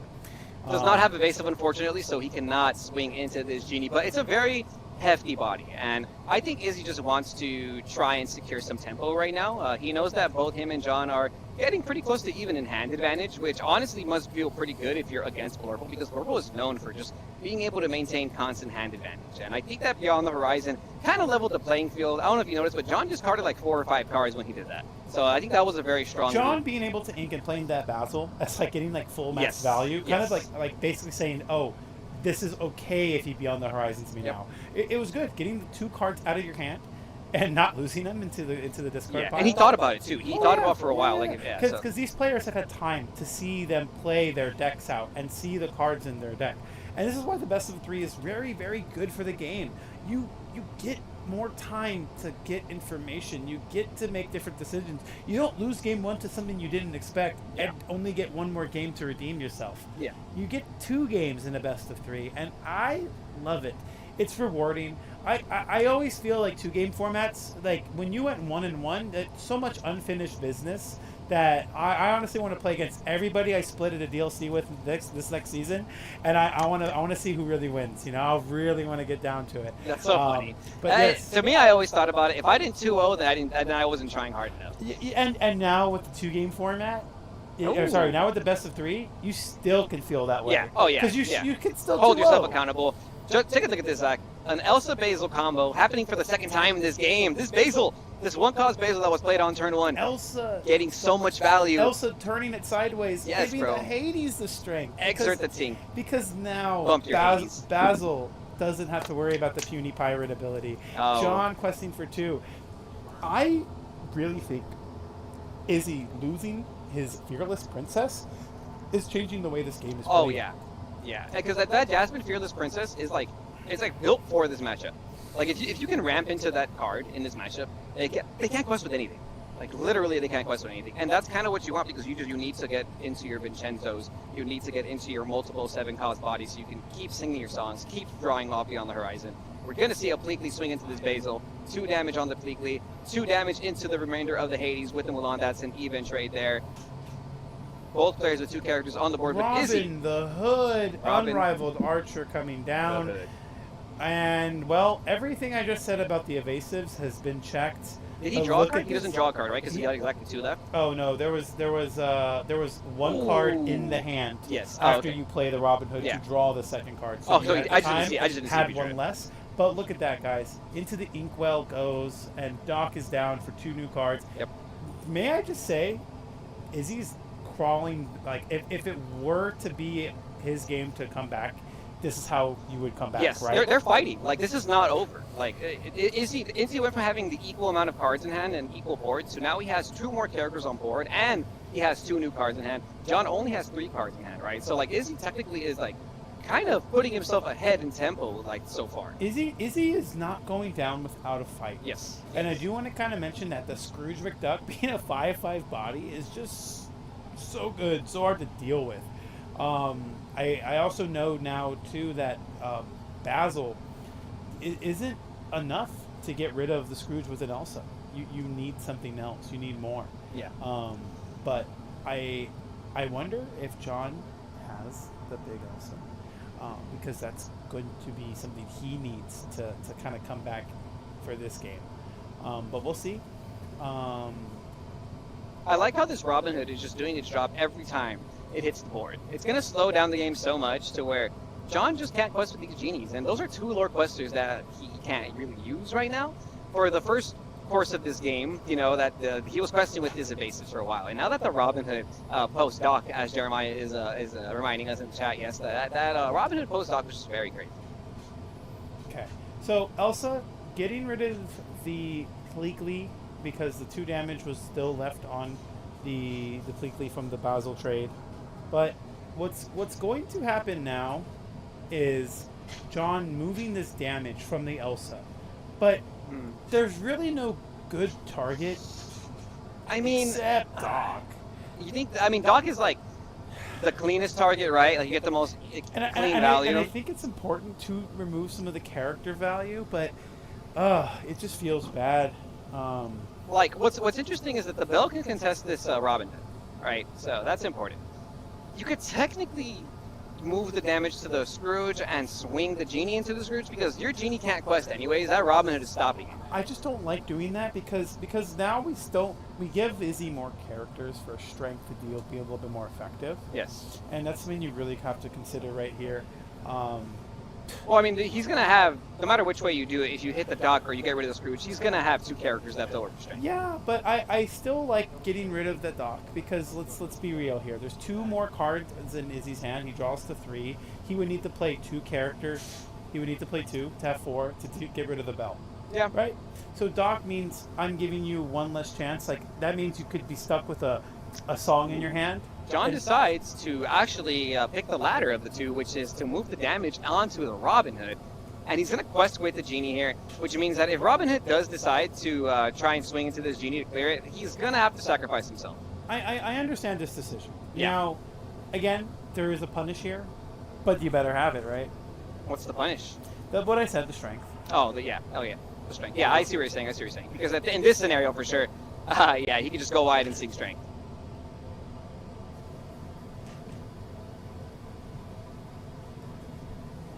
Visions. Where can we see the results? We'll have the results posted up a little bit later, probably on Is there a Snapquester Mage melee Twitter. link for people to follow? So we'll see if we can get that in the chat. Thank you for asking, Jay Staffa. So Izzy again with a very important decision. Visions He's of the getting future. to see the future because he has the visions to the future here. Yep. I just want to go ahead and also mention too, to those that are just tuning in, we are finishing the last match of top 8. This is the 1st seed versus the 8th seed. Yes. It is a slobber knocker of a game, so make sure to check out this VOD and go to the beginning. Some real high quality look. No, like honestly, great. I'm gonna shake both these players' hands. I know them personally too, so I would shake these hands. And I do want regardless, to take a moment to actually give a huge shout out to these players because we both know them personally. I've known Izzy since like basically high school. I've known John for almost 2 years now from playing Lorcana. Well, we have some personal biases here. We're trying to keep ourselves composed, obviously. But this is some good matchup, man. Like, it sucks to see two friends duke it out, but these players want to be champions. Both going to Milwaukee, both stressing with their Sapphire decks. You can see Izzy literally there. No, and honestly, Izzy's got the face of a true card game player. Yes. He is stressed. He is not having a good time. But the goal is to win. Yes. The goal is to win, and you have to think very long and very hard. These are decisions that the Enchanted Hades. These are decisions that I think you can make very quickly. But something that is quickly going to happen is a good clearance of this board here. Yes. So Izzy again is accelerating his game state, being Yes. able to now again, like you mentioned, moving the damage onto the Robin Hood might have made a bigger impact than removing the stock because we see how the rest of this turn played out from Izzy. There was no strength to worry about. Yep. But there was a Hades that did get rid of that genie, and there was some more gains. So I think Izzy is now at 8 to John's 10. So we have to consider a race factor here. Yeah, Izzy's catching up. He has 2 cards in hand. John does have a little bit more hand advantage, and he just got ramped by the Hades. But now might be the time for these Hades wars that we've been experiencing all weekend, where one player drops the Hades and the other one drops the Hades, and they just keep going back. I just want to say the line again when 2 Hades go back to back. Hades, please. Yes, that's a good one. Oh my goodness! And props to Izzy for having the Enchanted Hades on the 2nd week of Fabled release. A man of great taste, and honestly, I knowing how John can get John can just as much flash his expensive cards, but John just taking a step back from blinging it all out. I do know John used to kind of foil out everything before, but it's a lot to have to do every set. I do talk about how I'm thankful that Fable was a lot of reprints and not a lot of new cards for me not to have to fetch and cold foil. Yeah. But probably the most important turn that John has had to have all day long. And so here's the thing about Lorcana that I love, Zach Stone. I feel like oftentimes you get into this pivotal moment in the game as a player, in like almost every game where you have to make a decision, and that is going to sway how this game goes. And this is a turn for John. He ends up paying 16 for a TikTok, inks the Finders Keepers, quest with the Elsa. I think he just needs a big body to contest these boards. I think we're just playing to our outs here. It's obviously not the most efficient turn of our ink. We only are using 6 of it instead of all 9. John with only 1 card in hand. Izzy just dropping bodies. Yes, Tinkerbell, Captain Hook, questing for 5, putting him at 13 with 5 cards on the board. And there's 8, 10, 11 lore. Sorry, 8 lore to have to remove. Izzy with enough lore on board to quest. Lorthal. Izzy's in Lorthal range. Lorthal range, indeed. And honestly, the amount of the two Enchanteds just kind of standing out here. Let's take a moment to appreciate the artwork here for the Hades and the Tinkerbell. Very, very awesome Enchanted artworks. But now going back to the game, because we are near the end. Yeah. John, not out yet, and I wouldn't count him out. This man could just take back the board with 2 cards, Kevin. 2 cards. Elsa into the Unknown. Yeah. And we have a game. And we have a lot of lore. We're at 11 to 13. We're behind, but we have the momentum to go up to more lore. Ooh, both characters swinging into this Hades, which lets them actually both survive this exchange, which is very nice. We see a 5-cost character, Baymax, the Armored Companion, heal the Elsa for 2. That's going to put John at a whopping 13 lore, followed by Basil. Now, let's take a look at this board if you're John, right? Because he can quest for Baymax, So go to 14. Even. No, sorry. It's 13 even, right? Yeah, Baymax quest, go to 15. Effect, go to 17. And then that's exactly 3 lore left over. Now, did you see what he just drew? Did you see what Izzy just drew? I did not see. Oh! Well, that's the card. It's the card he had in hand. Okay. Can I tell you what he just drew? What was it? It's a Mulan song. Oh, okay. It's the only song. So he's just doing some math because again, Yes. you can't make a mistake here. Yes. Because this is crazy. Kevin did call it 1, 2, 3, 4, 5, 6, 7. That's literally enough. But 3 damage plus 4 or 5 from strength is From also the Vincenzo.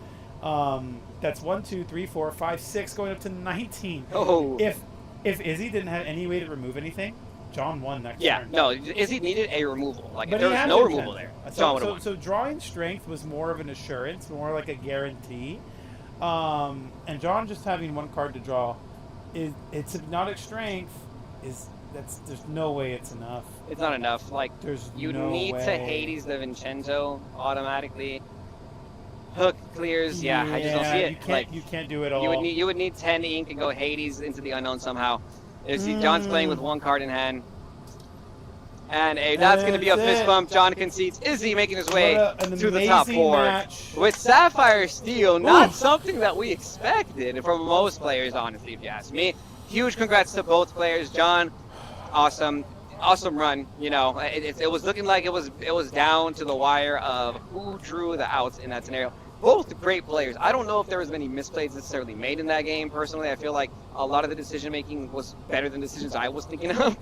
So I can't even begin to critique some of that. I really like that John moved the damage onto the Robin Hood, which was a very effective play. I loved how Izzy was sequencing his cards, like you were mentioning, ensuring that he had less cards in hand so he could draw off the Robin Hood every time, knowing when to play those evasive characters too to contest the opposing evasive characters. Very, very strong. Knowing the deck building too, bro. Not playing the Genie Dragon, not playing Mr. Smee, just aiming for that Robin Hood Jasmine evasive control. Very, very cool. Shout out you guys for being in the chat. Zizal, let's go. Sapphire Steel, let's go. Pock Knock. Yep.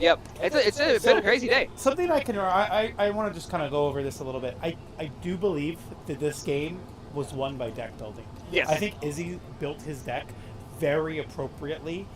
We saw the evasive checks, the ability to gain evasive during your turn with the Robin Hood Unrivaled Archer, or the Jasmine Fearless Princess, on top of just having so much removal as a steel deck. Yeah. You have so many threats, and you're accelerating faster than other Blurple decks can. I think we only saw like 1 or 2 people playing Pleakley in their Blurple deck. So kudos to Izzy for your amazing deck building. We are going to get a small little post-game interview right here. It's not going to be too long, but let's be right back while we get our guest. Let's go. Let's get our interview. We might start top 4 relatively soon, so we might not have time to see the other top 8 match, but Amber Steel won. Amber Steel aggro deck beat the Blurple deck in top 4. So in top 4 right now, we have Sapphire Steel, Amber Steel. Do you know what the other top 2 decks are? I have no idea what's going on. Okay. We need to ask Julian. Right. All right. You can stay on this side. Yeah, if anything, go ahead and hop in the love seat right here. The Lorcana Goons love seat. Awesome. Izzy, go ahead and hold this. You can just hold it in front of you like a microphone. All right, we're here with Izzy Barreras over here. Awesome. A personal friend of ours, too. Yes, So, good to see you. for a Good to long see you, man. time. Yes. I was telling the chat that I've known you since basically I've been in high school. Literally, and it's good, yeah. it's good to see you still playing card games. Yep. Making your way all the way to the top 4 with Sapphire Steel. I know. You know what's funny? I know, yeah. When you got here today, I asked you, you're playing Blurple again? Because you played the 6K and you did pretty well, right? Yeah, you're- we lost in top 8 last week. There you go, lost in With top 8 Blurple, last yeah. week. Now you're in top 4. I did see you play Blurple on that stream, so when I asked you what are you playing, and you said I'm playing Sapphire Steel, I thought you were trolling me. What? Yeah, no, I thought. You were like, yeah, I just go with genuinely that thought you were Dumbo. trolling me. I was Yeah. like, this guy doesn't want to reveal the sauce, but no, Sapphire Nope, Steel. He was Sapphire being Steel. honest, man. Yep. Why Sapphire Steel today in the sea of Blurple? What changed that perspective? Because you were playing Blurple, right? That's right. Last week I was borrowing Dumbos, so I don't have Dumbos. But I will get Dumbos. But in the meantime, I was like, let's play a deck that does pretty good. And I took inspiration from last week's undefeated. I think his name was Josh or Jose. Yeah, the undefeated in Swiss, right? Yeah, he was undefeated after Swiss. And so I looked at his list. I tweaked a few things just like for me testing this week. It's a Dumbo-less list, so if you want to not play Dumbo because it's expensive, you can play something like this. That's really cool, man. No Dumbo, no problem. You know, yeah. if you can't join him, you got to beat him. Exactly. Yeah, It's just a tempo deck. Okay. Lucio, it's a tempo deck. Yeah, I really like Sapphire Steel right now as a tempo deck. I like that there was like no nonsense. You weren't playing anything kind of cheesy, like one jump ahead. I didn't see anything like Scar in the deck. You know, it just seems like you're playing 60 good cards: Vincenzo's, Jasmine's, Dogs. Exactly. Beyond the Horizon. Tell me about that decision, because I feel like people were not playing that card until just this past week. Yeah, I think it's so in a meta where everybody's being greedy. Like last week, the top tables were pretty much all Blurple, and they were on like Radigan, Four Finders. It's like everybody's being greedy. They're holding their hand.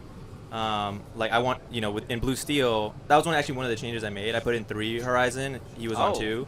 Yeah. Wow. And so it's like you ramp to 7, and then if you find Horizon, you can, you use it for your own card draw. Yeah. But if they've been greedy and played Finders, because they feel like, oh, there's no threat on the board, like he's only going to quest for 1 or 2. Yeah. They Finders draw 3. They have 5, 6 in hand. Horizon reset the board state. Yeah, and I think we did see that in one of the games. Game 1, yeah. John drew a lot of cards off the Finders Keepers. Exactly. It was literally best case scenario. He ended up inking and playing a balance to minimize his hand in that game 3, but he still had like 5 cards after that report, and you were able to hit him with the Beyond Horizon. Yeah. And like I feel like that happens a lot, especially like you said in a format that's playing all these crazy cards like Second Starter to Right. Exactly. Okay, and then in terms of like other cards or additions you'd add to your deck, is there anything you would change so far, or do you like the way the deck's been piloting? I think the Scrooge and the Jasmine and the Robin Hood. So the 4, 5, and 6 slot is interchangeable. Like Baymax is really good. Interesting. If you're meaning like the ratios are interchangeable. Okay. So I expected a lot of Blurple today. So I put in 4 Robin Hood and 3 Jasmine, and I elected to drop the Aurora down to 2, just so I could. Whereas the Jose or Josh was on 4 Aurora. So my thought process there was on if I ram to 4 or 5, I want to drop Jasmine and Robin Hood to contest the Genies. Okay. The way you lose with this deck is if they go Genie on 4, Genie on 5. Yeah. And you're like, all right, I lose. Yeah. 3 smash. Okay. Three- Okay. yeah, Talk a 3 little bit smash. about. We have a question in the chat actually. What has been the best cards for you so far today? And are there any cards that have been underperforming? I would say the best card is Pleakley. Yeah. Oh my goodness. I mean, he turns the deck on. Yes. And No, that then- line is crazy. Turn 2 Yeah. Tipo, turn 3 Sail into a Pleakley. Yeah. You're at 7 ink by like turn 5 or 4, right? And then you drop Hades or Vincenzo next turn, and then Sing Horizon the following. Yeah, that's I like that's that. the line. How do you not just go 4 Horizon? I'm at 14 on Equals. Oh, okay. The Mulan is overperformed. I would say the Hook is the one underwhelming card because I haven't played. It's been Purple Seal, and then the rest Purple. Not a lot of Amber Steel aggro right now. I'm playing it next. We'll see if it comes. You might be playing it next. They're right. They are in top 4 We'll see if too. it's relevant. Yeah, man. Last but not least, I gotta have you touch up on that Robin Hood evasive thing because you kind of said they're interchangeable. From the looks of it, in that Blurple matchup, I would say you need those 4 Robin Hood. Yeah. That card, like you said, they win when they go Genie. Yeah. When you played Robin Hood on John, which is John's a great player, he could not quest with his Genie. Yeah, like, exactly. It just Freezes turned it the off. board, yeah. And you're ramping to 7 so quickly with this Pleakley combo, it just makes so much sense to not play Satisfied Dragon Genie, to not Agreed. play the Smee evasive. Like, Yeah. that's what I was pointing out. Would you agree you don't play those cards? No, exactly. Yeah, and it's super relevant that Robin Hood draws you the card because you're ramping so fast. Like seldom do you have less cards than your opponent, even when you go second, because you triple ramp essentially. But what I meant by interchangeable, I mean like if your read on the meta is there's a lot of Purple Steel or a lot of Amber Steel, then GG's brother. If you read on the metas, there's going to be a lot more low to the ground decks. Then that's where 4 Scrooge would be better, right? Because you only ramp to 4, play Scrooge to contest the board, and you don't do the additional ramp. Yeah. So that's Kind of messing with the ratios a little bit. Yeah. Okay. Today's all Blurple though. Awesome, man. Well, any shout outs before you head on to prepare for your top 4? Of course, man. Shout out to the Goons. Yep, Shout out thank you, to my man. boys, the 4 Horsemen. Shout out to Derek for letting me borrow Dumbos last week. He didn't want to sell them to me, but yeah. Well, I mean, I gotta play Chris now, so we'll see if. Yeah, man. we'll Good see luck how out. that Just goes. like old times. Just like old times back in the day, literally. right? That's cool, man. Appreciate Well, you, good luck, Izzy. Yeah. Hey, if you need some Dumbos, we're still gonna be here by the time the tournament's done, so we got them for you. I don't know. No, not yet. Not yet. We're building up. But good luck, Izzy. Guys, we have top 4 on underway very soon. Very soon. Yep. Okay, so we're gonna see. So top 4. Oh, and it is the Amber Steel against Sapphire Steel. We're excited to see this. Can we? Is there anyone that can tell us what the other top four is? It's a Blurple mirror. Okay, so the other top. Yeah. The other table on top four is a Blurple mirror. So that's why we're gonna watch this Amber Steel versus Sapphire Steel. We have Chris representing Team Goons. This is my cousin, by the way, no bias. And then we have Izzy on the left side representing the Four Horsemen. Awesome. Zach Stone, are we gonna cast them together, or is someone else hopping on?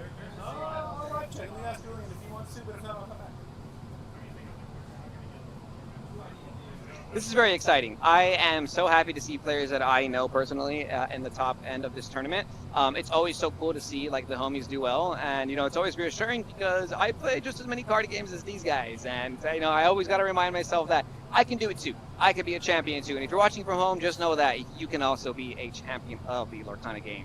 Go to your tournaments, go support your local game stores, go hit the DLCs. You never know when you're going to be the next champion of the Lorcana TCG, whether it be locally or regionally, nationally. I implore you guys to try. I always hear a lot of people saying, I don't want to play a tournament because I'm not ready, and I just gotta say, bro, you never know. You won't know how ready you are until you actually play, right? Pock knock, no bias.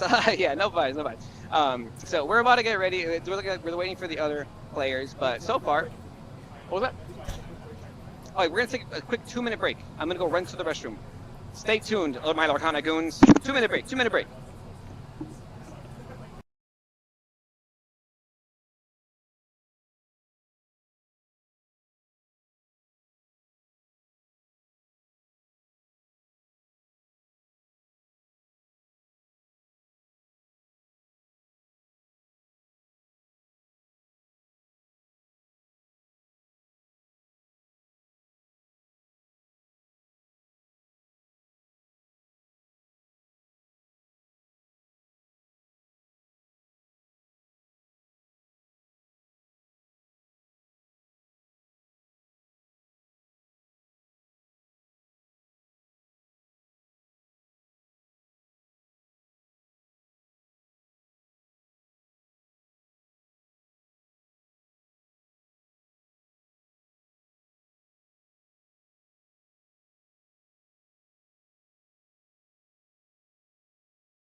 All right. Mics are live. Mics are testing, live. testing. Check, One, check. two, How do you hear three. me? You hear me loud and clear?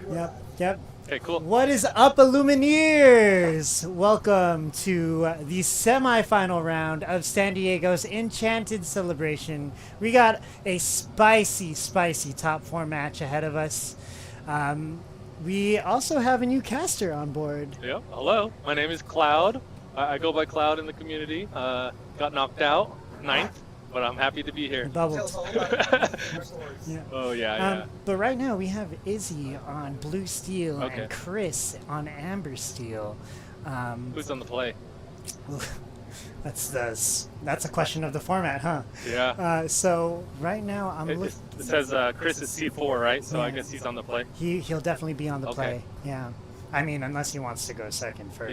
Yeah. But What are your thoughts on this matchup? okay, so depending on Izzy's build, it can go.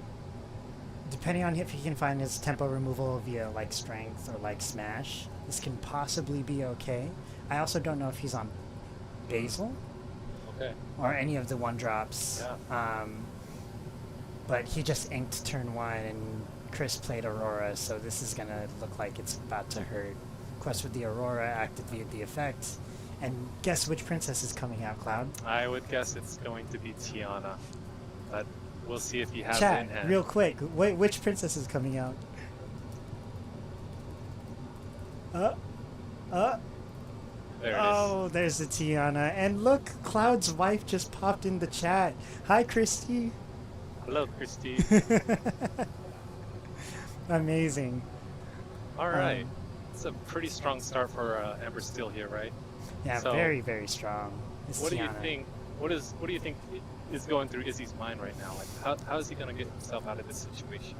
How am I? Well, the Tiana's definitely going to be a big threat here. If I were Izzy, possibly ramping up to their removal or that key ink breakpoint at 7 ink might be the play here. Judging from the past matchups, he is on Pleakley, Yep. so it looks like he's setting up for the And we need next turn. we need to be a little bit careful about saying what's in their hands, 'cause they're pretty close to us, so Right, we don't right. want to ruin the integrity of the game right here. Absolutely. And Bolt comes down. drops down a bolt. Wow. The Okay, the lore forecast- total is 4-0 here with the Wow. Tipo on the opposite side. We know what's probably going to come down from Izzy. I don't want to say it, but I guess I can say it just kind of Right. quietly. It's I mean, we probably- don't know what's in. I can't see what's in the hand, so.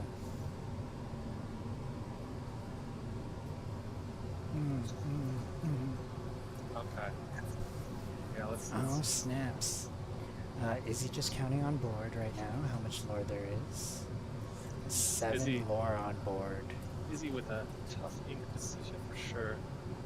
He's gonna need some strength to overcome this this Bolt or Tiana. So a beefy character right here would probably be best, right? Right. Wow, you know, I haven't seen. I might be a little late to this, but I haven't seen any Amber Steel lists running the 3-cost bolt. I But think it it's- seems to fit perfect with this curve. I think it's very interesting that we're putting out Bolt here, because you know you could threaten the board with like a Pluto next turn. I'm not sure if he has it, but just Plutoing the Bolt is just going to be huge here. And Oh my it gosh, seems yeah. like- Let's see what Izzy comes up with Yeah. as his follow-up. He's going to have to get a big body out here. Something like Scrooge. Yeah. It's going to be a very good. That could be an out. Yep. It kind of throws a wrench in the Pleakley plan. Yeah, I mean, there could be a good Pleakley turn. Sail Pleakley, that'll be good to get to a 7-drop if he has it, but I'm not Yeah, sure exactly what he has in his hand right now. Oh, thinking about his inking choice. Yeah. You recently played Izzy last week. Oh yeah, it was a lot of fun. Yeah. Very good player. Oh my gosh, I watched a little bit of that match. Yeah.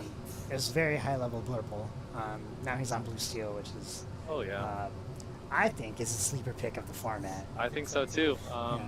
I just love anything blue, blue steel, blue purple, blue green. Got some green yellow or blue yellow. There he goes. He goes for the Pleakley play. Yeah, now he goes he's for the Pleakley. up to 6 ink. He can play a big heavy hitter next turn. And I think ideally if he could probably hit a Hades here, then it would be huge for the double Nala though. Double Nala. Oh, and he's strengthening that. I don't know if there's a comeback from this. I'm gonna throw up. Yeah, I would throw up too. He's going up to what was the lore count? 9, and he's representing. Lorthal. He's representing 13 on Oh board. my So he has goodness. 13 lore on board. He's gonna There's no way. Vincenza one of the Nalas. So now he's gonna represent 10, and now he's going to represent 19, and that's gonna just be very hard for Izzy. Izzy just scoops right away. Sees the writing on the wall. Yeah, I mean, it wasn't over, but it was going to be over probably. He had the Vincenzo to blow things up. Insane curve by Chris. Well played to him. Wow. I love the double Nala there. I was expecting a Fluto, but why protect your bolt when you can just represent 6 more lore instead of? Oh my gosh, yeah. Why? You already have the Tiana on board, so for you to curve into a double Nala on turn 4 when you get up to 9 lore, that's just insane to me. It's a huge swing. Like I a don't- 6 lore swing is insane. I don't think there's many decks that can deal with that early game. Right. Unless you were like purple steel and you had the perfect 1, 2, 3, 4 with a strength, you know. Wait a sec, Cloud. How many turns was that? That was. That was turn 4 that he laid down double Nalas, and he wasn't gonna win turn 5. Yeah. Yeah. He was gonna be at 19 lore, but might as well. Man. I don't think there was any way out of there. He could have won on turn 6. Right. Could have won on turn 5. Vincenzo didn't come down. Right. Right. But that is just insane how fast he went. Oh my gosh. And that shows the power of the seed right here. You know, he's seed 4. So. Right, and unfortunately, the Pleakley line on the draw is a massive loss in tempo against a deck like this. Yeah. I think a line that Izzy's probably looking for is hopefully to get a 1-drop into a Tipo into Sail Pleakley. So at least he has a 1-drop on board, right? Right. I'm not sure if he's running Captain Hook. Do you know if he's running Captain Hook? I did see a Captain Hook in the last game, so. Oh yeah. By the way, time needs to be updated. There's a 1 hour ahead. Oh, okay, got it. Because I can't do 70 minutes. Ah, There's okay. 1 hour and 2 minutes. Got it. So there's a 1 next to the 2, 0 to. What am I even saying? There's an hour there. We're good. They have 70 minutes? Yeah. Right? Yeah. Okay, How long do you think this match is going to take, though? I think, considering Amber Steel, I think this match will take less than 20 minutes. All right, Chad. That's just my guess, though. Over under. How long will this match take? Over or under 20 minutes. How much time did we burn through? It's been 7. It's been 7 minutes. It's been 7 minutes so far. Okay. That's not a blurb mirror. Yeah. If we had a mod, we would just be like, hey, create this poll for us real quick. Yeah, next 03, that was gross. It was very disgusting. That double Nala turn was... I mean, the lore breakpoints for each turn was crazy because you get the Aurora, which is only 1. Yeah, but then perfect you hit curve. the Tiana, and then you add 4 more lore to your board with the Yep. bolts. Next thing you know, you're swinging for 6. He had the strength in hand, too. Like, it's just everything went cleanly for Chris. Oh my gosh. It's like he Everything built the came- deck to work like that. Yep. He curved out perfectly for that. And I'm glad that aggro is actually represented here because Lurple seems to be overrepresented today, and I think it needs to be in check. And when players perform, it's hard to play aggro. It's you have to, especially the hard matchups like Purple Steel. It's not easy considering that Purple Steel has a good amount of presence in the field. You know, today I saw a lot of Purple Steel up there. Right. Let's get into this game. He went Captain Hook turn 1, but it looks like he missed his 1-drop. So this is Izzy's moment to kind of get back in here. So Right. Let's see if he develops a board. Yep. Oh, decides to ink the sail. Curves How out you into ink the Tipo. Tipo over the sail. Why would you ink the Tipo over the scale or play the Tipo over the scale? I mean, I don't know what's in his hand, Mm.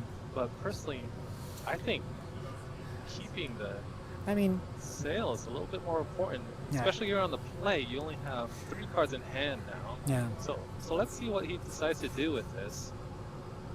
It looks like he does want to completely the Tipo. That's probably why he wants to save the hook. probably get up to something like a Tinkerbell or Vincenzo, and then follow up with like a Beyond the Horizon. Probably be the best idea for Izzy here. Right.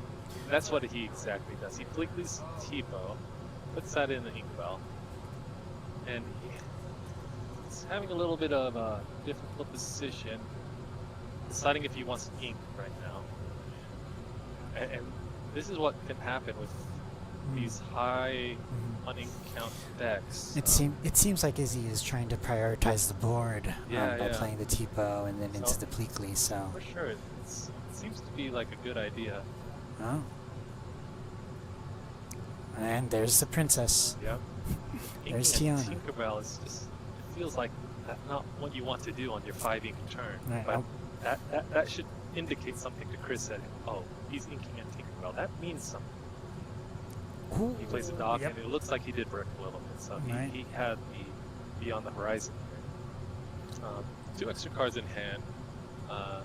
Tiana's threatening on board. We'll see what Chris responds here with. Okay. That's for 1. Izzy goes with the quest. Yeah. I think so far he's going to be on 4-0 right now. Right, 4-0. It's going to be a hard comeback from this for Chris. It's going to need some good strength turns. Oh, he's running Sven. Okay. Yeah, he's still Sven. Pluto, there it is. Pluto sets up the Pluto Tiana. All right, so the Pluto Tiana combo. It's one of the stronger things to do Right. when you're trying to protect that Tiana. And just like that, Chris is at 5 lore. All right, so is he drawing to a 3rd card in hand? He has 6 ink. What do you think he's looking here for? This is an interesting question. So, I mean, normally at 6 ink you'd want to see the Tinkerbell, but we just saw one of them get inked. So Could be a Tinkerbell, could be a Hades. Yeah, Oh, it's a I think Hades Hades. is the best option for him right here. Now he doesn't have to pay the Tiana tax. He could smack his safe. It's safe to trade smack into a the. couple things into there if he wanted to. Yeah. Um, I wonder who he's challenging with Yeah. first. He's not going to be able to take out the Nala this turn, though. He doesn't have enough strength here. If he wants to, he can double challenge with his hook and Bleakley there, but it's just not sure if that's going to be worth it here. Oh, Bleakley decides to Ooh, that's a really good strength there. That's a really good strength. Actually, And I did clears the not see the board. strength in his hand. That's okay. I was mistaken. He was able to clear the board. Wow, look it at looks that. like that was just a huge tempo loss for Chris there. Right. He had the perfect amount of cards. I don't want to jinx it, but it seems like Izzy is stabilized here. It looks like he's stabilized. He's ahead of the race. Is that board total right for Chris? That doesn't seem right yet. I mean, he It looks did, like he's saying with the Bleakley traded the dock and traded the hook, or slammed him, challenged with the dock, and then challenged with the hook. So I think the lore total didn't stay the same for Izzy. But for Chris, Chris should be at 5. Chris should be at 5, yeah, right. Needs strength here. Decides to go with bold. What a huge tempo swing out with that strength. And Bolt does have to come and exert it, so it does leave him a little bit vulnerable. Oh, I'm interested to see who Chris targets with that Rhino. Yeah. Looking into hook. He's going to target the hook, it looked like, right? Okay. Now, Bolt does have resist 1, so it's going to help him out a little bit. He could throw everything into the Bolt if he wanted to, but let's see if Izzy decides, hey, you know what? I'm going to race. I'm at 5 lore, you're at 5 lore, maybe I'm gonna race. Oh, Beyond the Horizon, Okay. sung by Hades. Let's see what he draws off the top of his deck.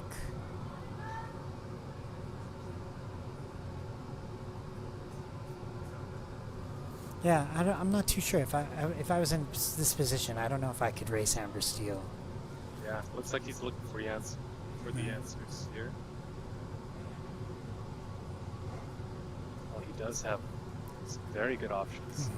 It looks like he's thinking about his strength, right? Right, yeah. Weekly singing the strength could be pretty huge on the Bolt, but we do have to remember that the Bolt does have resist once. He needs to understand that if he has another character in hand, then he can do it. But right. he might just end up slamming the hook for 1 damage. And then, Right. Might challenge the bolt with the hook and then sink strength right after. Yeah. Let's see. Oh, okay. We see There's the Mulan cycle a card. Okay, well. Oh, he decides to decline trigger. Just declines trigger, sings with depletely.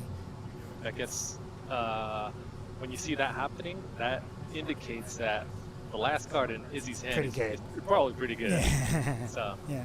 There's no need to use the filter effect of Milan. Doc, the very Doc good curve there. refill. Chris needs a comeback like that. Oh, and he docks chain.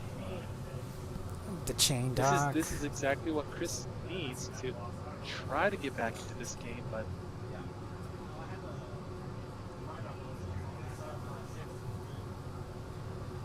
Ooh. That's 1, 2, 3, 4, 5, 6, 7 lore on board for Chris. big board. It's looking a little difficult for Chris here, but he decides to You quest out. Yeah, he decides to quest out and say, hey, you know, I'm going to try to slow you down. You have to come into me before you quest out.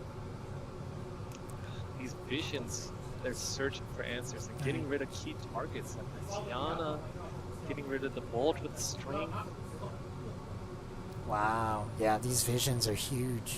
Visions in this matchup are showing a lot of digging through the options here. Yep.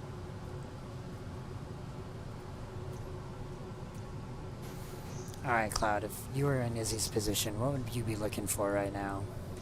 I'd be looking to get something that could banish the Tiana right now. So I think that's my only concern with going forward in this board state. So it would have to be something like a Hades or another strength. He does say, I want to tempo out. Yeah, he says, I want to tempo out. I want to just play all my 2 lore questing bodies, and I'm going to just try to stop you the best I can here. All right. Put some stats on board, Yeah. and that's what he's doing with that Scrooge. He's just doing a really good job on contesting this board right now. Wow. A lot of damage counters do have to come out. And he's I don't going know if for the there's quest. anything that Chris can do on the draw here against that line. This board looks very scary for Chris right now. Yeah, unfortunately, there are no big. Once the board state gets this wide against an Amber Seal, now unfortunately the Amber Seal has a lot of ways, or not a lot of ways to come back from it. Yeah. Let's see what they opt to do. Chris is at 12 lore. Izzy's at 10. He's representing Lorthel. 5, 6, 7, 8. 1, 2, 3, 4, 5, 6, 7. No, not Lorthel yet. Just 8. He's representing 8 on the board. It seems like Chris is just desperate right now and just trying to slam just enough to provide lethal right now. And that's exactly what he does. He plays a bolt down. And now... Wow. Oh wow, that's a... The Sven. Very The Sven interesting protecting the interaction. bolt. So now he's saving. Oh my gosh. This is actually huge. Yep. I think it should. that was a pretty good play. I like that Chris is representing lethal like this, but now Izzy is thinking like, okay, what do I gotta do to stop this Tiana? Because he's gotta get through to Tiana before he takes care of the dogs. If he can take care of all the exerted characters on board, Chris is still at only 12. Oh, that makes sense. He just challenges with the screwed and pays the ink. Oh yeah, yeah. He's gonna easily Oh, out yeah. that Tiana. Oh, and he does get the With 6 strength lore there, on board. I don't think there's anything Chris can do. I It think the only thing that I'm gonna be scared of. Oh, it looks like it's gonna That's decide scoop. to scoop. Scoop. I was gonna say the only thing that I would be concerned of is if he played the Darling Deer and he left the docks up. Man, that'd be I don't know if spicy. he's running it, but I'd be pretty upset if I lost to that Darling Deer and then just quest out the game there. You know- always gotta You always gotta consider little things like that at this high level play. If they're questing out the 18, think of their outs.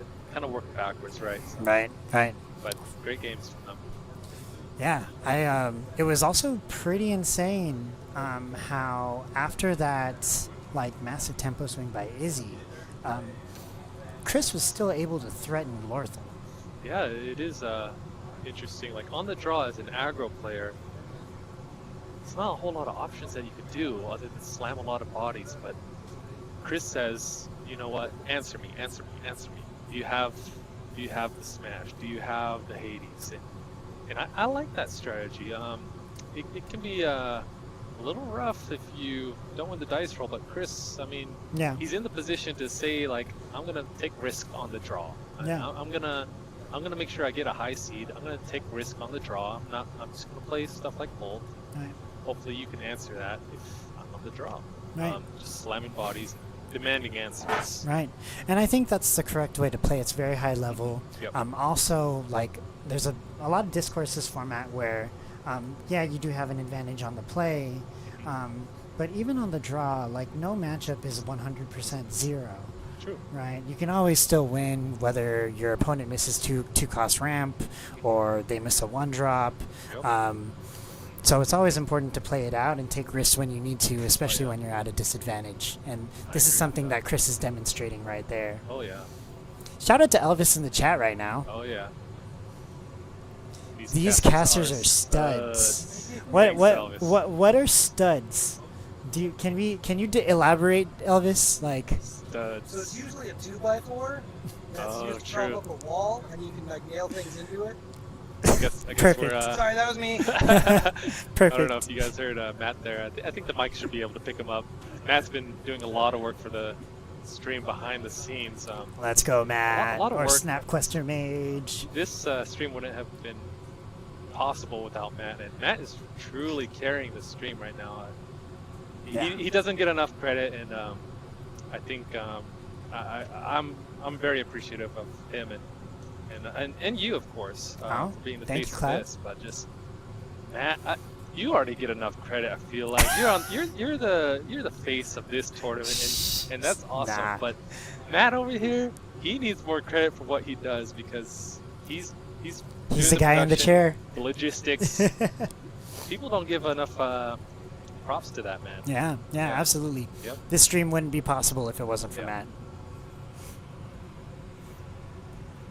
Okay, so we are starting off. Did they finish their altar phase? I think they did. Sorry. We're going down. Man down! All right. Okay, yep. Reposition. Oh, the wire. I see. Okay, we got to watch out for that wire. All right, yep.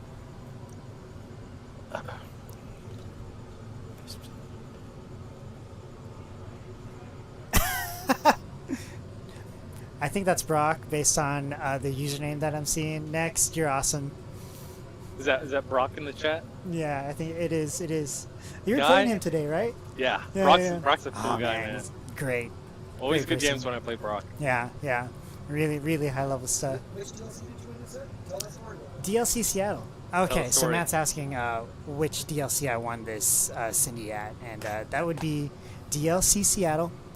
I played Green Steel at the end of Swiss rounds. I was, I think, 12th.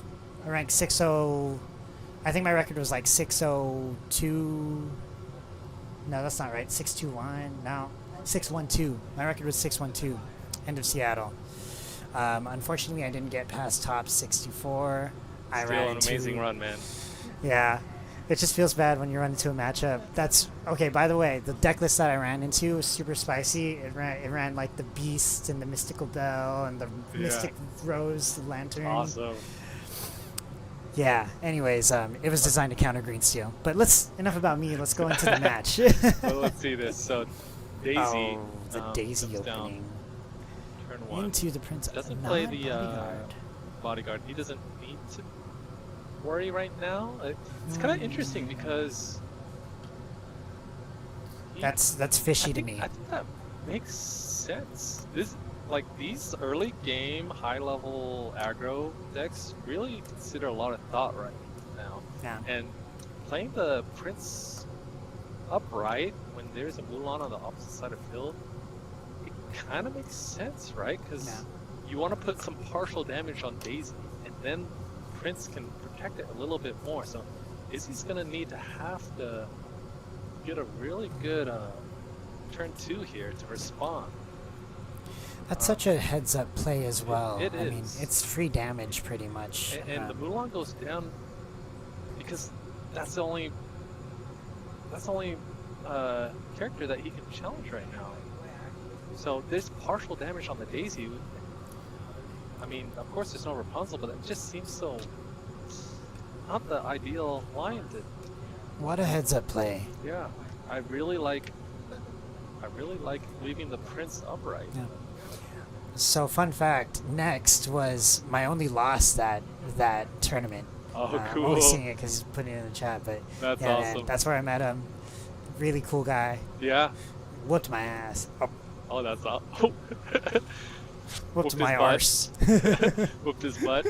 I shouldn't be cussing on stream. Yeah, Brock's sorry. a player that you definitely have to respect here. So. Oh, shout out to Alex in the chat. All right. Goes for the T-bow. Thinking about his T-bow decision here. Every decision matters, especially when you're playing against aggro. These decisions in the early game are so critical. These micro decisions are important. Going back to the skill level of aggro and how to play aggro, I think it's super underrated. This format. Yeah, I think or it is in general, too. I agree with that statement. Yeah. I'm glad somebody in the top 8 is here to represent aggro, because otherwise, all these blurbles, everyone he gets the Hades from the Daisy truck. Wow. Here, so it seems like that's going to be good for later, right?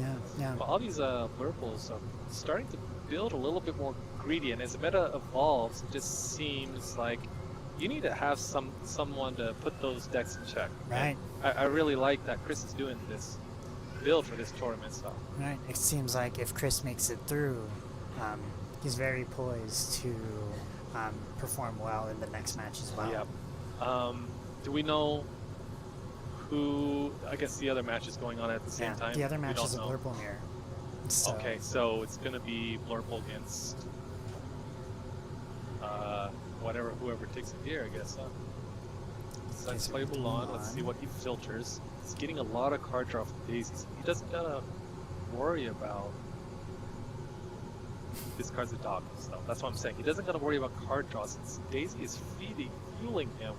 But the only issue is how are we? We're getting into that range. We're getting into 6. Yeah. He's on 5 ink here. He's gonna threaten a few different things. Completely gives him access to Singing Strength. He has access to Robin Hood or Tinkerbell. Tinkerbell would be huge here if he is able to. Actually, if he was able to ink and play Tinkerbell, and then completely sings the strength on the Tiana, I think that would be the best line here. So let's see if Daisy feeds him another trigger. Maybe we'll see a Tinkerbell at the top. Maybe he has it already. We'll see what. Yeah, what there are a happens lot here. of cards in Izzy's hand. Yep. Lots of possibilities. 4 is a lot this format. 4 is a lot this format. But yeah, to your point, Cloud, a lot of the Blurple decks are starting to get into a lot more greedier. They are. Even Second me. star to the right. Yeah. You're on Giant Tinkerbell today. I'm on Giant Tinkerbell today. I definitely Not the steel like Giant Tinkerbell. The purple one, the 7-drop purple Tinkerbell today. I definitely wanted to play something for, well, I mean, not only for fun, but Yeah. I wanted to play something different. I know Blurple, everyone's playing Blurple, but I want to try to do something different. Let's pay attention to here. So he does go double Prince into, Senzo's good. That'll be useful later. So he goes double Prince. Is it going to be too late? Too little too late, It though? could be a little bit too late. What is Chris's total right now? His lore total? He's definitely not at 5. What is Chris's lore total? It's got to be at least. Okay, he's at 10. Okay, so he inks for 6, and the Tinkerbell comes down. And this is exactly what Izzy needs. Tinkerbell. Oh, is it enough, though? Yeah, he's going to be able to put 1 damage on anything. And if Bleakley can sing the strength on the... And there it is. See, that's the line that we need to stay in the game. Like, singing the strength on... Yep, on Tiana. It does 2 extra damage to Prince. Not able to take it out yet. And I think this might be a key pivotal moment in the game. It is. And this is where he can kind of stall the board right now. And then he can follow up with the Vincenzo. He can follow up with Vincenzo the next turn. Now Chris has got to try to navigate this correctly because Tinkerbell is on the board, and we do not... I don't know what he draws here. We do not want to disrespect the Tinkerbell here. I see a dock in hand. Okay. Yeah, There's a that's dock. going to be played. I think we're looking for a strength or something. Oof. If they don't have the answer, this Tinkerbell is going to be stalling the board. Oh, Tiana. Into the Tiana. Now, is this a turn where Chris just stays upright? Yeah, playing these aggro matchups, it's not only about turning sideways. It's thinking about how can I represent lethal, or how can I avoid being in a bad position when Tinkerbell's on board, or it's more than that. But he decides to turn sideways. He says, you know what? You need to answer me still. He flips the Jasmine. Yeah. He flips the Jasmine from the Daisy trigger? Yeah, I didn't see that. Flips the Jasmine from the Daisy trigger. Now Izzy has access to... he did ink the Vincenzo last turn, so I'm not sure if he has another one. But he has access to 7. He did get the Hades on a previous Daisy trigger that we did see. So this is actually pretty insane. This is a critical turn for Izzy right now, because we have access to Hades. But we also want to clear this board as best as we can. And if I'm Izzy, I'm feeling pretty good about this, because I think I would be able to take out everything except for the dock here, just depending on let's see how he plays this. I don't know. What are you doing here? Oh, he's thinking about who he wants to challenge with the tank. Chooses the prince. Gonna do 2 damage to the probably the lady here, right? The lady, yeah, absolutely. Yep. And Mulan trades is into the able to take out the prince free. Right. Still lives to 0. Into Daisy. There it is. Okay, let's see And then how Izzy gonna answers this. Slam the Hades down here on the Tiana, and like that, he's able to clear everything except for the dock. And now Chris is at 16 lore. With 2 cards in hand. We're really depending on the Quest top with the decks dock. here. So if we're questing with dock, we have to be saying, okay, we have to be saying that you don't have another Tinkerbell or Vincenzo. But the or something Vincenzo's in hand. hand. Oh. Oh. He has answers. I don't know about you, but I'm seeing the answers in his hand, you know. Unfortunately, I think this might be... This is going to be a brutal turn. I think he can clear his board just looking at what he has in his hand right now. Oh my goodness. Let's see if it can happen. Yeah. I'm not too sure, actually, as he can clear this. I don't know what's in his hand, but... Yeah, Chris is so close to the finish line. Oh he my needs gosh. Some top deck, some good cards, because Izzy here, I'm seeing a strength, I'm seeing a smash. Oh, yeah. That's true. I do see that. He should be able to take care of this board. And now Chris is, if Izzy takes care of this board, Chris is left top decking. Yeah, he's left top decking, and hopefully we get another Nala. Hopefully we get another either a Nala or Dock into Dock. We need Dock chains. We need more Nalas. We need something that represents 3 lore. Oh my goodness, this is intense. This is going to come down to the wire. Yep, he sinks strength with Bleakly.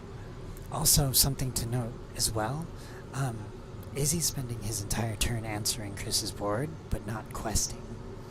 What's that? But not questing. Oh yeah. So, the longer Izzy...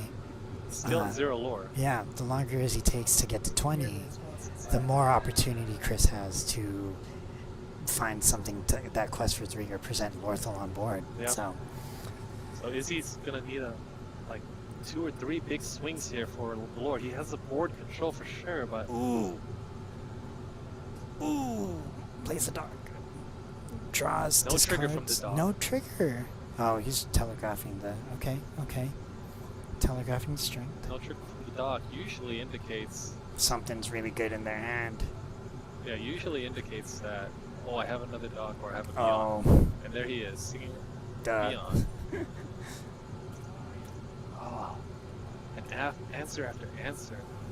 He's able to draw a few more cards. Okay. Decides to ink the sail here instead of drawing. We're gonna visions here for a potential answer for next turn.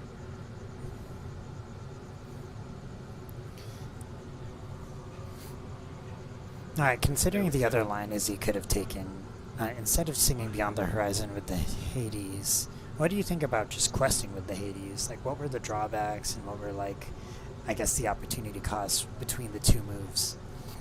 Basically not singing and or questing. Or singing or questing. I think singing to ensure that you have the answers for next turn seems like a Sets good him up idea. for the And visions. now he's going to set up for possibly a 2-turn lethal here. Quest for 1, 2, 3, 4, 5, 6, 7, 8, going to 9. Okay. And if he can represent a few more lore here. Oh, wait a sec. I see what's in his hand. If he can represent a few more lore here, then it looks like it could be game for Chris.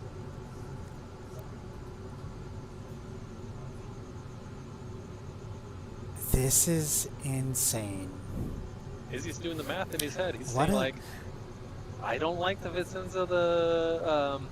he's saying, I don't like the Vincenzo the Rhino, but I'm going to do it because I want to represent lethal next turn. And there it is. There's Wow. the scoop. There it is. Blue Steel taking Game 3 in the semifinals over Amber Steel. Let's go. What a Well masterclass. played to both players here. Chris having a very hard matchup. This is not easy.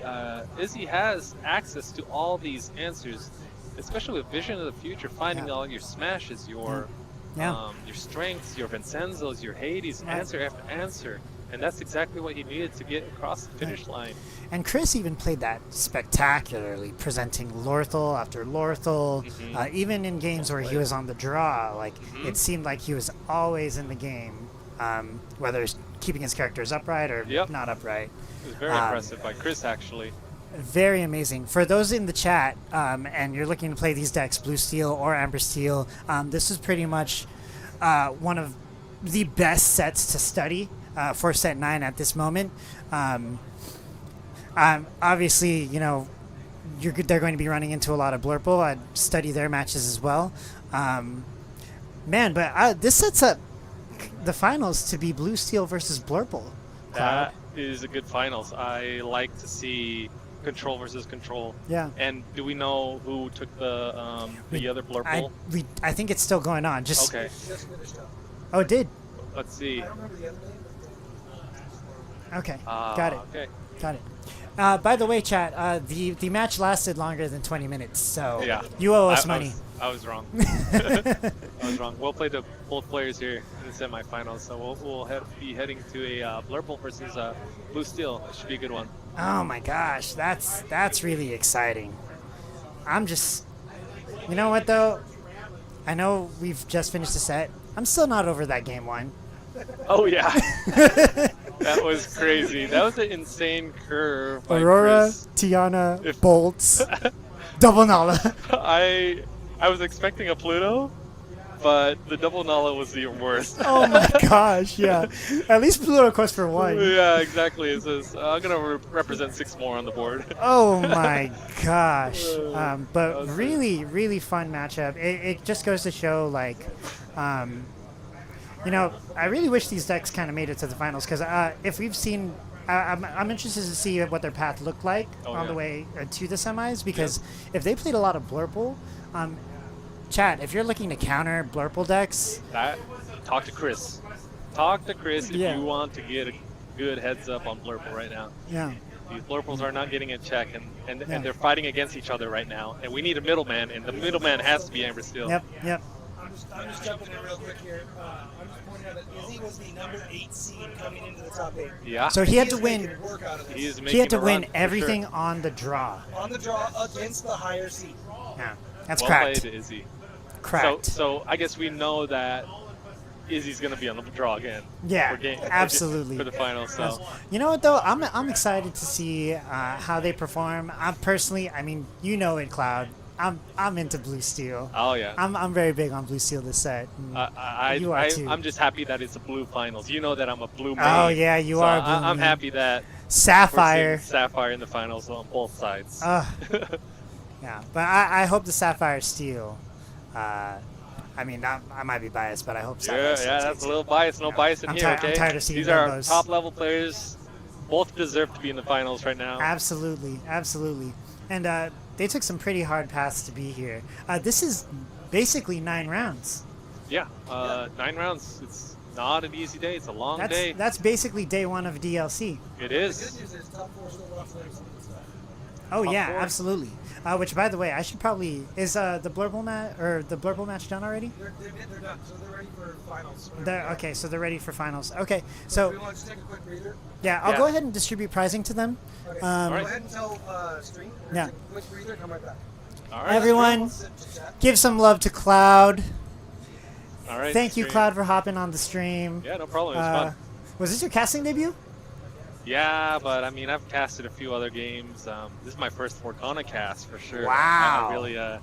I really enjoy just showing my face, This my is beautiful amazing. face. Let's get some K's in the chat for Cloud.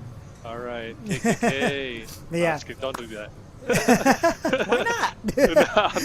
No. All right. Or blue emojis because you're a Blue Sapphire emojis, player. yeah, that'd be better. Sweet. Okay, so we're going to take a quick break. After that, we'll go into our final match. Cool. All right. See you guys. Take care, y'all.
What is up, our Lorcana Goons? We are here. It is time. It's the finals of the San Diego Enchanted celebration, hosted by the San Diego Goats, aka the San Diego Goats. My name's Kevin. This is Zach Stone and Julian. We are here going to be, aka Jujutron, by the way. We are going to be casting the finals of this tournament. Winner's going to walk away with a foil Cinderella Stout-Hearted from the DLC. You need to make top 32 to get that. So that's a very crazy card. But let's get on into this. You can't even get those anymore. Yes, can't even get them anymore. At this current moment, we don't believe they're obtainable. So, you never know. But if you guys are just tuning in, this is the finals. We have a brand new match. It's Izzy fighting his way from 8th seed, may I mention, with Sapphire Steel. He was on earlier on stream showcasing his deck. Make sure to tune into the VOD after the stream is over to get that profile. And against Edward, a member of Team On The Play, representing the Inland Empire, he gets to decide who goes first. So coming all the way down from the IE. Altered players are now starting, and this is a Iago into the Inkwell. Julian, let me go ahead and get your opinion. Who do you think's taking it down here? I'm biased. I don't know if it's the right opinion, but I'm going to say blue steel. I think a lot of folks at home want to see a rogue deck take it home. You know, that's I think something. we got a lot of love for Ed in the chat right now, so you know, we again, I know Ed too. Ed honestly has been playing this game since the very beginning. A lot of good talks with Ed. But we see here getting to play his turn 2, and honestly, if you're just getting to ramp on turn 2, that's all you want to do as a blue player. Yeah. And we see a Tipo come down with a Basil into the Inkwell. Tipo will not reveal the card inked, which is again partially cool because it can ink unequal cards. Right. No turn 2 ramp from Izzy. No, it's a Visions instead to the future. instead of Visions of the Future, yes, yes. Oh my gosh. Very important here to note because we're in a Sapphire Mirror, even though it is a different second color. You know, we have one side with ramp and the other side not hitting that ramp, but we know that Bleakley plays other cards in the deck other than Tipo and Sail. We've been seeing him play, you know, throughout the day, and he's got the Bleakley in his deck too to potentially ramp him on the 3rd turn instead. So we'll see what he can do to follow this up. He's picking a card off Visions of the Future. This does take some time, you know. You got to get to big thinking when you're thinking about your future. Very important, very important. We don't want to reveal any information. Again, these players are more than likely able to hear us commentating from where they're playing. So we will keep more of the private information private just to maintain the authenticity of this finals match. Honestly. This is a rematch from Swiss, apparently, according to Next 03. Wow. I heard Blurple took it. Edward did win. So is he again fighting from 8th seed? I think he finished with an X2 record. So Edward, I think, maintaining his win percentage gave Izzy the tiebreaker needed to get this 8th seed. So Izzy will have to thank Edward at the end of the day because without Edward he wouldn't have made it this far. But still giving credit to Izzy. He himself had to also put himself in this position to win. Tipo does go on a quest. I don't see a reason why not. So on the board for Edward. And yeah, again, a lot of love in the chat for Edward, by the way. Iago is in play, and honestly, I think this is a very good card in this matchup. What do you think, Kevin? I mean, yeah, we talked about it when Izzy was playing his top 8 match. We kind of mentioned how we didn't see Iago hit the board on Jonathan's side of the board, and I felt like that's a very strong matchup for a variety of reasons. It makes really good trades, and it eats up cards like Smash and Strength, and sometimes you just want the Iago to eat that up so you can, you know, have a lot of longevity for your other cards like Elsa, Jean. But the Visions to the Future into the Inkwell. Mulan did quest, so Izzy has a lore on the board, and Bleakley putting the Mulan in the Inkwell. We didn't see a turn 2 ramp, but we found it on turn 3 with Bleakley. So we talked about. Look at this Bleakley going to the side, Elsa doing her job, Iago cleaning up the mess that Bleakley made. Gosh, these aliens, man. Yeah. They clean up after themselves. Yeah, this is a crazy line too. This is a crazy line from Ed because he just secured like the entire like tempo of this game so far right now. That Iago doing what he needed to do, make a crazy trade. It also sets up a possible Bell Accomplished Mystic in the future, which is very nice. You know, that 3 damage on the board, and Izzy's gonna have to think about that. He missed his ramp, so we're not anywhere near a Vincenzo line to clear out that Iago. But we're gonna see a Scrooge McDuck hit the board on Izzy's side of the field, passing turn. That puts Izzy at, what is that, 5 ink? Edward He's gonna. at 5, and then it's a Scrooge McDuck, the aficionado of antiquities. Yes. I love saying this whole government name, as I like to call it. But honestly, a 4-cost 5/5 that quests for 2, solid stats in this meta. It is uninkable, however, so you may have to pay attention if you are choosing to include it in your list and pay attention to your uninkable count. But I think it makes sense for Izzy's game plan because I think he wants to do like one of 2 things on turn 2, or sorry, turn 3. We've seen him do this multiple times. Like after he ramps with Tipo, he's playing Sail to ramp twice into Fleekly. But this is also a solid option to play on turn 3 with 4E because it deals with a lot of the board right now. I'm sure it's not evasive, but we know it's an Izzy stack. It's an overstated card, so it's good. And Edward followed up with a Dumbo, by the way, and he used Dumbo's effect twice last turn. So he was able to gain 2 lore, draw 2 cards. And now Izzy's going to contest that Dumbo with a Jasmine, the fearless princess. Show no fear in the face of those evasive characters because you can discard cards from your hand and just clear them away. And I do got to mention that I believe Edward put a Bell, Accomplished Mystic, in his Inkwell, which is kind of surprising to me given that you have the 3 damage on board in that Iago right now. So I do want to also bring out. Ooh, second start of the right. This is going to change the game right now. We're drawing 5 cards, and we are not spending a single piece of ink. This card, we've been seeing this card all weekend, not only at this tournament, but a lot of tournaments throughout the weekend. And I feel like it is such a high impact card right now. Why draw 3 when you can draw 5? You know what I mean? Yes. You know, a card that was originally printed during Ursula's return saw what 0 play during its whole tenure, and now with Friends on the other side not making it in the rotation, we don't really have an Amethyst song that draws cards besides this. Am I right, guys? I think that's it. I mean, you have the This Is My Family. You gain a lore draw card. Not my favorite. That is true. Yeah. That is true. But is it drawing more than one? I don't think it's worth playing. After the visions, we see Edward play a Genie on the board, securing 5 characters on board while inking a Tipo with, he has a lot of cards in hand. That Dumbo has been getting a lot of value since it hit the board, and it hasn't stopped. So we're going to see how Izzy plans on contesting this full board of 5 characters. Yeah, a lot of back and forth gameplay we've been seeing all day, but Edward really showing why Blurple is here to dominate this meta. Yeah. I will be very, very clear that like Blurple is a threat going into the rest of this format. And yes, in the chat we you know, I will admit Jafar too, and we're referencing the striking illusion essentially, right? I hope that's what you meant, Goofy Fish. That is, yeah. I know him. You, that because is what he means. Original Ninja Exchange local. So we got some San Diego in the chat right now. Yeah, a lot of locals came out here to play, man. It was like almost a 60-player tournament. Too, honestly. Yep. Very cool. And people from other areas. We have, you know, like you said, Edward all the way from like an hour, 2 hours, no, like 3 hours away. You know, Edward and his team from Inland Empire, you said. So they're coming 2.5 hours for this tournament, really showcasing what they need to be a Lorcana champion locally. All right, maybe they're going to the DLCs. This is great testing for that. We're in the DLC format, so I think this is a very clean way to get those reps in. Yeah, and mind you, Edward's a player that has gone through different like decks throughout his tenure. Like Ruby Am, like aficionado in the very, very beginning, but has played in Amber Steel, Green Steel, Red Blue.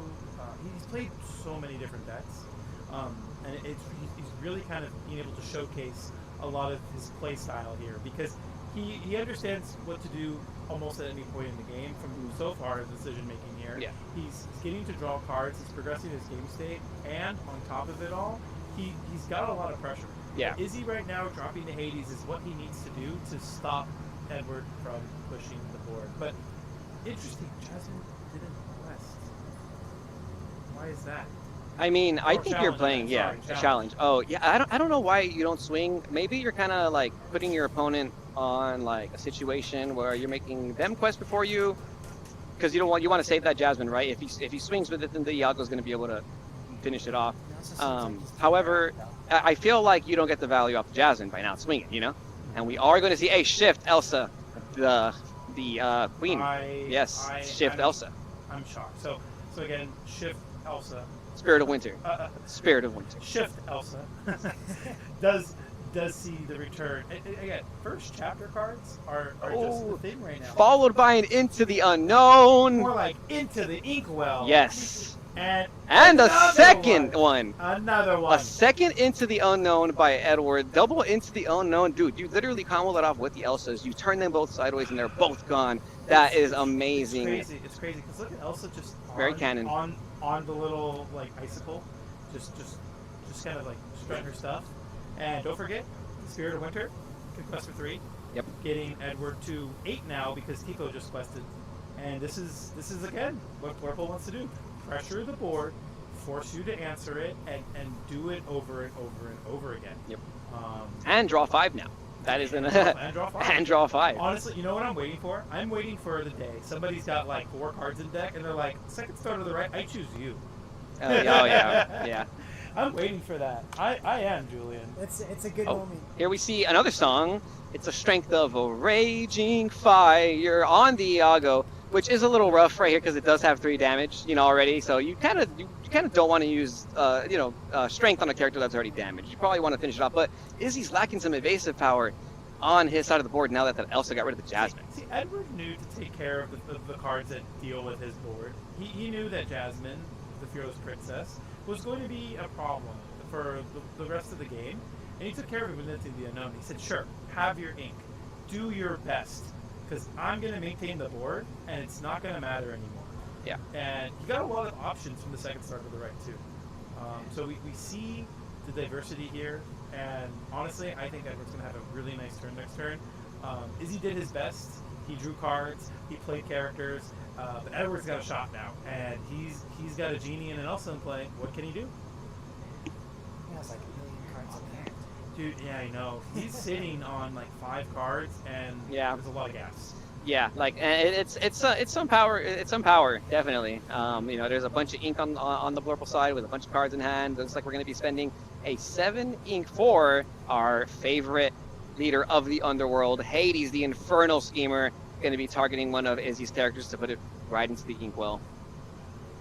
And I don't blame Edward here for the quest. I think it's totally fine. You are ahead in lore. There is not enough strength in board to deal with the Elsa Spirit of Winter.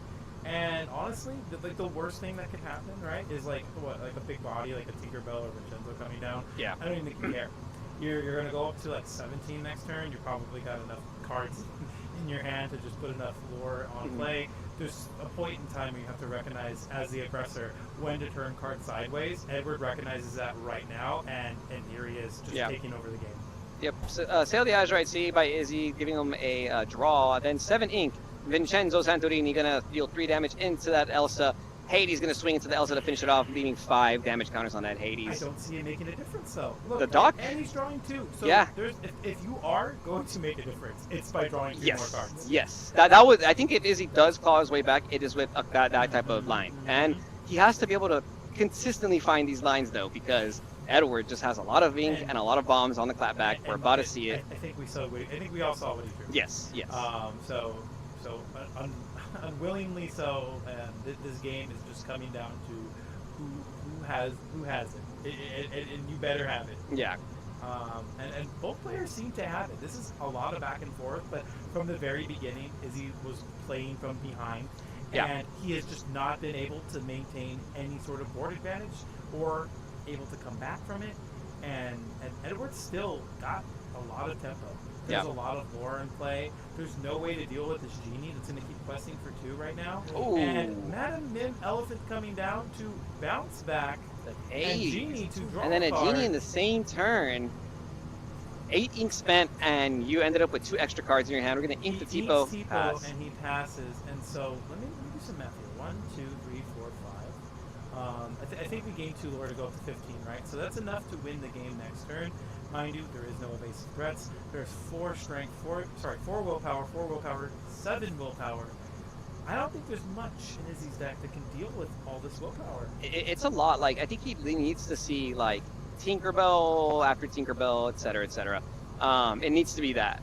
Like, it needs to be a variety of like Tinkerbells and Smashes, I think, to consistently deal with this board. And I know Izzy's definitely hoping to see a card like Beyond the Horizon to get him there too. I think in a scenario like this, the fact that Edward has more than 3 cards in hand, there is a world where that Beyond the Horizon could also put him ahead that way. That's one of the cards that I think he might want to be digging for. But you are kind of behind right here. Once that Jasmine left the board, it just feels like Edward has, like you said, been taking advantage of the board presence, questing with the evasives. I do believe Edward, like previously playing against Izzy in Swiss, gave him some time to understand what he needs to do in the matchup. Yes. And you don't really know. I don't know how their first match played out, but there's a lot of cards that Izzy plays that are more or less like in multiples. Like there's very few one-ups. So that's genuinely where I think some of the prior knowledge is coming into play. He understands what exists as far as outs go in Izzy's deck, and he's playing around those. Yeah. Ooh, we see an Aurora. Genie Guardian. Again, this is a first chapter for me. First chapter deck, and a Sing, Strength of a Raging Fire once again, and a Dock. Exactly, you said it. You gotta keep drawing cards. You gotta see Docks if you're gonna claw your way back into this game. It still doesn't feel like it's enough. Look at this lore. No, the lore difference, it's too late. Really Like someone pointed out in the chat, Loop's still looking good, but the stabilization took a little too long, and Edward is way too far ahead with 15 lore, potentially putting him at 18 lore next turn if these characters survive. So Izzy goes to 4, and he's slowly coming back, but again, it's just not enough. And again, the Hades is not able to target the Aurora. Hades on the Aurora. Does not give herself ward. It gives every other character ward. And we're seeing Madam Mim and Genie go on a quest. Edward's at 18. Very close. End of the race. Everything's gotta go, except the elephant, I guess. Yeah. But this is pretty much a wrap. I mean, you never know. You never know. We'll see. We'll see. Because Izzy plays Hades himself. He plays Hades himself. So that's one way to out the board. He can draw Beyond the Horizon, Hades, Strength of a Raging Fire, or Smash plus Tinkerbell and a Hades. I don't know if that. I don't think he has enough for Smash, Tinkerbell, Hades, and the Inkwell. But there is a sequence of cards that could potentially claw him out of this pickle. There's the Hades. There's one of the cards. It's one of the cards you mentioned. There you go. This is a. This is an everything must go sale. This is an everything must go sale for Izzy. He needs to clear everything. Not to get rid of the elephant by herself. So it's going to really come down to the remainder of Izzy's hand, and if he has gas. There's a Beyond the Horizon. Edward with 5 cards. No, 4. So from 4 to 3, Hades? Yes, a Hades. Again, Beyond the Horizon being a 7-cost sing-together song with the ability to choose any number of players, and those players will discard their hands and draw 3 cards. But Ant didn't have it. Did not have a way. Yes. Izzy knows that he cannot deal with Genie. I mean, did not have a way to clear the 3 lore there. It's really tough. I felt like, Izzy was getting there. He was stabilizing, and I can see where the Sapphire Steel deck has the chance to beat the Blurple deck, because you get to stabilize in this matchup. Even though he drew 5, Izzy was clawing his way back, and it felt like a very real game. Izzy was finding the answers he needed. Yeah. But it still wasn't enough. Yes. Because But there's a lot that Edward. I would like to point out a few things, and not that it matters too much, but Izzy was on the draw, and he missed his turn 2 ramp, and it felt like, again, one more turn, 2 more turns, Izzy probably could have taken that game, but I think it's a testament to how good these players are and how good this deck building is, because you pointed it out earlier, Zach. So a lot of it is deck building choices, man, and Izzy is well prepared for this matchup, so we'll see how he decides to combat this second start of the right Blurple strategy going into this game. Julian, who do you got your money on now after seeing game 1? Still Izzy. Okay. I mean, there you go. We love a true underdog story, right? I mean, I think a lot of people in the chat want to see Sapphire Steel, but Blurple, bro, Blurple is the deck of the meta.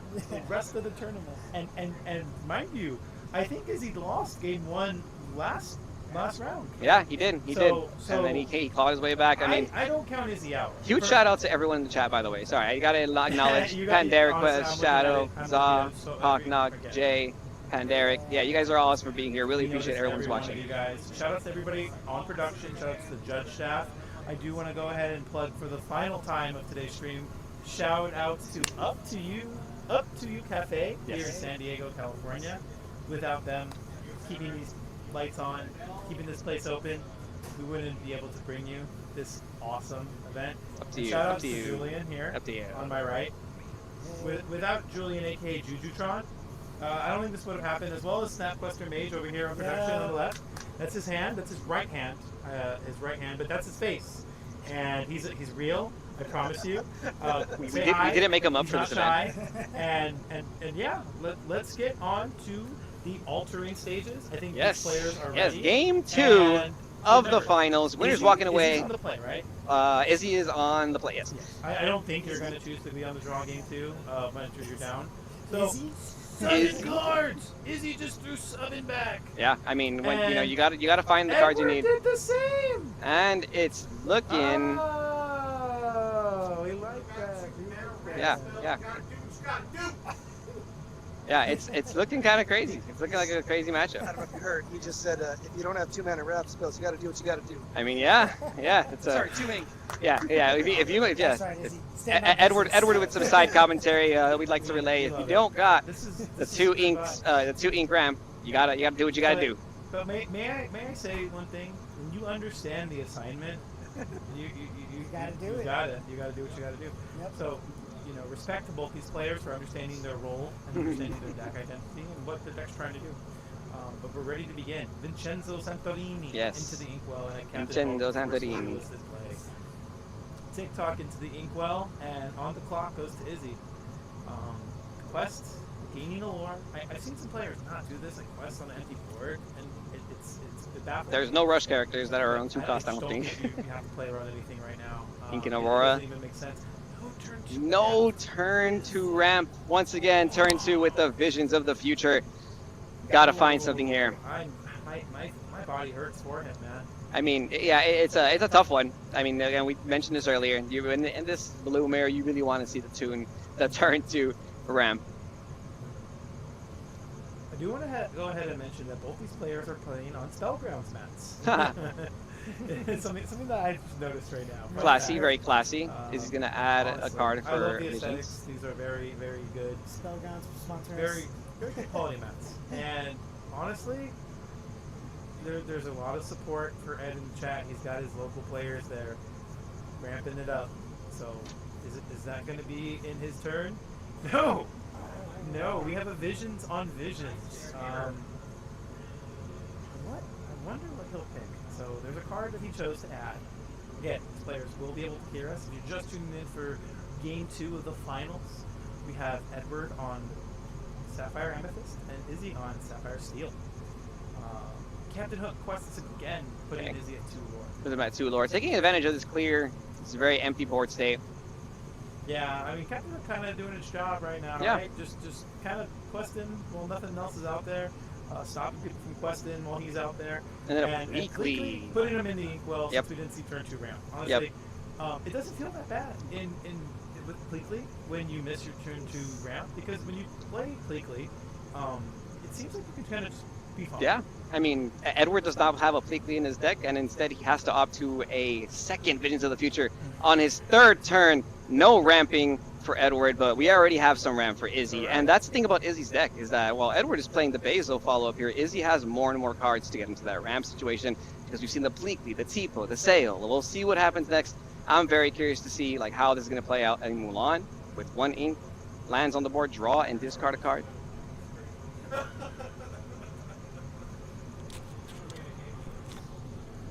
This is definitely a low roll. What is he going to discard? A Dock discarded. That's very interesting. I feel like that tells us a decent amount about his hand.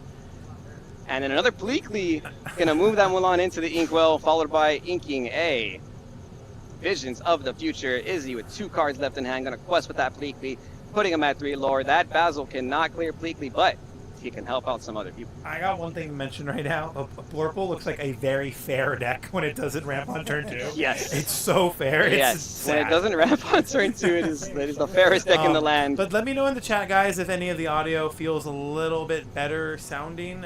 We are listening and paying attention to what you guys say, so I'd like this feedback. But, Edward getting to play the Genie on turn 4, but it looks like Izzy still has the advantage with the amount of ink. Was that a pass? Did he just pass, or is he? Is he? Yeah, is he just pass? I think Izzy just passed. I think Izzy drew and passed for turn. Wow. And Elsa coming on down. Oh, yeah. And Edward slowing down. Yeah, his play. I mean, the no ramping didn't matter at this point, because you're still able to clear the double Pleakley with the Genie Elsa combo. I'm glad Edward's slowed down. Yeah. And that's why we're just not trying to influence any plays here. We don't want to say something that ends up making these players do something different. But Izzy draws and inks a Mulan and then hits the genie with the Hades. And now we can kind of assume that Izzy had that Hades in hand last turn and did not have a way to ink anything. So he has 2 cards left in hand. If you're Edward, you can safely assume both of those are probably only. Edward, without ramping on turn 2, without ramping in general, back-to-back is Hades. clawing back. Yes. Hades, please. Yes, the Hades wars have begun, people. This is getting rough. So, Julian, do you think there's a downside to Hades right now? And another Hades, third Hades. These Hades wars are insane. 3 Hades in a row. Who's gonna have to answer more? your question, Zach, personally, Hades is one of those cards that kind of answers. And a 4th Hades! Wow! It's the 4th Hades! We were the Hades. Hades! Can we get Hades in the chat right now? Oh my goodness. The Hades wars. It's a Hades think party. Of the children.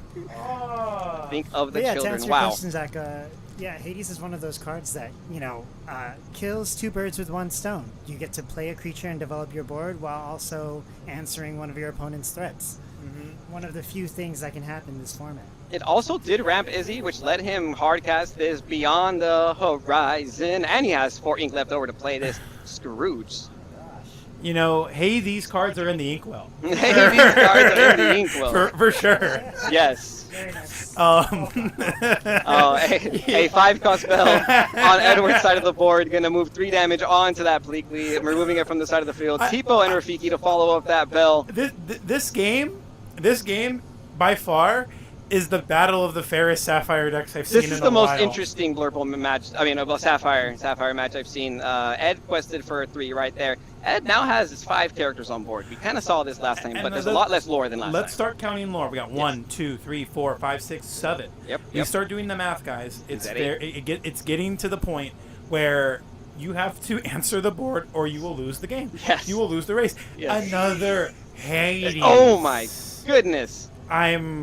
That is the 5th one we've seen. I'm shocked. That is the 5th one, but it did come a turn kind of late. You know what I mean? I think one of the big things about the Hades in this situation that's been Can somebody going clip on. that, chat? I think one of the crazy things is that Edward's response to the Hades was a Hades, right? And Izzy had Beyond the Horizon, so if Izzy's Hades would have stuck, then that Beyond would have gotten so much more value, but unfortunately did not. And you want to hear? It's funny. Both players missed their ramp, but they fixed it. Yeah, they helped each other out. They just helped each other out. They said, They're "Hey, like, buddy, I got you, bro. I'll You missed ramp your you. ramp. I'll just ramp Hey, don't trip, man. Don't trip. I got you, bro. We'll put some cards in the inkwell for you. Since you're having a hard time doing it yourself, I got you. Double it and give it to the next one. Double the ink and give it to the next one.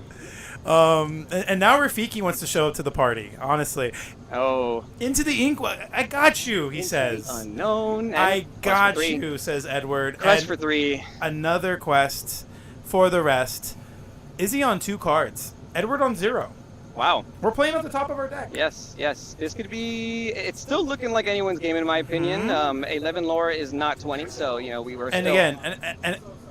And there is some banter, but it's friendly, and they're having fun with the game. I don't blame them because this has kind of gone back and forth, and nobody seems to be ahead. It's very cool. It's very cool that this game has gotten to this game state. But Hades singing the song that it was never meant to sing, but Hades can do whatever it wants. It's just that kind of guy. He's the Lord of the Underworld. He could do that. yeah, he gets the pass. So. Now with an Izzy with a fresh new hand of 3 cards. Again, this is the card that replaced A Whole New World. I think there's some people that are excited that they don't have to deal with A Whole New World. Yeah. However, Beyond the Horizon is just as bad of a problem.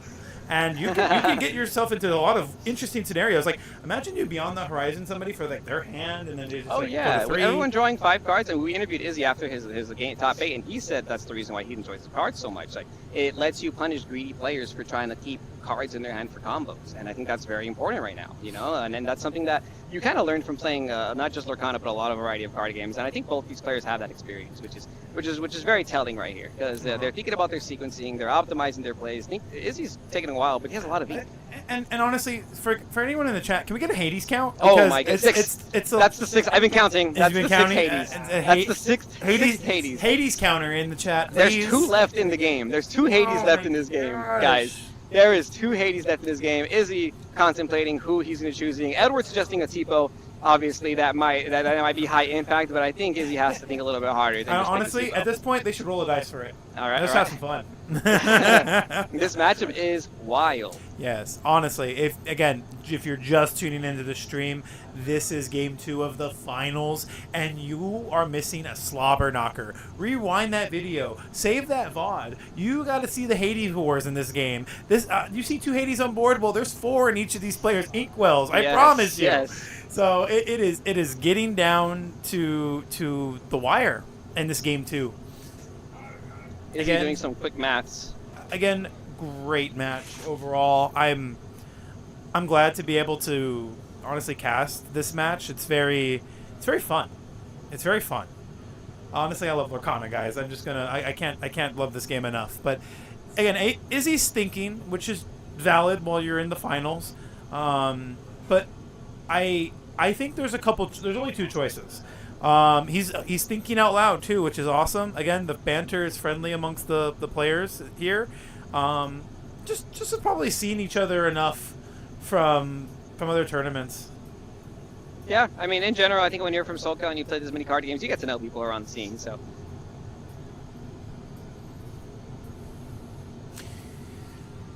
There's a lot of threats that Edward could find off the top of his deck. Remember, he is playing off the top of his deck. Yeah, man. When you're Izzy, you got to think of every card that could be seen here. A Madabim Elephant even could bounce back that Elsa and play it again. Something as simple as Bell Accomplished Mystic being bounced back and played again, or found off the top deck. Or he could even top deck a Tipo or something. I think he's contemplating because he knows that Edward is at 11 lore, and if he chooses Elsa. If he chooses Bell, he may not be able to deal with Elsa being evasive. Yeah. We do know that Izzy doesn't have the most amount of answers in his deck. And he decides to pick the Elsa because he knows that dealing with the evasive character is going to be a little bit more problematic than that 2 Lord Quester on the board. As mentioned in the chat, a Dumbo off the top would be very good. Oh my goodness, let's see it. So 1 card for Edward off the top. He is showing 5 lore on board, so if Edward decides to quest with everything, he will be at 16 lore. But it's not enough. It's kind of risky, so you probably want to try and get some value trades. These Rafikis can really clear this Hades with the help of this Bell. Going to deal 3 damage. Oh, is it what it's the top deck Bell, just like we talked about. 3 damage moving from his Bell to the Hades. Perfect clear. If you're Edward, that's exactly what you want to see here. And a quest for 3 with your 3 smaller characters, Tipo and Double Rafiki, going to go in and get some value. Now, as crazy as it sounded, I would have opted for a different way of evaluating that trade. I think I would have used Rafiki to finish off the Hades and move that damage onto the ready Tipo and clearing the other Tipo with Rafiki, just not allowing Izzy to have anything more than a Hades in play. Any extra characters. And I just think it's important just to kind of like remove your characters. Especially when you're playing Strength of a Raging Fire. Exactly. Very relevant. I would have taken a different trade option here. No, I agree. I was thinking the same thing. Like, I mean, he drew the Bell, so I mean, you probably. Yeah, there's a way to like sequence that. It was a quick turn though. It was a quick turn, so I also feel like maybe more time could have spent on that. And there's no reason not to. And again, you just drew 1 card. There's only so many decisions, but you might as well think it over and find the best one. But still, maintaining tempo and just having additional, bodies might be also what Edward is valuing too. Yeah. And he's probably saying your 2 Tipos are only taking out a Rafiki or a Tipo. I don't care. I want a quest. I mean, at 14. realistically, Edward is showing lethal to Izzy right here. He's showing him lethal through this lore. So in a sense, like, he wants to also let him know, like, you gotta out. Oh, and there's a Strength of a Raging Fire. That's what we talked about. That's exactly what we talked about. Not clearing the characters, not playing around it, getting punished by the 4 characters on board for the strength on the Bell. Wow, that was a very insane draw from Izzy. So and there's 3 little guys. And look, the Tipo and the Hades got rid of the Bell.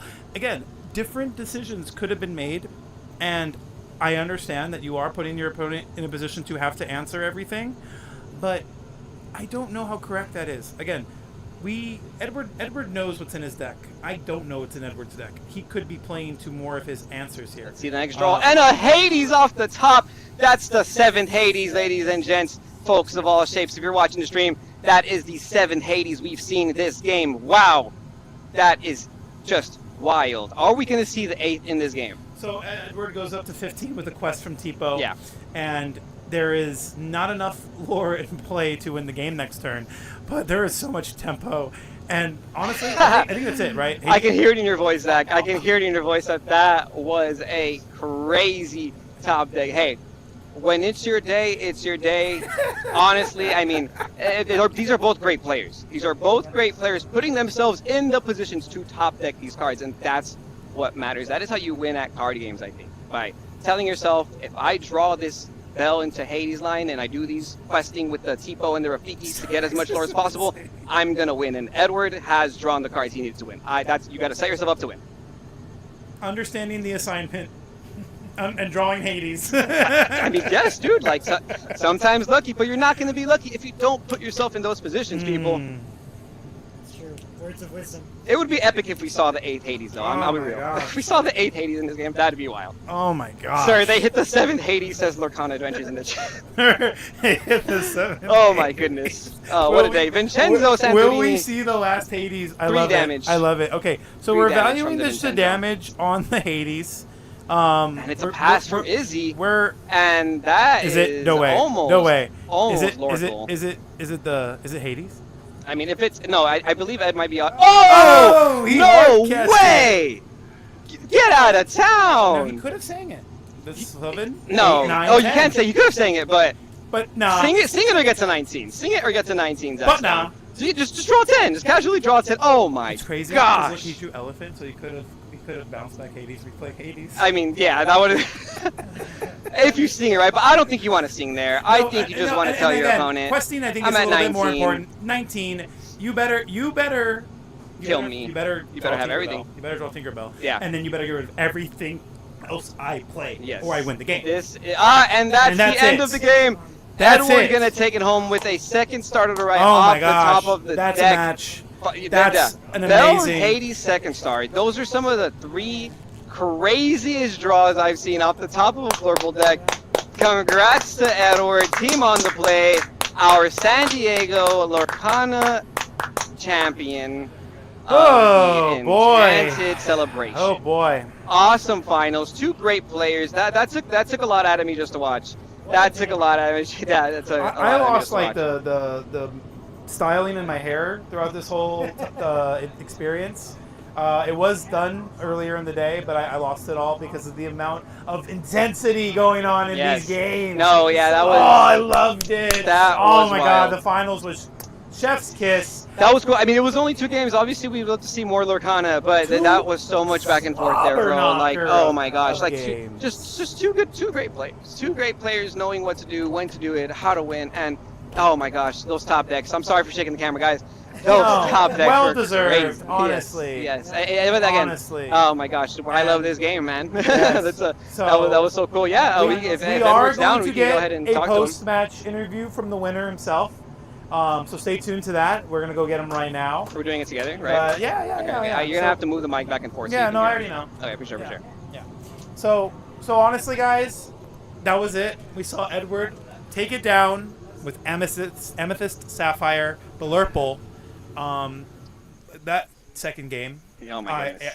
I felt like anyone's games at any Oh, point. yes, 1,000%. Any 1,000%. point. And we talked about it. Ed could have top decked Tipo. He could have top decked a couple like TikTok, some like slower cards, but the Bell into the Hades into the second. I mean, the second star.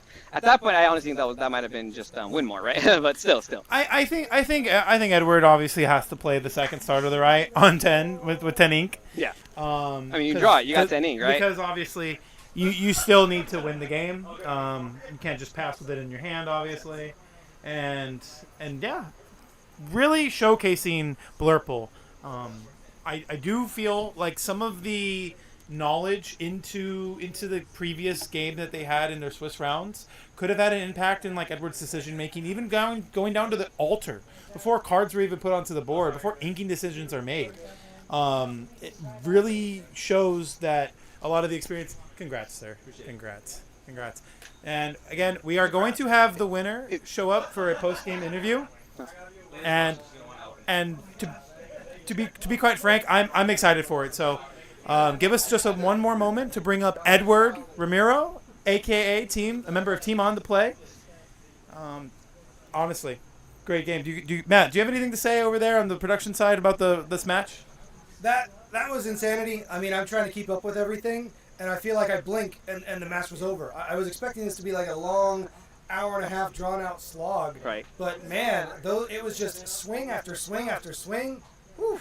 Yes. Oh my goodness. Thank you everybody watching. By the way, appreciate you, Ty French, for the kind words. We've been trying on the stream, so I appreciate you guys watching. And we want to cast more. So hopefully in the future we get to cast more DLCs. We have the winning deck list here for all you folks at home.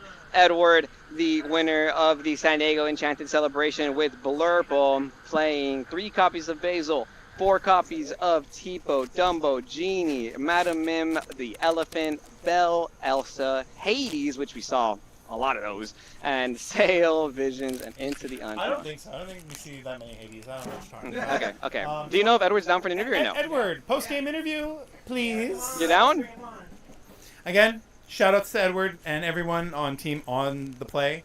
I know you guys represent the Inland Empire, correct? Correct. We are located in the high desert. I'm from Victorville. Majority of us are from Victorville, Hesperia, Apple Valley, so... That drive must have been a lot, right? It's about a 2.5 hour drive for us. So Nice. Seems worth it. And you came to claim victory. Yeah, not bad for an old man who's been up for 24 hours. Can we hold it up? Can we hold up the card? Yeah, so Edward, go on. So this is shiny, by the way. This got some bling to it. This is a shell. That's not the prize wall. Yeah, you can see the foiling on that little reflection. Yeah. So Can't get those anymore. right now, Edward is in possession of the foil Cinderella. How do you feel?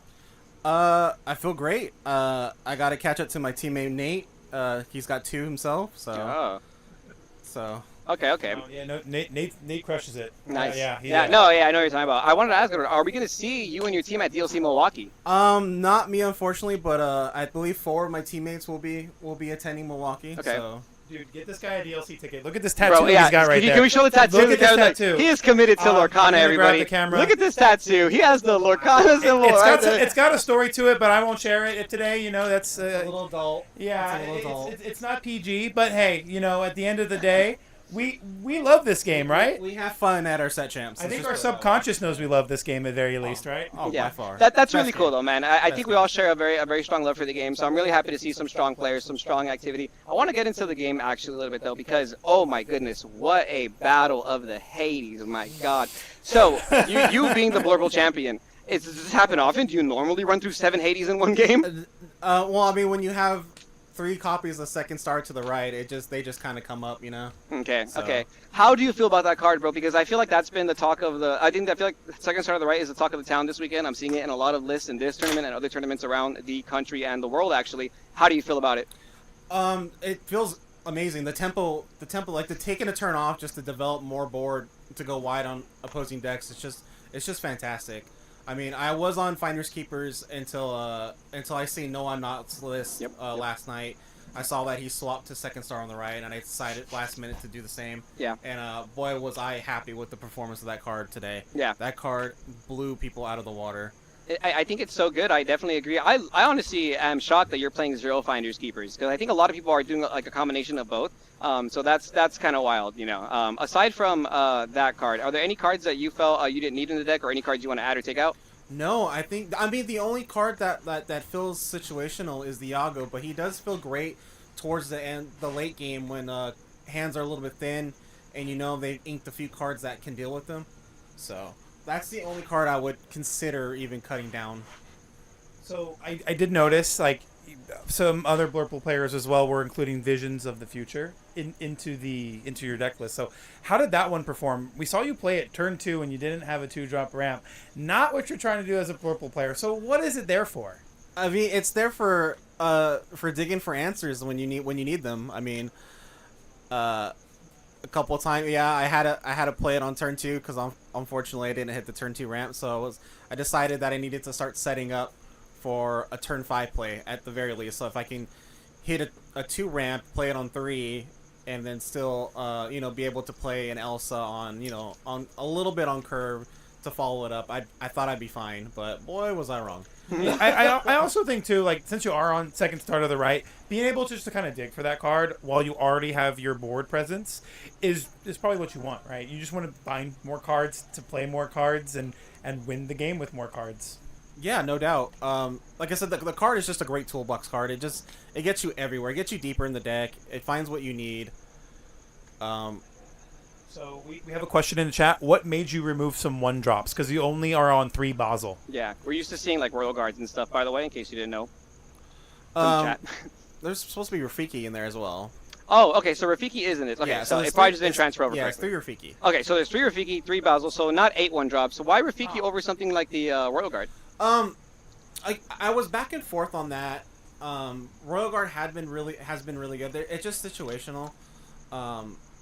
Sometimes, like in the mirror match, when you want to like hit something that's grounded, like a Bell or a Madam Mim, sometimes you just don't want you have the thing. You have it exerting. You just don't want them to be able to put damage on it and get value from a Bell or something like that. But honestly, there's really no comparison. They're pretty much the same. There's really no give or take. Okay. Which one you prefer? Rafiki's cool. Okay, someone asked, what time last night did you decide to do this tournament? 1 a.m.? I think we decided to come here at, 11 or 12 o'clock. Oh, wow. That is Brock in the chat, by the way. And then Patrick asks, is Ed playing Wednesday? We need to know this one, they say. Oh, I'm going to retire. I'm done. Okay, well, guys, you got to finish while you're hot, I admit. Yes. If you have any more questions, how tall is that? That might be a little too personal. Would people like to get to know Ed more? Is there any social medias that you have? Would you like to plug? Not really. I mean, I'm on Instagram under OTP Edward. You can find me on Facebook, on Instagram. I'm always willing. I love talking and helping the community as much as I can. Our team, loves this game. We love to travel, and we love talking to people who love the game. So, by all means, you guys can reach out if you have any questions. Feel free to reach you. Awesome, bro. Well, Ed, congrats again. You've been a blessing and an awesome player to watch on this stream. I appreciate the banter, too, because that's something that I really like about card games and sports, and you can kind of hear it. And it was so fun to kind of, hear from our side, too. That was hilarious. I got a mouth. So. No, yeah, man. You're using it, you're putting it to good use, man, and you're saying to say what you like. So, any shout-outs before we let you go? Yeah, shout out to my team on the play. Man, these guys are just incredible players. It's like I never win a weekly with these guys, so it's tough. I couldn't be here without them. They're my chauffeurs. Shout out to my wife. She's incredible. She's you always gotta give kudos to the significant others to support us through this ridiculous hobby. Yeah. So. Behind every champion, there's always a supporter at home. So yeah, we really appreciate you guys. And thank you so much, Ed. You're awesome. Congrats. Thank you guys for hosting this event. Thank you. It's just what an incredible day. I'm hungry. And we're nearing the end of the broadcast, so before we sign you guys out, as always in true Lorcana Goons fashion, make sure you like, comment, subscribe, because remember, this isn't going to be the only time we're having events like this. This was such a great event, successful turnout.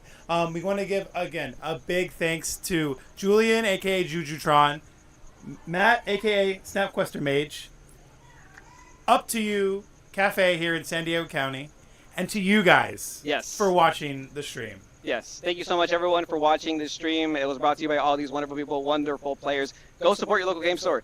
Go to DisneyLorcana.com and buy some product. Go to Snapquester Mage YouTube, hit subscribe, and the Lorcana Goons channel as well if you like this content, because we're going to be doing more and more as the Lorcana season evolves. And I'm super excited to go over this deck list and more deck lists on our channel on Monday, Zach Stone. But yeah, man, a huge shout out to everybody. Is there anything anybody wants to say before we call it a night? Oh, so Snapquester wants to say goodbye. Let's go, man. Let me get. Woo! Also, thanks for everyone saying that the stream was awesome. It means a lot to us. Yeah, we tried a lot. I can't tell you how much work everyone put into making this amazing, so I'm so glad that you were all able to enjoy this. It's phenomenal, awesome, wonderful, wonderful. Now, because this was such a great success, I am looking forward to events in the future. We don't know when they will be yet, but they are coming. Based off of the response we got today, it was smooth, it was fun, it was enjoyable. There were tons of people watching. This was a blast. I don't know about you, but this was the most fun I could have on a Saturday. Oh, yeah. I can't wait to do it again. Same. No, I enjoyed I think I enjoyed this more than actually playing the tournament. And it was crazy because I got to live vicariously through some of these players and feel the stress without actually feeling bad if I lost. That I gotta say, as a player who might not be quite as sharp as some of these other ones that can take the time and dedication to learn this game inside out, upside down, and sideways. Those days, I'm not 20 anymore. Those days are a little bit behind me. But to be able to like live vicariously through these awesome, wonderful players, putting these awesome, wonderful plays, like just masterful displays of skill on camera, has been humbling and enjoyable for me on this side of the screen as well. Julian, any final words for you? Shoot. What's up, chat? You know, it takes a lot to put an event like this together.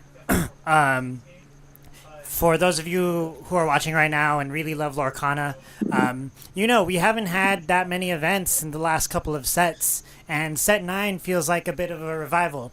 Whether or not it's, you know, we did experience a rotation, but at the end of the day, our players are starting to get hungry and hungrier for these opportunities to compete and prove themselves for these DLCs. Yeah.